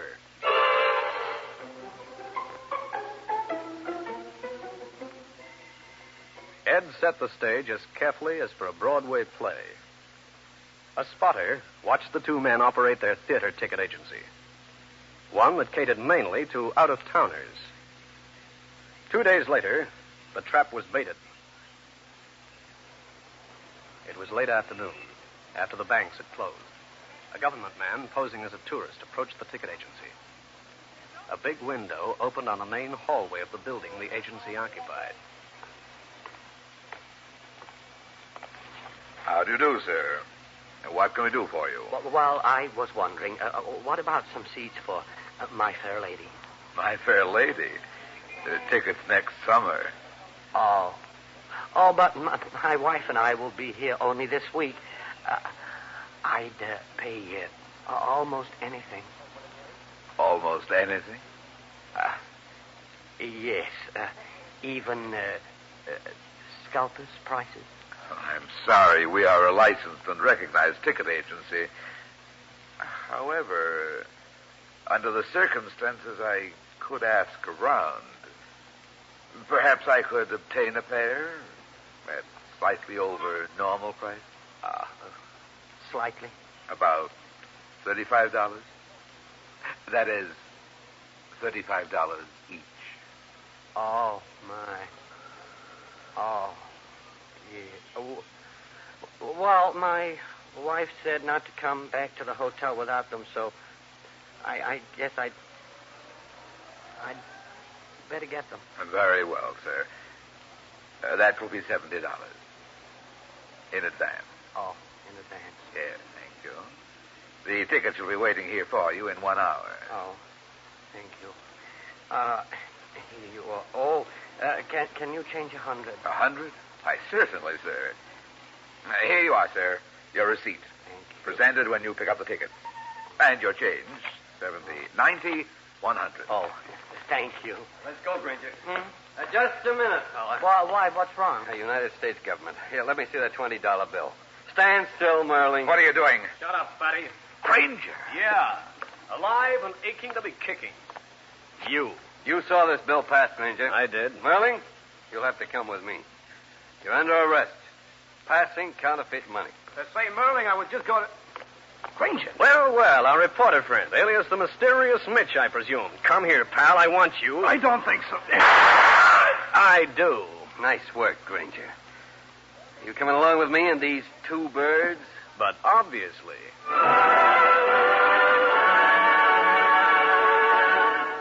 Well, friends, that's the story. I'll be back to wrap up the case in just a minute.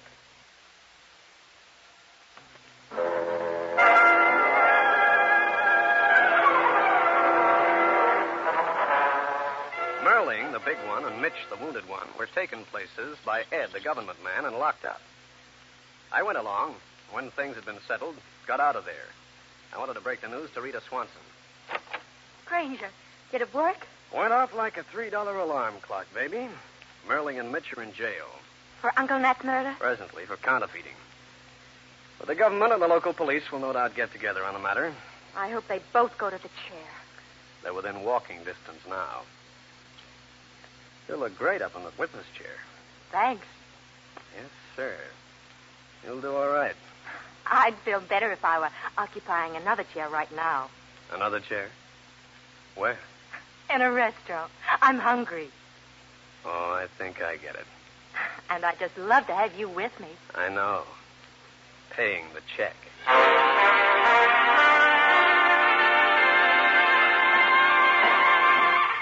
Steve Grainger again. You've just heard one of the most interesting cases in my file. And I'll have another one for you. So be around next time.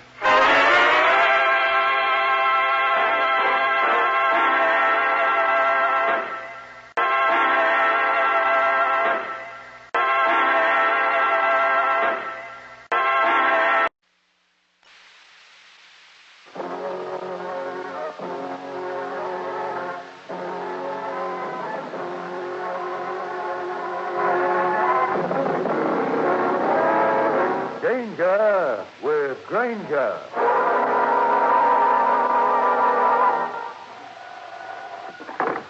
Police Department. This is Graham Dwyer. I'm calling from a drugstore in Ampere, McDonough, on the edge of Pelham Bay Park.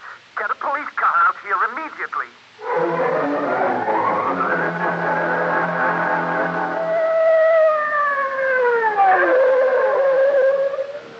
Oh, here I am, officer. I'm the man who called.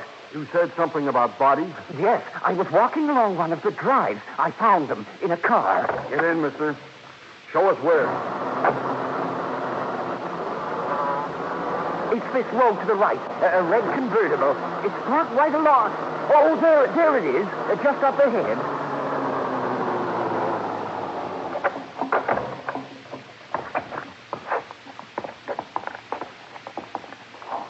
Two of them. Boy and girl. They're just youngsters. Both been shot. How'd you happen to find them, fellow? Oh, I told you. I was walking here in the park. It's a nice night. I happened to look in. At first, I thought they were just sitting sort of, necking? Yes. Then I took a closer look. That's when I ran to the drugstore and called. Hey. What's the matter, officer? Hey, we're in for a lot of grief. You look at these marks. Made by a lipstick. 3 X's. This must be the work of some fiend. This is Steve Grainger, private detective, with a story about a killer with a trademark, a triple X, which meant murder plus mania.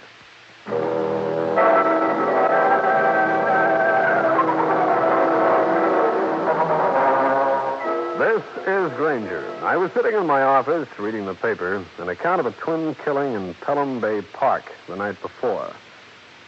A killing signed by 3 X's on the forehead of each body. It was the sort of case that gave you a cold, creepy feeling in spite of the fact that the sun was shining outside. Then my door opened. Mr. Grainger. Mr. Grainger, I've come here for help. I need you. Well, sit down, ma'am. Thank you. I'm Martha Morton. I want you to try to exonerate my son, John. Why, what's he done? You haven't read that entire story in your paper, Mr. Grainger, or you wouldn't ask that. What? John is in jail. He's under suspicion of being a 3X killer. But he couldn't have committed those murders. I know he couldn't. Why not? Well, he's just not that sort of boy. I know I've not been able to give him all the time he should have had. But he's not the kind of boy to do anything as horrible as that. You could be wrong, you know, Mrs. Morton. No, I'm not wrong. That's why I want your help. Okay, I'll drop down and have a talk with him. I see he's being held downtown. Oh, Mr. Grainger, please. Take it easy, Mrs. Morton. If he's innocent, he won't be convicted.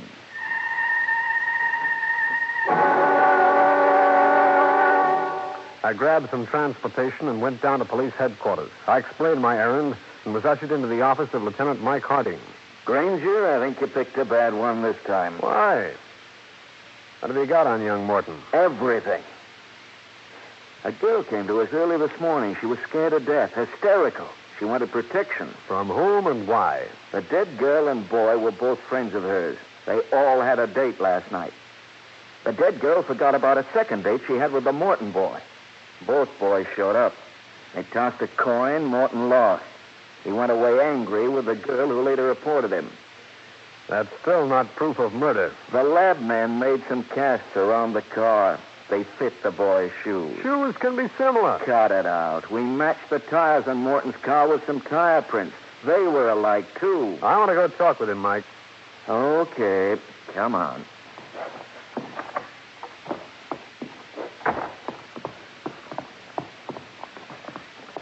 How's the kid impress you? Oh, looks like a nice boy. But I've seen angel-faced killers before. Did Mother hire you? Yeah. She's nice, too. Yeah. Oh, this is his cell. Thanks.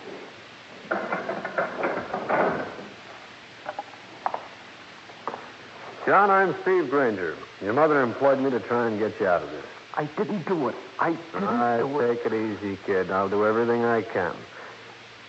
What happened after you flipped the nickel and lost? I left him and went out with the other girl. The one who reported you? Yes. Anna Long. I was mad, see? I took her home early, and then I drove my car around the park. Looking for the other couple? Yeah. I wanted to spoil their fun if I could. I even wanted to pick a fight with the other guy. I didn't like him.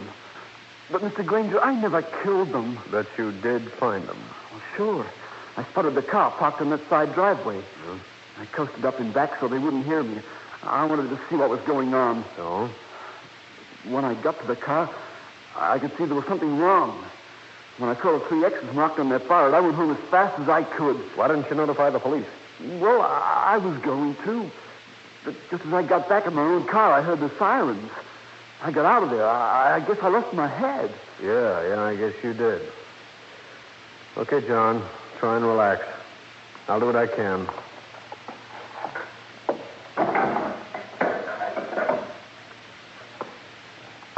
Harding, I think you've got the boy wrong. He's got a pretty straight story, but no witness. Did you paraffin his hands? Granger, you stick to your business and let me stick to mine. I know the routine. Okay, no offense. After all, he's the logical suspect, isn't he? Yeah. Maybe too logical. Well, anything else I can do, or will you permit me to go about my own affairs? Oh, Lieutenant Harding, I've been waiting for you. Oh, no. But I want to help that poor boy. I wish you two would go someplace and get lost. Oh, Grainger, this is Graham Dwyer, Steve Grainger. Yeah, according to the papers, you found the body. Yes, I did. But I don't believe that youngster did the killing. Uh-huh. I offered my services to the lieutenant here, but he's refused them. Oh? I happen to be interested in crime. I'm an amateur criminologist. I see. Well, so long, Harding. Oh, one moment, Grainger. Has the boy's mother retained you?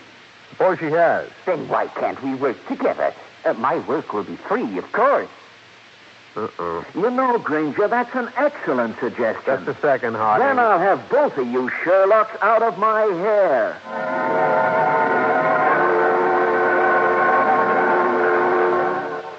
I got away from Graham Dwyer by simply telling him to get in touch with me later at my office, a place I'd try not to be at that time.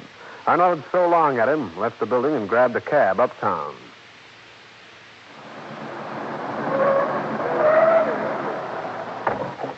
Thanks, driver. Keep the change. I moved towards the entrance of my building.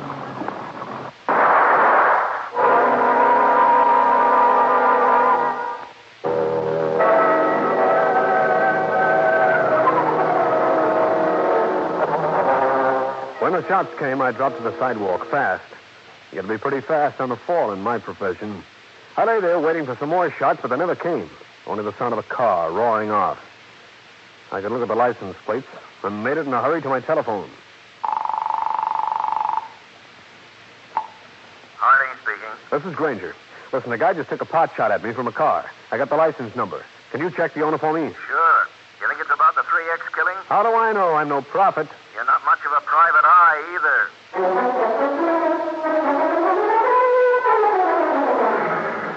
While waiting for Harding to call back, I studied the newspaper account of the 3X killing. The police had only one suspect, and that was John Morton. I hoped I could dig up an alibi for him because the law was going to be tough about this. I'd got the address of the girl who'd put the finger on John Morton. Her name was Anna Long. I decided a talk with her was in order. Anna Long lived on Colonial Avenue, adjacent Pelham Bay Park. I phoned, told her I'd be out.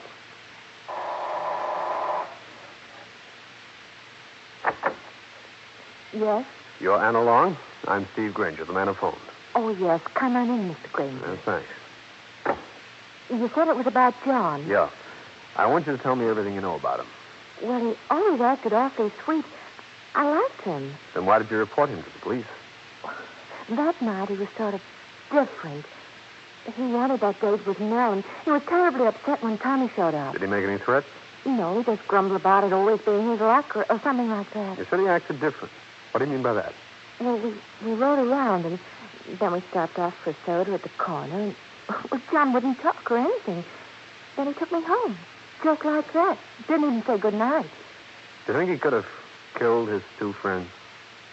He didn't like Tommy at all, and he was crazy jealous of Nell.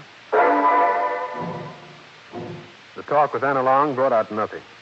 There was no way of establishing an alibi for John Morton since he'd been driving around alone. I thanked the girl, left the house, and started down the street in search of a cab. I walked along, enjoying the clear weather. I hardly noticed the car as I came up to it. It was facing me. I dropped to the ground, but not until I'd got a good look at that driver. He was wearing a gray hat, dark glasses, and a mustache.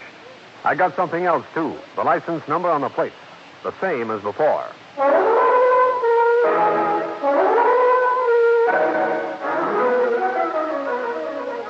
Well, Harding? Sure. I've got a make on the car for you, Grainger. Thanks. You took your time about it, didn't you? What's the matter, Gumshoe? Nervous? I just don't like being shot at. you want protection, I'd be glad to assign a uniformed officer to bodyguard Cut the comedy and give me the information. I'm afraid it won't make you happy. We checked with the car owner. He left his keys in the car. It disappeared naturally, and it's still missing. Thanks.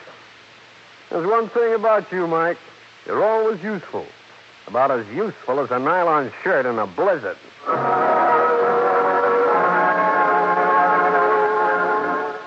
As I hung up the phone, a thought struck me. The man who'd fired at me from the car had fired high. Since he had a perfect sight on me, he apparently was just trying to scare me off the Morton case. The trouble was, he was practically succeeding.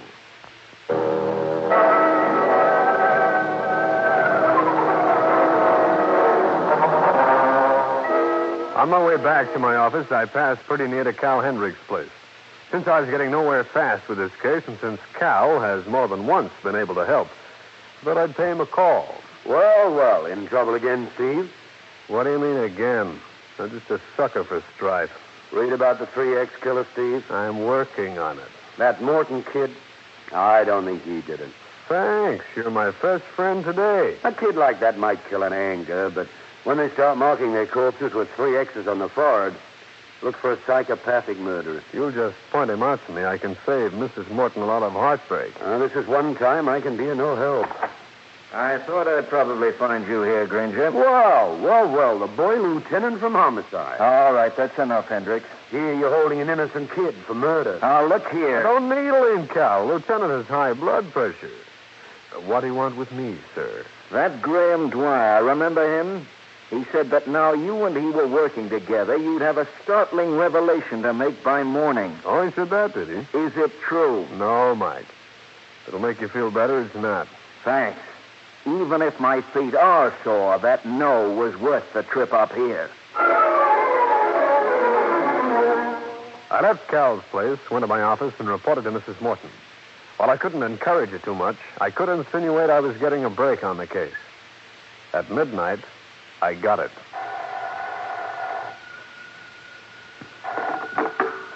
Hello. Grainger, have you been listening to the radio? No, who is this? Well, this is Graham Dwyer, the man who's working with you, remember? Oh, yeah. I just heard it over the radio, Grainger, and it definitely proves that John Morton didn't kill that boy and girl. What proves what? What are you talking about? There's been another 3X murder. Say that again? The report, it just came over the radio. Same place? Putnam Park? Sure. At this time, it was only a woman. Only, huh? She was shot once, and the killer marked 3 X's on her forehead with a lipstick. I've got an idea. I'll come over and pick you up, and we can go right out there. There's no sense in doing that, Dwyer. By this time, the police have removed the body. And the examination will be over. Well, just the same, it does prove that the boy didn't commit the murders. Okay, I'll get dressed. Go down and get him out. If I can. Excellent. I'll be over at your office first thing in the morning. Why? I'm going to help you catch the real 3X killer. Wow, thanks. Thanks a lot. I hung up on that nauseating prospect and mulled this latest development over in my mind. Then I got into my clothes and went down to the morgue. Lieutenant Harding was there ahead of me, as ugly as a bear with a singed tail. I might have known you'd show up. Sure. It sort of clears my client's son, doesn't it? Don't be in such a hurry. Have you identified the murdered woman? In her purse, she carried a driver's license, a hotel credit card, and a birth certificate. Now, have we? Don't be so grumpy, Mike.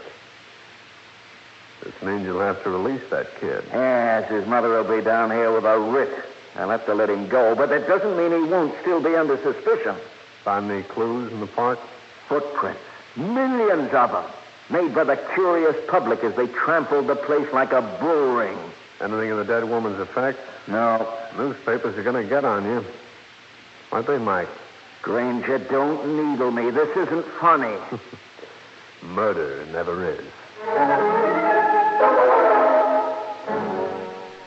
At 10 the next morning, I was reading the account of the latest murder when my pal walked in. Well, Mr. Grainger, here I am, just as I promised. I've been waiting.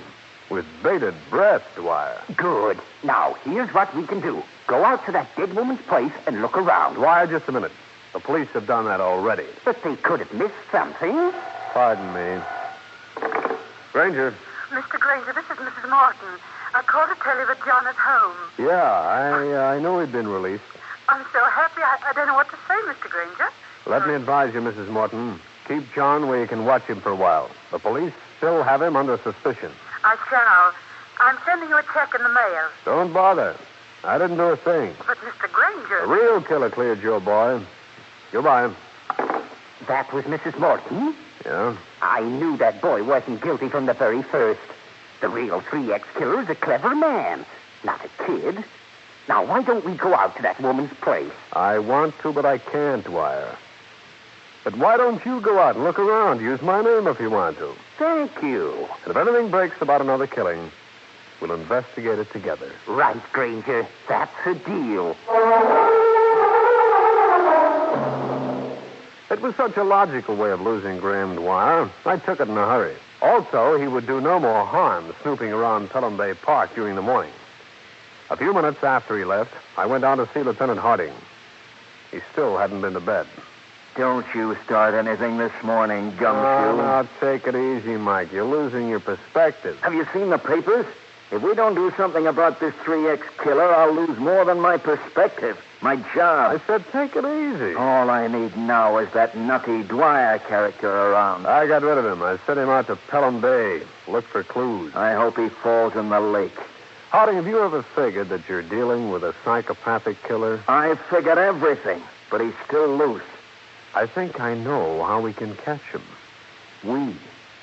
And what have you got to do with it? Figured I could help you trap him. Now, Grainger, if this is another stunt... Just listen, will you? Well, go on. The 3X killer must be an egomaniac. He loves to see his trademark written up in the papers. Now, suppose somebody comes along and claims to be the 3X killer. The real one gets jealous. You'll want to get even with the fake one. In short, you want me to take my gun, murder an innocent citizen to make it look like a 3X killing. You don't have to go as far as that. You can get hold of a body, can't you? Of an unidentified woman? You're nuts. No. You set up the whole thing. Get a police officer and a policewoman to stage it. The woman is found dead after being shot by the 3X killer. The wagon comes up and takes her down here. Nobody knows if she's alive or dead. And in the meantime, the real 3X killer pops up in Times Square. It's a chance you'll have to take. Me? I thought it was going to be we. Harding demurred with every demur he could dig up. But I finally reasoned him into it, and he agreed it was one way the 3X killer could be brought into the open. That night, just before midnight, the supposed killing took place. The policewoman, posing as a casual pedestrian, was walking down one of the drives. A man slipped up behind her. The woman staggered to the grass and dropped. The man ran between some trees and disappeared. Two plainclothesmen ran out with the body of the woman brought from the morgue, a woman wearing 3 X's on her forehead. They placed her where the fake shooting had taken place, while the policewoman slipped out of sight. The stage was set.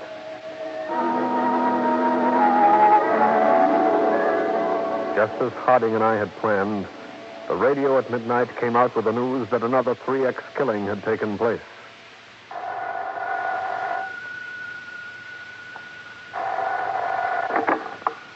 Yeah. This is Graham Dwyer. Have you heard?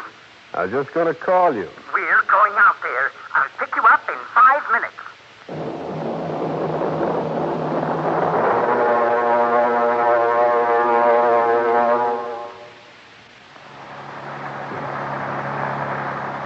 The radio said it was the left drive. Spot's right up ahead. See the police cars? My, this one really attracted a crowd. Pull up here. We can walk.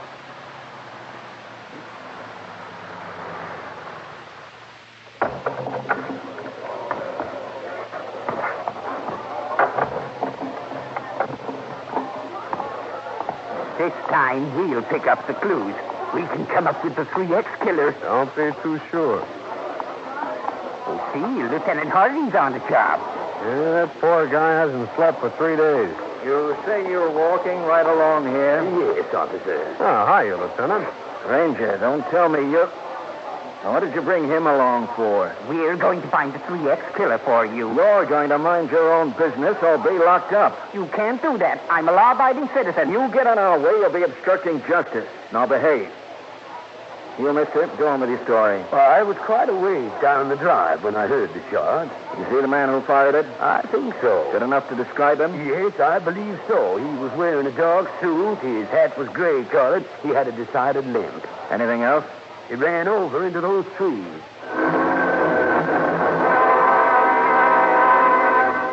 Harding looked at me, and one eyelid dropped in a surreptitious wink. I nodded. A few minutes later, a man wearing a dark blue suit, gray hat, and sporting a decided limp was moving through those trees. Nobody except the police and I knew that this had all been rehearsed. That both the witness and the man with the limp were really police officers. I looked around carefully, hoping to spot anyone who looked suspicious. Then I discovered something. Something that sent me on the heels of the man posing as the 3X killer. It was not so light now, and I had difficulty spotting my quarry. Then he loomed up ahead, the limp as evident as ever. I stayed behind, just a little out of sight. The Phony murderer was being obvious. Also, he was taking a chance because some civic-minded citizen might shoot first and ask later. Then another figure slipped out of a clump of bushes up behind the supposed killer. The gleam of a nickel-plated revolver glinted dimly. The second man prodded the first out of sight. I moved in. Don't stand there. I demand to know why you killed that woman. I'm the 3X killer. Okay, you caught me. Take me back there. You're the 3X killer. That's fantastic. The real 3X killer is clever. His murders are committed without leaving traces. You're a fumbling fool. I'm the 3X killer. You're not. This wasn't planned as the 3X killer plans. This was stupid. The 3X killer's intelligent. He uses reason. Look how he framed that boy for the twin killings in the car. That took reasoning. Yeah? You're a fake. You're trying to cash in on the publicity the original 3X killer got. You were jealous of his success. You're the cheapest of all people. You're an imitator. How do you know? Because I happen to be the original 3X. It was I. Do you understand? Okay, Dwyer. Put down that gun. So you found me, Grainger. You knew all the time, didn't you? Drop the gun, I said. Not until I take care of this feeble fake. I'm going to...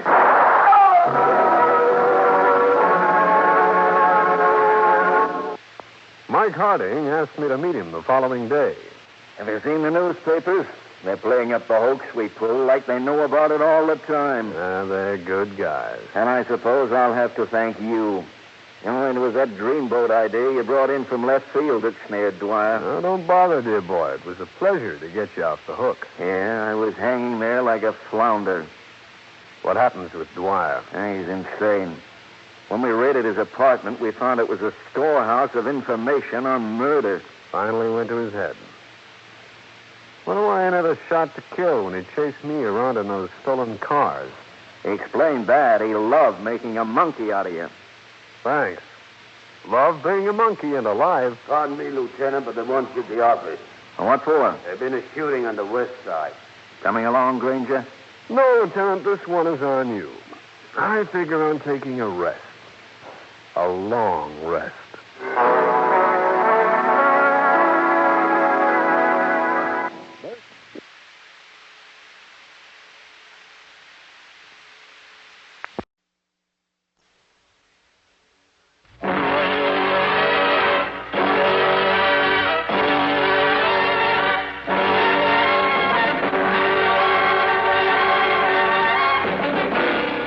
Danger with Grainger.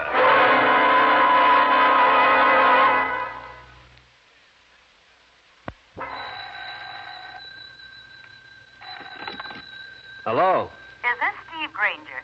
Yes, it is. Steve, this is Paula Crane. I'm calling from Fairhaven. Paula, how are you? Haven't seen you for a long time. I called to invite you up to Fairhaven over the weekend. Are you free to come up? Certainly am. If you can take the 6:35 train up this afternoon, I'll meet you at the station. I'll be there, Paula. Certainly will be a treat to get a nice, relaxing weekend. Let me tell you in advance, it might not be so relaxing.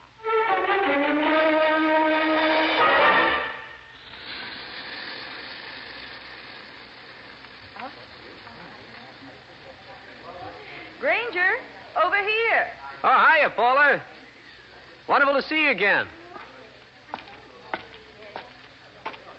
Bring your luggage. I've got the car. Okay. Hey, you certainly look like a million, Paula. I can't say I feel that way. That's why I got you up here. You mentioned the weekend might not be relaxing. Well, what's the trouble, beautiful? Twice so far this week. Somebody's tried to kill me. This is Steve Grainger, private detective, with a story set in a luxurious lakeshore country home. A beautiful setting for murder. In just a moment, I'll take you back to one of my most interesting cases.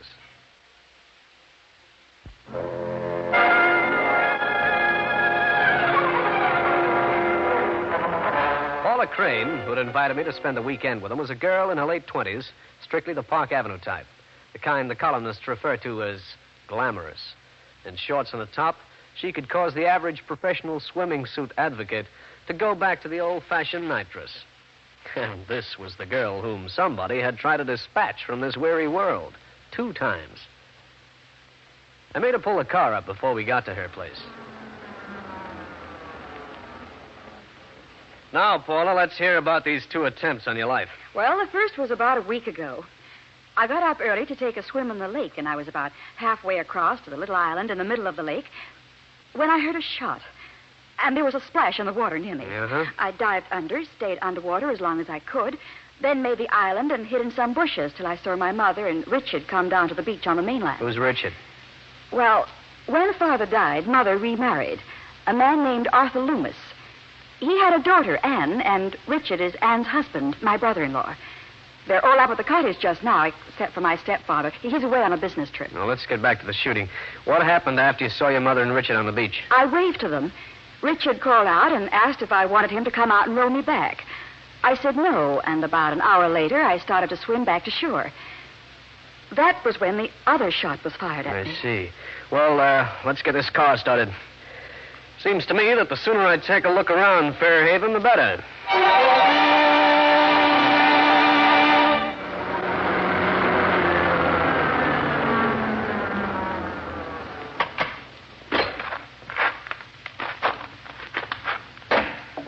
Well, this certainly is a beautiful spot. There's the cottage up ahead. You call it a cottage? Looks like a country club. See, how many rooms have you got in that hotel? 15. I wonder what the poor people are doing. Well, there's Mother coming towards us. Don't say anything, please. Of course not. Well, darling, is this your friend? Oh, yes. Mother, I'd like to present Steve Grainger. How do you do, Mrs. Loomis? Not bad at all. Not bad at all. Mother, really? Tall, dark, attractive. My. I'll show you to your room. Then perhaps you'd like to go for a swim before dinner. Well, Don't tell me you're afraid of the water. Besides, I want your opinion on a new bathing suit I have. I'll break out my judge's badge and be with you in 5 minutes. Well, Grainger, I see you're ready for your swim. Yeah? How do you like my suit? You don't go around in public like that, do you? Why? It's nothing. That's exactly what I mean. After our swim, Paula and I dressed, drove into the village for dinner. We got back around 10. Thanks for a wonderful evening. Just having you around makes me feel secure. Thanks, Paula. Lock your door. I watched the girl walk into a room, heard the click of the lock. Then I turned into my own room, snapped on the light, and started unpacking my bag. Then I just sat by the window and listened to the calm, peaceful night sounds.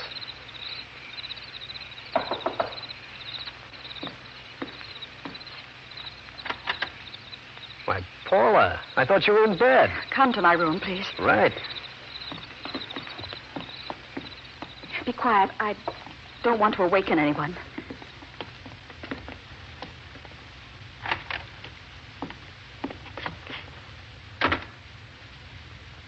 Well, what's wrong?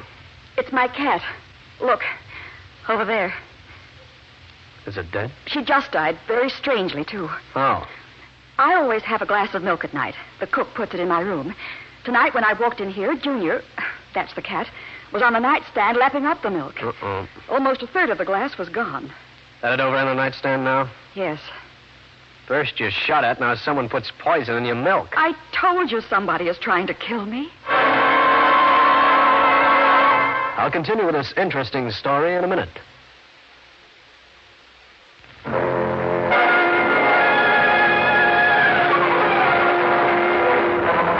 This was not exactly a pretty situation. Paula's cat lying stiff on the floor of her room. They tell you curiosity killed the cat, but this one got his by being greedy and diving at the milk left for his mistress. Paula broke out one of the cars, and we drove into the village to the drugstore. Luckily, it was open. The druggist, who fancied himself as a chemist, made a quick check on what was left of the glass of milk. He came back wearing a face as sober as a pallbearer's. Miss Paula, there's enough arsenic in this glass to kill off a whole family. It was a pretty scared girl whom I drove back to the cottage and saw into her room, making a careful check of the room first. I warned her to keep her door locked. Then I went poison hunting. This was one of the 4 bathrooms the house affected. I went over the medicine chest from aspirins to tooth powder. No poison of any kind. I made the rounds of the remaining 3 bathrooms. They were as empty of poison as old Mother Hubbard's cupboard. Down in the kitchen, I went through all the cabinets from apples to apricots to anchovies. No arsenic. Through a window, I noticed the garage and went that way.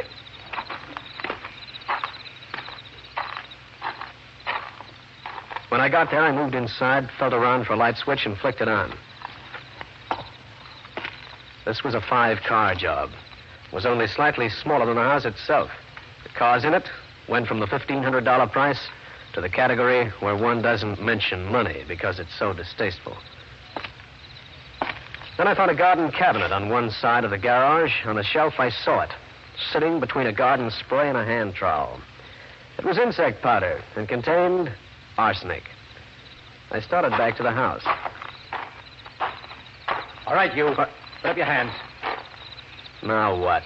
Walk ahead of me up to the house. One moment. Who are you? If you don't walk, I'll shoot. Are you Paula Crane's brother-in-law? Just walk, that's all. Because if you are, I might mention that I'm the new house guest, Steve Grainger. If you're a house guest, what are you doing sneaking around the garage? What were you going to do with that package of bug poison? Oh, some ants in my room. I figured there'd be some insect poison around. I found it back there. It was on my way to the house. I'm supposed to believe that? I see no reason why not. Let's wake up Paula. She'll identify me. Paula looked very surprised to see me at the receiving end of a gun, but recovered enough to introduce her brother-in-law formally as Richard Terrace. We waited till she closed and locked her door, and then Terrace and I went downstairs for a nightcap.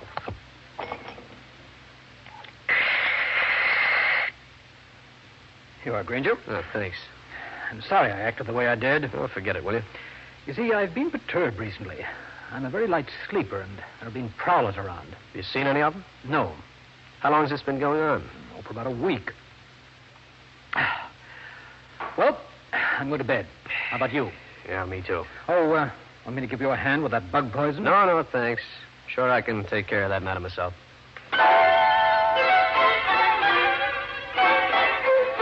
My night's sleep was a restless one. After the rumble of Manhattan, 24 hours a day, the night sounds up here sounded terrifying as a jungle. In the morning, I took a sample of the insect powder in the glass that held the poisoned milk, went down to the village, had them wrapped, and addressed to a certain place in Manhattan. Then I got to a telephone and made a call to my newspaper friend, Cal Hendricks. Hendricks speaking. Hiya, newshound. Stevie, boy, what the heck are you doing in Fairhaven? Kind of out of your class, isn't it? Yeah? You think only you guys ever get up amongst the big stuff, huh? Say, listen, Cal, I want you to do me a little favor. Yeah, sure, anytime, Steve. You know that. Sending down a little parcel address to you.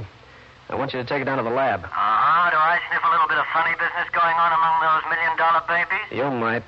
Got a long enough nose. Well, don't forget, Brother Hendrick wants the story. You'll get it, if there is one. It's a deal. I put the package containing the poisoned glass and the insect powder on the next mail train, then went back to Paula Crane's cottage. and Mother informed me that she'd gone to her girlfriend's for the day. This was evening. Mother Loomis, Richard Terrace, his wife Ann, and I were sitting on a wide porch.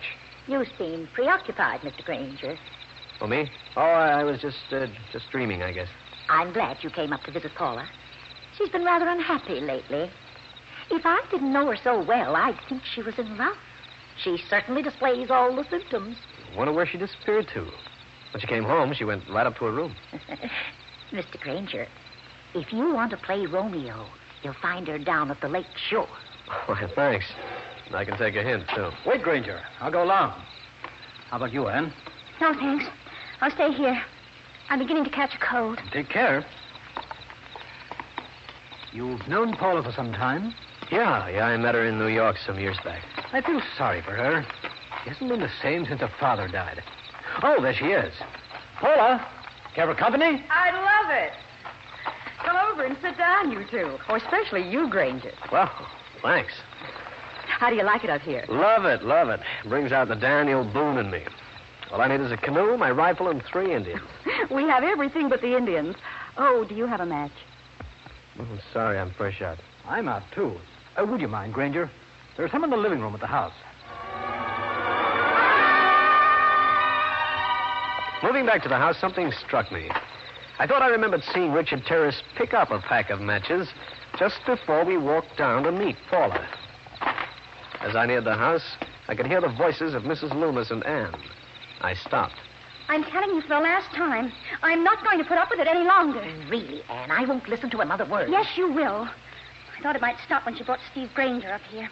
Heaven knows he's good looking, and For the last time, I don't want to hear any more. Mother, why don't you face it? She's been trying to cause trouble between Richard and me ever since we were married. She hates me. Ann, if you wish to continue this ridiculous conversation, I'll admit one thing. Paula is in love with Richard. She's always been in love with Richard before you two were married. And I might add this. You married Richard while Paula was abroad on a trip. Are you intimating that I took Richard away from her? Well, it certainly looked like it. Very well. I did. And I'm going to keep Richard even if something happens to Paula. And I sincerely hope it does. Sometimes you can be just plain lucky. Like this time, overhearing a bit of a conversation that throws a sudden revealing light on things. Because if ever I heard cold hatred in a girl's voice, I heard it then in Ann's. In just a minute, I'll bring you the climax of the case.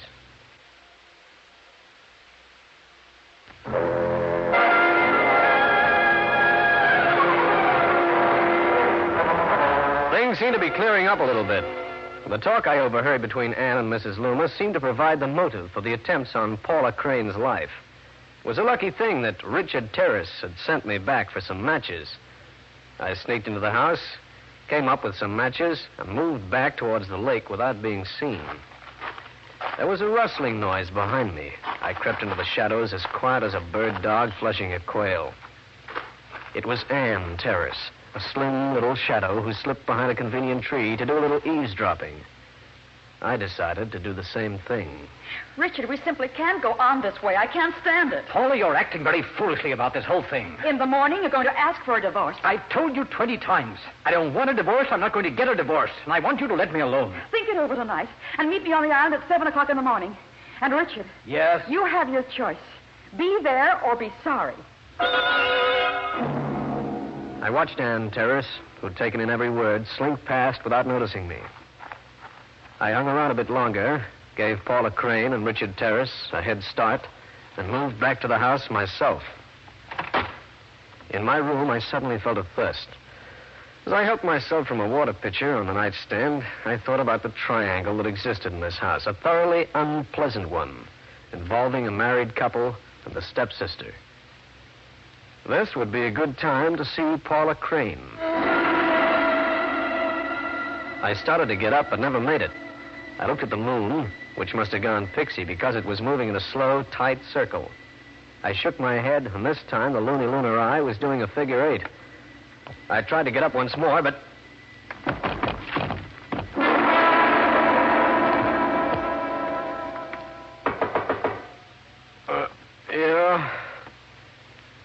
Yeah, what is it? It's me, Mr. Grainger. Aren't you coming down to breakfast? Hey? Oh, yeah. Yeah, Mrs. Loomis. It's 9 o'clock. In the morning? Of course. All right, I'll be right down. I got up. My mouth felt like it had been rinsed with a bilge water from a 100-year-old schooner, and I realized I'd been mickeyed with a capital fin. But I made it to the breakfast room. Sit down, Mr. Grainger. Have some coffee. Thanks. Morning, Richard. Morning. Do you feel bad this morning, Mr. Grainger? Oh, no, I feel wonderful. Just wonderful. Where's Anne, Richard? I don't know. She's gone off somewhere. Morning, everybody. Hi, Paula. Now, darling, don't tell me that you feel bad, too. Awful. Just like I've been drugged. Did you say drugged, Paula? I did. And I want some air. Grainger, how about going for a canoe ride? The exercise will do you good. Young woman, if I wiggled my eyebrows, my head'd fall off. Oh, come on. You need sunshine.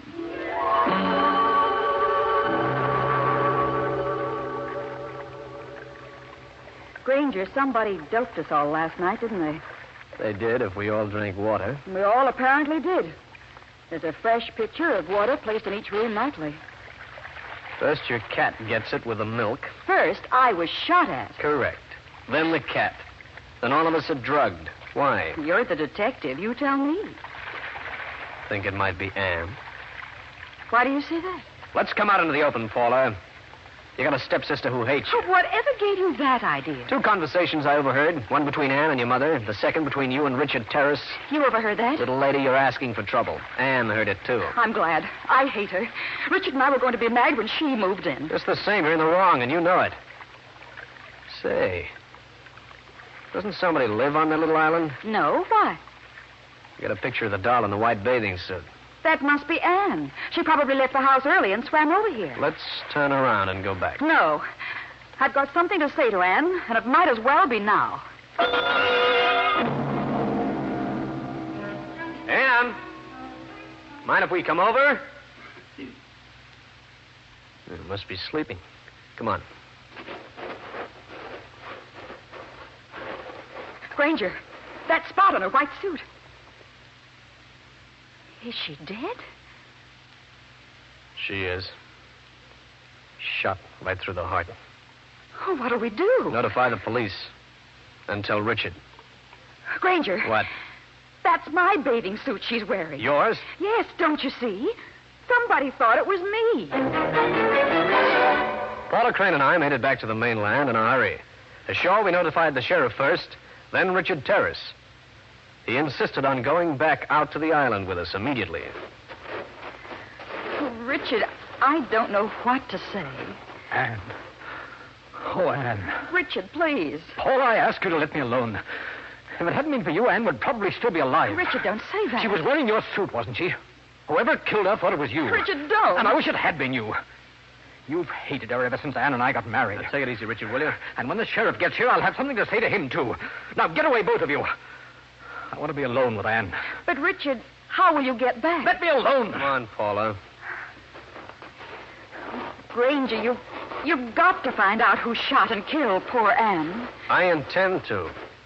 And first, I'm going to talk to your mother. But before I had my talk with Mrs. Loomis, there was something I had to do first. This was my own room.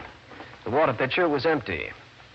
There was just enough moisture left for one taste. That taste had enough dope in it to knock a Republican right out of his party.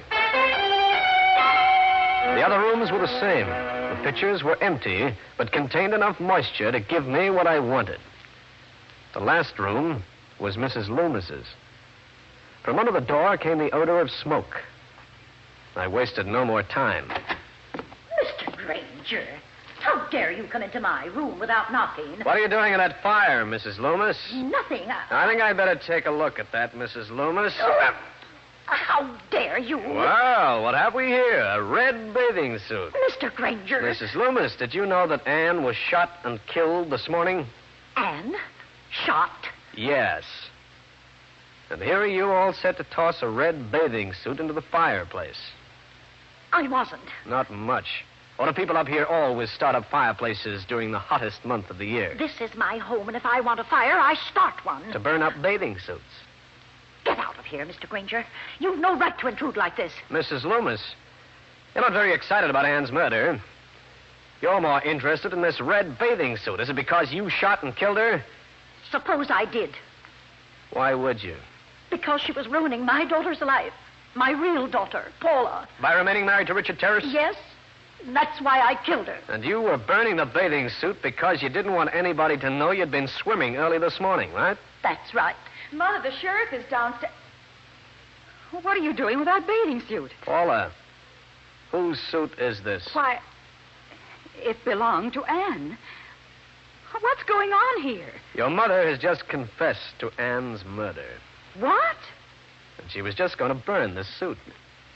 That suit might have proved that she swam to the island this morning. Oh, Grainger, really? Look at the size of that suit. Mother couldn't get into it if she lost 40 pounds. I want to make a little check. Mrs. Loomis, turn around, will you? Why? Turn around. Now, let's see. What are you doing?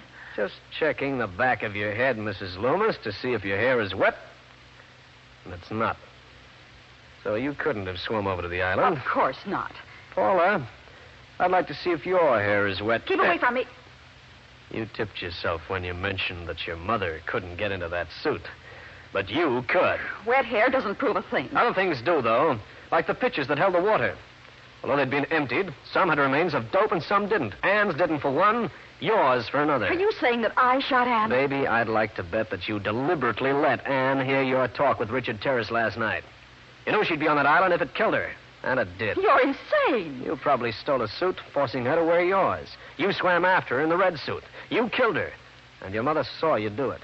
That's why she wanted to take the blame, to protect you. Mr. Grainger, please don't say any more. I was a front man for you, Paula. When Anne died, it looked like the bullet was intended for you. You would probably try to pin it on Richard. And I would make a beautiful alibi for you. All right. I killed her. Paula, put that gun down. That's another mistake you made. You should have dropped the gun into the lake. I think you and I, Grainger, will leave by the back way. You know too much for your own good. Paula, please. Mother, get out of the way.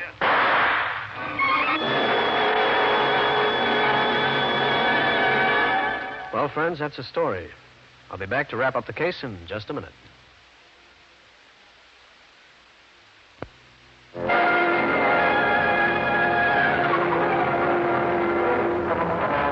Paula Crane fired just too late because I had her on and the shot went into the ceiling. The sheriff rushed upstairs when he heard the story, took her to the local jail. Some weeks later, Richard Terrace and I were in my office waiting for something. You should have told me that night that you were a private detective. Well, I couldn't. I was working for Paula. I was her alibi. The story of the shots, poisoning the cat, she set it up pretty nice. That chemist to whom Carl Hendricks took the glass and the insect powder, his testimony was damaging, too. Yeah. Ah, this is it. Now we'll know what happened. Hello. I see. Thanks. Jury found her guilty. Life imprisonment. That's not fair. She should have been executed. No, Richard. Paula loved freedom more than anything. Life imprisonment is the worst sentence she could get. Steve Grainger again. You've just heard one of the most interesting cases in my files. I'll have another one for you. So be around next time.